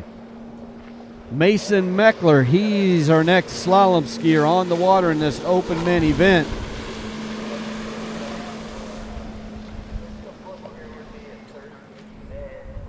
All of a sudden this wind is back up, gusting. Still challenging conditions there for a while. I was thinking that it may be letting up a little bit, but definitely gusting at times.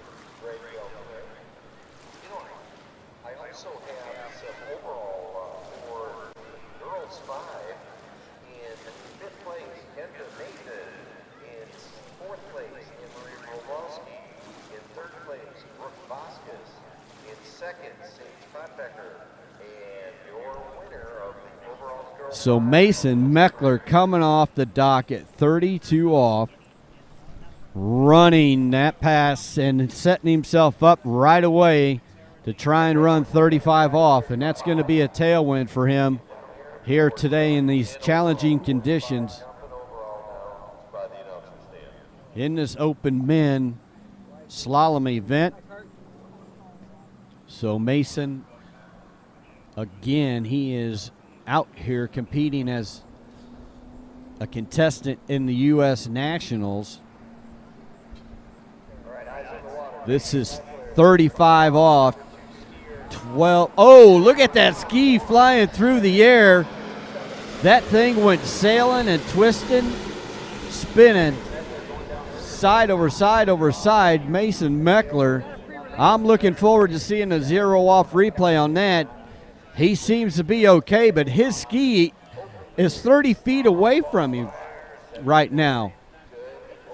And if he doesn't get it going, that ski's going to be at the end of the lake. He's going to be fetching it like a dog fetches a ball if he doesn't get after it, because the wind's going to take that ski and blow it right on down the lake. Mason Meckler.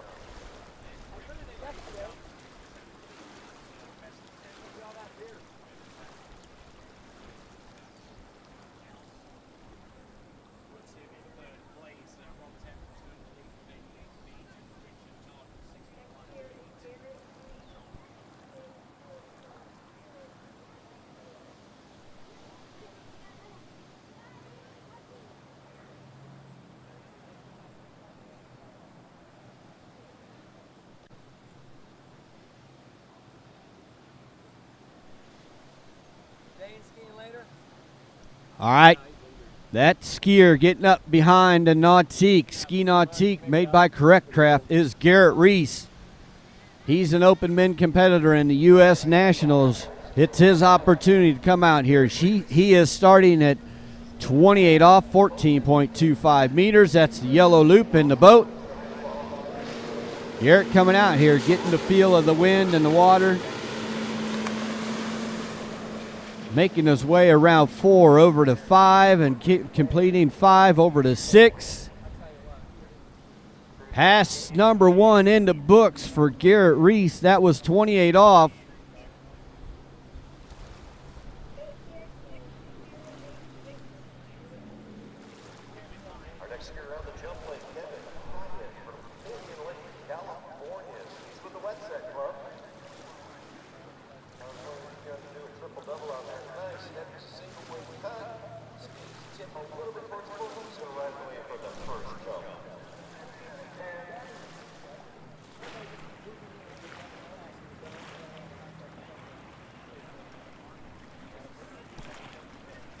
Don't forget, go online, waterskibroadcasting.com. Guess who the top 3 podium spots are going to be in the men and women's slalom event at the Moralee U.S. Open tomorrow evening. If you get those 3 women in the correct spots, you have an opportunity to win a Connolly slalom ski of your choice. If you get the top 3 correct in the men's, then you get a choice of a D3 slalom ski. So go on waterskibroadcasting.com, put your bid in, see if you get yourself a new slalom ski. Garrett Reese, pass number 2. This is 32 off tailwind. Man, the wind just kicked up real quick. That's a night and day difference, I think he's thinking, between pass number 1 and pass number 2. That wind was howling on that pass for him at 32 off, but he was able to maintain and keep everything in control enough to get through that pass. But we've definitely got some wind swirling around this area.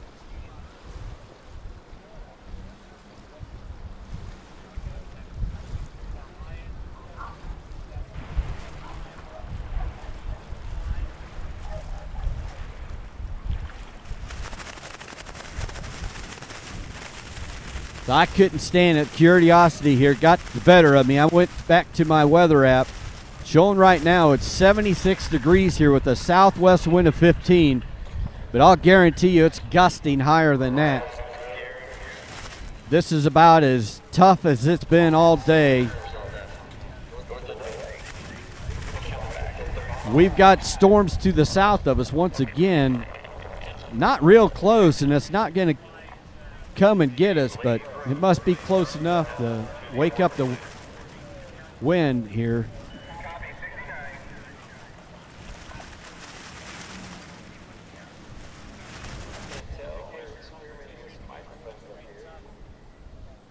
Here we are, Garrett Reese coming around that North Island. This is going to be into the wind, 35 off. You can see the ski chattering as he sets up for his gates. He brings it in anyway. He's got a good one ball, working his way over to 3 now.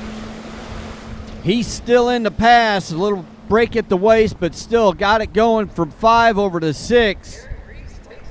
And Garrett Reese taking the lead here in this first part of the Open Men event, running 35 off. Again, he's out here competing as a contestant in the U.S. Nationals. Garrett Reese takes the lead in that event with a full pass at 35 off, and we're going to cut it down to 38. Then see what he can do at the purple loop. We're going to see what he can do at 38 off. Try and extend that lead. Looking for an opportunity to get on the podium for the U.S. Nationals. That's what Garrett Reese is out there for.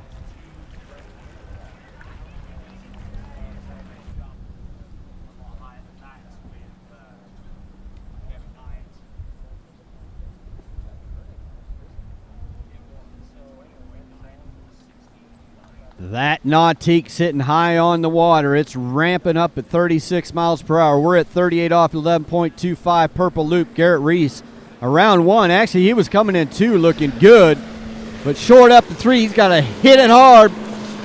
Oh, and that back foot coming out. Able to maintain himself without going out the front.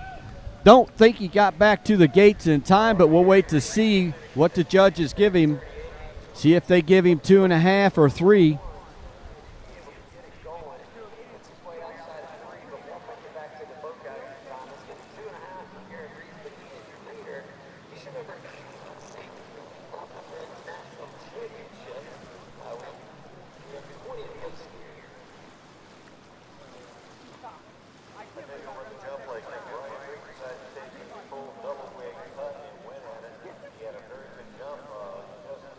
So I'm here at Garrett Reese. He's coming out of the water over here right next to me talking to someone, and he's just happy that he ran his second pass. He's like, I can't believe I ran my second pass out here in this stuff. That was only 32 off, and normally a walk in the park for these guys at the pro level.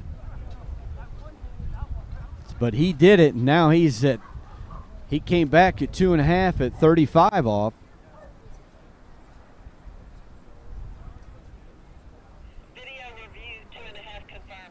So you may have heard it in the background, a 2.5 confirmed, 35 off there for Garrett Reese. He is actually in the lead thus far in this Open Men's Slalom event. On Lake 2, don't forget about the jump lake. We've got Tony Lightfoot. He's announcing that lake over there. I think we've got the Men 4 or Men 5 jump event going on there.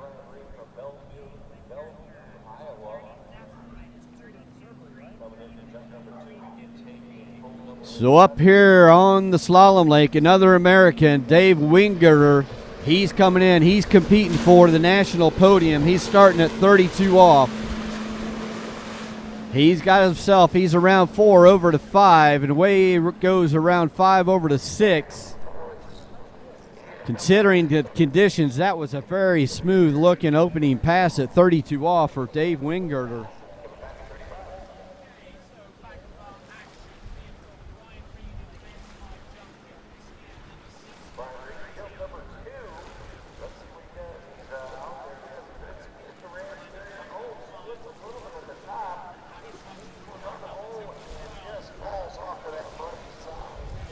There you have it, your 0 off replay.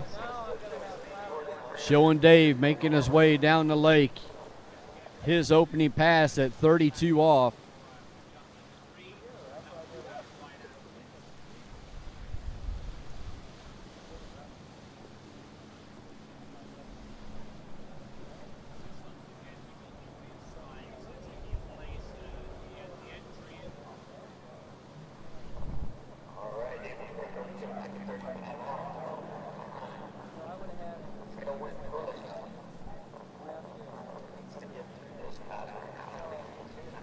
So coming in 35 off. This is his second pass. He's competing in the U.S. Nationals. Dave Wingirter.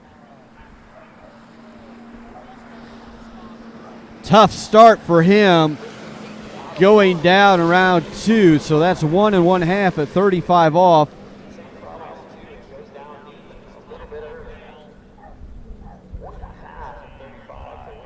So tough conditions out there right now.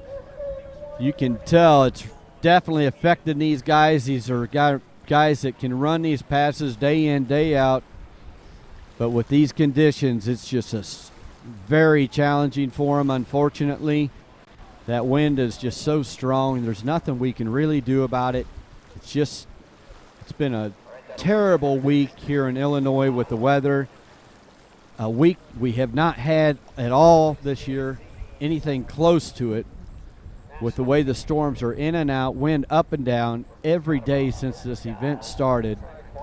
And, you know, as Illinois people, we want to apologize to you, but there's only so much that we can control, and definitely Mother Nature is not one of them, no matter where you live.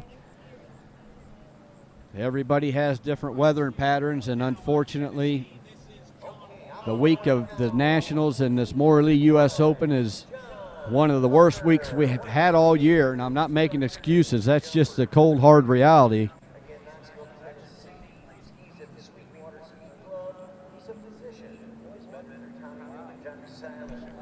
Okay, Steven Island still starting at 32 off. Seems to be a pretty popular starting speed for these open men skiers.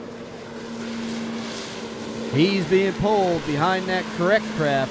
Ski Nautique sponsoring this U.S. Open Men Nationals Championships, tied in with a preliminary round for the top 5 skiers to go into tomorrow evening's Moralee U.S. Open event. These guys are going out there and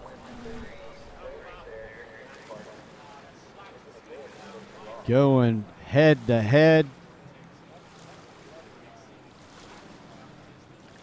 Taking the challenge of the conditions. They got to go out there and they've got to do it if they want to go home with a medal or be one of the top 5 finalists to carry over to the Moralee U.S. Open. Running this pass number 1, Steven Island, that was 32 miles per hour, so we're going to shorten the rope inside that Ski Nautique and then bring him back at 35 off. You see the next couple competitors down there preparing themselves as open men slalom skiers here in Wilmington, Illinois.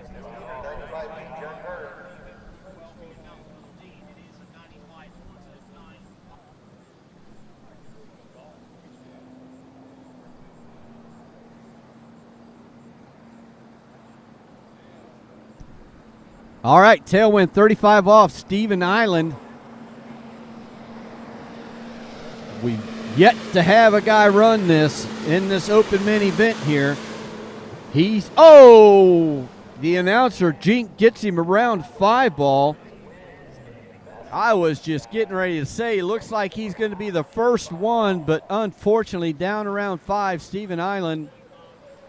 Let's see where he's at here. A lot of tip in that 2 ball, and then 3, he's just leaving it a little behind him.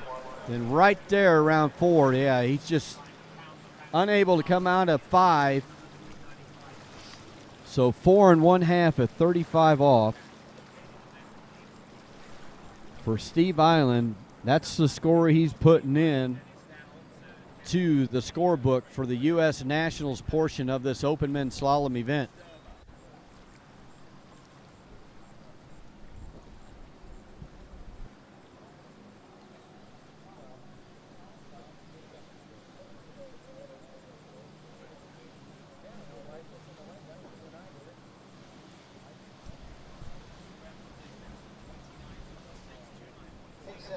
All right, just had David Wingirter walk by here, and I said, hey, how bad is it out there? He said, it's wicked, man. He said it's wicked. It's windier than what it looks. So, next to give it a shot, Brandon Shipper, 32 off. Brandon, an overall skier. He's been stepping it up here the last few years in water skiing, as well as competing in other events. He's an adrenaline junkie. He likes his snowmobiles. He likes his water skiing. He likes doing CrossFit competitions. He's a monster if you stand beside him. Brandon Shipper getting through, opening pass 32 off.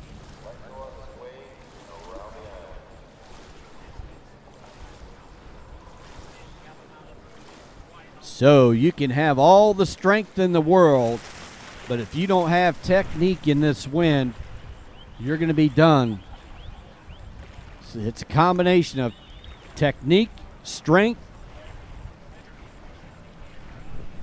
concentration, patience, all the above to get through, get out there, battle these elements, still try and do the best you can with the cards you're dealt here today with the terrible wind conditions. Checking things out, Brandon Chipper as he comes around the island. This is going to be 35 off for him. That's 12 meters. He's around one, actually a good one ball there. Breaking a little bit of two though. The scrap is on. Brandon could be the first guy. Oh, and that 5 ball eats him up again. Next time somebody gets the 5 ball at 35 off, I'm not saying a word. I promise. Because Brandon had that pass going, then he got around 5 ball, hits the buoy, spins him out, and unable to make any effort going over to 6. Let's check out his wipeout here at 5. There he is. Still, you see him at 4 ball. He's in pretty decent. Oh, you see that rope bounce there. A lot of slack then. Nothing but spray. Here you go. He's going to hit that buoy, pitch him out. The front ski breaks loose. Brandon Shipper, 4 1/2 at 35 off. Pretty sure that's a tie right now between him and Steven Island. Both those guys competing for the national championships here at Water Edge Estates in Wilmington, Illinois, the 2021 U.S. Nationals / Mora Lee U.S. Open events.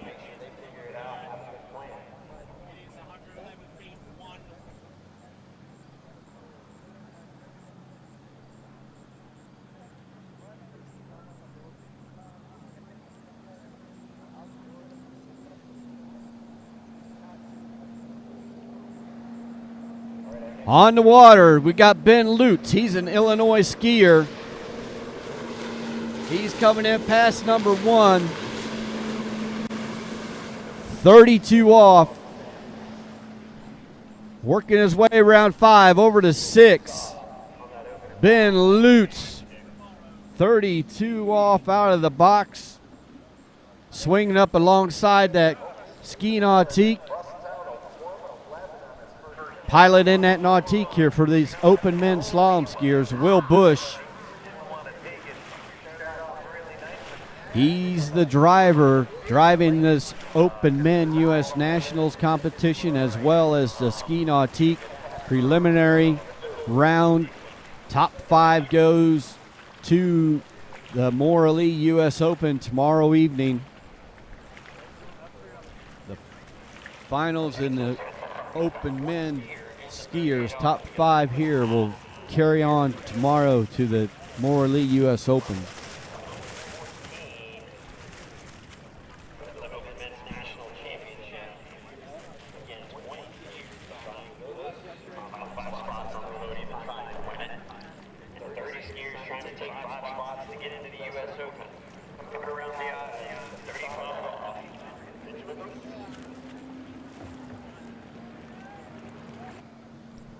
All right, Ben Lutz, pass number 2. This is a 35 off tailwind. We have yet to have an open men make it through this pass. Little down course at 3. He's struggling to 4, pulling long, especially for these conditions. There's that 5 ball. He knows other guys were falling around it. So he stands up, makes his way over to have a complete 5 at 35 off. Ben Lutz, knowing what he needed to do, did it. It was like, I'm going to bag it. I don't care for these conditions. Just get me out of here.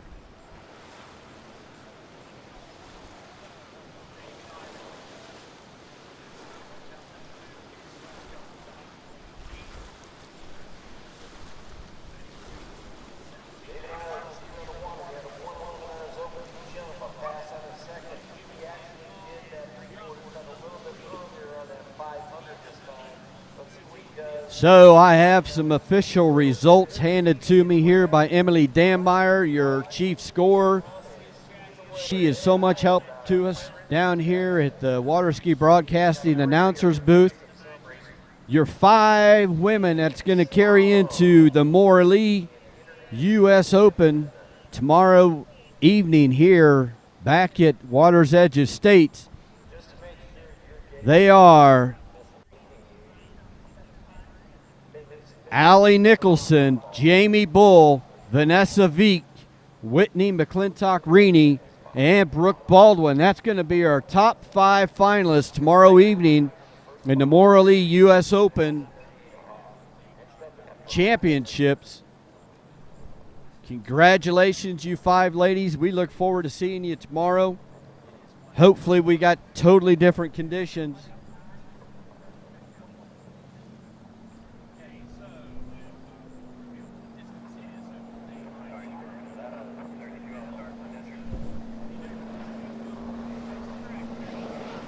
So Brian Detrick, he's next on the water at 32 off. He's coming out hoping to be one of the top 5 finalists of the men to be able to carry over into the Maura Lee U.S. Open tomorrow evening from this ski nautique preliminary round in the Open Men Slalom event. Brian Detrick completing 32 off here.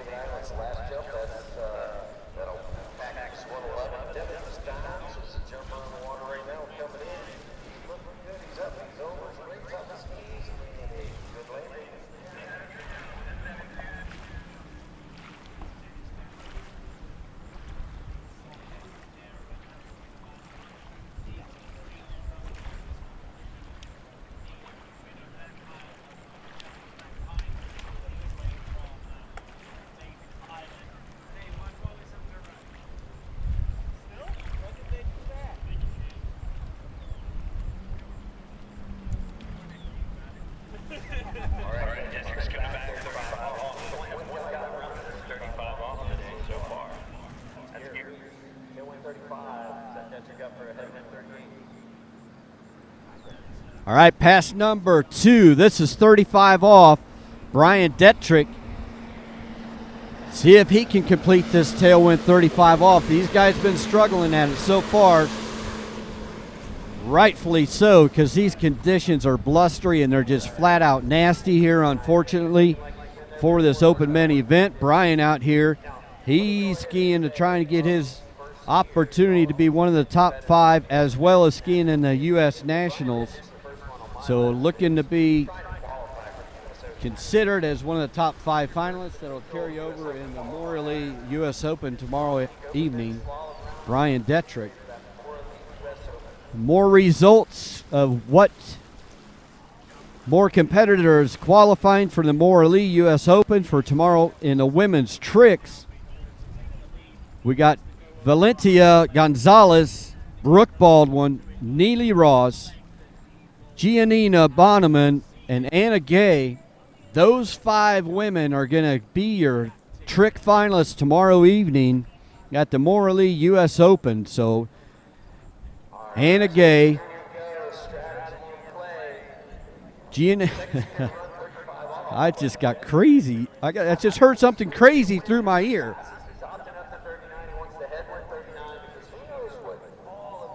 So Brian Detrick, he ran his opening pass a 32 off, then tailwind 35 off. Now, you heard me talk to John Travers and ask him earlier about the opt-up. Brian's coming out here. He's skipping 38 off. He's setting up for a 39.5 off headwind. He's taking the gamble. He knows the conditions. He knows who's after him down there. He wants to have one of those top 5 spots. So far, it's looking good for his gamble. Oh, he's getting up a little bit at 4. Can he maintain to get around 6? He does. It pays off. The fist pump, Brian Dietrich, opting up 39.5 off and running it. Holy cow. That is courageous, and that is some amazing skiing, running 39.5 off in these conditions. Brian Dietrich, he's serious about wanting to ski, qualifying out of these Ski Nautique preliminary rounds to put himself into an opportunity to ski tomorrow afternoon, the Morley U.S. Open. That's off early. Holy crap, the 8th guy out of 30 off the dock. In the very windy conditions, opting up and running 39.5 off into the wind, Brian Dietrich.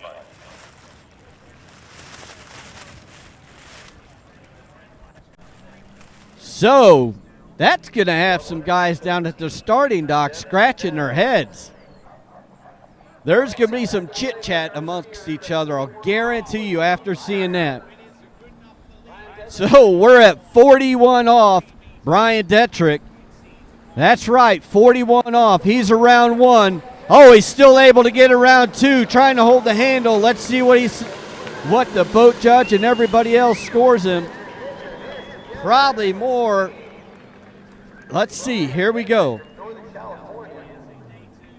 California boy going out there, stretching it out, somehow able to keep hold of the handle.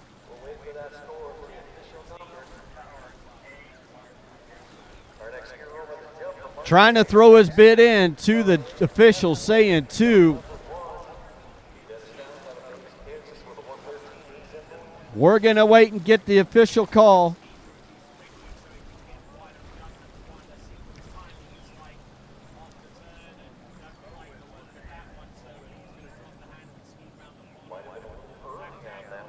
So let's see.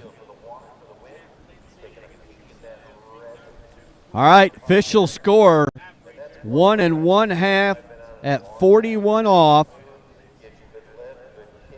That's right, I said 1 1/2 at 41 off. Brian Dietrich opting up, taking a chance, paying off for him. You see it on that running leaderboard. Now second, Garrett Reese, and third, Ben Lutz.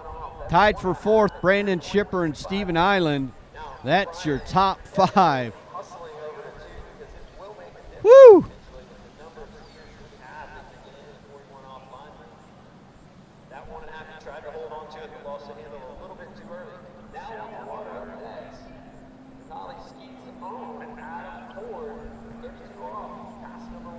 All right, coming in, opening pass for Adam Cord, 32 off.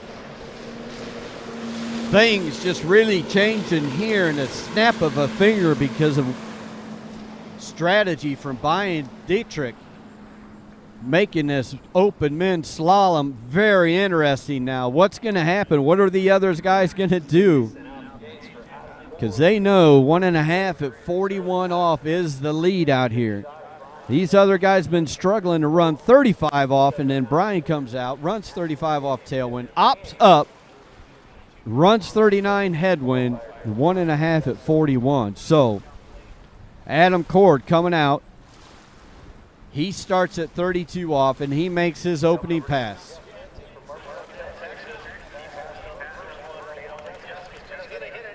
So Valentia Gonzalez and Brooke Baldwin, Neely Ross, Giannina Bonneman, and Anna Gay. That is your 5 finalists for the Morley U.S. Open Women Trick event tomorrow evening. Now to the men.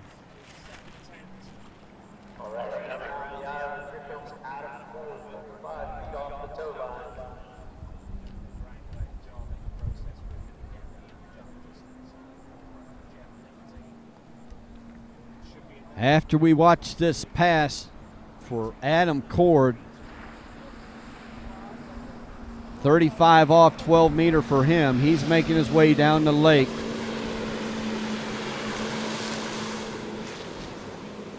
That looks like a pretty easy pass for Adam. 35 off, tailwind. No problems. 35 off, tailwind in these horrid conditions.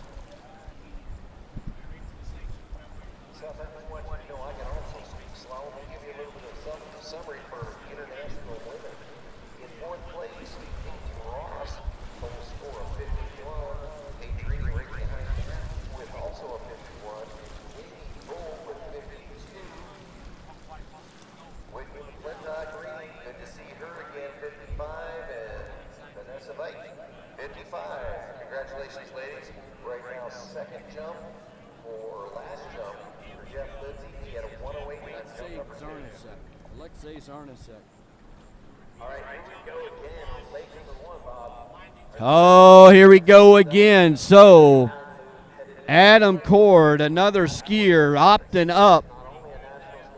He's going to go 39 and a half off, just as Brian Detrick did. Standing right here on the road. Brian, all smiles. Started something here in this open men event. Adam Cord, he's going to do the same thing. Opt up, skip 38 off. He's coming in 39 and a half. He's got to run it to challenge the leader. He's around 2. Really, oh, and he looked good going into 3. Unable to see exactly what happened behind all the water. 2 1/2 at 39 and a half off.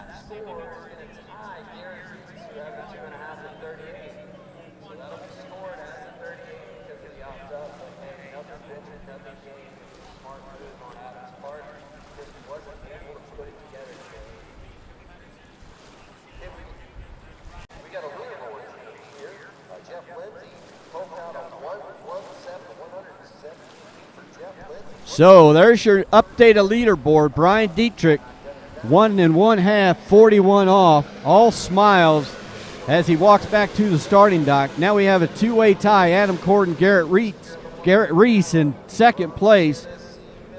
Fourth place, Ben Lutz. Tie for fifth right now. Brandon Schipper and Steven Island.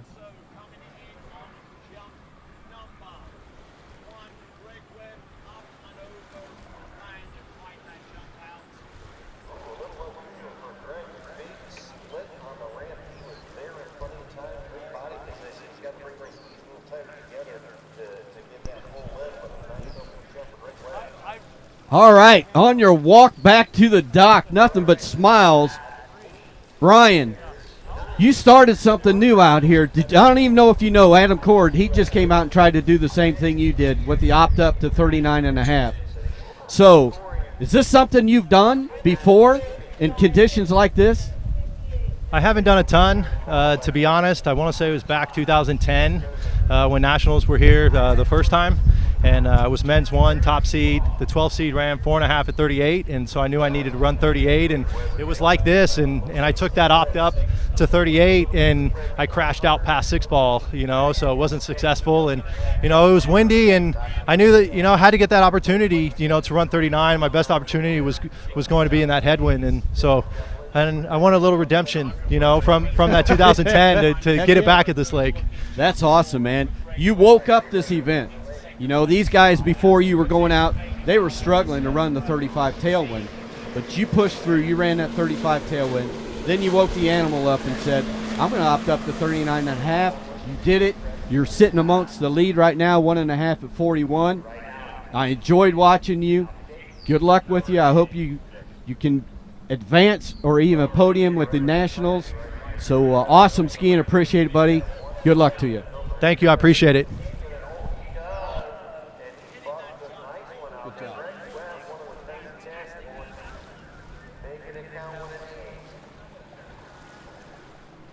So Tobias Georges, he opened up here, completing 6. As we were interviewing Brian Detrick with his amazing performance, he's your leader 1.5 at 41. It's a legit 1 1/2 at 41 because he ran that 39.5 off.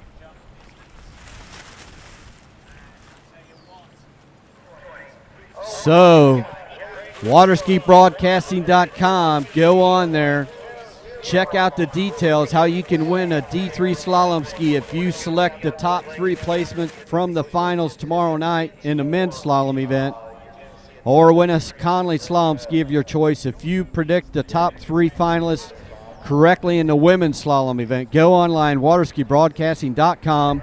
Check out the details. Tobias George is 35 off. We're getting back in here. He's coming down the course. And he's breaking forward, reaching down there around 4. So 3.5 at 35 off. Those conditions catching up to Tobias here today.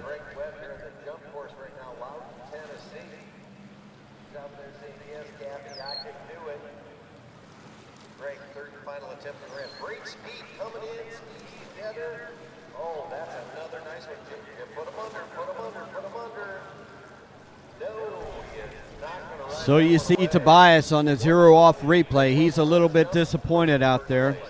It's a combination, I'm sure, between the conditions and something he may not be happy with himself.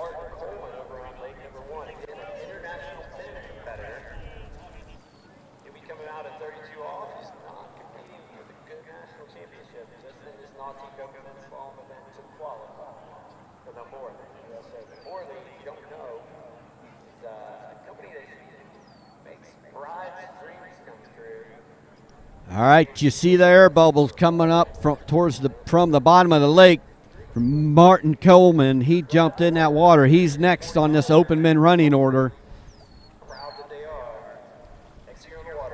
He's seen what some of these guys have done. He's an international competitor here, so he's vying to get one of the top 5 spots to carry him from this Nautique preliminary round over to the top 5 to compete in the Moore Lee U.S. Open tomorrow evening. Martin Coleman starting at 32 off. We'll see if he gets through this 32 off and what he's going to have in store as far as strategy as we go down through these open men skiers.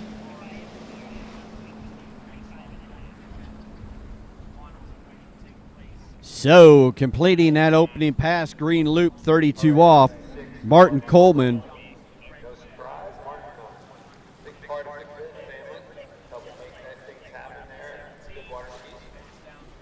So, the way things are going here in this open men, we got to pay close attention to what they're going to do as far as a choice at each end of the lake. We've had a couple guys opt up, but generally not after that opening pass because the tailwind comes to them next.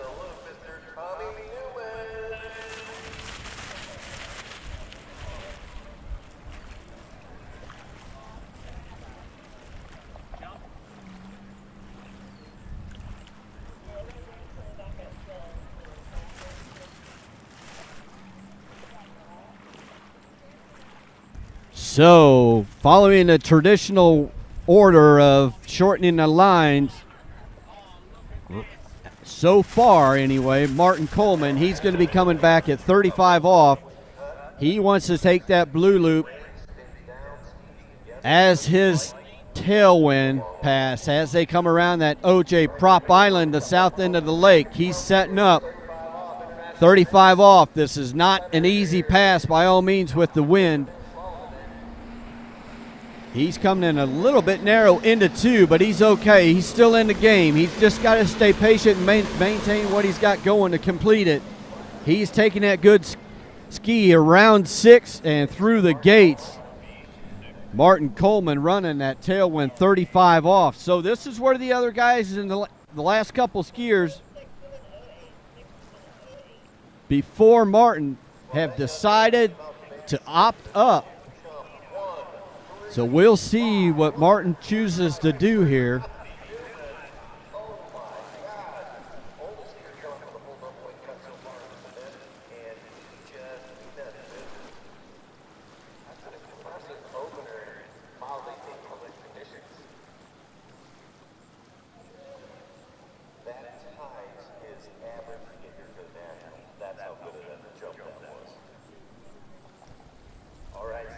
So Martin Coleman, he's going to come back in a purple at 38 off. You know, maybe he just doesn't want to make that risk. Maybe he feels the conditions aren't as bad as what he thought. I'm going to keep going a traditional cut. I'm going to stick with 38 off. I'm not going to opt up to 39 and a half. So we'll see what pays off here. The strategy definitely part of this open men slalom event. You're an international competitor here, Martin Coleman. This is 38 off. Strong headwind. Nice looking one ball. He's working his way over to 3 now. Pretty solid. Little deep coming out of that. Oh, and he gets bent forward at 5. He came out of 4 just a little bit down course. I don't know if he tried to crank 5. Exactly what happened. He looks a little bit surprised, but 4.5 at 38 off is going to be his score. Watch this.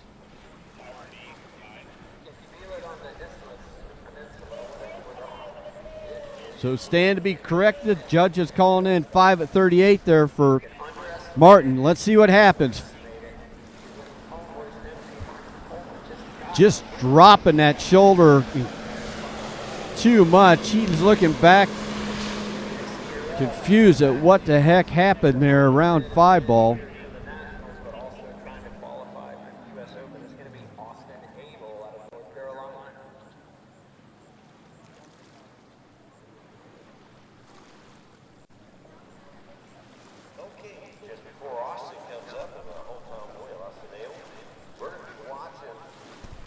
So I've got your 5 finalists for the Open Men Tricks going into the Morley U.S. Open tomorrow evening. Jake Abelson, Alexei Zarnasek, Joshua Bryant, Martin Coleman, we just seen him slalom, and Patricio Font. So those 5 gentlemen are going to be your 5 finalists in the Open Men Tricks tomorrow evening in the Morley U.S. Open.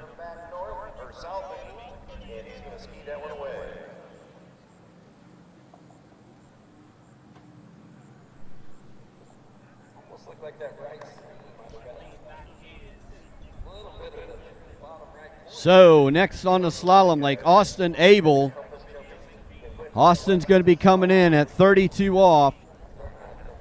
He's throwing his bid in the hat. He's competing for both things here. He's competing in the U.S. Nationals as well as trying to get one of the 5 spots here in your ski nautique preliminary round to be one of the top 5 finalists to carry over into the Morley U.S. Open tomorrow evening. 32 off here into the wind. Austin Abel getting around 6 and through the gates. Nice solid 32 off there for Austin Abel.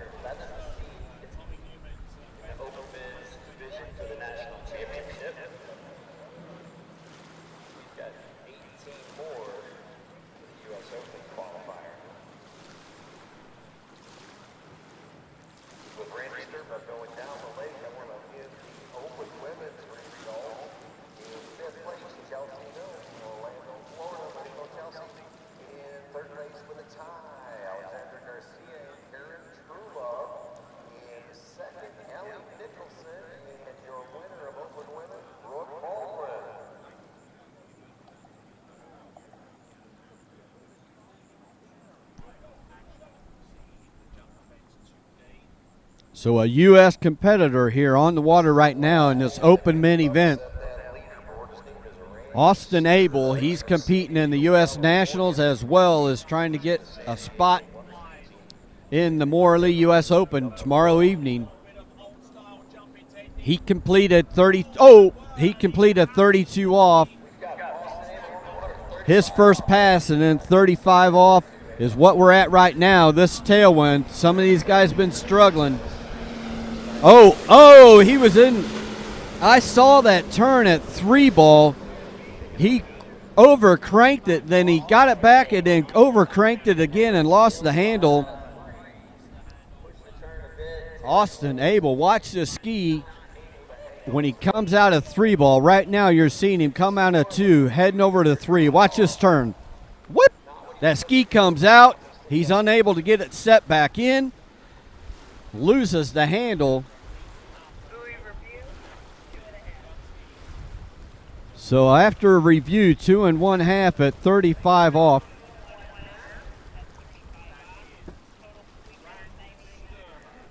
Sorry, you probably heard that before I'm telling you because I had it next to the radio, but we got an official score of 2 1/2 for Austin Abel. Looked like it was kind of a debate, but 2 1/2 is the official score. So right now, your rundown on the leaderboard for the qualifier. First spot, Brian Detrick with 1 1/2 at 41, followed by Martin Coleman with 5 at 38. A tie between Adam Cord and Garrett Reese with 2 1/2 at 38. Benjamin Lutz in fifth. So I was looking on my list, and coming up next is Brenton Triplett. He's coming out at 32 off as well. Brenton is a U.S. competitor. He's also skiing in the U.S. Nationals, as well as hoping to become one of the top 5 finalists to be able to ski in the Morley U.S. Open tomorrow evening. So, getting through pass 1, Brenton Triplett. He's watching him on the 0 off replay right now. He's at the south end of the lake now, down there by the OJ Prop Churn Island.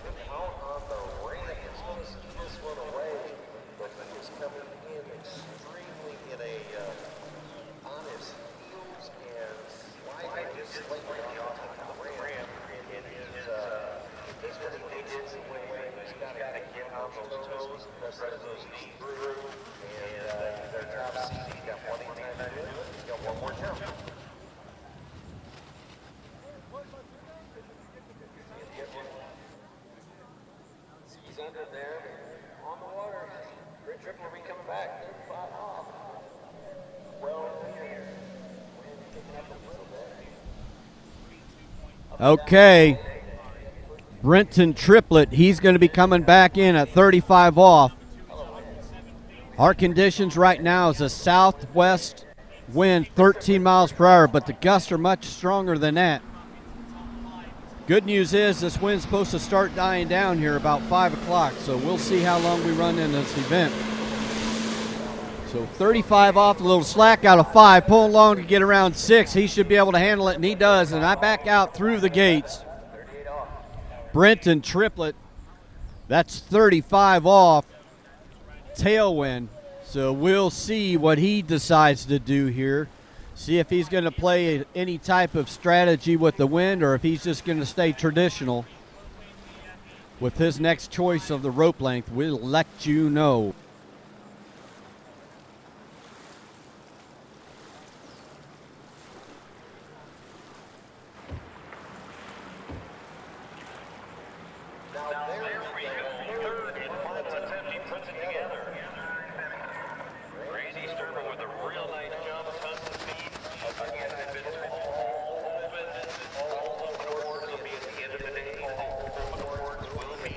All right, Tony, over here on Open Men Slalom Lake, we have our third skier that's opted up to 39.5 off for their third pass. It's been successful with one of them, your current leader, Brian Detrick, with 1.5 at 41, running at 39.5 opt up. Right now, Brenton Triplett, he's throwing a all right, a good start here. He's over on his way to 3. Can he stay patient, maintain what he's got going here? Oh, a little tail coming out, reaching down. Oh, throwing the rope.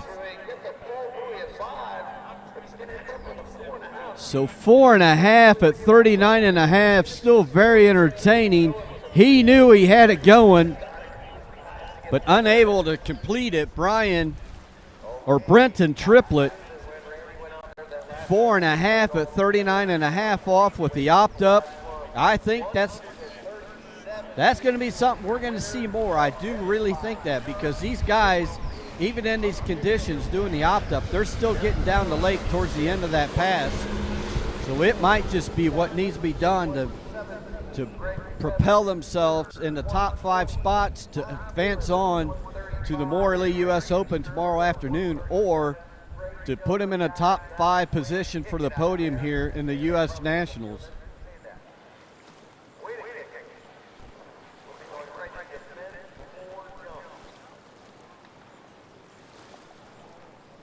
All right, so excitement already in the Nautique Open Men Slalom event. This is a combined U.S. Open qualifier and third national championship in the Open Men's division. We had our third skier popped up to 39. One of the 3 who've done that was successful. And unfortunately, it's sort of an all or nothing choice. If you opt up and do not complete the pass, you're scored at 38 off, which is pretty much a game to ender as far as where you finish. 4.5 and 39 is really 4.5 and 38 in this situation. Brian Dedrick, the only one who's made it through that, and he sits in the lead right now. So our next skier on the water, he's an international men's skier, Dorian Llewellyn. He's going to be coming in at 32 off.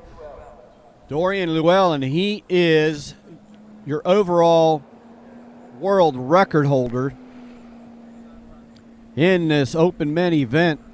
Very strong 3-event skier from Canada, coming in at 32 off. Checking out the conditions.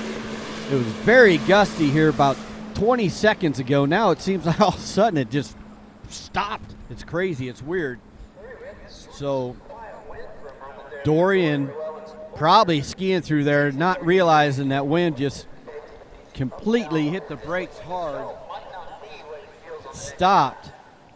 So he might be thinking, I don't know what these guys been struggling with here with these wind conditions, but doesn't seem as bad. But trust me, it's going to be back. So don't think you don't have to figure it out to be able to get down and challenge your leader right now with an amazing pass, Brian Detrick, with 1.5 at 41 off. Walking the shoreline, wondering if that's going to be enough for him to advance. So he's walking around. He's going to keep himself prepared. Tony Lightfoot just had a word with him so he can keep his mindset ready. He's thinking that's going to be strong enough to be in the top towards the top 5 finishes. He's going to prepare himself in case there's going to be a runoff. So he's keeping his head in the game. Right now, Dorian Llewellyn, he is at 35 off, 12-meter rope. He's got to run this tailwind. He's looking pretty good right now, over to 4, making his way to 5. Nice and patient 5, doing all he needs to get around 6. Eating up the slack and getting through the exit gates right there. Dorian Llewellyn, another international men's competitor, hoping to get down line far enough to be one of the top 5 skiers here in the Ski Nautique preliminaries to qualify to be in the U.S. Open tomorrow evening.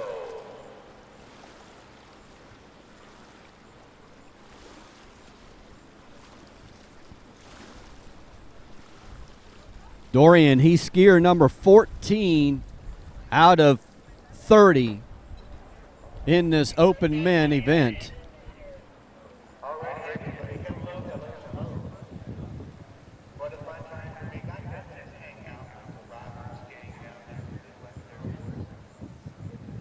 So Dorian Llewellyn, he's staying traditional. He's going to come back at 38 off.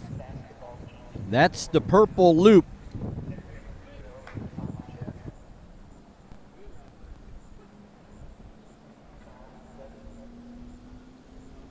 Skiing on the Goode carbon slalom ski, Dorian Llewellyn.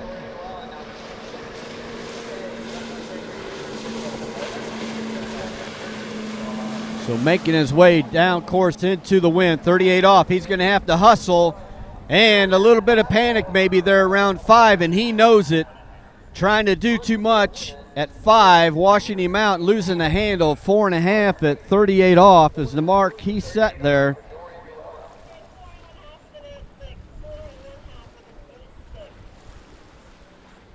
So watch him. You'll see him. He stood up there, lost some angle. Then that ski just overturning, unable to hang on. Frustration coming out from within. Dorian Llewellyn.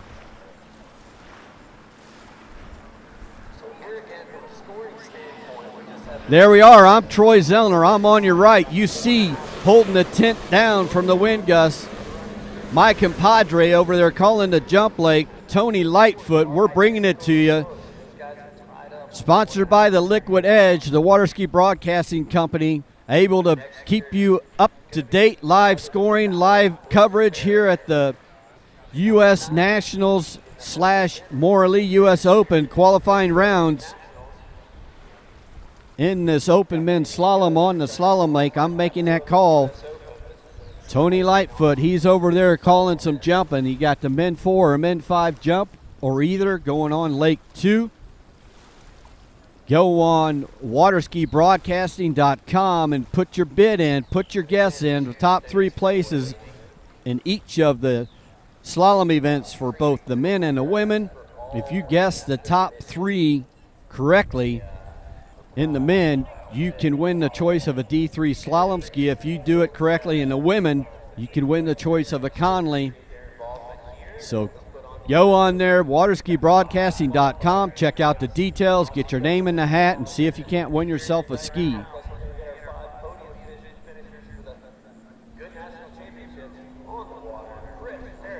All right, a name you've heard before, starting 35 off, 12 meters, Chris Parrish.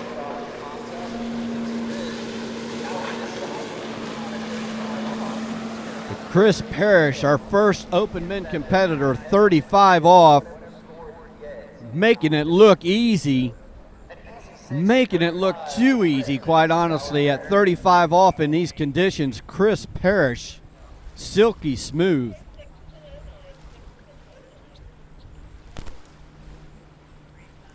So what he's doing here, I'm guessing, trying to read his mind, which is a difficult thing to do, but I'm thinking he's going to come back at 38 off, which is still going to give him a 39.5 off headwind. Rather than opting up, he's going to do the traditional way of getting through the line lengths, because he knows 39.5 off is a must-run pass here in this open men event for both platform contentions for the U.S. Open, as well as trying to get within the top 5 in this event. So you have an opportunity to ski in the Morley U.S. Open tomorrow evening. So Chris Parrish, he's up. See if he's taller than that island as he rounds. He's a tall guy, but he disappeared around the O.J. Prop Island. Chris Parrish pulling out here, setting up, 38 off.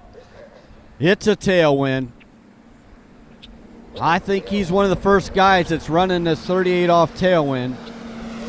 Smoking the pass so far. Very calm. Very little body movement. Chris Parrish running 38 off with the confidence as he comes through the gates.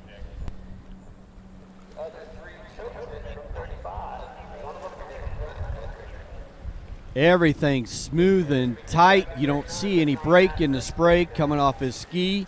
That rope remains tight all the way through. Just silky smooth. Chris Parrish smoking that 38 off tailwind, these 13 miles per hour winds with much higher gust. Go to Waterski Broadcasting. You see waterskibroadcasting.com. Get yourself an opportunity to win a slalom ski.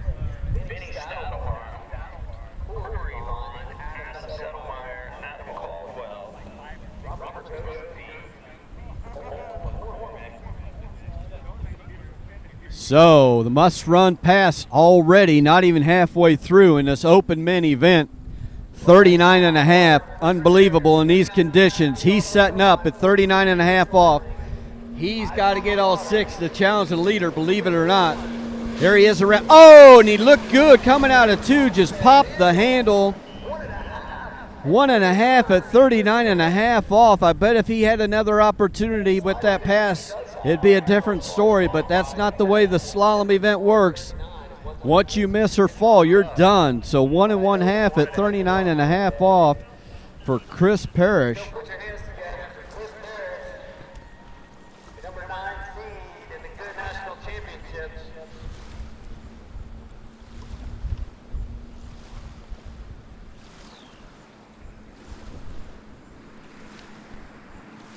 Now rounding out the first of those.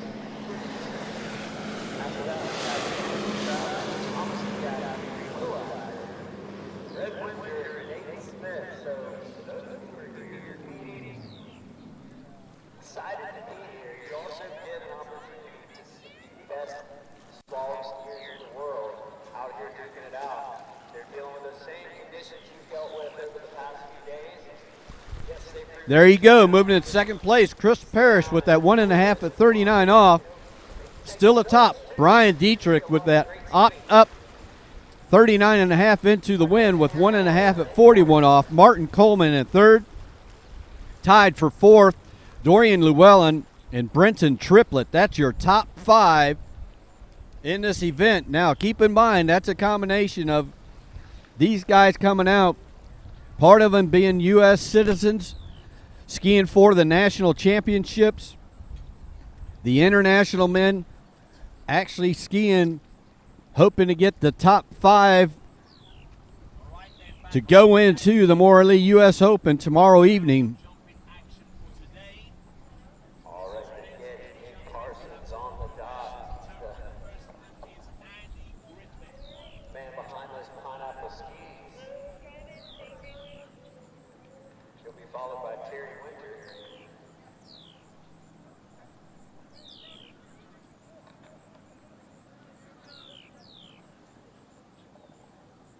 All right, so we are getting underway here with our men's sports slalom event. Thank you with you. And we're going to get things going with Andy Griffin out of Orlando, Florida. A friend of mine. So, Nick Parsons, our next competitor in this open mini event, he's kind of going on the other side of the spectrum than what we've seen with Chris Parrish. Chris starting at 35 off, wanting to have that 39.5 headwind. Nick Parsons starting much lower, much longer. He's coming in 28 off. So I got to think he's got some strategy going in his head. I'm not sure if he's going to shorten the line traditionally, every pass, one pass at a time, or if he's going to opt up at some point. It's got my curiosity going. I hope it does as well as you. But Nick Parsons getting through his opening pass 28 off.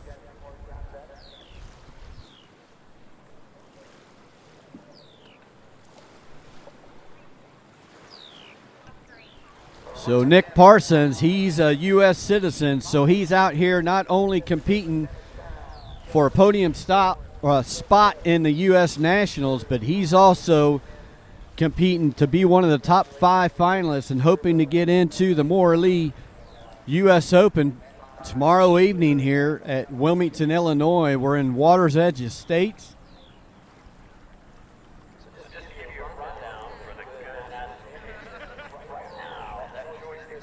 So we're getting about that time of day that we hope the wind is going to start relaxing a little bit and letting up, but that's not a guarantee because we've got storms in the area around us, and it's just got the atmosphere unsettled, and storms still to the south of us. They've been having storms all day, so I guess we should count our blessings that none of those storms have made their way far enough north to delay this tournament today, because we do not have any additional time with the number of poles we've gone through.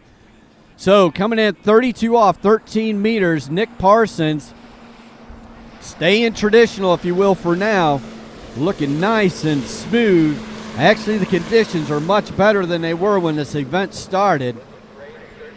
out around 6 and through the gates there. Nick Parsons, that was 32 off, but he's got a long ways to go ahead of him to challenge our leader, Brian Dietrich.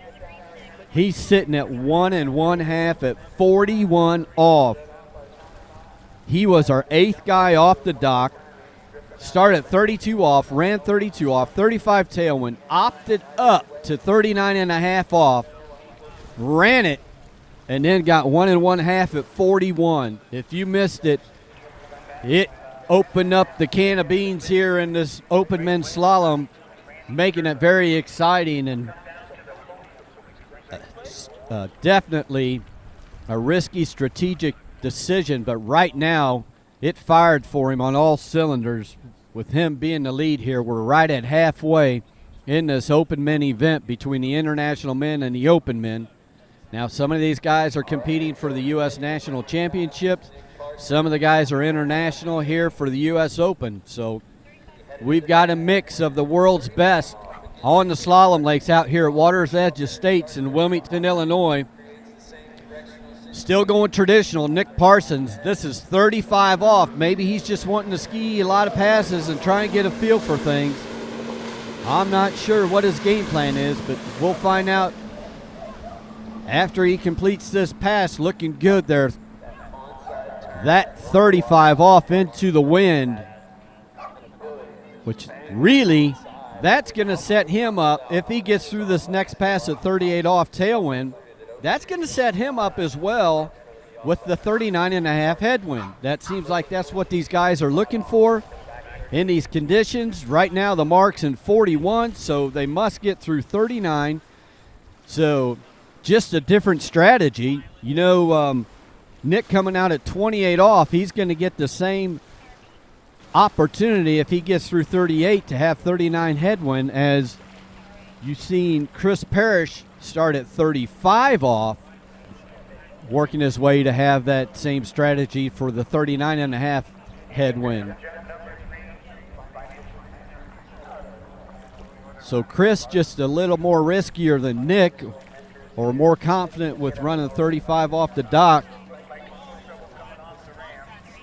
But no matter what, their end result, they wanted a 39 headwind. So here we go. Nick coming around the South Island. This is going to be a tailwind, getting himself ready. He's pulling out wide. He's got to run this 38 off tailwind. The water is definitely calmer than what we had earlier on in this event, but that's not to say the wind's still not out there pushing these guys. Oh, getting pulled out a little bit around 4 over to 5. He stays patient around 5, still able to get around 6. There you go, another one through 38 off. Nick Parsons successfully getting through 38 off. Now he knows, I am still not done yet. I still have to run a complete pass before I get an opportunity to challenge the leader. So this 39 1/2 pass, ever important to be one of your top contenders here in this open men event at the 2021 U.S. Nationals, interlocking with the Morley U.S. Open. In this round, we're actually running the ski nautique preliminaries to get the top 5s to be able to earn their spot into the Morley U.S. Open. And if Nick Parsons wants to be one of those guys, he's got to run this next pass. The wind has let up tremendously compared to what it was here a while back. The trees are still blowing up high, but the water looks a lot more calm than what it was before. So Nick Parsons, 39 1/2 off. He's got to get a good start here because he's got to run it. Let's see what he does. Not a bad start at 1. Oh, unable to come out of 2, losing the handle. So 1 1/2 at 39 1/2 off for Nick Parsons. Exactly the same outcome that we had with the previous skier, Chris Parrish.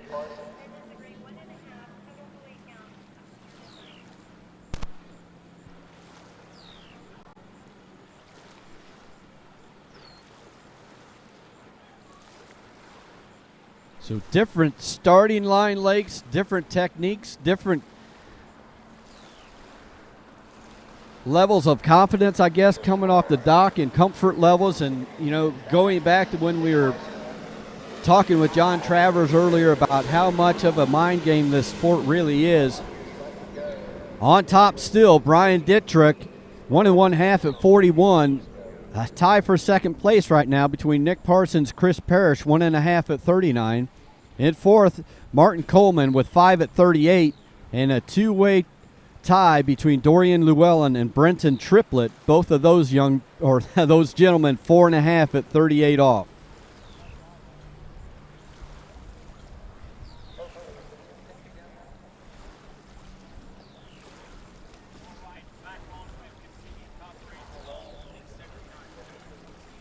It's not the best conditions by all means, but it's still very exciting in this open men's slalom event.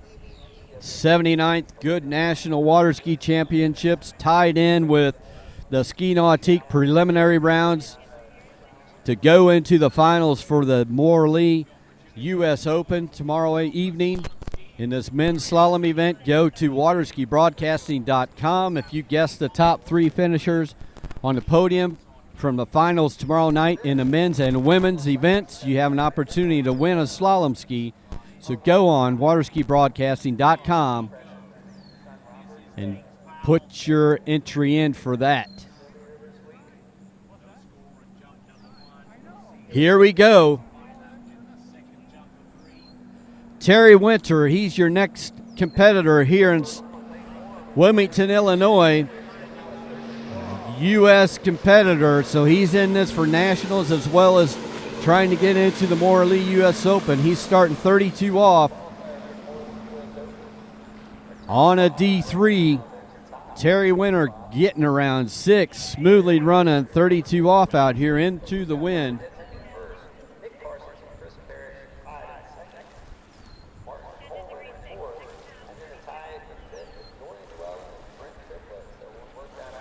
So starting at 32 off, getting through that opening pass. We have Terry Winter on the water, waiting to get confirmation from the towboat to see what his op is going to be for his next pass.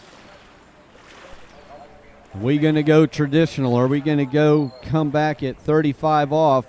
Probably most likely. That's what a lot of them have been doing on the second pass. The opt-up has been happening when they get down after the second pass on the guys that have done that so far, but that's not to say they can't do it at this end either.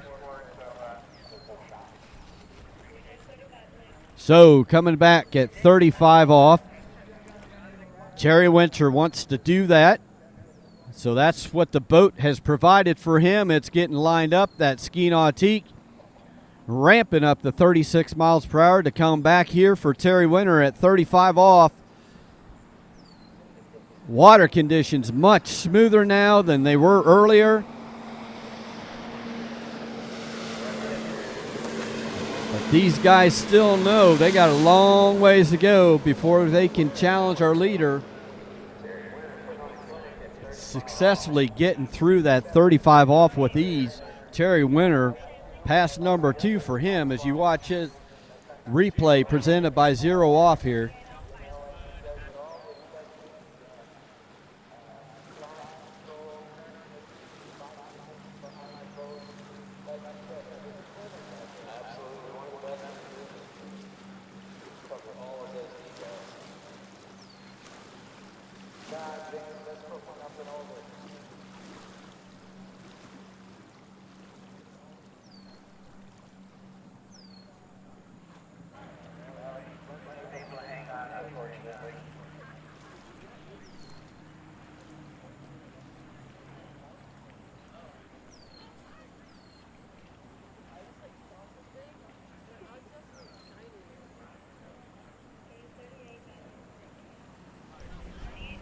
So coming back in, 38 off, Terry Winter. This is pass number 3 for him. He's got to get this and all of the next before he gets into the money pass right now in this open men's slalom event. Considering the conditions, we've got some very good scores out there. It seems to be calming down here. Hopefully it does for these final seeds in this open men event.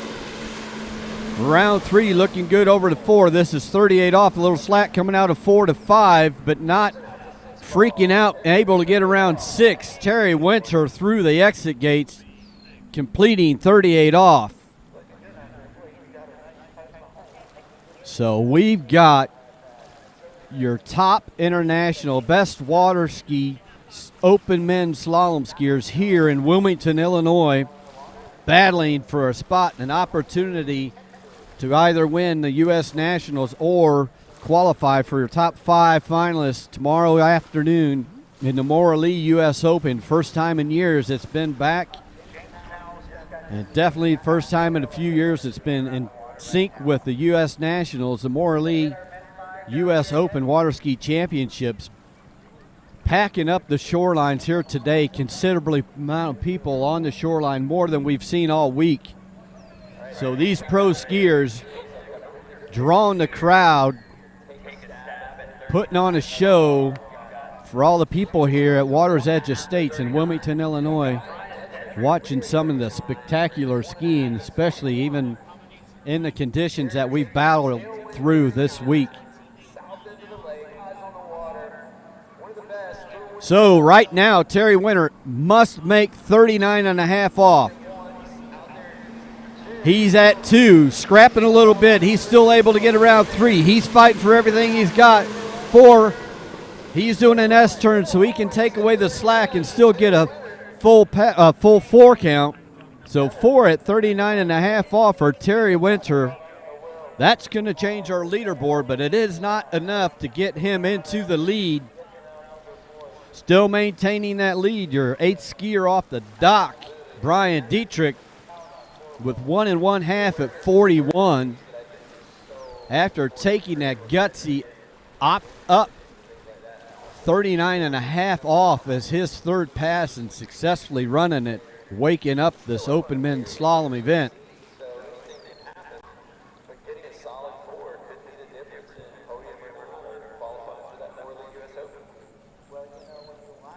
So you can see Terry Winter as he comes into 4. He knows he's in trouble, and he knows 1/2 of a buoy count can make all the difference of a podium spot out here in this open men's slalom event here today. So you see him, the amount of slack that was out there behind him as he was skiing through and still able to ski away. There's your updated leaderboard. Right now, moving into 2nd place was Terry Winter, still leading Brian Dietrich. Tied for 3rd, Nick Parsons and Chris Parrish. And holding on in 5th right now, Martin Coleman. So that's your top 5 right now. These guys are combined U.S. citizens as well as international skiers. Cale Burdick, U.S. skier coming in, 28 off. He's starting at that 28 offs, waving to the crowd, and his kids over there. Round 5 ball is 6. A gutsy, spirited wave for Cale Burdick around 5. A lot of times you'll see the skier do that around 6 when it's pretty easy, but at 28 off, he decides he's waving to his kids over there. Going around 5, there's the wave. He does it. Cale Burdick always having fun. That was 28 off. One of the more simple pass for an open men's slalom skier. So he figured, I've got a little bit of time. I'm going to have a little bit of fun. Entertain my fans and my family over on the shoreline. They're here supporting me. Why can't I go ahead and acknowledge that they are here?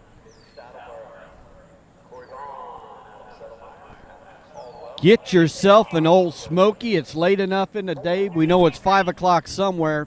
Almost 5 o'clock here Central Standard Time, so we know it's 5 o'clock on the Eastern. Get yourself an Old Smoky. The canned cocktail made with Tennessee moonshine. Here we go, 32 off, Cale Burdick. He cannot have an Old Smoky yet because he's still skiing. He's making his way over. He's around 3 on the way to 4. Now around 5, nice and smooth and easy. Cale Burdick around 6. You can see the conditions here have changed tremendously. Laying down laying out some awesome conditions for the remainder top seeds in this open men's slalom event.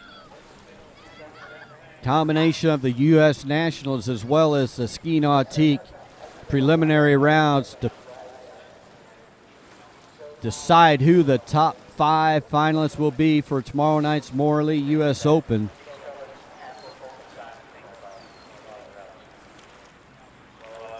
That's tomorrow night, so you better get on your computer.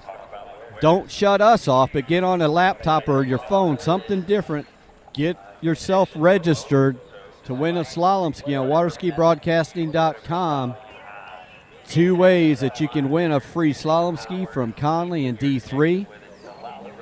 Got to go on Waterski Broadcasting for that. While you're at it, get yourself a tab set up to watch Lake 2. We've got Tony Lightfoot over there calling the Men 4 jump event. Right now, 35 off, Cale Burdick still getting things warmed up and figured out here early in his set. This is pass number 3, but he knows he's got 2 more passes after this that he must run to challenge the leader. Looking good, tight line all the way through that pass. Indiana skier Cale Burdick.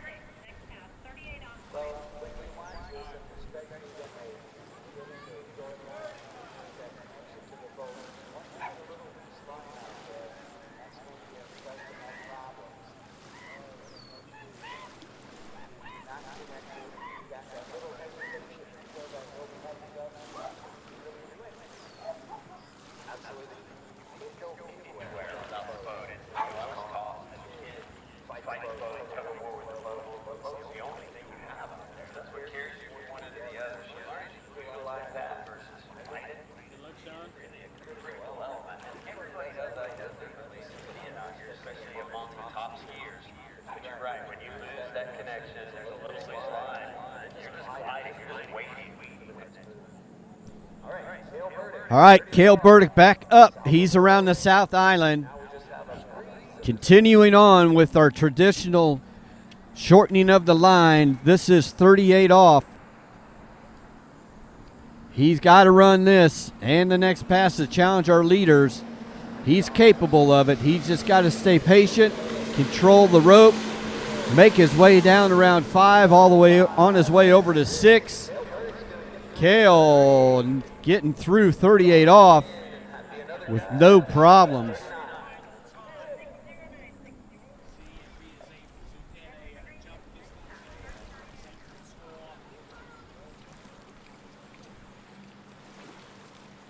All right, this is a big pass for Cale Burdick, your Indiana skier, in this Open Men Championships. He knows he's got to run it. It's also one of the more challenging passes here for the Open Men slalom skiers.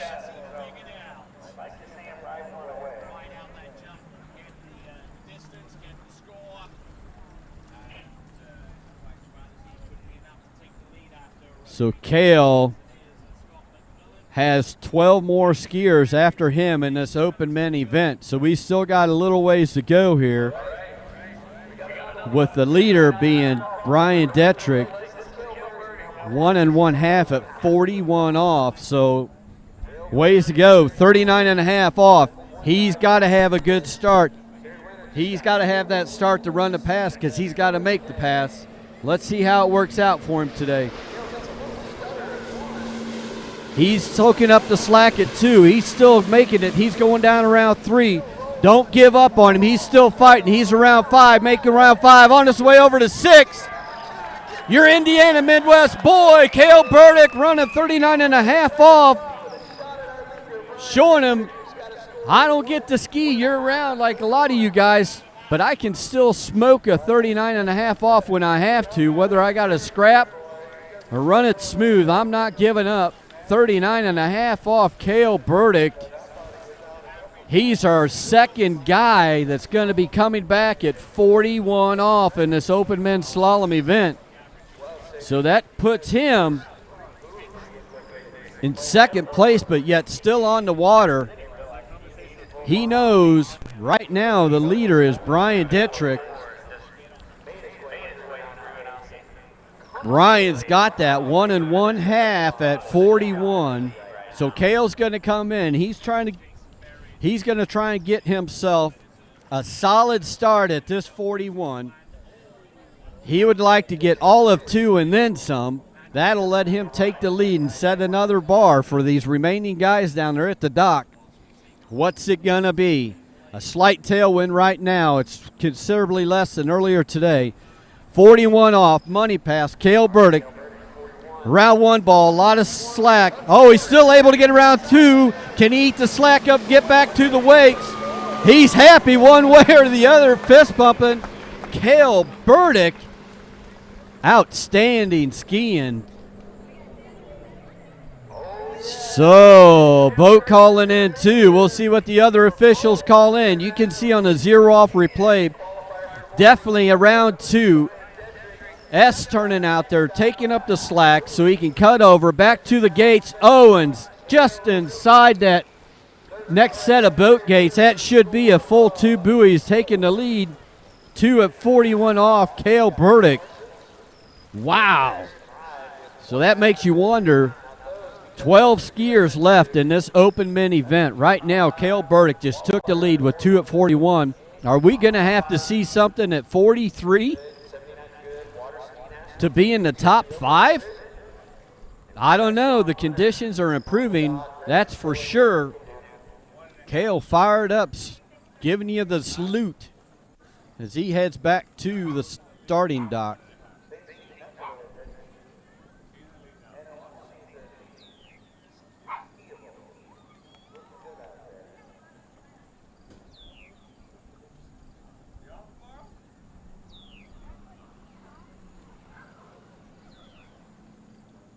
There you see, that's Sean Hunter. He's coming in next. He's an American skier, so he is also here competing in 2 events more or less at once. 32 off coming in. Sean Hunter, pass number 1. Definitely manageable wins. All of a sudden here in Wilmington, Illinois, Mother Nature letting up on us, temporarily anyway.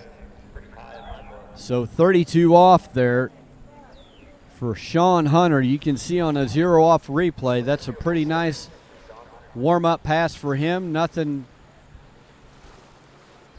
too unstable as he makes his way through. Nice and solid, pretty still with the body right and left around the buoys and through the exit gates. That's Sean Hunter. There you see Cale Burdick coming out of the water, being greeted with Nate Smith. They're laughing, they're talking, but I'll guarantee you somewhere in there, Cale said, I brought it. You're going to have to go out and ski if you're going to change it, so you better bring it.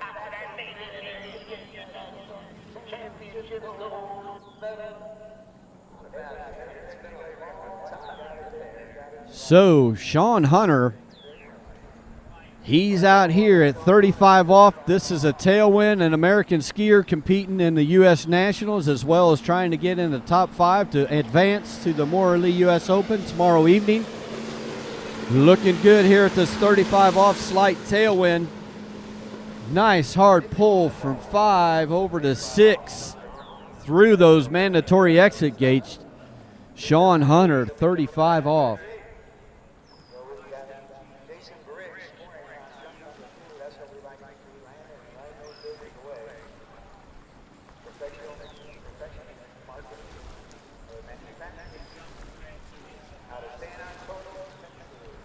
So we had 2 days, the previous 2 days we were in heat advisories.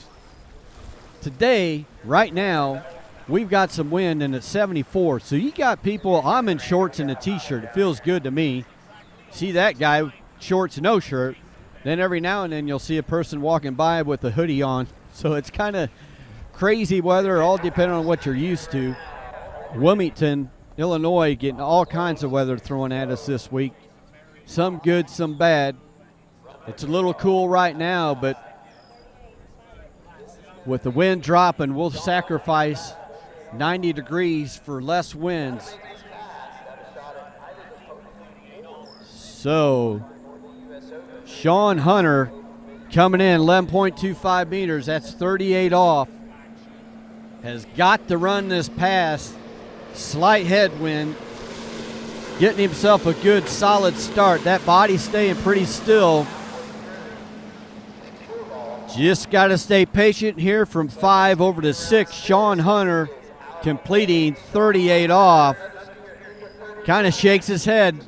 Not the best 38 off I've ever ran, he said, but I'm through it. So we'll wipe that one off and then change our focus because we're going to be coming back in at 39.5 off, which I've got to make that pass as well. So I can't focus too much on that 38 not being my best because I got to get my game plan together for this 39.5 with that slight tailwind. Two other gentlemen in this event have ran 39.5. That is your leader right now, Cale Burdick. And then earlier on, the 8th skier off the dock in the tremendous wind conditions, Brian Detrick, opting up courageously, running 39.5 off in those conditions and getting 1.5 at 41 to stand in second place right now.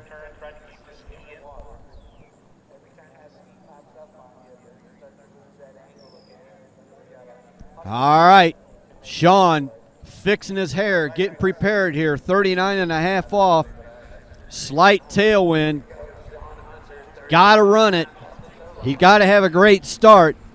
Oh, and he does. That's a pretty good start, not bad. A little tail out of 2, still fighting and scrambling, just giving it up, knowing he's not going to be able to get all the way through the course. Sean Hunter looking like 2.5 at 39 off.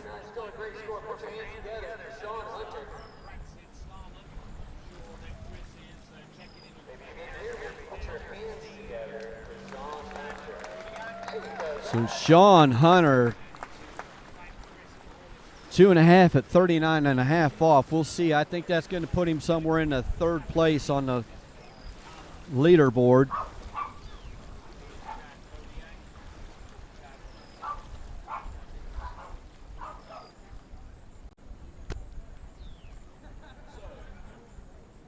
There you go. Cale Burdick in the lead, 2 at 41. Brian Dittrich, 1.5 at 41. Terry Winter, 4 at 39. Sean Hunter just coming out of the water, 2.5 at 39. A 5th place tie between Nick Parsons and Chris Parrish, 1.5 at 39 off. Some hot skiing coming from you at Wilmington, Illinois. These guys battling through the conditions. Conditions are actually very manageable right now, so we can pretty much throw that excuse out the window. Benjamin Stadelbauer, he's at 32 off the dock, an international men competitor. He's out here to put his 2 cents in whether he's going to be one of the top 5 out of this Ski Nautique preliminary round to go into the Morley U.S. Open tomorrow evening. Benjamin Stadelbauer completing his warm-up pass, 32 off.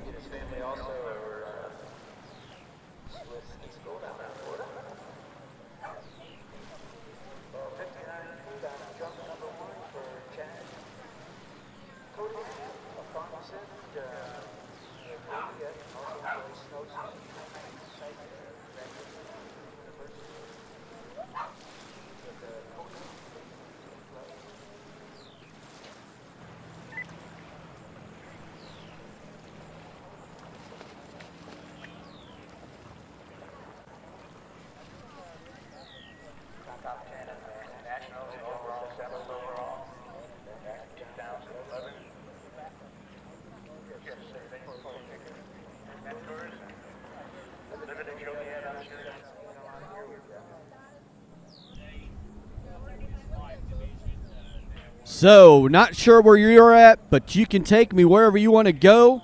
with this webcast brought to you by the Waterski Broadcasting Company from Water's Edge Estates in Wilmington, Illinois at 35 off right now. One of your international competitors, Benjamin Stadelbauer. He's coming in 35. Slight tailwind for him. He's got to run this pass and a couple more to challenge our leaders in the 41 off rope length. Making his way around 6 and through the gates there. Ben Stadelbauer.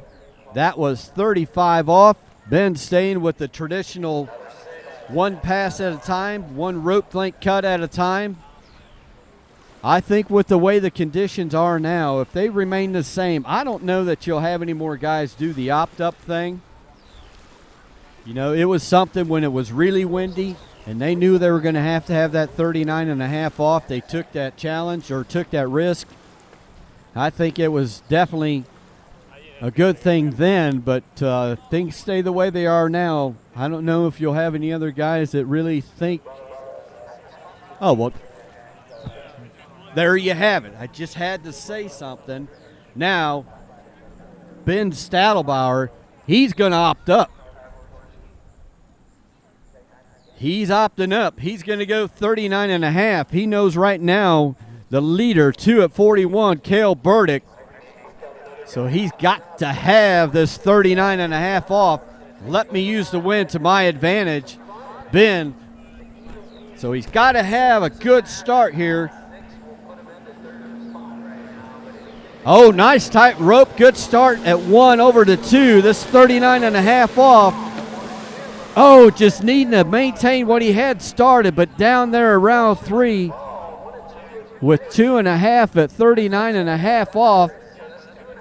Ben Stadelbauer taking the risk, but unfortunately not able to take advantage of completing that 39.5 off pass. So we'll see where that puts him on the board. I honestly don't think that's going to be enough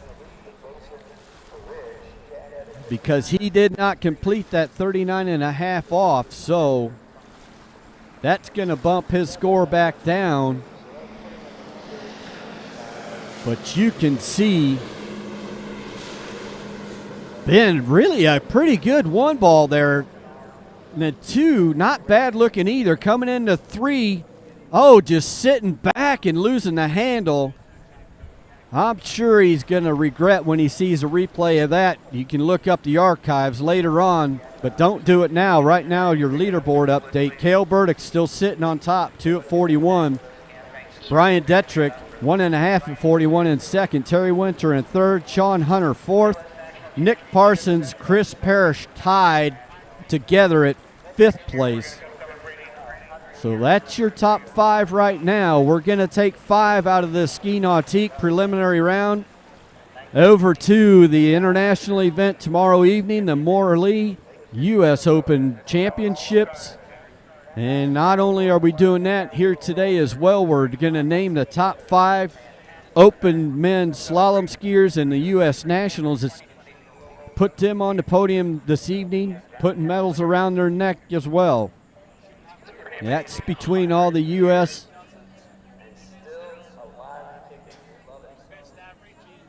skiers here. So your number 10 seed coming in at you, Corey Vaughn. His opportunity is up now. He's seen these guys, what they've been doing, different strategies. He's an American. He's coming out, putting his bid in 2 different ways. First things first, he's got to make this opening pass, get a feel of things out here at 32 off. Nice looking solid warm-up pass, 32 off there, Corey Vaughn.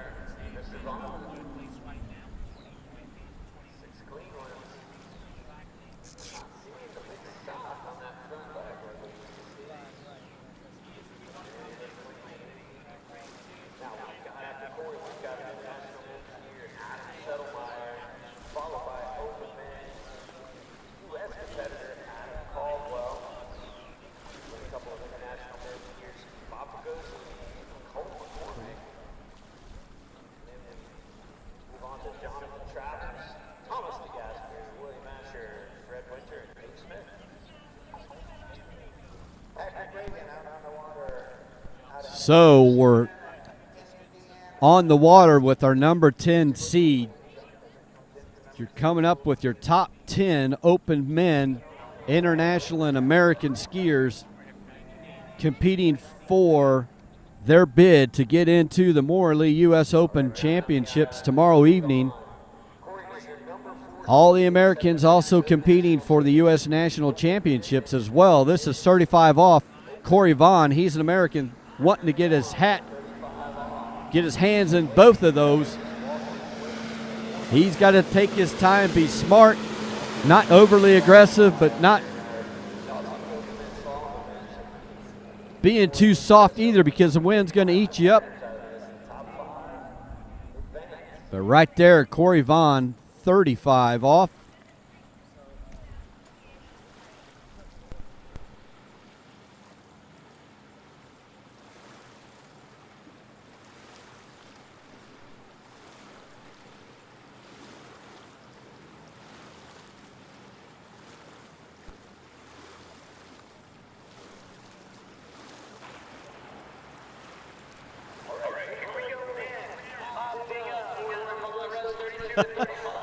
All right. I just had to mention it a couple skiers ago that I didn't think anybody was going to continue to opt up with the conditions changing the way they did. But our next skier, well, the skier on the water, Corey Vaughn, he decides to opt up after pass number 2. He's going to take the risk, and he's going to come back in at 39.5 off, knowing he's got to make that pass because we've got 2 guys in 41 already, and he knows he's got 9 skiers behind him. So Corey Vaughn, another one of these open men skiers, taking the up opportunity. This is 39.5 off. He's got to have a good start if he's going to run the pass. He's looking good going into 3, out over to 4. A little late coming out of 4, though. Looks like he almost missed the handle, getting him just around 5. 3 ball looked pretty decent, but something funny happened there at 4 ball. I think he may have missed a handle and had to re-reach. Let's watch the 0 off replay. Corey Vaughn, you see that big arm swing when he on his release hand. Slack at 2, but still 3. He's plenty early. Oh, so breaking at the waist with a lot of slack there a little bit, losing some angle, but still able to get out around 4. Yeah, he didn't miss the handle. He just had a bunch of slack. And just inside of 5, so 4 at 39.5 off there for Corey Vaughn.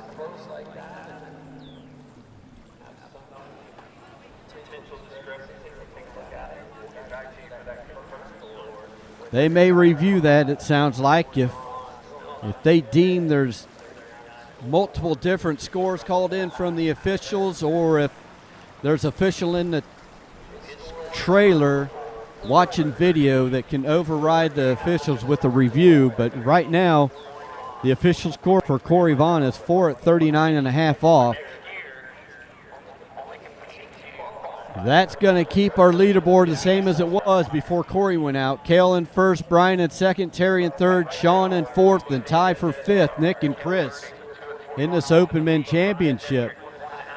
So Benjamin Stadelbauer got out of the water, and he walked by us here in the announcer's booth at the Waterski Broadcasting Company's setup. And I asked him what he thought of the conditions. He said, I said, are they management? He said, oh, yeah. He said, it's pretty nice out there, actually. He felt good. So that's what we like to hear, and that's going to continue to make this Open Men's Slalom event ever more exciting, being within the top 10 here.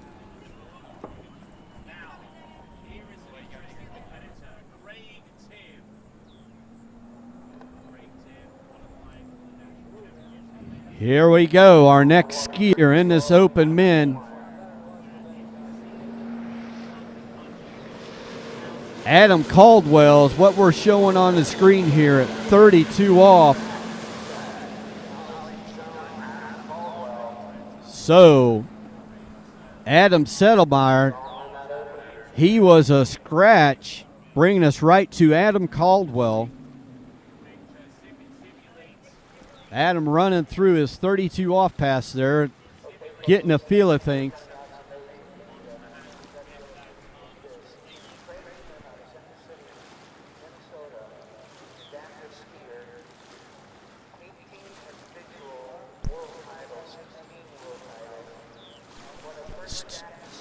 So we got a surprise guest here making his way down the berm, walking the road right next to us, popping in to say hello, Freddie Winter. Freddie, what do you think? You're watching this, and we've got some surprising opt-ups to me. I'm not a professional water slalom skier like you guys, but some of these guys opting up, especially early on.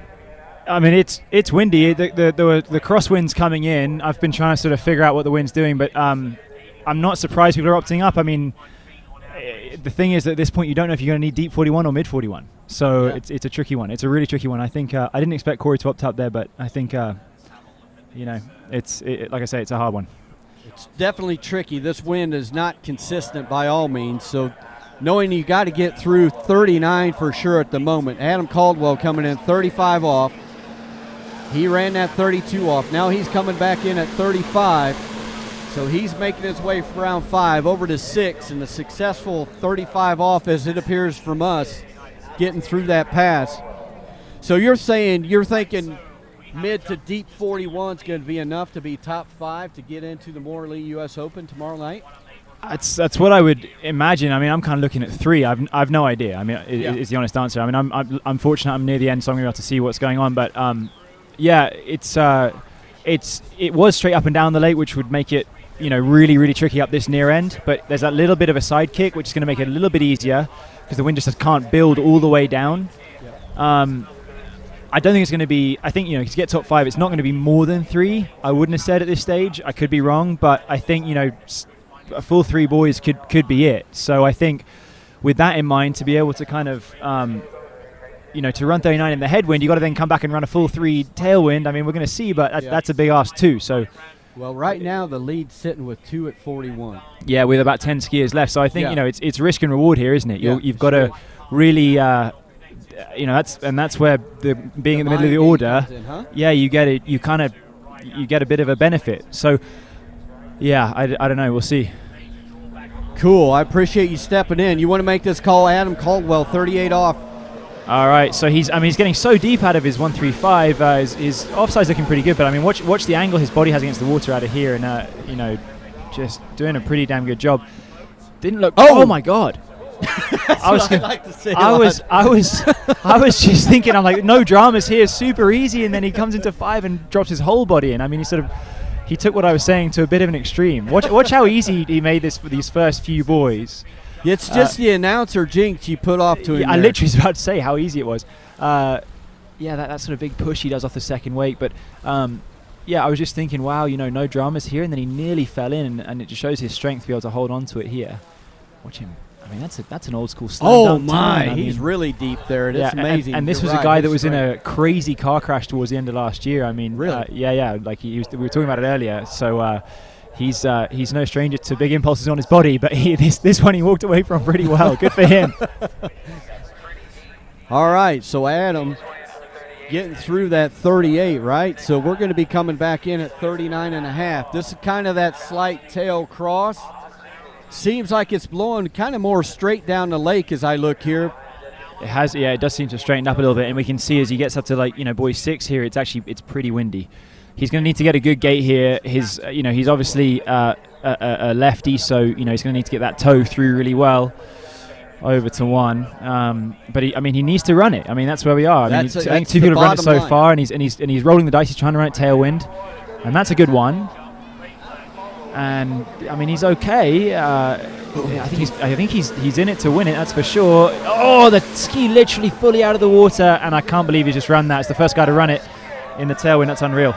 Good for him. Holy cow, running 39 and a half again, another competitor in his open men. Yeah, but the crucial thing here is he ran at tailwind, so now he's going to come back in at 41, and he's got the headwind which he needs, and I mean, I think he'll get the good one. He's a lefty. It's just if he can turn 2 and get a piece of 3, which wouldn't bet against him with that nice headwind. Yeah. Anyway, with that, I'm going to walk off. I don't want to get stuck here and miss my go. So hey, I appreciate you stopping by and giving us a shout. And good luck to you, my friend. Thank you very much. We'll be cheering you on. Cheers. Freddie Winter.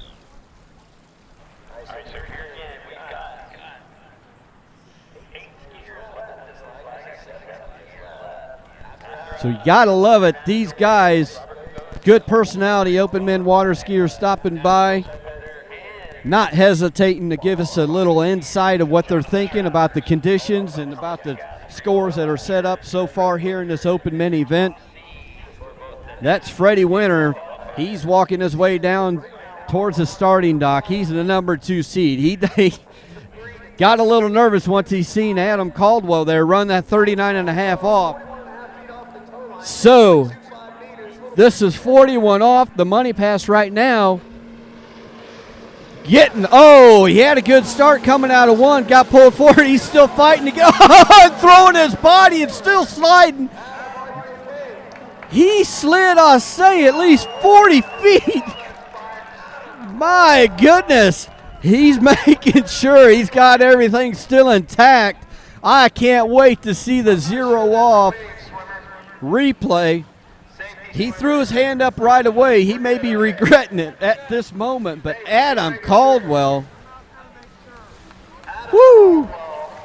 I got to recount where the hell we're at. So 2 at 41. Watch him come in over it at 3. He's crazy out of shape going from 1 to 2. Still fighting with all that strength. Just literally lifts his ski 2 feet off the ground, trying to throw it around the buoy. Giving you the buoy like Tony Lightfoot.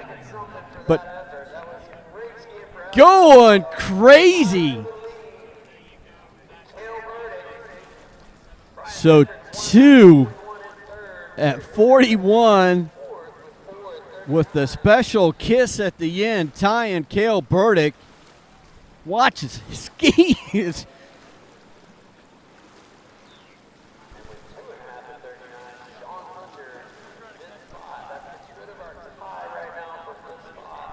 So impressive fall. Adam Caldwell on top of it with impressive skiing. Whew, that got me out of breath. So next on the list is Robert Pagazzi. He's an international skier. He's our 7th seed. So right now, Adam Caldwell, Cale Burdick tied for first place. Both those gentlemen have 2 at 41 off. Third place then, Brian Dittrich, 1.5 at 41. And 4, Terry Winter right now with 4 at 39. And 5th, Sean Hunter, 2.5 at 39.5 off, or 39. So here we go.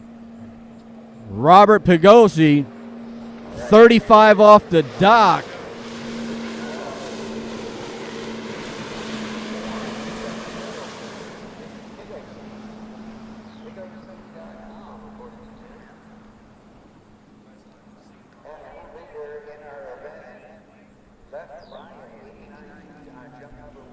So Robert Pagazzi, he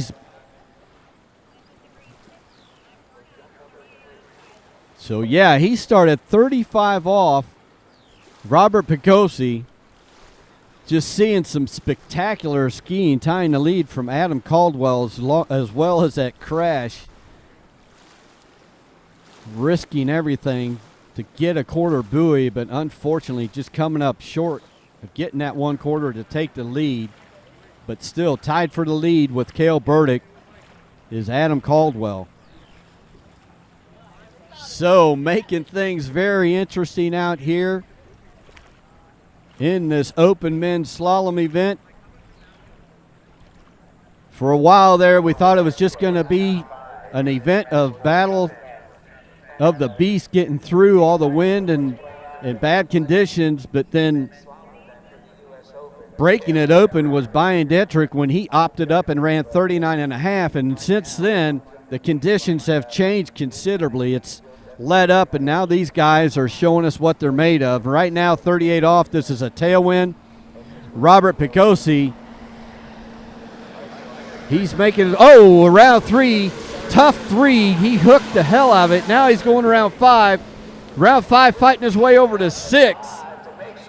Scrapping it, not the cleanest 38 off, and he knows it. He's happy to just survive and get through it. 38 off, setting himself up for another 39.5 headwind. Robert Pagazzi not giving up either. You know what? These guys are out here. They know it's going to take. We're only taking 5 guys from this list. These are your top men's slalom skiers in the world. Only 5 of these guys are going to have an opportunity to compete tomorrow night in the Morley U.S. Open Championships. They're putting it on the line.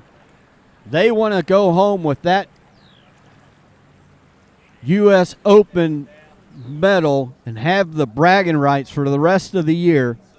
So they're giving it everything they got. They're giving it their all. Doesn't matter what line length it is. They're not quitting.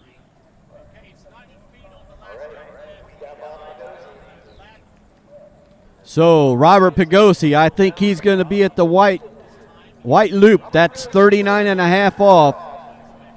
He's got to make this if he wants to get into the money pass of 41. I'm looking at him coming around one ball. Nice one ball. He's got to hold and maintain what he's got to get on down. Oh, and deep at 3. Cranking it at 3. Ending up with 2.5 at 39.5. Robert Pigosi, not enough to challenge the leaders today, but still running that 38 off tailwind. You can see he's really in decent shape here, but at 3, just getting too much. Unable to take off out of 3 to get over to 4, so 2 1/2 for Robert Pigosi. Here's your boat view.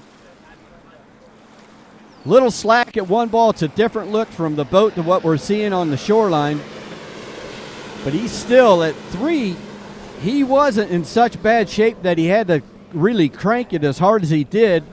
Maybe he thought differently, but nonetheless, down around 3, getting a complete score, 2.5 at 39 off. Ryan Pigosi. So still, updated leaderboard, Adam Caldwell, Cale Burdick tied with 2 at 41 off. Brian Detrick, 1.5 at 41. Terry Winter, 4 at 39. Now in a tie for 5th place, Robert Pigosi and Sean Hunter, 2.5 at 39 off. But we still have 6 more competitors in this Open Men's Slalom event here today at Water's Edge Estates in Wilmington, Illinois, being brought to you by the Waterski Broadcasting Company, sponsored by the Liquid Edge out of Farmer City, Illinois.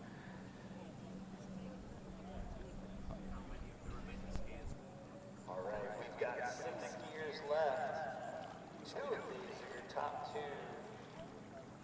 seeds in a good national championship. All of them are attempting to qualify for the U.S. Open here in our Nautique Open Men's Slalom event. Next on the water, Cole McCormick. Right now we've got 3 skiers. All right, up, rounding the North Island, stretching his back is Cole McCormick, your next competitor. He's an international skier. He's here to put his opportunity. No, he's not. He's, what am I saying? So 32 off, Cole McCormick.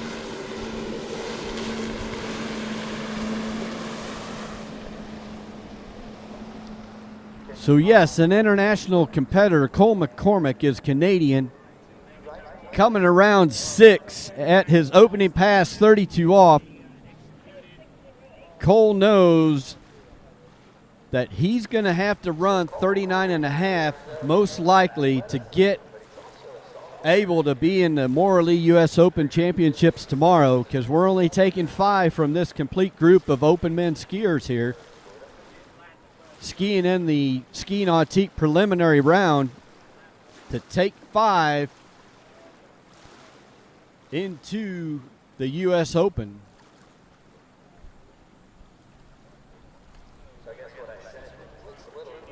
Still a part of this Open Men's Slalom group.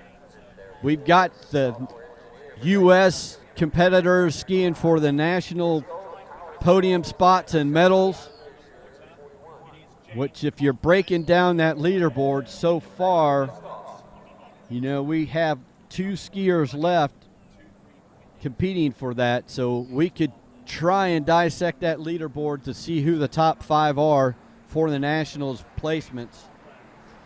Right now, Cole McCormick, 35 off, that's a 12-meter line. your Canadian skier here hoping to get his opportunity to ski in the Maura Lee U.S. Open tomorrow evening. He's around 5 at this 35 off, very smooth, very little body movement, keeping a tight rope all the way through that line. Cole McCormick.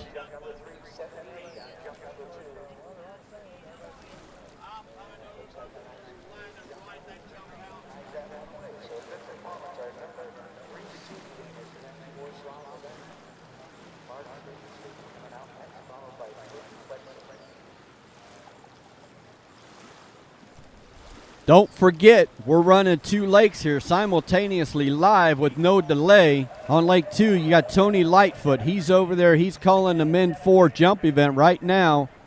They're coming down towards the top seeds in that event. But we're watching your best professional slalom skiers in the world battling it out here on Lake 1, the slalom lake. This is Troy Zellner. I'm bringing this to you live. Enjoying the opportunity to be able to bring you this open men event. Nothing less of spectacular so far, battling through the conditions and also taking the option to opt up. Right here, 38 off, Cole McCormick, knowing he's got to make this for sure. Oh, a little bit of bobble there from 4 to 5, but nothing to get freaked out about, and he still maintains it, gets around 6 and through the gates there. Cole McCormick running 38 off, so that's going to shorten the rope to the white loop for him. He's going to be coming back at 39.5 off. So that 39.5 off with these wind conditions at the tail is what Cole McCormick's going to be looking at. He's on that La Pointe slalom ski.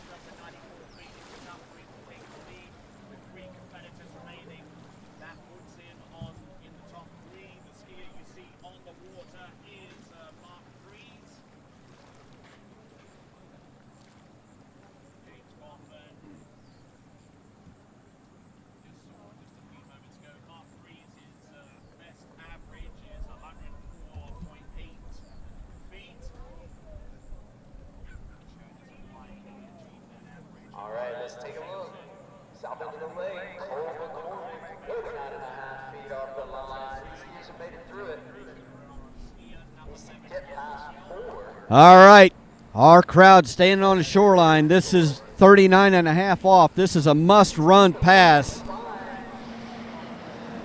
Getting a little out of shape. Oh, coming out of 3, that ski hopped sideways.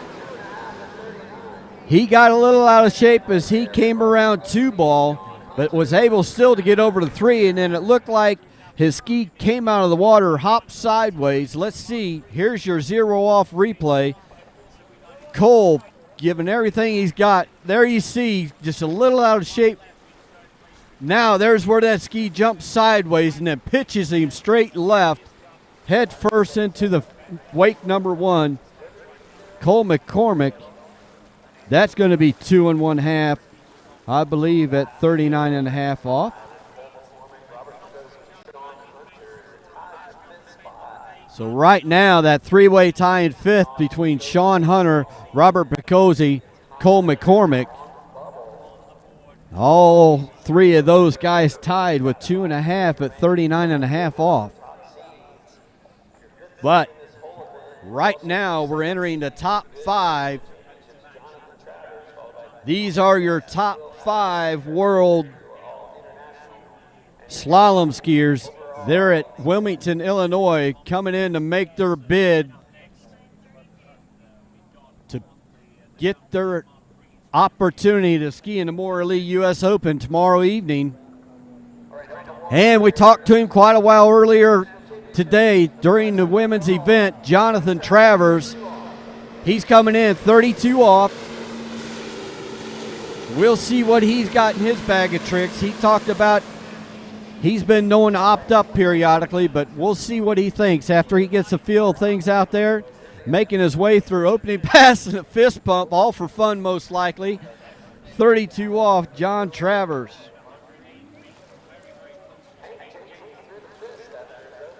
But I tell you what, it's a head game, as he was saying earlier, as he visited us here in the Waterski Broadcasting booth. It's a head game for those guys as much as it is for anybody else, via girls 1 all the way up to the open men. They know that first pass, you've got jitters, and if you don't have jitters, if you come off that dock, then you might not be standing in the right place.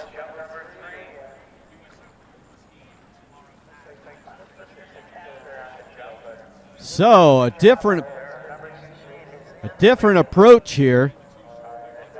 Our first one to opt after running past 1, John Travers. So he started 32 off. He's going to skip past 35 off. He's going to come back in at 38 off. So let's run this 38 off tailwind and give ourselves a 39.5 headwind. That's what he's thinking. Jonathan Travers pulling out for the gates. This is 38 off 11.25 meters. He's got to run it. Oh, he's forward and drops the handle in the water. Unfortunately, down early around 2 ball at 38 off. Jonathan Travers.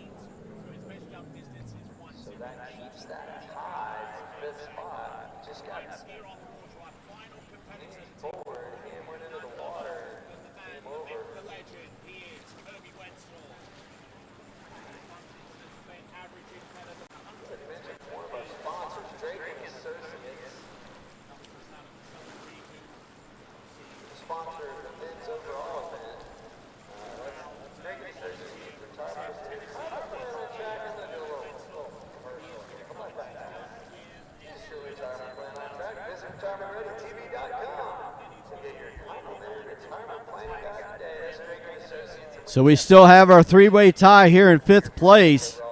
That will be a runoff if nobody gets better than 2.5 at 39.5 off, most likely. Maybe not, though, because we're intermixing the international skiers with the American skiers. So I would think it's going to have to be, if there's sort of 3-way tie. We're only taking 5 into the Morley U.S. Open. Whether they're American or international, that's a totally different event from the U.S. Nationals. So, but right now, at 35 off the dock, Thomas DeGasperi coming in 35 off Blue Loop as a warm-up pass. He's our number 4 seed here in this open men event. It's been nothing less than spectacular so far, and I suspect the bombs are still going to keep coming as we get through closer to your top seed, Nate Smith.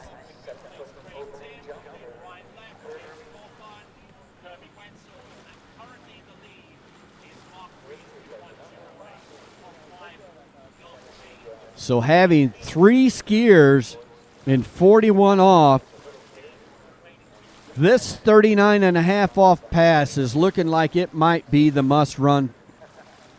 Well, it is the must-run pass. I guess technically not, because you have 2 more spots to end up the podium there. But I would be willing to predict that it's going to end up being a must-run pass, the 39.5 off with these next 4 skiers that we have on the running order.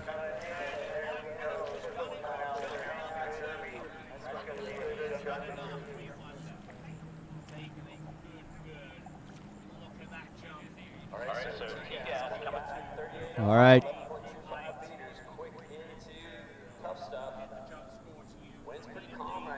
Thomas DeGasperi coming in pass number 2. That's 38 off. Let's see what he does here. Nice looking 1 ball, solid 1 ball. A little slack at 2, but he's still plenty in the game here. No need to get excited. Thomas getting around 6 and back through the gates behind that ski nautique. Thomas DeGasperi running 38 off. That was pass number 2. So he's setting up to where he's got the 39.5 off. Pretty much need to make this pass. Must make the pass if he's wanting to take the lead. But he's got to at least get deep in it to be on the podium spot, to be within that range of possibly getting the top 5 spots to transfer over to the Morley U.S. Open tomorrow afternoon. That's why he's here. He's an international competitor. He wants to ski in the U.S. Open. That's the number one thing on his mind.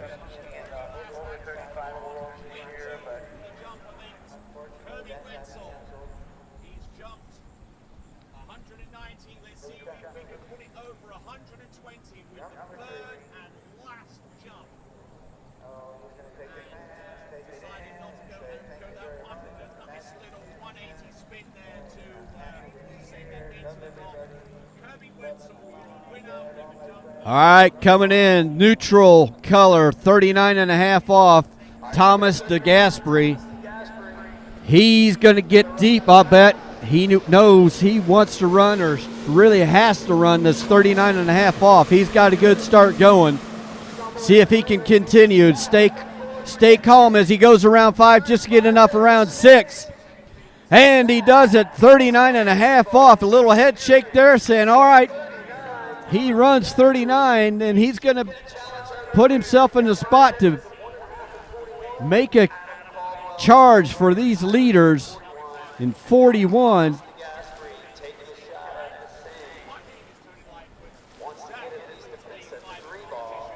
So we got 2 guys with 2 at 41 off. That's Cale Burdick, Adam Caldwell, and one man, Brian Dietrich. He's sitting with 1.5 at 41. We've got Thomas DeGasperi. He's not done yet. He's behind that ski nautique here in the ski nautique preliminaries. Right now, he's got himself within the top 5 spots. But I'm thinking that's not going to be good enough. He's going to want to run more. He's going to want to try and get deep, maybe even run this 41.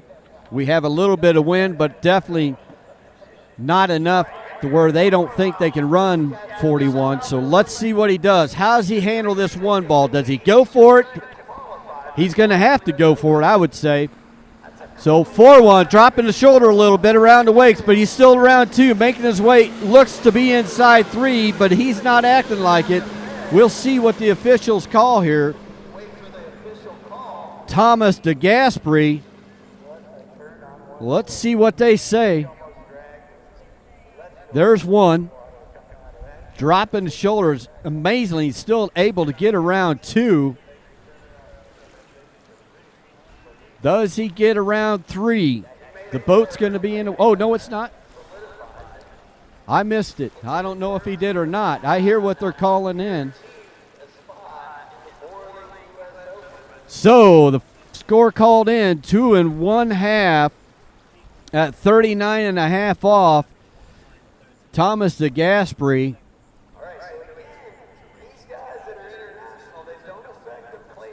Taken.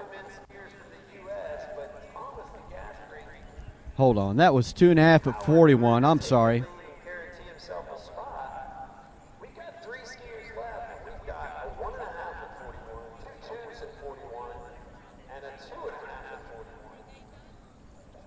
So 4 guys in 41 off. Right now, taking the lead. You see it.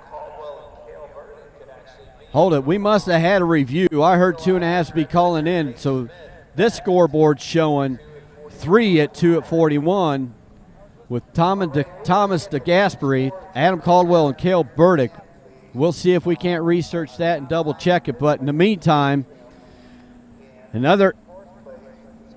So we did have a review with Thomas.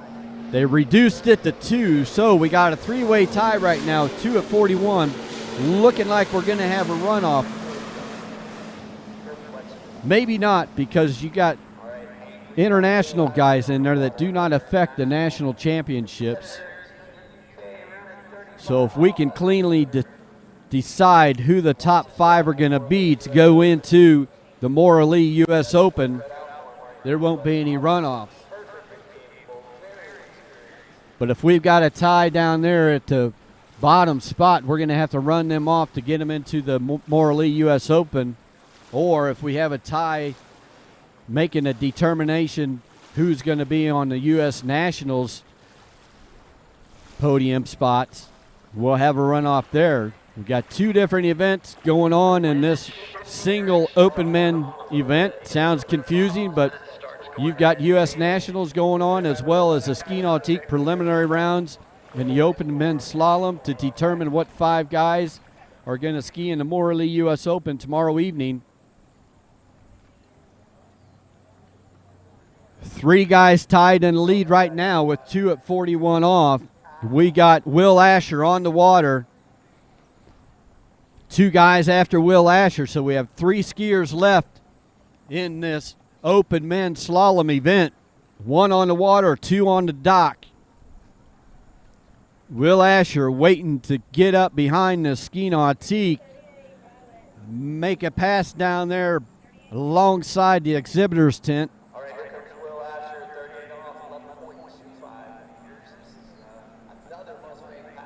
So, 38 off, Will Asher coming in, round 1 ball. This is a must-make pass. Should not be too big a deal for him here. It still is 38 off. You can't make any huge mistakes, but shouldn't be something that's anything too difficult for him, making it look smooth out there. Will Asher running 38 off, so then we're going to cut that rope to neutral. Bring him back in at 39.5 off. That's going to be a must-make pass now because we've got so many guys in 41 off. Will Asher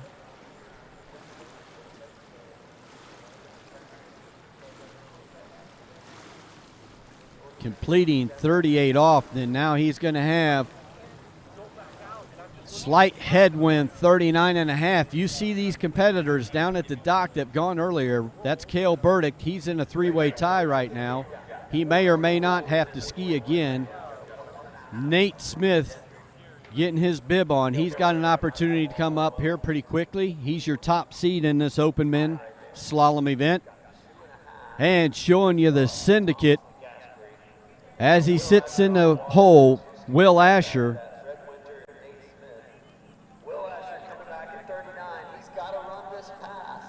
So coming in 39.5 off, Will Asher, he's got to run this pass. So this setup and start, ever important here for him. Needs to bang out that 1 ball so he can maintain that width throughout the pass to get all the way down through 39.5. Off to a good start. We've got Will Asher making his way there around 4. On his way around 5, heading over to 6. Man, that was a clean 39.5 off. Will Asher getting all 6 at 39.5 off. Now he's going to have the opportunity to put himself on top of the leaderboard. Right now you got 3 guys tied with 2 at 41. Will Asher just completing that 39.5 off. But the difference is Will's going to have this as a tailwind. You've seen a lot of these other guys setting up, using strategies to have a headwind. But Will Asher, now he's going to have a tailwind. So 3 guys, 2 at 41. Brian Dittrich, 1.5 at 41.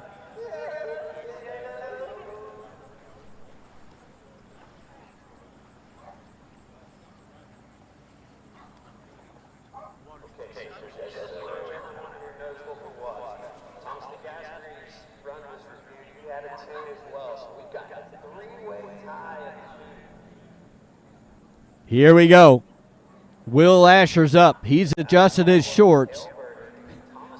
He's getting himself amped up to come in here. 41 off. We've got 3 guys at 2. Will's wanting to get part of 3. A lot of slack at 1. Oh, and a close call there at 2. Oh, even if he got around 2, I don't know that he got back into wakes in time. We're going to wait and see what the official score is.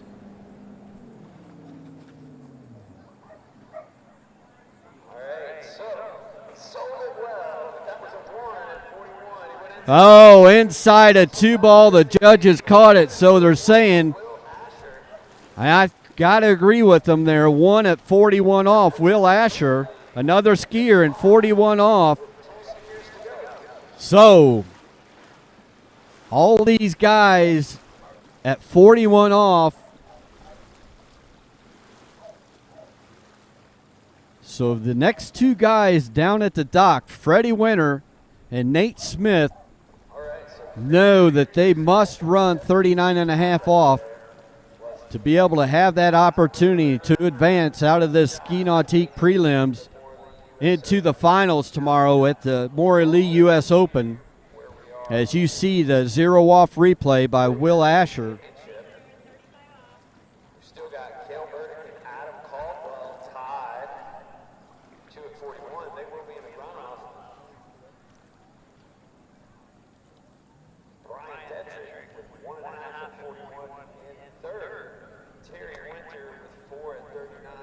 So we're working our way through this event. I'm not going to try and dissect anything. I'm going to let the scorers dissect the difference between the U.S. Nationals and the finals here, or the prelims, to take them into the Morley U.S. Open tomorrow. But right now, gentlemen stopped by just a little while ago and spent some time with us. Freddie Winter on the water, number 2 seed. He came out at 35 off to get a feel of things, making himself a nice opening pass at 35 off. That's Freddie Winter.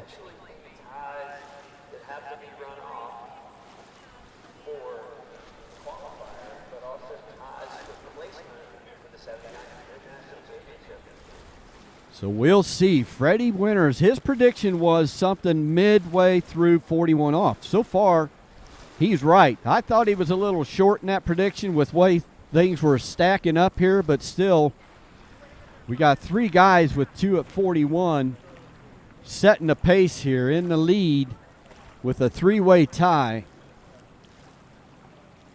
with 2 at 41 off.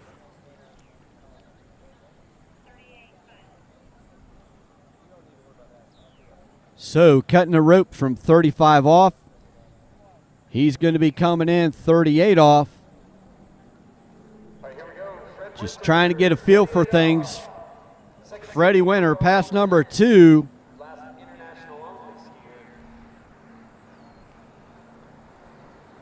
Here we go, 38 off. Another warm-up pass, if you will. Not a gimme by all means. It's still 38 off, but these guys are so good that 38 off to them is kind of considered just their second warm-up pass. As you can tell, how smooth and steady. Shoulders just staying still throughout that whole pass. Smoking 38 off in a tailwind. That was Freddie Winter. So far he's doing what he needs to do. He's ran 38 off. He had to do that to get himself into the opportunity to run 39.5 off, and that there is a must-make pass as well. Right now we got southwest winds at 9 miles per hour. We had much stronger winds earlier in the event, but we're deep enough, we're far enough along into the event that these last few guys, the guys on the podium, have had equal conditions. The wind hasn't really played a factor with that right now, so we're going to see. We're going to continue to battle to see who the top 5 competitors are going to be to ski in the Morley U.S. Open tomorrow night. He's an international competitor, so that's why he's here. Freddie Winter, this is 39.5 off. Must make pass, must have a good start here to set himself to complete the pass. Nice, solid 1 ball. He's coming down 3. He's got to stay patient. Don't force the issue. He's got to be a little scramble at 4 to 5. Let's see. Did he do it? All right, able to come through the gates. 6 and out the gates, 39.5 off. Fred Winter getting through the pass he had to do, completing all 6. That 39.5 off, so he can challenge the leaders in that 3-way tie with 2 at 41.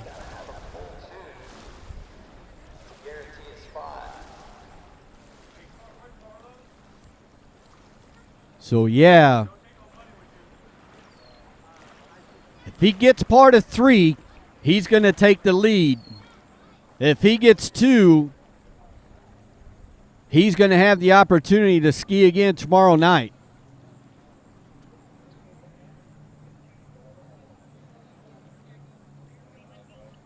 But these guys are competitors. They don't want to settle for a tie. They want to go out and they want to take the lead. So Fred Winter, I know he knows 2's the mark. So his game plan, get part of 3 or more. Ever important setup and start. Right foot forward skier coming into 1 ball. Can he get around 2? That's his strong side 2, but he's got to stand up there. He's fired up. His goal was to get in. He knows it. He did what he needed to do. He's going to be one of your top 5 finalists. Going over, having an opportunity to ski again tomorrow in the Morley U.S. Open with 2 at 41 off. Now we got 4 guys. 2 at 41, 4 guys tied here in this Open Men's Slalom event. It doesn't get much tighter than that because we're only carrying 5 into tomorrow's finals in the Morley U.S. Open.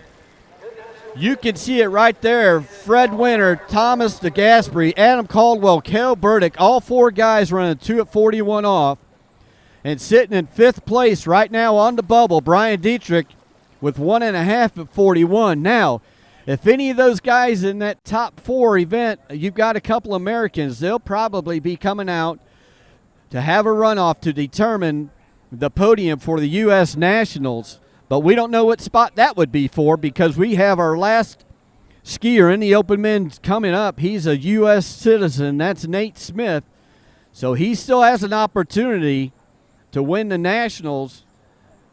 So he's got 2 things on his plate that he wants to do. He wants to win, and he wants to advance out of the ski nautique preliminary round into the Morley U.S. Open tomorrow afternoon in this Open Men's Slalom event. Right now, Nate Smith, 12 meters or 35 off. He's coming in.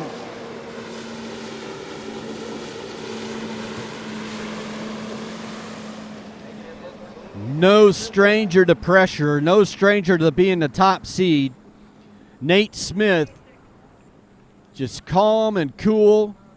Just a little whip it out there on the slalom course, making his way from buoy to buoy. Mr. Consistent.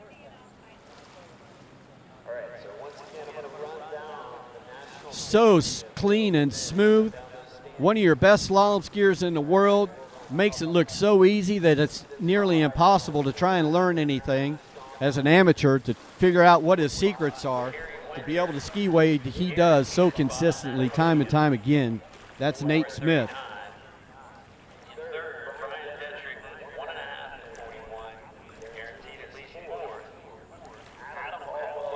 So go to waterskibroadcasting.com. Get yourself set up to play. Predict your final 3 spots on the podium for tomorrow night's finals. We're stacking up your competitors. You're going to know who they'll be, so go on waterskibroadcasting.com, get the details. Nate Smith, relax, waving at the people on the shore as he comes around the South Island. This is 38 off. In essence, another warm-up pass for him. Nate Smith behind the ski nautique, or a boat he's very familiar with. Making his way around 5 and over to 6. Appearing to be another easy pass, but we know as well that 38 off is nothing simple by all means.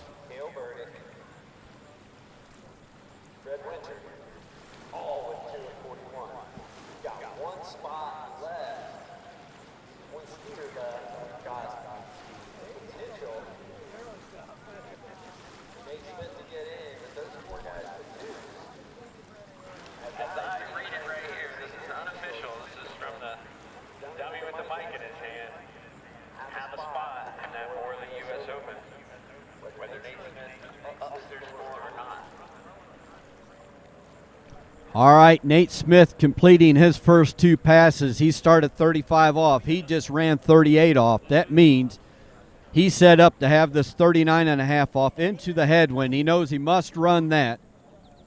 That he wants to do. Getting the water out of his eyes. Coming around that North Island, he's staring down the green buoys, knowing when to swing out and set himself up at this 39.5 off. Got to have a good start if he wants to run it. Looking solid around 1 ball as well as 2. He's making his way down the lake. Slight headwind going in to 4. Nice and solid around 4. Making his way around 5. And he does it around 6. Your top seed, Nate Smith, running 39.5 off. Making it look simple. Gets through 39.5 off with ease. Now he's going to be coming back down at this money pass. That's 41 off for these open men guys here.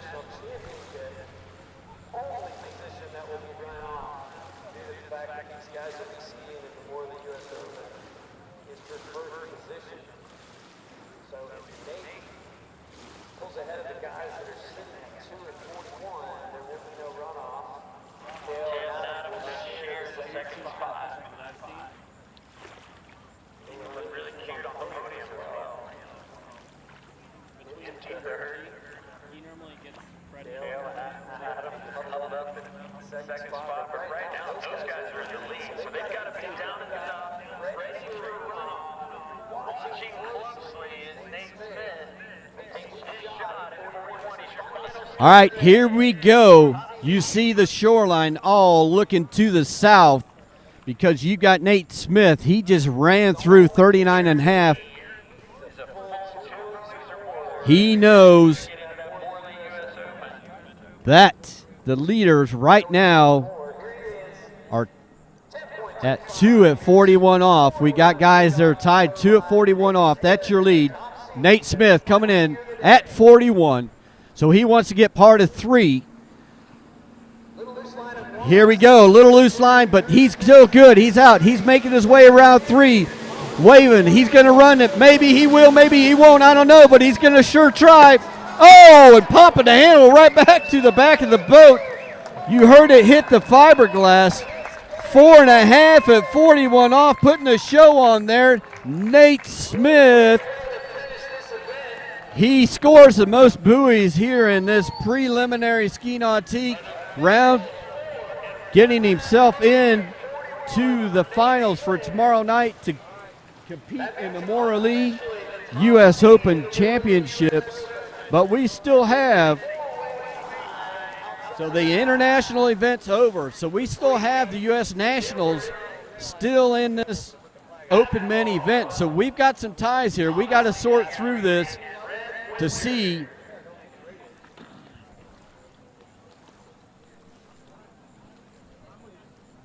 oh, okay. So, yeah, Kelvin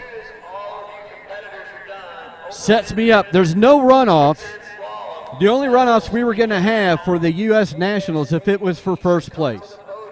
And the only other runoff we were going to have is if it was determining who was going to go and carry into the Morley U.S. Open Finals. So no runoffs here in the Open Men's Slalom event. So that's going to conclude our Slalom Lake today. Very excitingly, we're going to try and go ahead and get you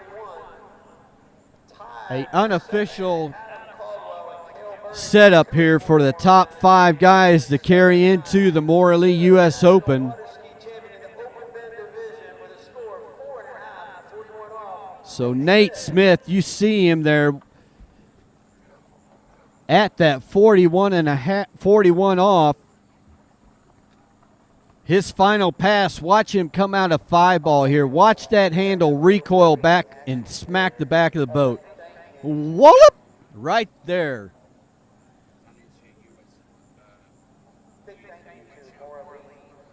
So, unofficial, Nate Smith, Cale Burdick, Adam Caldwell, Brian Detrick, and Terry Winter are the 5 guys in the U.S. National Open Men's. That's your top 5 for the U.S. Nationals. We'll see if we can't put together who the final 5 are going to be for tomorrow afternoon's Morley U.S. Open, and give that to you.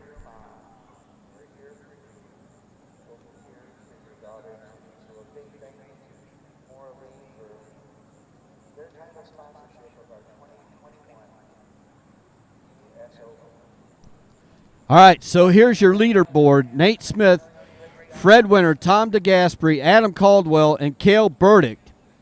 Those are your 5 carrying over to the Morley U.S. Open. That's going to start tomorrow afternoon at 5 o'clock. If you're around us locally, come here. It's going to be another exciting day of slalom and jumping and tricking in that Morley U.S. Open. So here we are with another awesome coverage brought to you by the Waterski Broadcasting Company, which is sponsored by the Liquid Edge. I'm Troy Zellner. I've got my partner, announcer Tony Lightfoot, as well as the rest of the crew with TWBC signing off for the evening. Thank you for your support. We will be back tomorrow. The Liquid Edge offers sales and service on Mastercraft and Nautique boats. We are located on our own private 35-acre ski lake in Farmer City, Illinois. Our fully stocked pro shop accommodates the needs of every 3, 2, or single event skier. We carry a wide variety of ski brands including HO, Syndicate, D3, Radar, and Connolly. We hope you're enjoying their webcast and come visit us soon.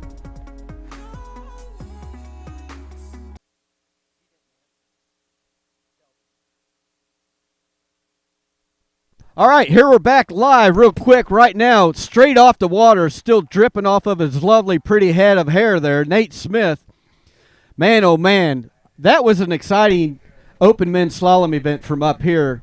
You had all kinds of things going on. You had some good crashes that you were watching while you're on shoreside. You saw guys opting up. You knew what you had to do. You went out there. What were your thoughts when you were standing on starting dock before you went out? Well, I think the thoughts all the way from the starting dock to the beginning of the event changed quite a bit. I mean, as you can see, the conditions have gotten a little bit nicer. I think even nicer since I skied, actually. But my goal was to go out 35. I've been skiing 35 off the dock since the Stillwater Pro Tournament a few weeks ago in Wisconsin. So I was going to go 35 no matter what. I knew there were some big scores, and everybody kind of struggling from that end down there. So I want to make sure that I got in the finals. I mean, obviously I wanted 6. I wanted to go for it, but you know, watching from this morning with that wind, I wasn't sure what was going to happen. Yeah, so it's been a pretty crazy week up here. You being from the Midwest, you know, when we get to high temperatures and high humidity levels, it wreaks havoc with the weather. And unfortunately, we've had some days it's been just unable to ski, actually delaying. So seeing that throughout the event, you knew that it's going to change periodically. So you just went out there with a level head, starting what you normally start at. You never had in your mind to opt up or anything of that nature. No, I never opt up. So if I'm going to go out, it's going to be 35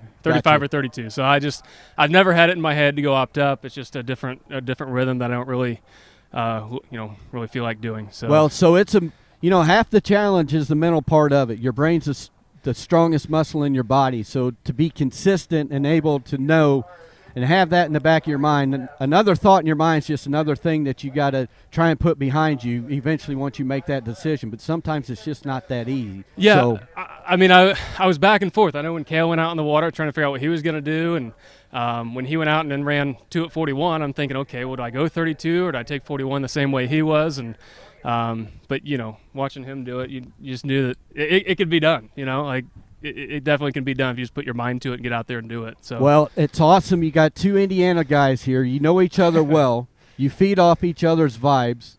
Cale went out there and did one hell of a job, and we got to commend you on that, Cale. You stepped Yeah, thanks up. a lot, Troy. You've been doing a great job here on the webcast. We appreciate your hard work. You too, Tony. Really appreciate it.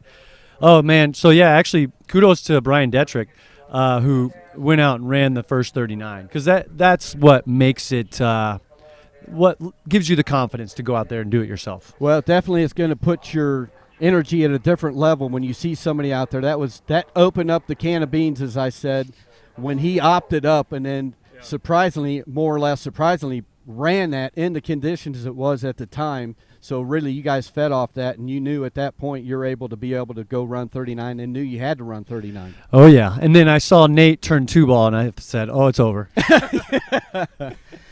All right, guys. Thanks so much. Congratulations. You're both in the finals for the Morley U.S. Open tomorrow. We wish you both well, and we wish you good luck. And we're looking forward to seeing you guys ski tomorrow. Have a good evening. Thank you guys both for the webcast. I mean, it's, you know, when we're not here or we're sitting somewhere else, we can watch it. It's awesome. National champion. Oh, yeah. We forgot to put the icing on the cake. Forgot about that. How many of those have you earned over the years? I'm not sure. Not too many to count.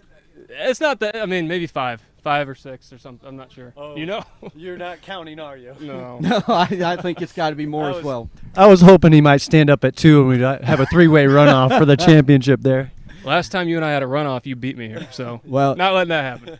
Awesome skiing out here today, guys. Way to support the USA, and we look forward to y'all getting in tomorrow and putting some big scores down and put the pressure on everybody in an exciting event brought to you by Morley for this U.S. Open. Thank you very much for stopping by. Yep. Thank you, guys.